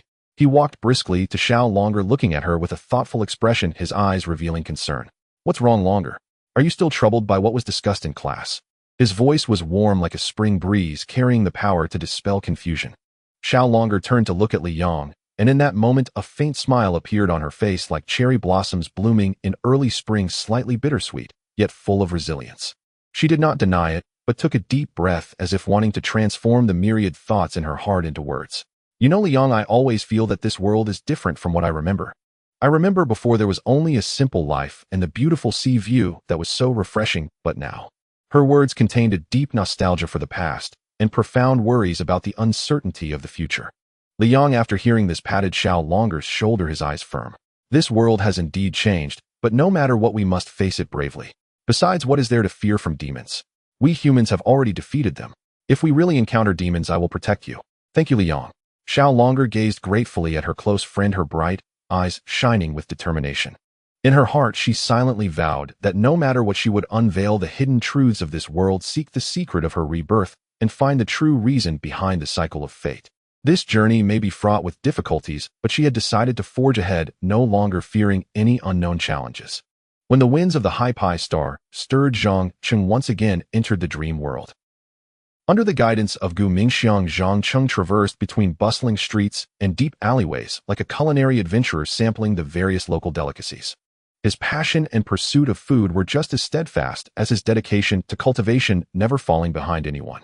Whether it was the fragrant roasted fairy duck, the steaming flying fish fin soup, or the tender and refreshing Tianhua tofu pudding, he savored them all. Meanwhile, Gu Mingxiang seized the opportunity to bravely step into several top-tier restaurants she had only dared to admire from afar. The dishes sold in these establishments were rare celestial foods, not only exquisite in taste, but also rich in the essence of heaven and earth, greatly benefiting the cultivation of practitioners. With every bite, it felt as if her cultivation was subtly improving, making her reluctant to leave. Although dinner had left her feeling full and satisfied, Gu Mingxiang's enthusiasm for food remained undiminished as she fought on like a valiant warrior on the battlefield of gastronomy. After all, with such a dazzling and mouth-watering feast before her, and without needing to pay for it herself, why not indulge? As for Zhang Cheng, with his growing strength on the path of cultivation, his appetite and food capacity had also become astonishing. Every meal seemed trivial in front of him, vanishing in an instant. The two of them immersed themselves in this culinary revelry, and soon the considerable wealth Zhang Cheng had recently acquired was nearly depleted. However, Zhang Cheng appeared unfazed, smiling calmly, as he had his own plans. In his view, spirit stones were merely tools to assist his cultivation, external possessions that could be earned back without worry. With his current powerful strength and profound cultivation, earning money was not a difficult task for him. Whether challenging ferocious beasts for rare treasures or accepting commissions to solve tricky problems, he could easily accumulate sufficient wealth. Thus, he enjoyed this culinary journey with even more composure, filled with confidence and tranquility. After their feast, the two walked side by side down the dimly lit streets, moonlight draping over them like a thin veil, highlighting their youthful silhouettes. Passers-by cast envious or curious glances their way, as they strolled leisurely in the night. The tacit understanding and harmony between them could easily be mistaken for a pair of fairy lovers lost in a sweet date, if not for the absence of hand-holding. Gu Mingxiang was naturally aware of this subtle atmosphere, but she showed no sign of resistance. Instead, she repeatedly reminded herself that her agreement to this stroll was all to repay Zhang Cheng's life-saving grace. This determination flowed like a clear stream in her heart, keeping her awake and rational. As night deepened, the streetlights swayed in the gentle breeze, as if reminding her of the passage of time. Gu Mingxiang looked up at the sky and softly said, "It's getting late. We should part ways here. My name is Gu Mingxiang, yet I don't even know yours." Although her tone hinted at reluctance, she knew that prolonging their interaction might lead to unnecessary misunderstandings and troubles. "My name is Zhang Cheng," he replied, candidly, his gaze sparkling with sincerity. "It's a pleasure to meet you, Zhang Cheng, and I truly appreciate your help today." Gu Mingxiang smiled sweetly, her smile blooming like peach blossoms in spring, carrying a fresh and exquisite aura. "I cultivate at the Southern Dao Academy in this locality, where ancient trees tower and greenery flourishes, creating a serene and tranquil environment akin to a paradise. If you have time, I sincerely welcome you to visit me. Well then, farewell." She gently waved her arm, turning to leave the lively market and return to her quiet world. However, at that moment, Zhang Cheng's words interrupted her steps. "Is that it, guide?" As soon as he spoke, Gu Mingxiang froze, turning around with a puzzled look. She saw him wearing a serious yet playful expression. "What do you mean?" Gu Mingxiang furrowed her brow, her heart filled with confusion. "You should take me to your home to rest now, right?" Zhang Cheng said with a righteous tone, as if it were the most natural thing in the world. "Otherwise, where do you think I would spend the night?" "Guide, you can't be so unreasonable. Upon hearing this, Gu Mingxiang was taken aback, thinking to herself, how could this guy be so shameless? They had only known each other for a few hours, and he boldly proposed to stay at her house. How could I just let a man stay overnight at my house? Gu Mingxiang exclaimed in disbelief. Moreover, we just met and barely know each other. Oh, the taste of the Foundation establishment stage fish demon meat you just enjoyed was delightful, right? I spent all my spirit stones just to treat you to that. Isn't it reasonable for you to pay some price for that? While saying this, Zhang Cheng spread his hands, indicating his sacrifice. Upon hearing this, Gu Mingxiang was left speechless, but secretly scoffed. That was clearly money you took by force. Now it has become your reason to seek credit. Moreover, I'm only borrowing a place to stay for one night. I won't do anything out of line. Zhang Cheng raised an eyebrow, slightly a mischievous glint in his eyes. With your looks, I really wouldn't lose my mind and do something to make you uncomfortable. This statement was like a stone thrown into a calm lake, stirring up waves. Upon hearing this, Gu Mingxiang's face instantly flushed from red to white, then back to red, with flames of anger burning fiercely in her beautiful eyes. Being so belittled and provoked made her feel unprecedented humiliation and anger. I am a recognized fairy of the Southern Dao Academy. Do you have no sense of aesthetics? Those who wish to pursue me could line up from the North City to the South City. She raised her exquisite face, proudly tossing her long flowing black hair, her words full of confidence and arrogance. However, this self-praise was merely her own fabrication. Although Gu Mingxiang indeed possessed stunning beauty, due to her fiery temperament, very few dared to express their feelings to her. Like Jianan, she was notorious for her hot temper and fierce demeanor in the academy. Zhang Cheng listened without immediately retorting, instead taking a keen interest in observing Gu Mingxiang before him. He discovered that aside from the rumors when it came to her appearance, Gu Mingxiang indeed deserved a high score above 90. However, her fiery personality would likely intimidate most people, making them hesitant to approach her. Thus, her earlier boast was likely just empty bravado. All right, Miss Gu, stop indulging in self-admiration, Zhang Cheng said with a hint of impatience, gently pushing Gu Mingxiang to urge her to move forward. Let's get to the next step quickly.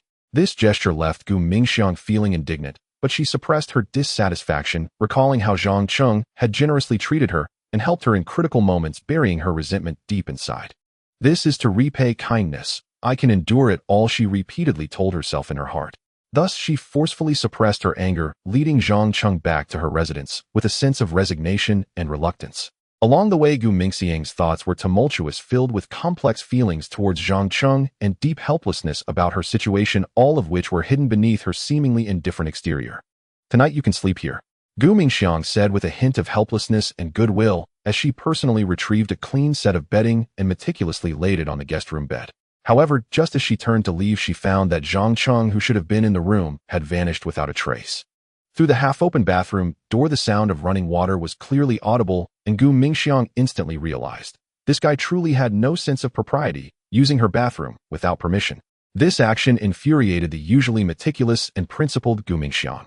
In fact, with Zhang Cheng's extraordinary strength, he could easily clean himself with just a flick of spiritual energy.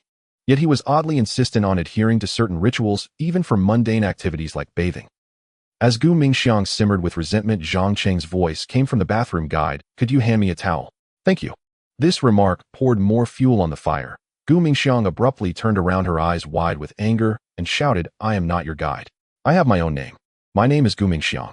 As soon as she finished speaking, she quickly walked to the wardrobe, took out a new set of towels she had prepared, and angrily placed them on the table outside the bathroom. The towel is outside the bathroom door. Get it yourself. Gu Mingxiang's emphatic words fell, and suddenly a wave of regret surged within her. Although it was indeed a spare towel, it was still her personal item that she had used. How could she casually let someone else use it? She secretly lamented that she must have lost her mind for a moment due to this guy's provocation. However, just as Gu Mingxiang intended to retract the towel, the bathroom door was opened by Zhang Cheng, revealing his figure amidst the swirling steam. Their eyes met, and both were momentarily stunned as an awkward atmosphere enveloped them. Gu Mingxiang's face bore a frown, yet she did not know how to speak. Zhang Cheng was slightly taken aback, clearly not expecting Gu Mingxiang to react this way. The air seemed to freeze, descending into an oppressive silence. In the next moment, Gu Mingxiang's scream cut through the tranquility like a bolt of lightning, its volume piercing enough to shatter eardrums, shaking the entire room. This sudden scream startled Zhang Cheng into an instinctive reaction. He quickly grabbed the towel and retreated into the bathroom, swiftly shutting the door behind him, his movements filled with tension and fluster. Though the door blocked the outside, Gu Mingxiang's scream was still shockingly penetrating, as if it could pierce through steel and strike at the heart. Zhang Cheng couldn't help but mutter to himself that women were indeed terrifying creatures. If he hadn't reacted quickly enough, that scream might have scared his soul out. Meanwhile, on the other side of the bathroom, Gu Mingxiang buried her blushing face in the blankets, overwhelmed with shyness. She had seen everything. Zhang Cheng's body was well-defined, strong muscles, evident, clearly honed through rigorous training, every inch of skin radiating a healthy glow, especially. She could not imagine what it would be like to face such a body in combat, only thinking it must be very painful. At this moment, Zhang Cheng had regained his composure, calmly changed his clothes, and walked out of the bathroom with ease. He waved his spiritual energy lightly, and his previously damp hair instantly dried, as if brand new. Although Gu Mingxiang had inadvertently seen him bare, Zhang Cheng did not feel he had lost anything. On the contrary, a strange confidence surged deep within him. Did I scare her? Returning from that dreamlike world to reality, Zhang Cheng rubbed his eyes, as if trying to deeply imprint those vivid and colorful images in his heart. A satisfied yet slightly regretful smile hung on his face, as if he had just experienced a marvelous journey that was both real and surreal. This dream world is truly remarkable, he murmured to himself, his tone filled with wonder and emotion. Just then, and she approached, delivering a piece of news that made Zhang Cheng's eyes widen. Breeze has broken through a gene lock. Life No. 1. On the vast grasslands, the sky was a deep blue and clouds floated leisurely. The wind howled like a runaway horse, stirring up rolling waves of grass, as if recounting countless legends and sorrows of this land. The emerald grass danced wildly in the wind, resembling a surging green sea. Breeze stood tall amidst this vast expanse, his figure solitary, yet resilient, like a weathered stone tablet. At this moment, his body was drenched in fresh red blood, every wound screaming with pain and resilience, yet he stood tall, eyes resolute, as the crimson flowed along the contours of his muscles, refusing to take a single step back. The onlookers marveled at the fierce battle between Blaze and the celestial giant elephant. Has he truly broken through to that realm? He should not have, not yet. A calm voice resonated among the crowd. If he has indeed broken through, his strength should be beyond this. Such an enhancement would allow him to display even more awe-inspiring power. However, Blaze had yet to completely break the genetic lock. Nevertheless, he had already taken a solid half-step on this path, with extraordinary willpower and resilience. Within him, a latent power was quietly awakening. Though he had not fully shattered the invisible shackles, it was enough to elevate his strength far beyond the ordinary level 9. At this moment, Blaze resembled a mysterious sword, yet to be fully unsheathed. Though not at the pinnacle of power, he could not hide the glimmering sharpness and might. His figure stood proudly against the raging winds of the grasslands, with each punch and slash seemingly sounding the battle drums, challenging the world. That aura, imbued with resilience and fearlessness, was like a thunderous force shaking the surroundings. Even the vast sky seemed to tremble slightly before his unwavering determination. The celestial giant elephant let out a roar that shook the heavens and the earth, its eyes flickering with disbelief and fury, unable to accept that this seemingly insignificant human could withstand its onslaught. The giant swung its heavy trunk like a mountain, charging towards Blaze with devastating strength.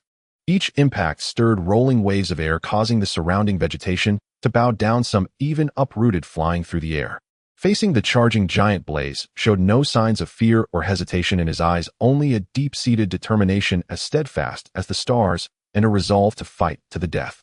He took a deep breath, his chest rising and falling, the veins in his hand gripping the sword hilt prominently visible, each blood vessel pulsing with surging power. That was the source power hidden within him for a long time, now responding to his will, surging through his veins like a rushing river. Come at me, you beast.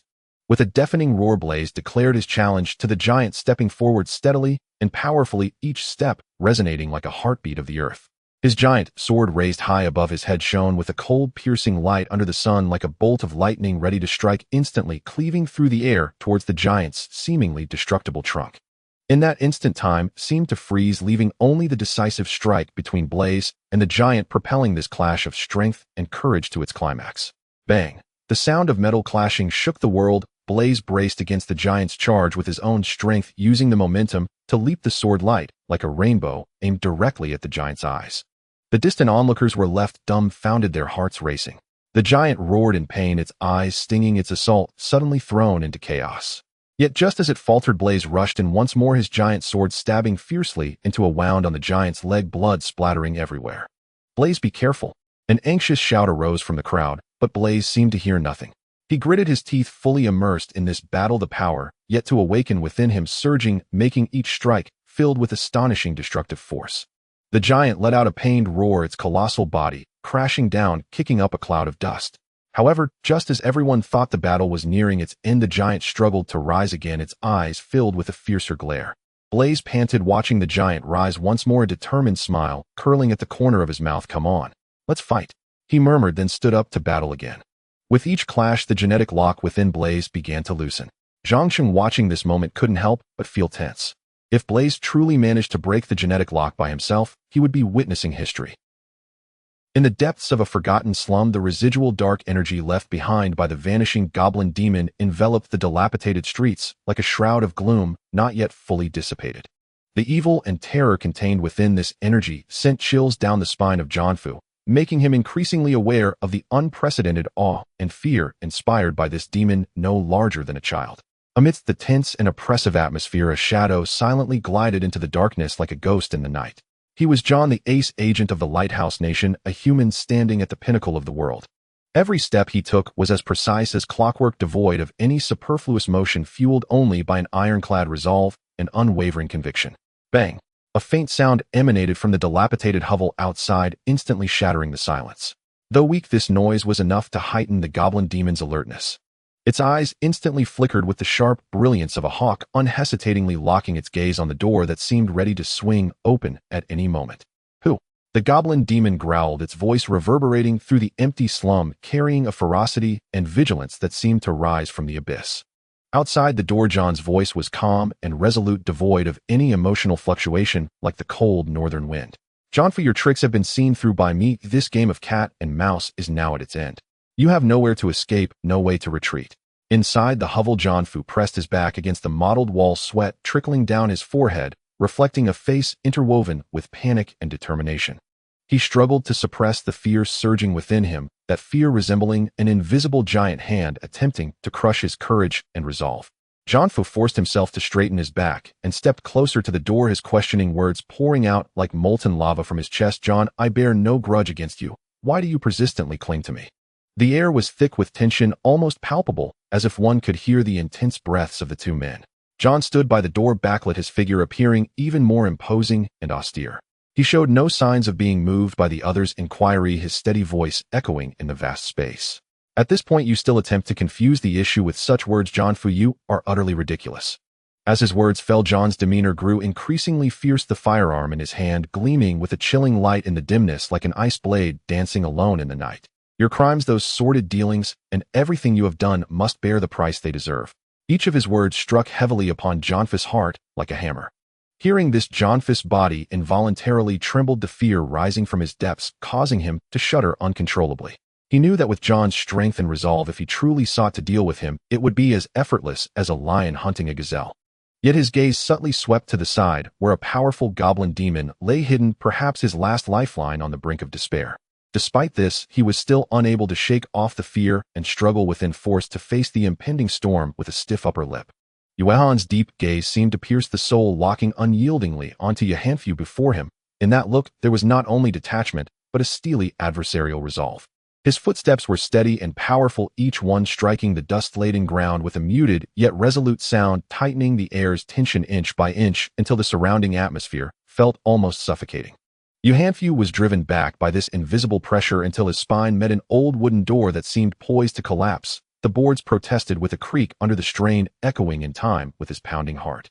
Sweat traced down Jianfu's cheeks and soaked into his clothes, staining dark patches that bore witness to a mingled fear and despair. In the cramped, filthy alleyways of the slums, even midday sun could scarcely penetrate the heavy gloom to offer so much as a sliver of hope. The surrounding walls seemed to close in, relentlessly compressing every inch of his space and filling him with an unprecedented sense of suffocation. At the brink of this desperation, a sudden turn like lightning split the night. An obscure silhouette sprang silently from a corner. It was a goblin demon, its arrival accompanied by a gust of chill wind, as if a specter had escaped from the abyss. Its claws, sharp as blades, flashed with an eerie blue light in the dimness. Each swipe carried an almost invisible cold aimed straight for Yuehan's beating heart, in a bid to end the confrontation in an instant. Yuehan moved with lightning speed, instinctively slipping aside. The nimble evasion was the result of countless repetitions, a dance tracing the edge of life and death. At the same time, the gun in his hand became an extension of his will, releasing a precise, deadly shot. Alas, the bullet was eluded with uncanny speed and agility by the goblin demon, as if it had foreseen the attack. Yuehan, your pride will cost you dearly. Do you truly think mere mortal strength can stand against me? How laughably naive.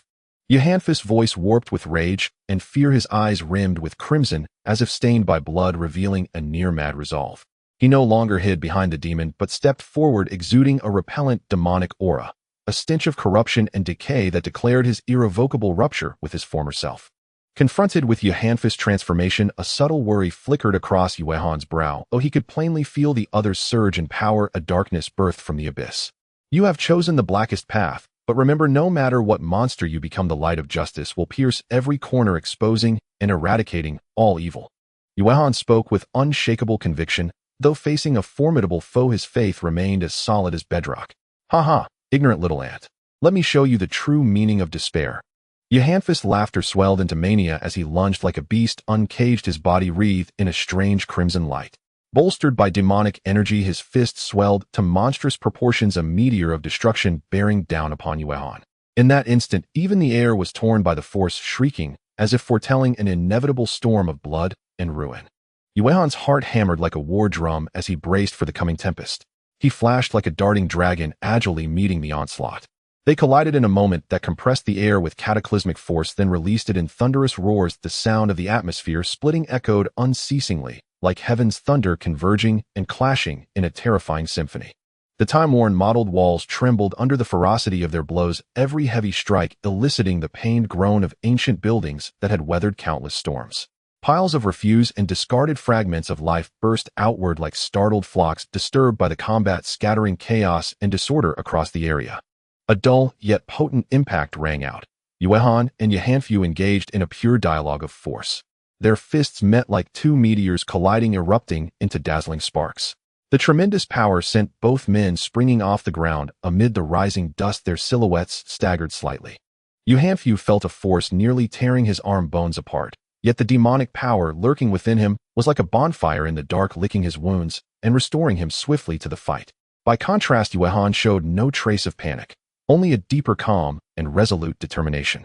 His eyes burned not merely with a fighter's fire, but with an unwavering belief in victory. You have indeed improved, but it still does not qualify you to stand opposed to me. Yuehan's words were calm and forceful, each syllable carved like a stone monument, steady, immovable, revealing a resolve that transcended life and death. Nonsense. I am one who wields demonic power. How could I possibly lose to you, a mere mortal? Those words seemed to awaken deeper savagery within him. His aura exploded into brutality as he charged once more, his assault a torrential onslaught that poured forward without restraint, each step carrying the sting of annihilation. Yuehan met the overwhelming barrage without a moment's hesitation. Every punch and every block was executed with razor precision, as though he had anticipated each of his opponent's moves. As an ace agent, he possessed not only exceptional physical prowess, but also a cool, analytical mind. This battle was for him not merely a contest of strength, but a duel of intellect and will. The clash between the two titans was like two predators fighting on the plain for territory and honor, fierce and magnificent. At that moment, the goblin demon that had lurked in the shadows could no longer contain itself. It howled and leapt into the fray, lending invaluable aid to Yuhanfu.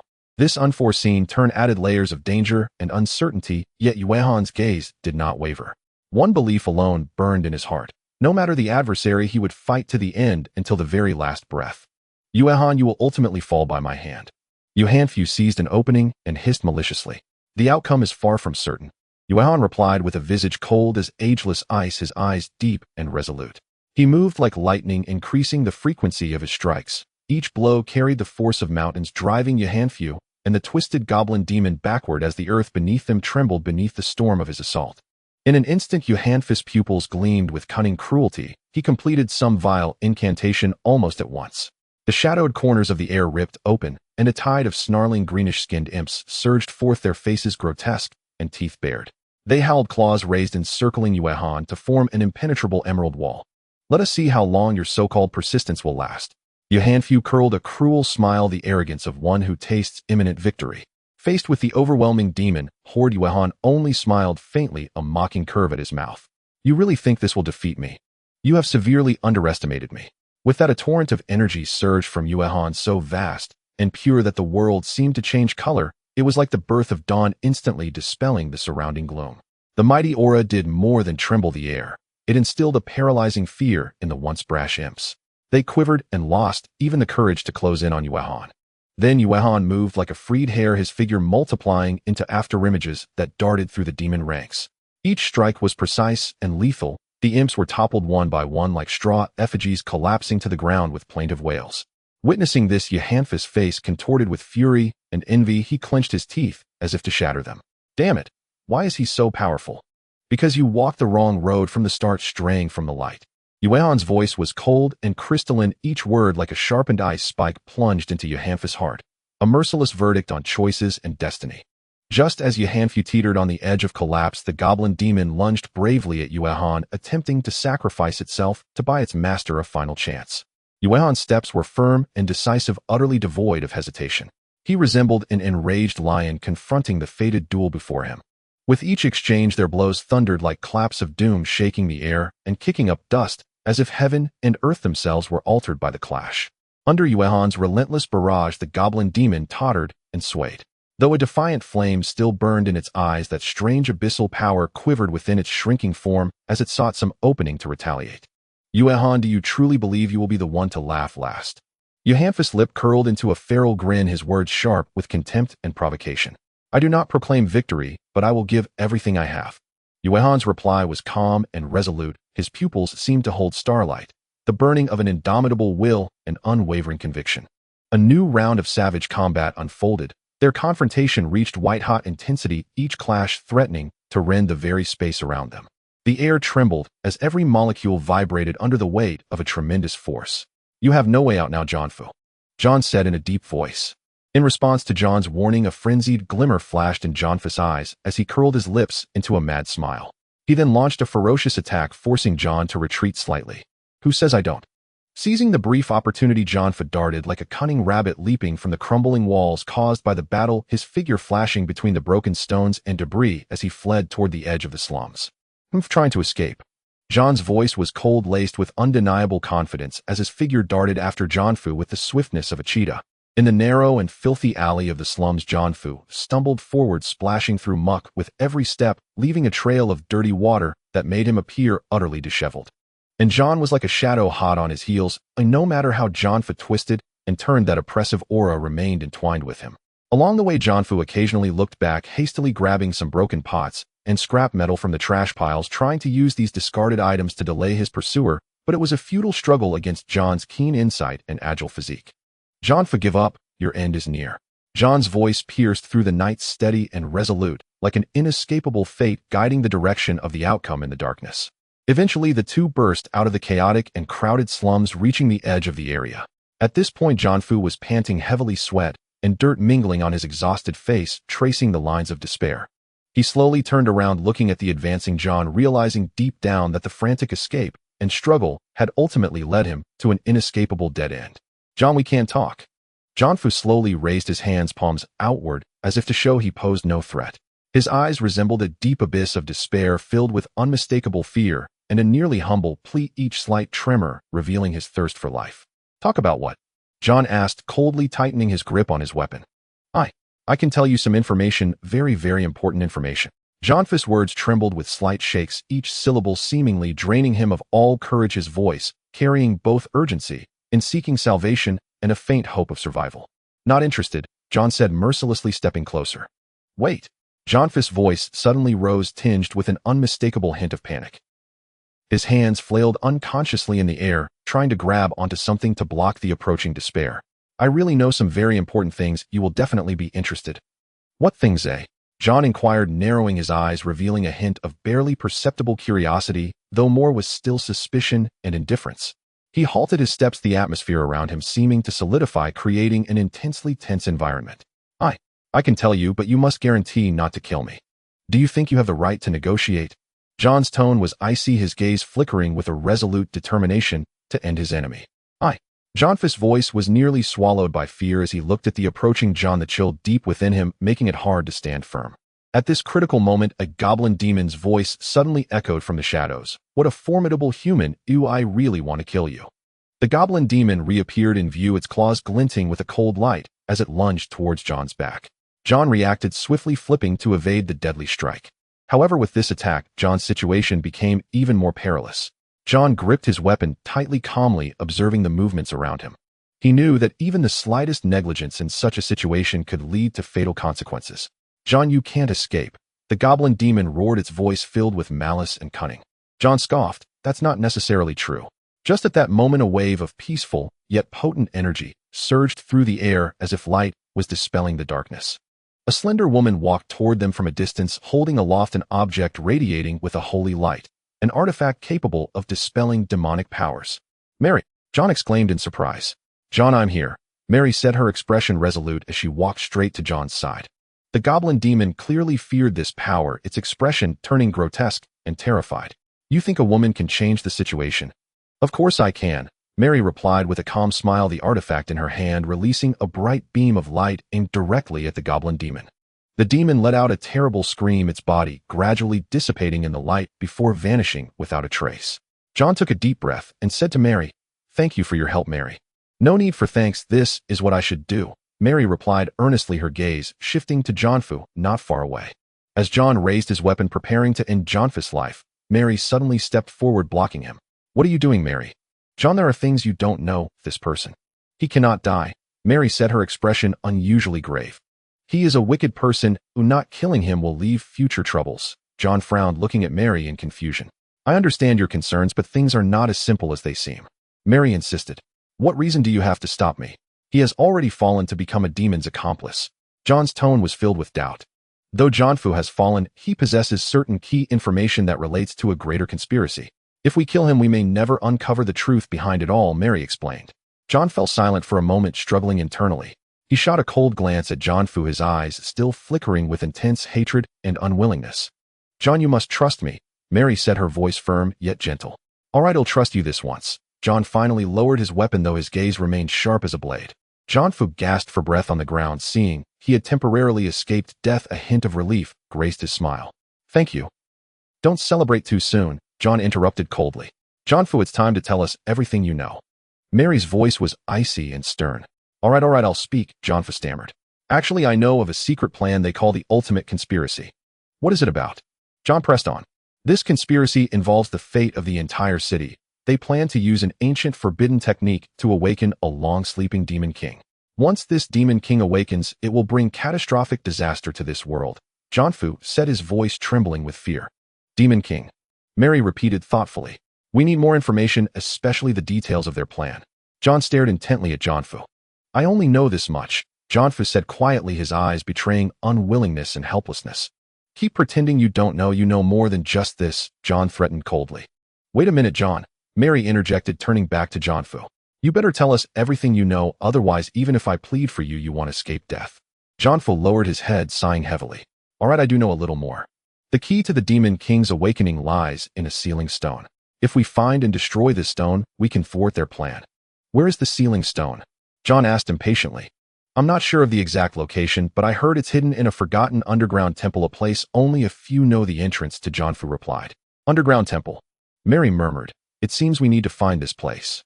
Time is of the essence. We must act immediately," John decisively stated. "Johnfu, you better not pull any tricks, otherwise you will bear the consequences," Mary warned. Johnfu forced a smile and nodded. "I have no choice now." "Then let's set off now," John said without hesitation. Under the guidance of Mary and John, the three left the slums, with John constantly contemplating their next course of action. He knew this mission would be their greatest challenge. "Mary, can we really succeed in stopping this disaster?" John asked softly. Life number 1. On the vast and boundless grassland, the sky was a deep blue and clouds drifted leisurely. The strong wind rushed by like a wild horse, raising waves of grass that rolled and tumbled as if narrating the countless legends and vicissitudes of this land.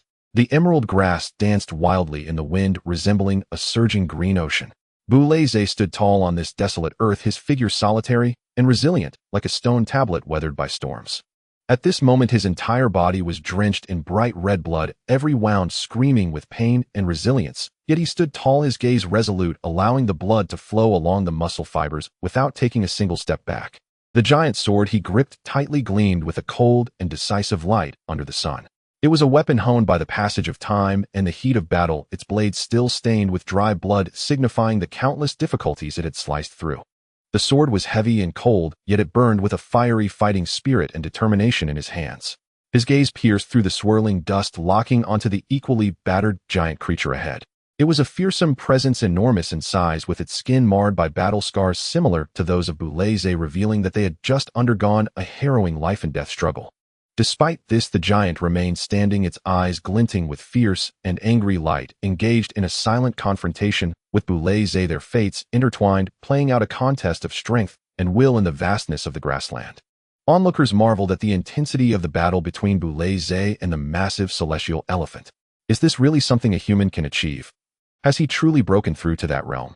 He probably hasn't yet. A steady voice emerged from the crowd. If he truly had broken through, his strength should be beyond this. Such a leap would reveal a more astonishing power. Boulaye had indeed not completely broken the genetic lock.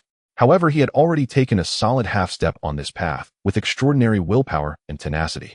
Within him, a latent power was quietly awakening. Though it had not fully shattered the invisible shackles, it was enough to elevate his strength far beyond that of an ordinary level 9. At this moment, Boulaye resembled a mysterious sword, yet to be fully drawn, not at the peak of power, but unable to conceal the sharp aura and might that shimmered within. His figure stood proudly in the grassland's fierce wind, each punch and each slash seeming to strike the battle drums of challenge against the world. That momentum, imbued with resilience and fearlessness, was like a thunderous force shaking the surroundings, even causing the vast sky to tremble slightly before his determination. The celestial elephant let out a roar that shook the heavens and the earth, its eyes flashing with incredulous fury, unable to accept that this seemingly insignificant human could withstand its overwhelming assault. The giant swung its heavy trunk akin to a mountain, charging towards Boulaye with a power capable of obliterating anything in its path. Each impact stirred waves of air, causing the surrounding grass and trees to bow down, some even uprooted and flying through the air.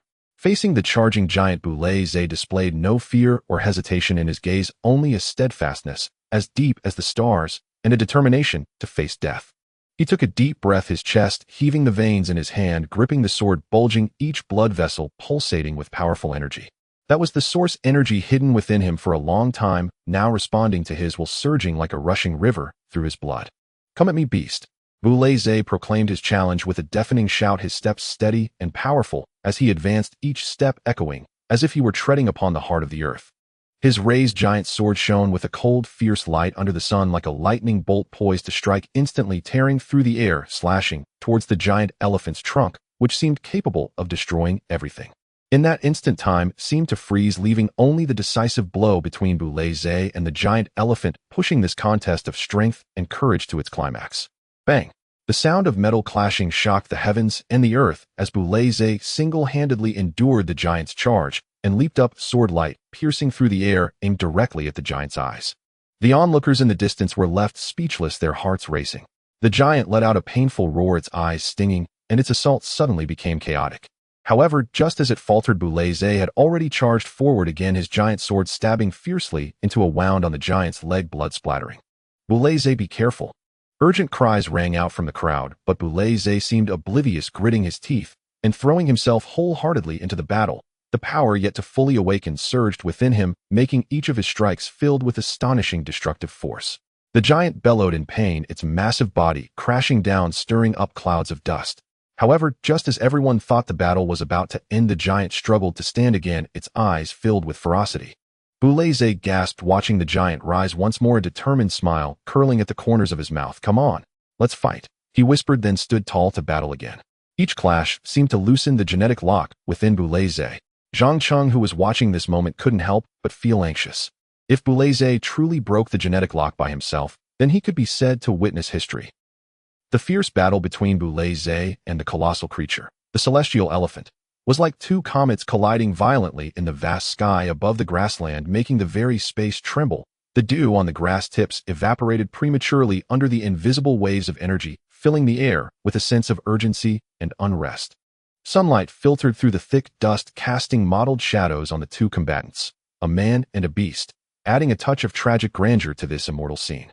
Boulaye moved with agility, each leap seemingly defying the constraints of gravity. His sword, the legendary Dawnbreaker, shone with a dazzling cold light under the sun, each swing slicing through the air, leaving behind precise and deadly silver trails aimed directly at the giant's massive body. Where the sword light passed, the air seemed to be sliced, producing a faint yet jarring whistling sound.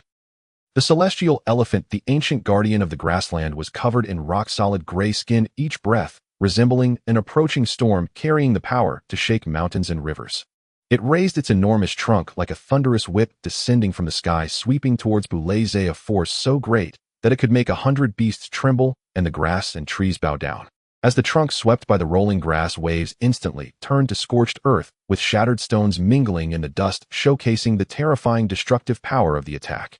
In this contest of power and will, the grassland seemed like a dynamic painting recording every shocking moment of collision. The wind, stirred by the fierce battle, howled as it swept across the battlefield, carrying grass clippings, debris, and lingering gunpowder, adding a touch of sharpness to the faces of the onlookers.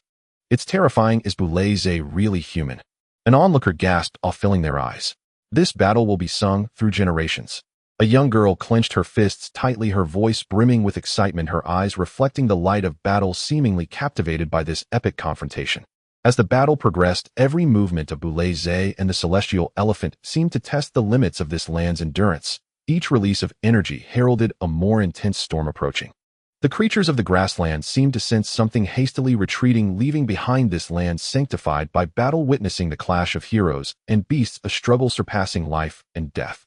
Finally, after countless fierce exchanges between life and death, the latent energy within Boulaze erupted like a volcano that had been ignited, beginning an uncontrollable boiling and surge. The sheer power made every blood vessel feel as though they were about to burst free, wildly surging beneath his skin in a near-explosive manner. This hidden energy was like molten lava, carrying a rage capable of incinerating everything, rampaging through his veins as if it sought to consume the entire world in a formless fury. Roar! With Boulaze's thunderous roar, the power hidden within him broke the long-standing shackles, surging forth like the first ray of sunlight at dawn, unstoppable. In that deafening roar, the genetic lock within Boulaze seemed like a fragile spider's web meeting a storm, instantly collapsing and shattering. He was enveloped in a layer of dazzling brilliance, the light pure and sacred like the brightest star in the night sky, suddenly rising over the vast grassland, illuminating all the surrounding darkness and confusion. How is this possible? The crowd gasped in astonishment, their eyes sparkling with disbelief, fixated on this heart-shocking transformation. For them, what unfolded before their eyes was akin to witnessing the birth of a legend. The shock struck at their souls, making it impossible to look away, as if even their breaths were frozen in that moment. In Boulaze's hands, the already immensely heavy giant sword seemed even more unstoppable under the infusion of the newly awakened power. Ancient and mysterious patterns slowly emerged on the blade, like ancient spells quietly narrating the glory and tragedy of heroes from long ago. The murderous aura contained within those patterns seemed to freeze time, filling the air with a chilling tension. In Boulaze's eyes burned an unquenchable fighting spirit, a thirst for challenge, and a steadfast belief in victory. Without any hesitation, he tightened his grip on the giant sword once more. Like an arrow released from its bowstring, he charged forward without hesitation toward the massive giant elephant. This time he bore not only the strength of his physical body, but also the formidable power awakened within him, capable of shaking the heavens and the earth, vowing to turn all obstacles into nothingness at this very moment. At this crucial moment of life and death, the giant elephant's eyes flashed with an unprecedented wildness and despair, its massive form resembling a moving mountain, each stomp causing the ground to tremble violently, raising clouds of dust and filling the air with a heavy and urgent atmosphere. Its sturdy legs stomped fiercely, the shockwaves uprooting the surrounding grass. Yet it could never reach the elusive and unpredictable figure of Boulaze. Boulaze's movements were fluid, his figure cast afterimages under the sunlight, as if dancing with the air, each dodge perfectly skimming the edges of the giant elephant's attacks, a thrilling display of rhythmic beauty. His gaze was sharp as an eagle, closely locking onto every subtle movement of the giant elephant, searching for the opportune moment to turn the tide of battle that quietly approached during the prolonged standoff. Suddenly, Boulaze leapt into the air like an arrow shot from its bow, all his power coalescing at that moment in his sword-wielding wrist, the massive blade glinting coldly as it aimed directly at the weakest gap in the elephant's chest armor. The tip of the sword pierced through the thick skin, driving straight into the heart, followed by the giant elephant's heart-wrenching wail, a sound that reverberated throughout the forest, causing the birds and beasts to tremble in fear. As dust rose with the giant elephant crashing down, it obscured the sky, while the sunlight danced through the particles, forming beams of dim yellow light. Just when everyone thought the battle had concluded, an astonishing scene unfolded. The giant elephant, using the last of its life's stubbornness, swung its massive trunk, like an enraged whip sweeping toward the defenseless Bulies, with the force of thunder the air exploding with a series of crackling sounds heralding the terror of this power. In the distance, a woman's voice pierced through the tense silence, her call filled with endless anxiety and concern, her clear, yet anxious eyes fixed on the impending crisis. With her slender hands clenched into fists, she seemed ready to rush into the battlefield at all costs, only for the figure she was worried about. At this moment, Bulies' silhouette appeared particularly solitary and resolute. Facing the giant elephant's final mad strike, he had no choice but to meet it head-on. Taking a deep breath, his muscles tensed like a bow, he executed a nimble turn, and the giant sword seemed to possess its own while meeting the oncoming trunk with an undeniable force. In the instant of metal clashing against flesh, a deafening roar erupted, the sheer force causing the air itself to feel as if it had solidified. The giant elephant's trunk shattered in midair, accompanied by a chilling cracking sound, blood splattering as its massive body collapsed helplessly into the pool of blood and dust, lifeless. As the dust gradually settled, Bulies' figure slowly emerged, the ground beneath him a scene of devastation, blood and mud mingling, painting his silhouette in tragic hues. He breathed heavily, the rise and fall of his chest like the surging sea, his body riddled with wounds, blood trickling down his cheek, dripping onto his clothes, and the earth blooming into shocking red flowers. Yet even so, he stood tall, his gaze devoid of fear or hesitation, only the steadfastness and calm that comes from having endured life and death trials. The giant sword lay beside him, the blade tip drooping, the droplets of blood falling in the sunlight, refracting dazzling light, like a victor's badge witnessing the conclusion of this deadly struggle. The giant elephant's massive body collapsed with a thud, dust swirling, obscuring half of the sky. Its trembling limbs, which had desperately tried to rise again, finally lay powerless on the ground, marking the end of this epic confrontation. And standing not far away, the battered yet unyielding Bulies' chest rose and fell with a sigh of relief, his eyes reflecting a barely perceptible sense of release. This exhausting battle had finally come to a close. The onlookers erupted into thunderous applause and cheers, their faces flushed with excitement, their eyes shimmering with a mix of awe and exhilaration. Children rode on their parents' shoulders, waving their small hands as if crowning their hero. The elderly whispered to one another, their praises mingled with memories of past heroic tales. At this moment, everyone became a witness to history, witnessing how the warrior named Bulies, with his mortal body, challenged the colossal beasts of nature and achieved an unprecedented victory. Incredible! Bulies, he really did it. The feat once deemed impossible has been overturned by his own hands. A young man's voice rose high and excited, his eyes burning with admiration. Indeed, the moment he broke the genetic lock seemed as if all the laws of the universe made way for him. That power, that resoluteness, how could it not be utterly shocking? A middle-aged man beside him remarked with great emotion, his tone filled with both amazement and deep respect. Facing the tidal wave of praise around him, Bulies did not indulge in the joy of victory. His gaze pierced through the bustling crowd, deeply directed toward the vast, boundless blue sky. His expression appeared exceptionally serious, as if a heavy burden weighed upon his heart.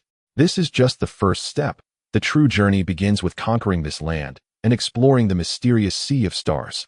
His words, though light, echoed like thunder in the hearts of the crowd, revealing his extraordinary ambitions and aspirations that transcended the ordinary. Standing beside him was a beautiful woman, her long hair swaying gently in the wind, her eyes filled with both tenderness and determination, embodying her unconditional trust and support for Bulies. I understand, no matter how long and arduous your path may be, Bulies, I will be here, your strongest backing, witnessing each of your leaps. She nodded gently, her words carrying a firm promise, as if declaring to the sea of stars that she would be the brightest star on his journey. Upon hearing this, Bulies' lips curled into a significant smile, filled with infinite longing for the future and a thirst for challenges. Then the next step. His voice trailed off, but his gaze had already conveyed everything. A new adventure had quietly begun in his heart, and he would move forward fearlessly to chase the sea of stars that belonged to him. Bulies' name spread like wildfire, sweeping across the entire planet overnight, from remote villages to bustling cities, every street corner echoing with his story. He became not only a symbol of bravery and power, but also a beacon for countless people in pursuit of freedom and dreams. In a grand planetary city, enormous lighted advertisement screens hung between skyscrapers, continuously playing the spectacular scenes of Bulies battling the colossal sky elephant, drawing passers-by to stop and gaze in awe. At social gatherings, discussions about Bulies ran high. Countless nobles debated the secrets behind his genetic breakthrough and speculated on his future direction. Meanwhile, in a simply decorated yet technologically advanced conference room, several uniformed senior officials were gathered around an oval conference table, the atmosphere serious and heavy. Bulai's breakthrough undoubtedly opens a new door for us. A middle-aged man said solemnly, wearing a badge representing the leadership of the Radiant Alliance's Cosmic Exploration Department. We should take this possibility seriously and study it. Oh, perhaps this is key to human evolution. However, Bulai's actions are too independent, not bound by any organization. Could such an individual disrupt planetary order? A woman raised her concerns, her gaze sharp, clearly an intelligence analyst. The power and determination he has shown are exactly what we need. An elderly man with a kindly face slowly spoke, a respected strategic advisor in the Radiant Alliance's Cosmic Exploration Department. Rather than worry, we should attempt to engage and guide him to contribute to planetary peace and development. In the conference room, opinions clashed, but ultimately they unanimously decided to send an envoy to invite Bulai to join the Special Operations Team of the Radiant Alliance's Cosmic Exploration Department to explore the unknown universe together, while also conducting further research and protection for him. The news quickly reached Bulai's ears. At this moment, he stood on the grassland, gazing at the reddening horizon in the distance, feeling both excitement and a hint of worry. The beautiful woman stood beside him, gently holding his hand, offering warmth and strength. They will come to visit, wanting to invite you to join the Radiant Alliance's Cosmic Exploration Department, she said softly, her gaze gentle yet firm. Bulai turned to look at her, a glimmer of a smile in his eyes. It's time to leave this familiar land and see a broader world. But I have one condition: I remain free and my actions will not be subject to any unreasonable restrictions. Of course, she nodded. Your decisions I will always support. Days later, the envoys from the Radiant Alliance's Cosmic Exploration Department arrived on the grassland, a group arriving in a streamlined spaceship, stirring up a cloud of dust. Bulai and the woman welcomed them. Standing before them was a young commander in Alliance uniform, exuding an extraordinary demeanor. Mr. Bulai, I am the envoy of the Radiant Alliance's Cosmic Exploration Department, Liwasi. The young commander extended his hand, sincerity in his eyes. Your name has echoed across the planet. We hope you can join us in guarding and exploring this universe. Bulai shook his hand and said solemnly, if my power can bring peace and hope to more people, I am willing to give it a try. But remember, I will act according to my own will and will not be constrained by any rules. Completely understood. Oh, we will provide you with as much freedom as possible, Liwasi replied with a smile. After this decisive handshake, Bulai's new journey officially began. The spaceship slowly ascended, carrying this newly minted legend, and his companions crossing through the clouds, heading towards the sea of stars in pursuit of unknown miracles and challenges. On the spaceship, Zhang Cheng looked at the breaking of the shackles by Bulai, feeling a surge of emotions within him. I didn't expect him to really break through the shackles. And she appeared very calm. As long as there exists even the slightest probability, no matter how low, it can still happen. After checking the developments on Life No. 1, Zhang Cheng fell back into the dream world. Gazing at Gu Mingshuang, whose face was flushed with shyness, Zhang Cheng's lips curled into a subtle smile, finding it particularly amusing. Zhang Cheng, why didn't you knock before coming out? Gu Mingshuang still bore a hint of blush on her cheeks, seemingly exhausted from her earlier scream. Her voice was somewhat weak, yet filled with reproach. What do I need to inform you every time I take a shower? Zhang Cheng chuckled, his tone laced with teasing. Besides, you didn't warn me that there would be things like bath towels. Upon hearing this, Gu Mingshuang felt even more embarrassed, wishing she could find a hole to hide in. She turned her back, sulking and ignoring Zhang Cheng. At that moment, a deep voice suddenly echoed from outside. Miss Gu, are you at home? I have something to discuss with you. The voice was somewhat hurried, causing Gu Mingshuang to frown. Who is it disturbing me at this late hour? Zhang Cheng, intrigued, glanced towards the door, eager to see who would visit at such an hour. Gu Mingshuang reluctantly approached the door, gently pushing it open to reveal a ragged boy standing at the entrance, his expression anxious, clearly in a hurry to report something. It's you, Lu San. Gu Mingshuang recognized the boy as the clerk from the nearby grocery store, her face full of confusion. What brings you here at such a late hour? Miss Gu, there's been an incident at the Southern Academy. Several disciples are trapped in Haifeng Valley, and they say. Lu San was interrupted as Gu Mingshuang waved her hand. Haifeng Valley. Gu Mingshuang's eyes widened in shock. That's a forbidden area. How could anyone dare to trespass? I don't know the specifics, but I heard that some disciples accidentally fell to the valley bottom and have been trapped for several days. A few of us brave merchants heard their cries for help and hurried back to report. Lu San explained anxiously. Gu Mingshuang immediately realized the severity of the situation and turned to Zhang Cheng, saying, we must go rescue them right away. Zhang Cheng raised an eyebrow, showing little surprise at this sudden change. He merely nodded in agreement and lazily remarked, all right then, since I have nothing better to do. Without further ado, he walked out the door, without hesitation, following Gu Mingshuang as they rushed towards Haifeng Valley. Along the way, Gu Mingshuang tightly pressed her lips together, contemplating how to approach the situation, while Zhang Cheng followed, closely behind, their mutual understanding shining through in this tense moment. When they arrived at the entrance of Haifeng Valley, a crowd had already gathered, eager to watch the commotion.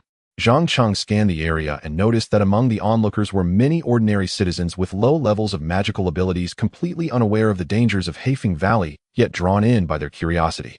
Look, isn't that Gu Mingshuang from the Southern Academy? Yes, that's her. I hear she's quite a formidable character. No wonder Haifeng Valley is so dangerous, yet she dares to come. Whispers of surprise and admiration filled the crowd regarding Gu Mingshuang's appearance, while she completely ignored their remarks, focusing instead on finding the best path into the valley. Quick, look at that person. Why is he so calm? I've never seen such a handsome man. Maybe he's a friend of Gu Mingshuang. The girls by the roadside cast eager glances at Zhang Cheng, clearly impressed by his composure and good looks. Zhang Cheng sensed their gazes, but did not pay them much mind, simply offering a faint smile before continuing to follow Gu Mingshuang. Suddenly, an elderly figure resembling a priest blocked their path, saying, "Young ones, Haifeng Valley harbors great dangers. Recklessly entering is not a wise choice." Gu Mingshuang stopped and respectfully bowed to the elders, saying, "Thank you for the warning, senior, but our companions need saving inside. We kindly ask for your assistance." The elder gazed at Gu Mingshuang for a moment, sighed. "Your courage is commendable, but do take care. Recently, there has been a surge of demonic energy here. Is something unusual maybe afoot?" Gu Mingshuang nodded in understanding and exchanged a glance with Zhang Cheng. Without hesitation, they stepped into Haifeng Valley. Upon entering the valley, the surroundings grew increasingly eerie, thick fog enveloping the air, making it hard to breathe. Zhang Cheng felt an unsettling force and frowned slightly. It seems something has indeed changed here. Be careful. Gu Mingshuang tightened her grip on her magical artifact, her gaze resolute. No matter what, we must rescue those disciples. They cautiously made their way along the mountain path at the valley bottom when they suddenly heard faint cries for help from a distance. "Help? Is anyone there?" Gu Mingshuang immediately quickened her pace, running towards the source of the sound. As they approached, the scene before them left them in shock. Several disciples from the academy were trapped within a massive black formation, clearly exhausted. "It's Senior Sister Gu. She's come to save us." One disciple's face lit up with relief, exclaiming excitedly. Gu Mingshuang quickly assessed the structure of the formation, realizing it was an exceedingly complex sealing array that ordinary magical techniques could not break. Sweat beaded on her forehead as she turned to Zhang Cheng, saying, "Zhang Cheng, this formation." Zhang Cheng smiled slightly, interrupting her, "Don't worry, leave it to me." He briefly gathered his spiritual energy, then pointed towards the center of the formation, chanting, "Break." In an instant, the black mist surrounding the formation seemed to be sliced away by an invisible force, allowing the disciples to finally escape. Filled with gratitude, the disciples surrounded Zhang Cheng and Gu Mingshuang, expressing their thanks. "Thank you, Senior Sister Gu, Senior Brother Zhang. If you hadn't come in time, we would have likely perished here." In response to their gratitude, Gu Mingshuang merely smiled slightly, her heart swelling with a sense of achievement. Zhang Cheng, on the other hand, nodded indifferently, signaling the disciples to leave quickly to avoid falling back into danger. Just as they prepared to leave, a deep, rumbling roar suddenly emanated from the depths of the valley, as if some colossal creature was awakening. Gu Mingshuang's expression changed dramatically. "This is not good. Something is amiss here. It seems we have new troubles ahead." A glimmer of excitement flickered in Zhang Cheng's eyes, seemingly eager to uncover the mystery. Let's see what this is all about." The group nervously approached the source of the sound, the air thick with an oppressive atmosphere. "Do you think it could be that legendary being?"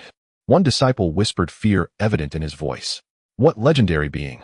Another disciple looked at him in terror. "The ancient evil spirit in Haifeng Valley." The disciple's voice trembled.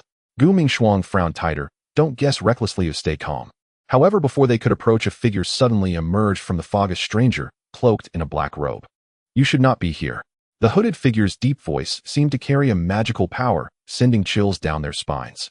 Zhang Cheng coldly laughed, not backing down. "We want to see what secrets lie hidden here." The hooded figure said nothing more, simply waving a hand, and in an instant a powerful force surged towards them, pulling them into darkness. Gu Mingshuang instinctively clutched Zhang Cheng's arm, both supporting each other as they struggled to maintain their balance. At that moment, the hooded figure's cold voice echoed again. "Can you escape?" On a spaceship, Zhang Cheng awoke from the dream simulator. "I'm a bit tired of this world, and she helped me switch to another one." In the next moment, dozens of dream worlds appeared before Zhang Cheng, offering him choices. Soon one world piqued his interest. In a world plagued by evil spirits, becoming an invincible ghost king. That seems quite interesting. Zhang Cheng then chose this world and entered it. This is a world where humans coexist with evil spirits. Evil spirits devour humans, while humans cultivate martial arts to resist them. In this world, Zhang Cheng quickly experienced 20 years. He set a high starting point for himself from the very beginning. A highly evolved, humanoid, evil spirit. At this moment, in a certain magnificent palace, time seemed to freeze within this splendid palace as a tense and subtle atmosphere permeated every inch of the air. Amidst the intricately carved beams and painted rafters, the flickering candlelight highlighted a pair of deep red eyes that seemed as profound as an abyss. The owner of these eyes was none other than Zhang Cheng. He gazed quietly at the extraordinarily beautiful, yet visibly furious female demon, Fox Princess, with an indescribable interest. Fox Princess, a woman of unparalleled beauty, exuded a unique charm and arrogance in her demeanor at that moment.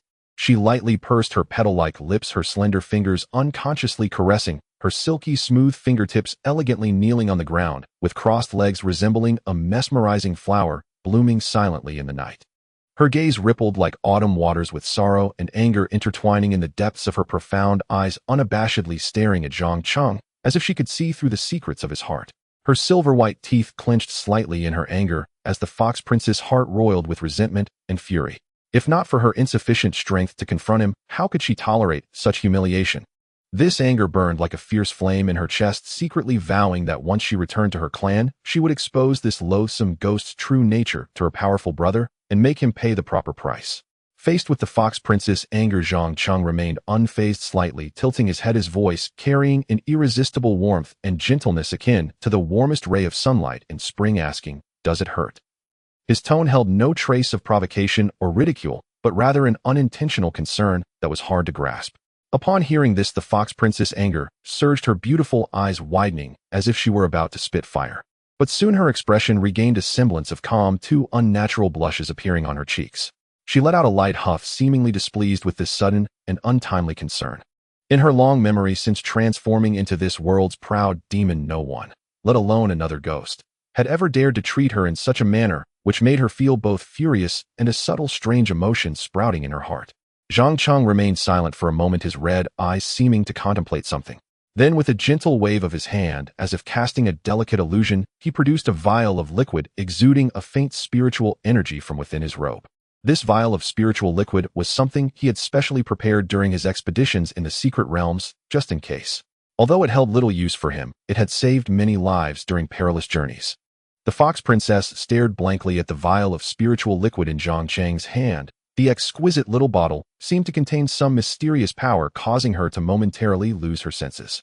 At this moment, Zhang Cheng's calm voice rang out again, as if everything was within his expectations. "How about I apply this healing liquid for you?"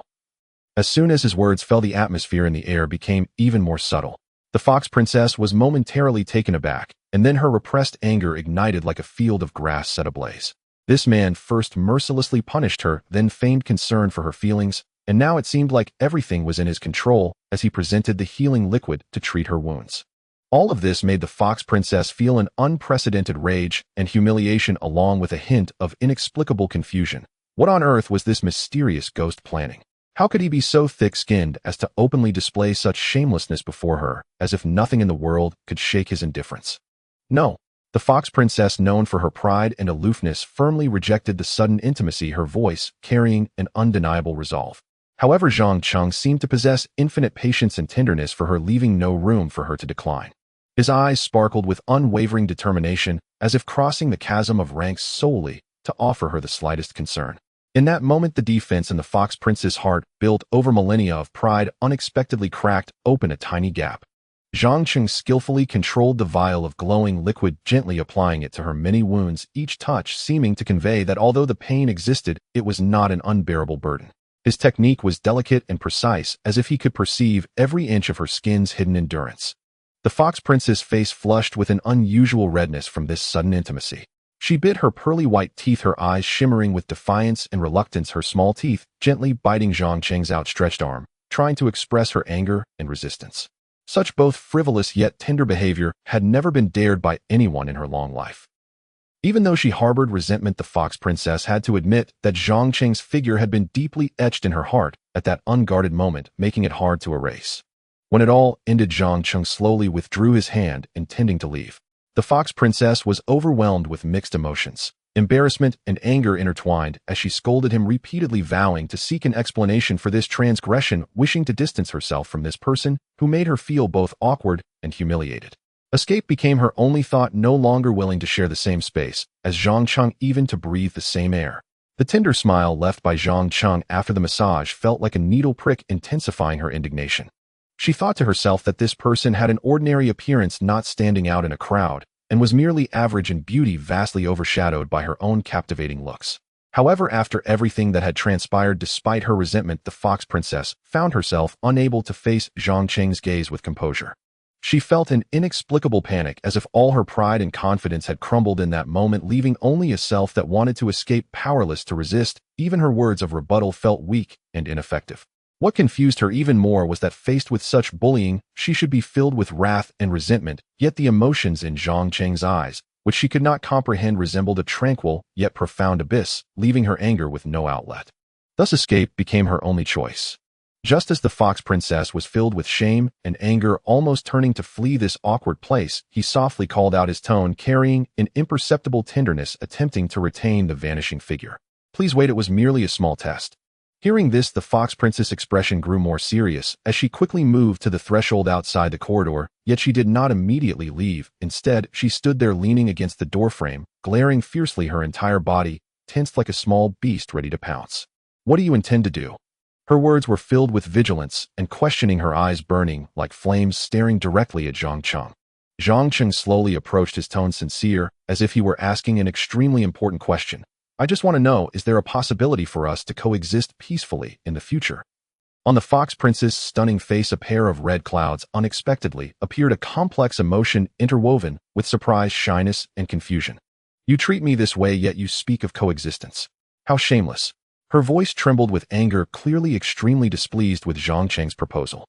Cursing inwardly, she thought that if not for her current weakness, she would certainly show him what for. Just at this peak of anger, the Fox Princess suddenly noticed Zhang Cheng slowly approaching, his hand gently lifting, as if intending to touch her chest. This action made her alert, her brow involuntarily knitting slightly, her eyes gleaming with doubt and unease. But then the Fox Princess' eyes widened in shock. It turned out that what Zhang Cheng had taken out was not a threatening object, but a jade hairpin. A jade hairpin intricately carved into a plum blossom pattern from red agate, exuding an air of freshness and elegance truly extraordinary. Its craftsmanship was exquisite, with smooth lines that shimmered with a soft luster, enhancing the vivid colors that were already striking. For the Fox Princess, who often received all sorts of precious gifts, this jade hairpin might not be considered a top-notch treasure and could even be seen as somewhat crude. However, as she gazed at the vivid jade hairpin, resembling a plum blossom blooming in the snow, and watched Zhang Cheng approach carefully with it, the Fox Princess found her body inexplicably stiffening, an indescribable emotion surging within her, rendering her momentarily unable to move. This jade hairpin was something Zhang Cheng had stumbled upon in a nondescript jewelry shop while strolling through Winter Capital. The plum blossom design on the red agate was so lifelike, as each stroke encapsulated the artisan's ingenuity, thus it was quite valuable. On that sun-dappled afternoon, it lay quietly among many jewels, as if waiting solely for this moment of encounter. Just as the Fox Princess' thoughts were stirred by this unexpected gift, a flood of chaotic and strange memories surged into her mind, accompanied by intense pain, causing her expression to twist in agony. But at the moment when the pain reached its peak, Zhang Cheng gently cupped her face with his hand. The warm and firm touch felt like a ray of light, dispelling all the illusory shadows, awakening her to the realization that everything before was merely a mist of the soul. Zhang Cheng's voice was soft yet firm, like a gentle breeze brushing against the willow tips in spring, lightly strumming the strings of the Fox Prince's heart. "I will not harm you, May. In the days when your brother is not around, you can trust me just as you relied on him." His words carried an undeniable sincerity, as if vowing to be her strongest support in every moment of loneliness and anxiety. At that moment, sunlight streamed through the window, casting dappled shadows on Zhang Cheng, adding a gentle outline to him, and making this promise seem particularly solemn and sincere. The Fox Princess stood stunned for a moment, a flicker of astonishment and confusion crossing her eyes. Her snow-like skin appeared even more delicate in the interplay of light and shadow, as Zhang Cheng gently lifted her face, treating her like the most precious treasure in the world. Her gaze flickered uncertainly, as if evading, yet also anticipating. She bit her lips, softly whispering with a hint of disbelief, "You treat me this way, yet speak of this." Her words contained both surprise and a trace of subtle softness and emotion. Zhang Cheng's lips curved into a gentle smile, as if capable of melting away all the ice. May I be allowed to place it on you as an apology? His voice was like spring rain, warm and filled with sincerity, seeking to mend the gaps that may have been overlooked in the past. The fox princess pressed her lips together, a faint blush appearing on her face, both shy and carrying a hint of complex emotions. Ultimately, she said nothing, only slightly nodded, turning her gaze back to Zhang Cheng. This time she did not meet his deep gaze directly, but chose to lower her eyes, looking at his collarbone, where the skin glistened with a healthy sheen in the sunlight, appearing solid, yet gentle, as if even such details silently spoke of the owner's strength and delicacy. As Zhang Cheng's fingers gently wove through the fox prince's hair, the black strands flowed like the finest silk through his fingers. He carefully secured the exquisite jade hairpin at the back of her head, the hairpin glimmering with a soft light in the sun, complementing the fox prince's hair color, and the hairstyle was both mature and elegant, adding an air of extraordinary charm. After completing all this, the fox princess cheeks flushed with a more pronounced redness, as the intertwining emotions of shyness, anger, and inexplicable feelings formed a chaotic knot in her heart, making it nearly impossible for her to maintain composure, and she hurriedly fled the space that quickened her heartbeat. Although the fox princess naturally held wariness and distance towards most men, she could not deny that the feeling of being carefully tended to, especially by a powerful and mysterious being, brought an unprecedented thrill. This feeling was both unfamiliar and intoxicating, leading her to involuntarily think of legendary figures, the Lord Musin, and those heroes that only existed in fantasies. Yet Zhang Cheng was different. Although he was male, he transcended the realm of mortals. He was a member of the Ghost clan, possessing an otherworldly beauty and an indescribable allure.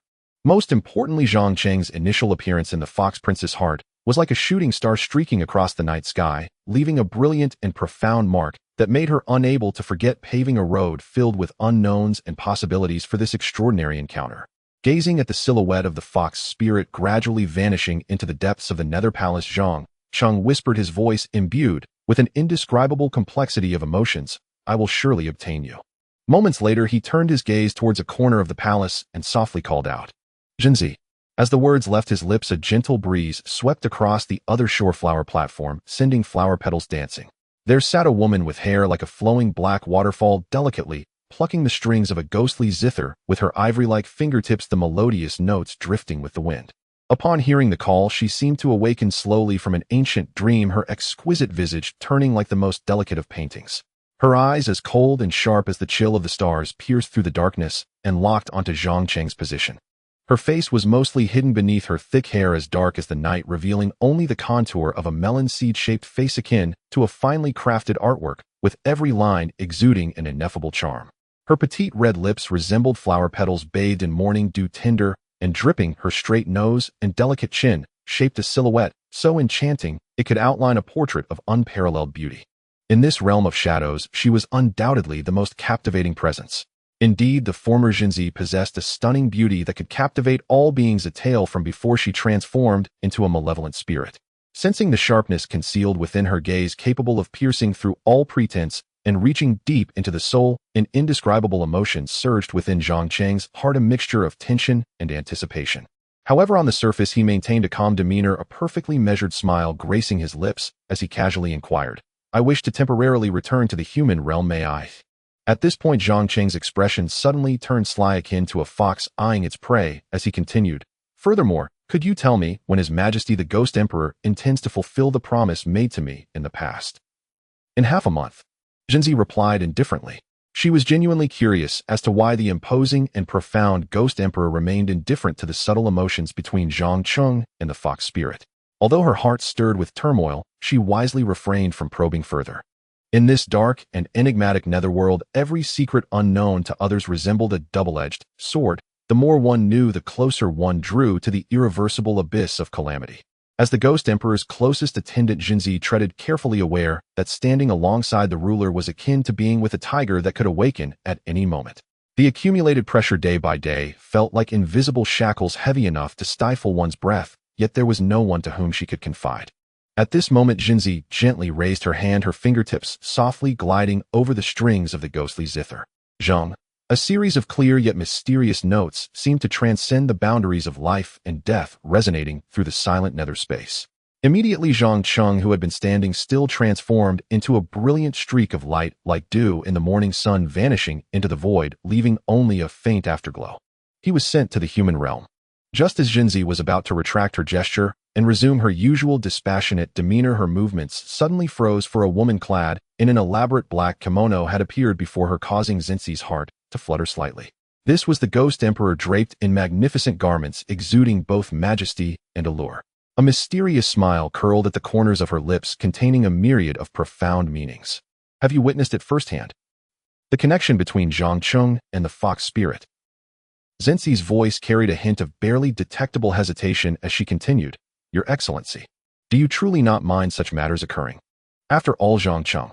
The Ghost Emperor's gaze turned distant and profound, and she replied in a low voice, Not only is he wise and courageous, but he also possesses extraordinary audacity and resolve.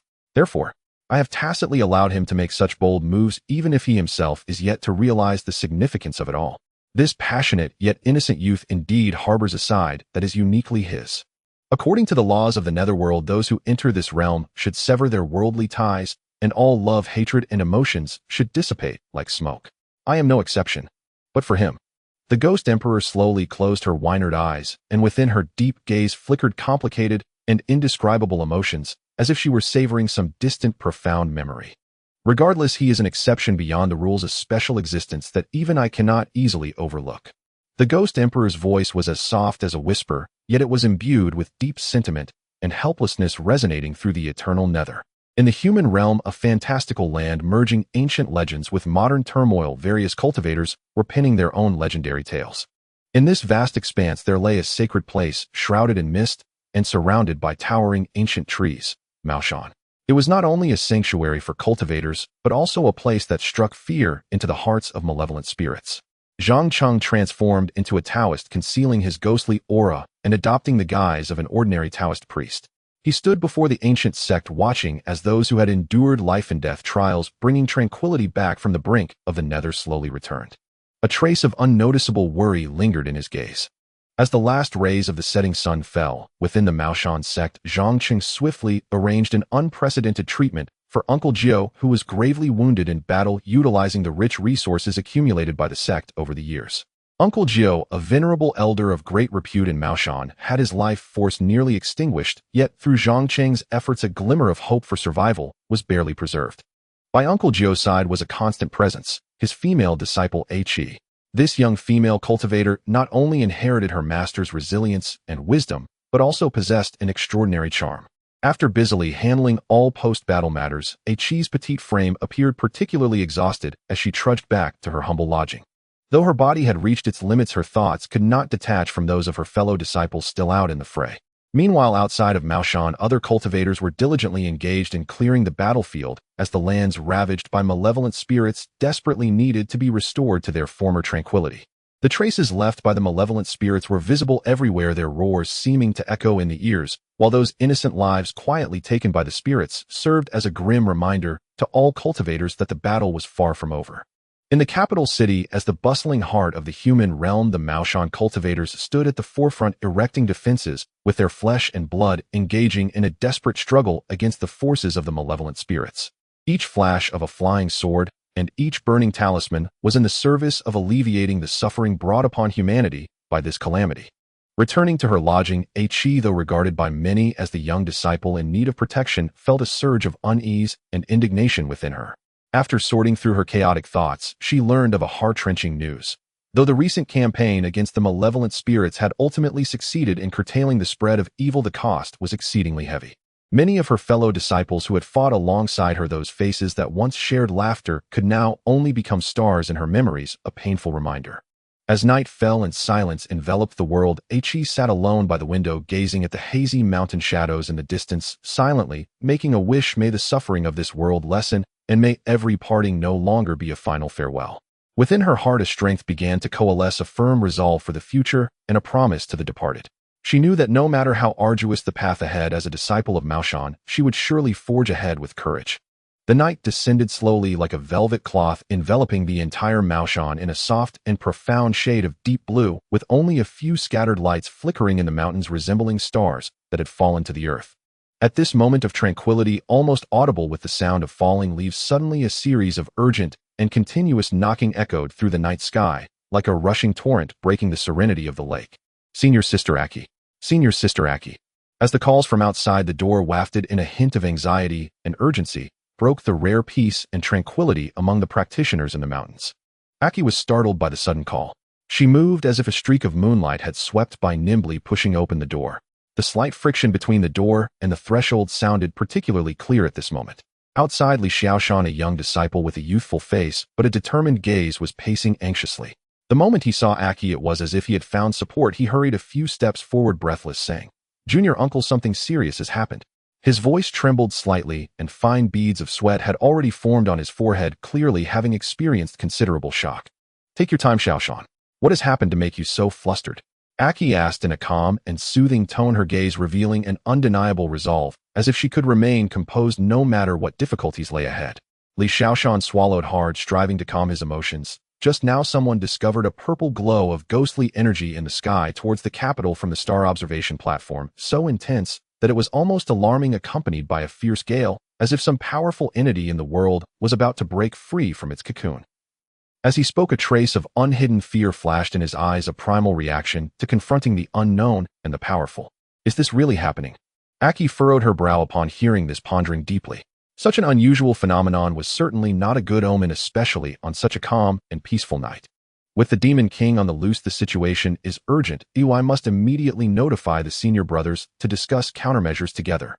Thinking of this, Aki acted swiftly, changing into the Dao robe that represented her identity and responsibility in an instant, stepping firmly towards the main hall, where Zhang Cheng was stationed, each step seeming to tread on solid faith.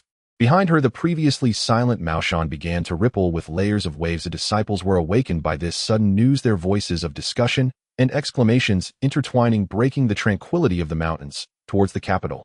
Could something really be happening? If it is indeed the Demon King, it would be hard for us on Maoshan to remain unscathed. The night wind seems to carry an ominous aura. Tonight may be a sleepless night. In the center of the bustling crowd, Zhang Cheng, clad in a blue robe, stood like a pine tree before the main hall, his face rarely clouded with a serious expression. Seeing Aki arrive, he stepped forward and whispered to her, "Aki, this situation is not simple. It seems to involve more than just ordinary evil spirits. It may be related to the Demon King." The Demon King. These two words seemed to carry the weight of 1,000 pounds, making Aki's heart tighten suddenly. Compared to those elusive and limited power evil spirits, the existence of the Demon King was like a disaster. Not only was its strength extraordinary, but it also possessed the terrifying power to alter the order of heaven and earth. If one acted rashly, the consequences would be unimaginable, potentially stirring up monstrous waves. Fortunately, compared to the ghosts that were everywhere, the number of Demon Kings was very rare, often appearing only once every 100 years. Zhang Cheng's brow furrowed, his eyes revealing determination. "Indeed, I have quietly dispatched several capable disciples to investigate, but while we wait, we cannot sit idly. We must take action." After saying this, he turned his gaze towards the distance, where the capital, the sacred land in the hearts of countless cultivators, was also the center of the impending storm. At this moment, several elders with silver hair, dressed in Bagua Dao robes, hurriedly approached, their brows also furrowed with worry and determination, evidently well aware of the current situation. Among them, Elder Chang, with his rich life experience and profound gaze, slightly nodded to Zhang Cheng and said earnestly, "Brother Zhang, the situation is urgent. We must discuss countermeasures immediately, or the capital may face unprecedented turmoil." Zhang Cheng nodded firmly, his eyes gleaming, saying, "What Brother Chang said is absolutely right. This is not only a matter of the capital's peace, but also a severe test for the entire cultivation world." His words rang out powerfully, stirring the hearts of every person present, creating ripples of emotion. This scene undoubtedly also moved the surrounding young disciples.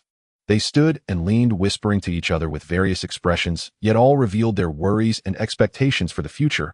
With Junior Uncle Zhang personally leading us, no matter how great the difficulties, we have confidence in overcoming them. Yes, with Junior Uncle Zhang and the elders taking charge, even the demon race is not to be feared. I hope the capital can hold on. We must also do our best. Then Zhang Cheng resolutely made up his mind to personally lead a special team composed of selected elite cultivators to rush to the ever-changing capital to confront the unknown crisis. Meanwhile, the remaining disciples were rigorously instructed to hold their ground on the beautiful, yet mysteriously unpredictable Maoshan, remaining as solid as rock, prepared for any sudden changes. Aki stepped forward without any hesitation, volunteering to join this unknown and challenging journey. For her, this was not just a responsibility to the sect, but also a trial of her own beliefs and abilities, a sacred mission that transcended life and death. The team quickly and orderly assembled with determination and resolve written on every cultivator's face. The autumn wind brought a touch of coolness, quietly sweeping across the land amidst the falling leaves. The pedestrians on the road appeared particularly sparse due to the sudden autumn chill. However, whenever passers-by noticed this extraordinary group of cultivators, their eyes revealed a complex mixture of awe and yearning, as if in their eyes these practitioners clad in Dao robes and stepping on cloud boots were the only glimmer of hope in this chaotic world. The team swiftly gathered and set off towards the capital. The autumn wind rustled, and the pedestrians were few, but every person who saw the cultivators' procession displayed either awe or envy. Look quickly, it's the cultivators from Maoshan. They must be going to resolve the crisis in the capital, right? So impressive, I hope they can return safely. These whispers from all directions gently brushed against Aki's heart, carried by the autumn wind. Every word of admiration and blessing made the burden on her shoulders feel heavier, yet at the same time, it became an invisible force, making her heart more resilient, filled with fearless courage and determination to succeed in the challenges ahead. Thus, in a swift and orderly pace, the team journeyed for several hours, finally reaching the outskirts of the majestic and ancient city walls of the capital. However, what met their eyes was a heart-wrenching sight. Over the city, a purple, ghostly energy spread like ominous clouds, enveloping the capital in a strange and oppressive atmosphere. Within the city, desperate cries and chilling screams occasionally pierced through, revealing the chaos and terror within. Looking at this scene akin to a hell on earth, Zhang Cheng's gaze sharpened, signaling the team to quicken their pace. They swept through the already crumbling city gates like a fierce wind, charging into this city shrouded in fear and death. In an instant, a ferocious-looking evil spirit charged at them with a roar, yet Zhang Cheng swiftly flipped his wrist, a law sword emanating an ancient glow already shining brilliantly in his hand. He swung his sword in a slash. Wherever the blade passed, golden light surged, and that ferocious evil spirit turned to ashes in an instant, dissipating into nothingness. Split up and take action, I rescue comes first. In this tense and urgent moment, his eyes sparkled with resolute light, and his voice rang out like a bell, clearly conveying to each team member amidst the chaotic battlefield, instantly igniting their fighting spirit and determination. Aki swiftly responded to the command, leading a capable team of disciples darting like arrows among the ruins, racing towards another street fraught with danger. Along the way, evil spirits lurked like shadows in the dark night, occasionally springing forth, attempting to block their path. However, Aki moved agilely, the sword light flashing. Each strike was precise, and those ferocious faces disappeared one after another beneath her sword. At the corner amidst the ruins, a small figure trembled, curled up behind a dilapidated wooden barrel, appearing so helpless. It was a small girl with a gaze full of fear, her face marked with tears and her clothing tattered. Aki's steps involuntarily slowed, a hint of tenderness flashing in her eyes. "Little girl, don't be afraid. We are here to rescue you." Her words were soft yet firm, like a spring breeze brushing over a frozen lake, instantly easing the tense atmosphere around. As the words fell, Aki gently brought her palms together, her inner spiritual power flowing like a stream, awakened, gathering into a warm force, forming a layer of pale blue protective shield that gently enveloped the girl, isolating her from the external fear and cold. The small girl's terrified gaze gradually calmed, looking at this sudden savior, tears streaming down her cheeks once more, but now with a hint of reassurance. "Sister, thank you." Her innocent voice was full of gratitude as her small hands gently wiped away the tears on her face. That pure and innocent gaze deeply touched Aki's heartstrings. Just as this warm moment was about to continue, an unprecedented aura of terror swept in from behind, accompanied by a deafening roar that could shake the heavens and the earth, instilling fear into the hearts of all. Aki's figure paused, her gaze sharp, suddenly turning back to see a large demon king surrounded by a strange purple light slowly coming into view, its oppressive aura seemingly shaking the very air. "Oh my God, that is the ZY Demon Lord." The surrounding cultivators turned pale, filled with terror. It was one of the demon kings that rampaged unchecked hundreds of years ago with unfathomable power. Faced with this sudden threat, Aki showed no hesitation as she straightened her body, her clear voice piercing through the panic resonating through the clouds. "Everyone be careful, this demon is extremely dangerous." In her words, her companions quickly adjusted, forming a tight battle formation around Aki, each gripping their weapons tightly, ready to face this life-and-death struggle. The ZY Demon Lord wore a cold smile, its voice filled with disdain and arrogance. "You ants dare to challenge me." After finishing its words, it suddenly swung its enormous claw covered in purple scales, carrying the violent spiritual energy capable of tearing space apart, crashing towards Aki and the other's formation like a raging wave. Everyone gave their all, interweaving their spiritual power into a massive protective net, barely resisting this devastating blow. However, even with such united cooperation, a few disciples could not withstand the overwhelming force, spitting blood and staggering back. After saying this, the giant creature swung its claw covered in dark scales, each claw tip wrapped in violent spiritual energy, accompanied by a howling wind fiercely sweeping towards Aki and the others. Seeing the crisis approaching, everyone gritted their teeth, unleashing their skills, working together to construct dazzling defensive barriers, attempting to withstand this devastating blow. But the power contained in that giant claw was simply too astonishing. Even with everyone working in unison, the defense trembled like thin paper, with several cracks rapidly spreading. With a loud bang, several disciples were shaken, involuntarily spilling droplets of blood, staggering back several steps, their faces pale as paper, clearly suffering considerable injuries. Aki, be careful. At this critical moment, Zhang Cheng's voice came like a stabilizing needle, his figure like electricity, almost instantly reaching Aki's side, stretching out his arms to form an indestructible barrier, taking on that potentially fatal blow. The air erupted with a piercing metallic clash. Zhang Cheng's robe billowed, his expression serious, clearly feeling the terrifying power of the opponent. Senior brother, we must not allow this demon to wreak havoc. We must stop it. Aki's eyes sparkled with unprecedented determination. Even in the face of a strong enemy, she did not retreat. Exactly now is the time for us to showcase the united strength of cultivators. Everyone focus, prepare for a joint attack. Zhang Cheng's eyes flashed with resolve as he decisively issued the command. His voice echoed in the wind, igniting the blood and fighting spirit within every cultivator's heart. With the order given, the cultivators began to mobilize their internal spiritual power, various spells intertwining in the air to create a magnificent tapestry. Talisman flew like butterflies with life. Every talisman contained earth-shaking power. Sword lights crossed like a galaxy, pouring down sharp and unmatched, aimed directly at the Zy Demon Lord, who stood arrogantly at the center of the storm. This scene was both a battle for survival and a visual feast, but in the tense and intense atmosphere of battle, no one had the heart to appreciate this beauty.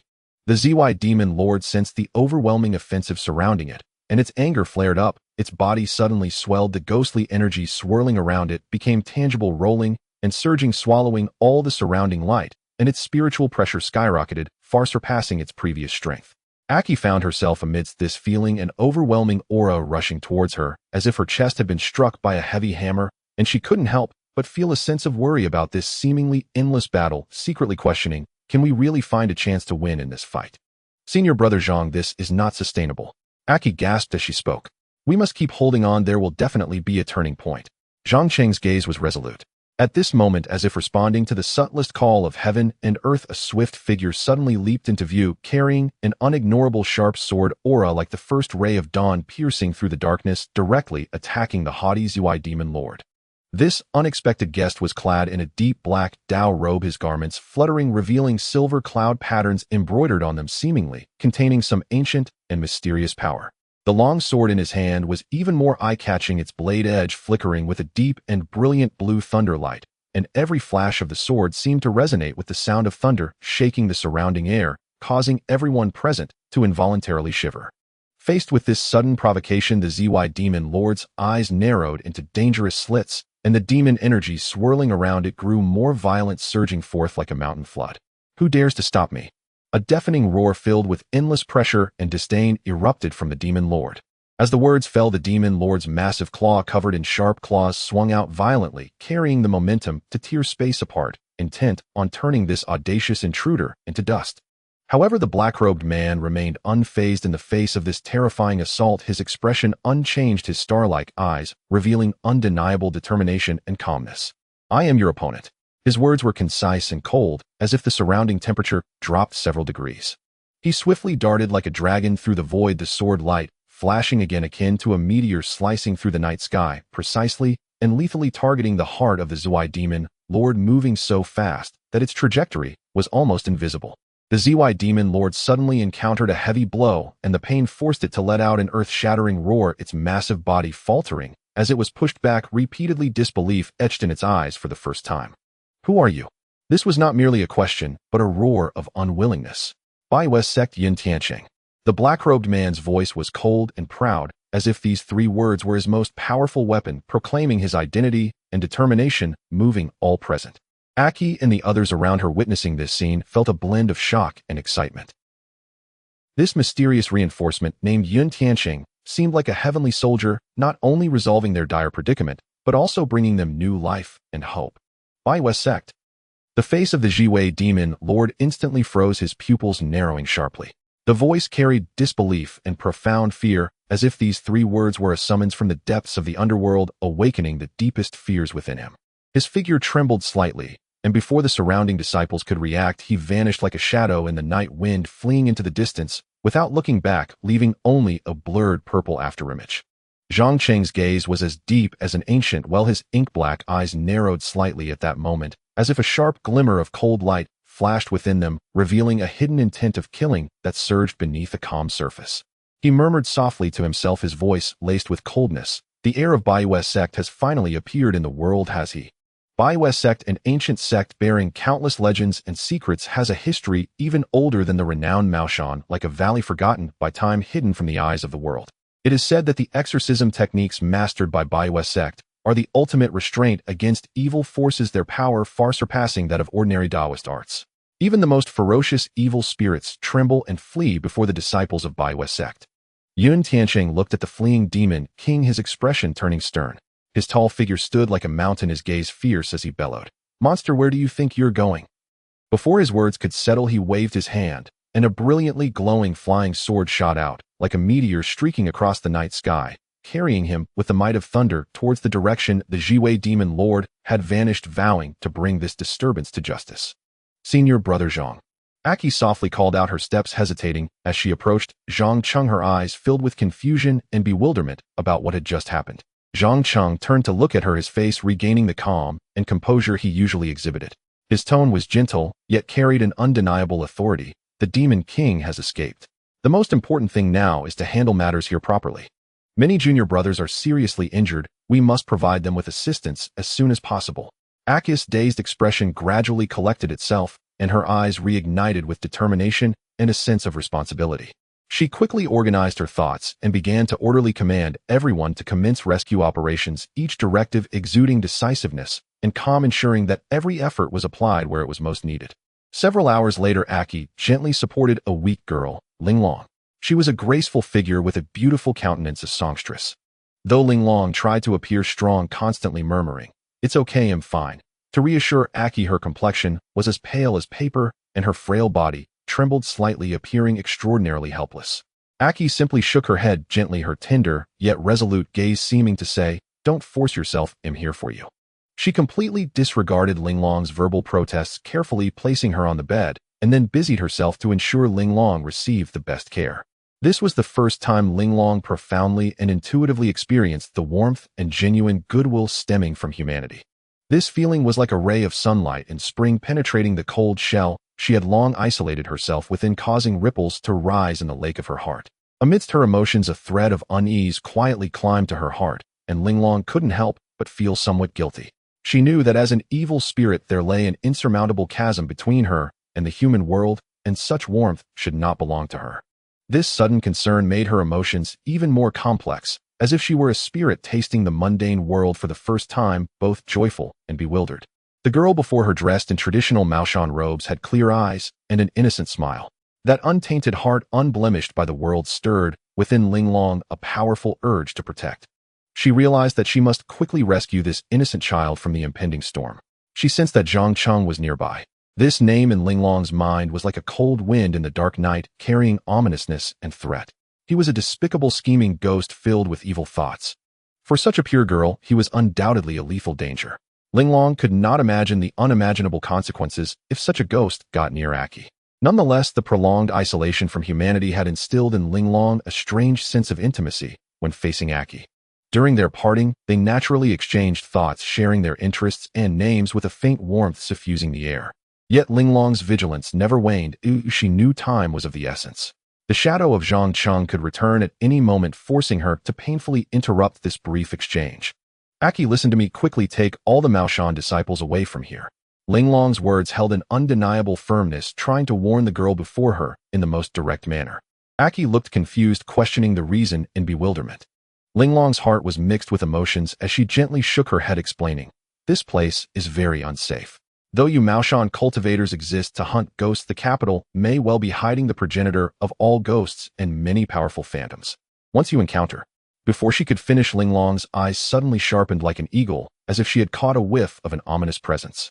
She abruptly turned instinctively, pushing Aki out of the door and taking her away. When Linglong re-entered the room, a familiar, yet fearful silhouette stood quietly by the bedside. In that moment, she sensed Zhang Cheng's familiar aura. This unexpected discovery made her heart leap, and she could only feel the urgency to send Aki away. "You're back." Linglong's voice trembled slightly as she gripped her arm, as if this could provide her with some strength to combat the chaotic emotions surging within her. A trace of barely noticeable panic flashed in her eyes, her tone carrying a hint of uncertainty, but more was the surprise and disbelief at their reunion. Zhang Cheng's gaze was profound as he quietly observed Linglong.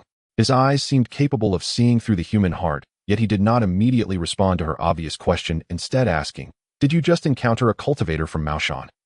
This question, calm, yet laced with sharpness, was like an invisible sword attempting to cut open the hidden secrets. Linglong's face involuntarily shifted subtly at his words, displaying a complex expression straddling between tension and vigilance. Zhang Cheng caught this change, and a meaningful smile curved on his lips as he softly said, "Sometimes the weight of words can stir up waves. Speaking too much will only arouse more suspicion in the figure lingering outside the door." His voice was deep and magnetic, exuding confidence, as if he fully understood the situation. "Right now, as I perceive, she is considering whether to break in. After all, she is quite worried about you." Zhang Cheng sighed. "To be able to befriend such a good girl in just a short time of acquaintance, should we say that your skills, Linglong, are remarkable, or that she is not on guard, and is simply a pure-hearted child?" After speaking, Zhang Cheng slowly rose. His movements were smooth and graceful, each step seeming meticulously calculated as he approached the door that both separated and connected the inner and outer worlds. With his steps, the atmosphere in the air seemed to grow heavy. Seeing this scene, Linglong immediately panicked. Her emotions turned chaotic in an instant, a flicker of alarm and helplessness flashing in her clear eyes.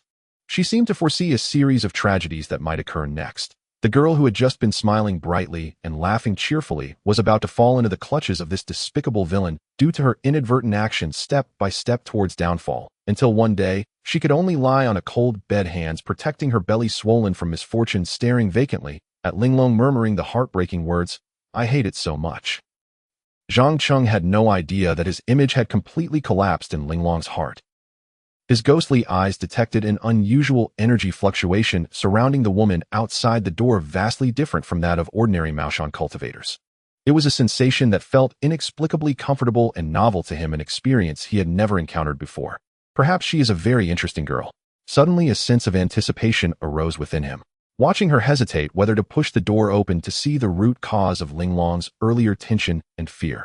Zhang Cheng was unwilling to wait. At this moment, his hand finally rested on the doorknob, about to turn it to open the door. But the next second, Linglong directly hugged him from behind. "You?" Zhang Cheng was slightly taken aback, and then his expression turned cold as he prepared to turn the doorknob. "No, don't," Linglong said, her face flushed, trembling slightly as she softly said, Don't open the door, or I will comply with you." Zhang Cheng was momentarily stunned, then suddenly thought of something, looking at Linglong, whose face was nearly bursting with flames, with a hint of amusement. This runaway girl truly cared for others. Would she really be willing to risk herself for a friend she had just met? Or was she worried he might consume her willingly, imitating the Buddha who cuts flesh to feed the eagle? But she was not the Buddha, and Zhang Cheng was not an eagle that could be satisfied with such a small need. Aki looked nervously and anxiously at the tightly shut door, pondering Linglong's earlier expression. It was one of tension, unease, and panic. She clearly had something to hide from her. Moreover, upon hearing his self-identification as a Maoshan cultivator, her expression had been strange. Could it be that there is a ghost in this room, and she is threatened, unable to speak the truth because she is being controlled? Aki was suddenly furious. At this moment, the heroine within her stirred, and she was ready to forcefully break down the door to rescue Linglong. But the next second, the door was suddenly slammed against, startling Aki. What the hell? More on edge, Aki was just about to reach out her hand towards the doorknob when she saw the door before her trembling, as if it were enduring a blow. Then the next second, Aki heard some noises and was momentarily stunned. Her entire face and even her whole being flushed slightly as she opened her mouth wide, revealing a shocked and embarrassed expression, retreating uncontrollably, until she leaned against the wall, listening to her own heartbeat pounding, unable to compose herself for a long time. Lighter, ugh. Aki cupped her completely flushed face with both hands and fled like the wind. She understood everything now. Linglong was embarrassed because her voice was too loud, and the strange expression upon hearing Mao Shan Daoist was because she did not believe in the existence of ghosts. Aki, you silly girl. The exquisite exterior appears youthful with skin as taut as flowers kissed by the morning dew. However, beneath this alluring visage lies an ancient soul that has transcended a millennium. To her, time is but a tranquil river bearing countless cycles of moons rising and falling and flowers blooming and wilting. Despite having witnessed the myriad of human experiences, her heart remains untouched by the chaos of the world, as if she stands quietly on the banks of time, gazing at the changes of the world like a mere observer. Throughout the long passage of time, she has never engaged in any emotional entanglements or physical intimacy with men. This transcendence from the mundane renders her particularly striking among many lives and adds an air of mystery. Yet when Zhang Cheng unexpectedly stepped into her world, that unprecedented experience was like a spring breeze sweeping across the wilderness, leaving a profound impression on him and causing ripples in her heart, which had been as calm as water. But time is relentless. Even a millennia-old demon spirit can experience exhaustion. Afterward, her body trembled from excessive depletion, as if strength had abruptly drained from her being, leaving her in a fragile and boneless state. Seeing this, Zhang Cheng felt a surge of compassion and carefully lifted her, placing her on a soft couch nearby to rest and recover the remnants of her demon power. Leaving Linglong's room, Zhang Cheng stepped into another chamber where a peculiar transformation was taking place. Inside, two women, Hua Ying and Xiang Ji, were undergoing a marvelous metamorphosis from human to ghost. Hua Ying, a girl of extraordinary talent, was an orphan Zhang Cheng had fortuitously brought back from a remote village. Her eyes always burned with curiosity and longing for the unknown world. Xiang Ji, on the other hand, was a cultivator hailing from Maoshan. Zhang Cheng slowly approached them, his heart filled with complex emotions. At the bedside, Hua Ying and Xiang Ji lay side by side, their transformations gradually synchronizing as if an unseen force was tightly binding their destinies. The blood derived from Linglong did not morph them into grotesque monsters, rather it bestowed upon them an unusual beauty. Skin turned whiter than snow, reminiscent of the first snow of winter, exuding an untouchable purity, yet accompanied by a certain deathly stillness.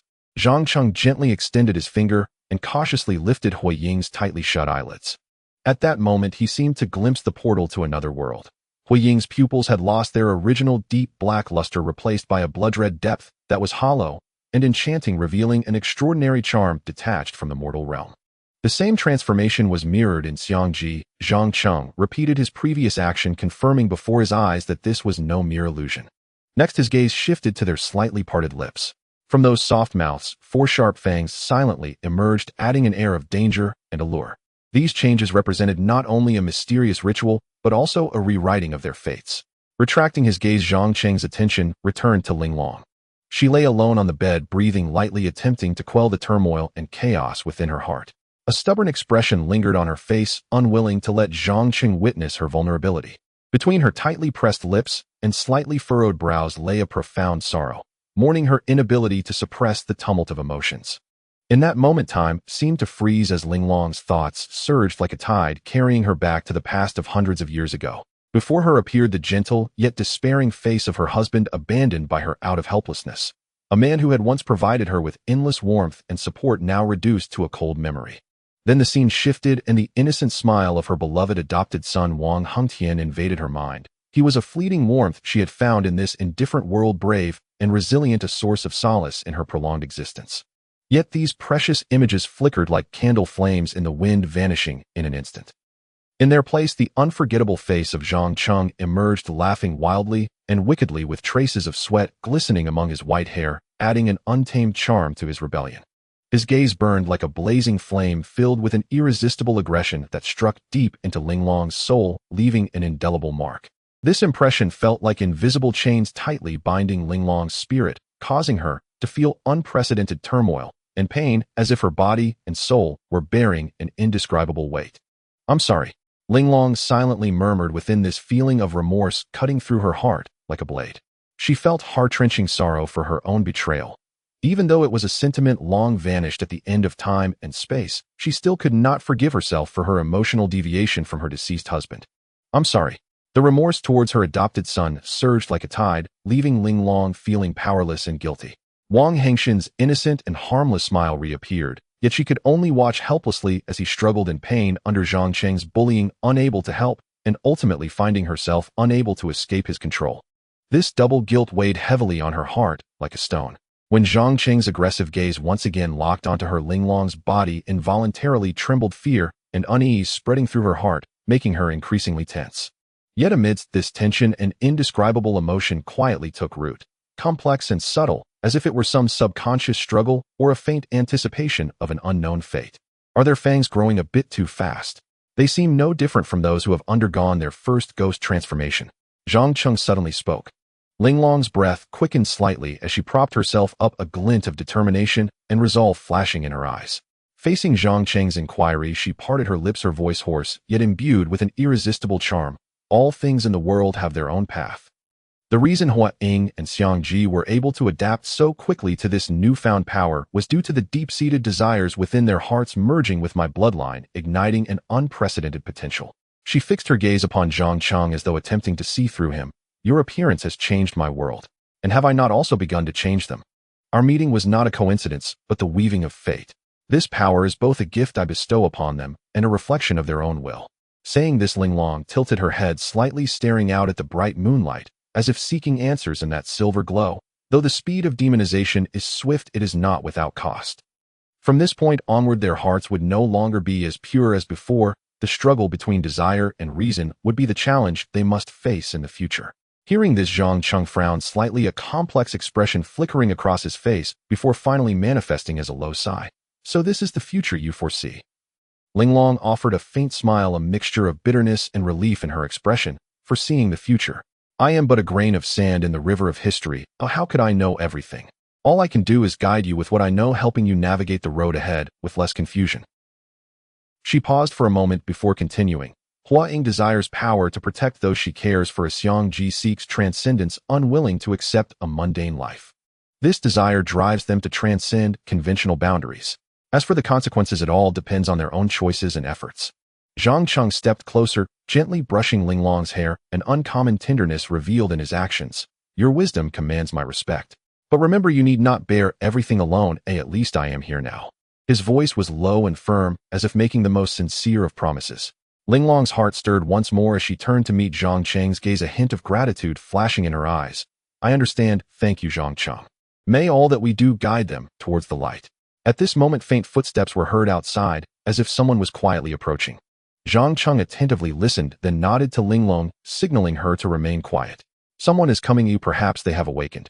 Zhang Cheng whispered, a hint of barely perceptible worry in his gaze. The two fell silent for a moment before the door was gently pushed open, revealing the figures of Hua Ying and Xiang Ji. They appeared pale, the crimson glow in their eyes gradually fading, yet the new power they had acquired left a distinct mark upon them. Master, Senior Linglong. Hua Ying's voice carried a hint of hesitation, clearly still unable to fully adjust to the sudden change. Xiang Ji was calmer, softly asking, What are we now? Are we still human? Linglong regarded them with gentle yet profound eyes. You are still yourselves, only now stronger than before, possessing a new way to explore this vast world.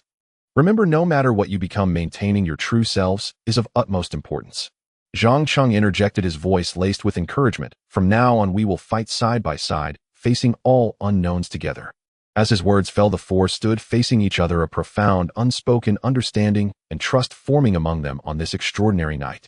Then Linglong smiled as she concluded this deep midnight conversation. Tomorrow we shall together unveil another veil of this world. And your new chapter has only just begun. As the night deepened, they each slipped into slumber, dreaming of both aspirations for the future and lingering attachments to the past. In the midst of uncertainty and challenges, their story had only just begun. Tomorrow, what awaits us? Hua Ying murmured in her sleep. Hope and also trials, Xiang Ji replied, her tone marked by an undeniable firmness. The moonlight streamed through the window, casting a mystical silver veil over every corner of the room for this extraordinary gathering. Zhang Cheng lay on the bed, lost in thought, reflecting on everything that had transpired that night. Change always arrives quietly, yet is capable of turning the world upside down. The first ray of morning sunlight pierced through the clouds, heralding the arrival of a new day. Zhang Cheng and Linglong had already risen, beginning preparations to welcome Hua Ying and Xiang Ji into their new life guidance. The room was filled with a refreshing herbal aroma emanating from a special concoction Linglong had prepared to help them better adapt to the newfound powers within them. Good morning, Master Senior Linglong. Huiying and Xiangji walked into the room together. Despite having seemingly stepped into another world overnight, the determination and curiosity in their eyes were unprecedented. "Good morning," Linglong replied, gently handing them 2 bowls of steaming broth. "This is specially brewed for you, aiding in harmonizing your inner powers and reducing the side effects of the ghostification process." Huiying hesitated slightly as she took it, sniffing the aroma, but found it surprisingly palatable, so she drank it down without hesitation. Xiangji examined the broth for a moment, savoring each herbal fragrance, then slowly drank it down. "How do you feel?" Zhang Cheng asked with concern. "Warm, as if something is flowing within me, quite comfortable," Huiying replied, her face beaming with childlike joy. "It seems the power is easier to control now," Xiangji added, her voice as calm as ever, though a hint of surprise flickered in her eyes. "Good, we will now begin formal training," Linglong said, a glint of seriousness in her eyes. "It is not just about controlling power, more importantly, it is about refining the mind. Only with a resilient will can one travel further down this path." The training ground was set in the backyard where everything appeared vibrant under the sun. Zhang Cheng was responsible for teaching combat skills, while Linglong guided on how to harness inner power, creating a comprehensive training framework. "Focus your mind, sense the flow of qi around you," Linglong closed her eyes, demonstrating. "Like this, let the power move at will."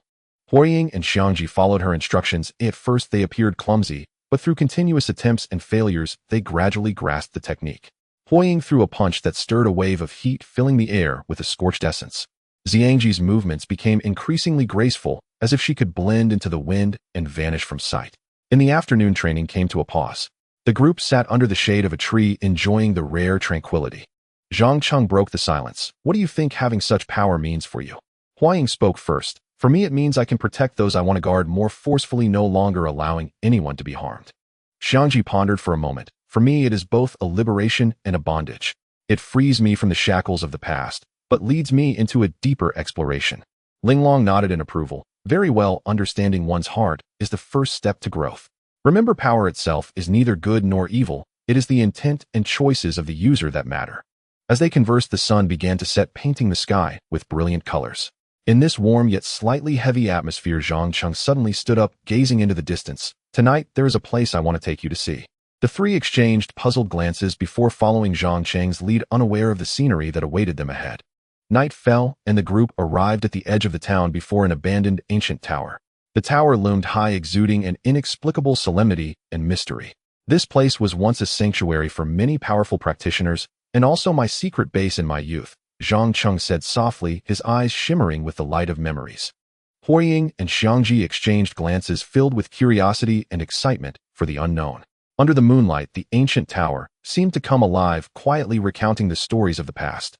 "Tomorrow and every day thereafter will be your opportunity to write your own legends." Zhang Cheng's words resonated at that moment, adding a solemn vow to the night. "We are ready." Huiying and Xiangji spoke in unison, their voices filled with determination and hope. Linglong smiled silently, offering her blessings in her heart, not just for Huiying and Xiangji, but for all of them. In this world full of uncertainty and challenges, having the courage to walk together and the faith to support each other is the most precious treasure. Well then, Zhang Cheng looked up at the starry sky, his tone carrying a hint of gentle laughter. "Let us explore the unknown realms together and create a future that belongs to us." As the final words fell, the figures of the four converged before the ancient tower, forming a harmonious picture, and the adventure that awaited them was like the brightest star in the night sky, guiding them forward forever, filled with hope and possibility.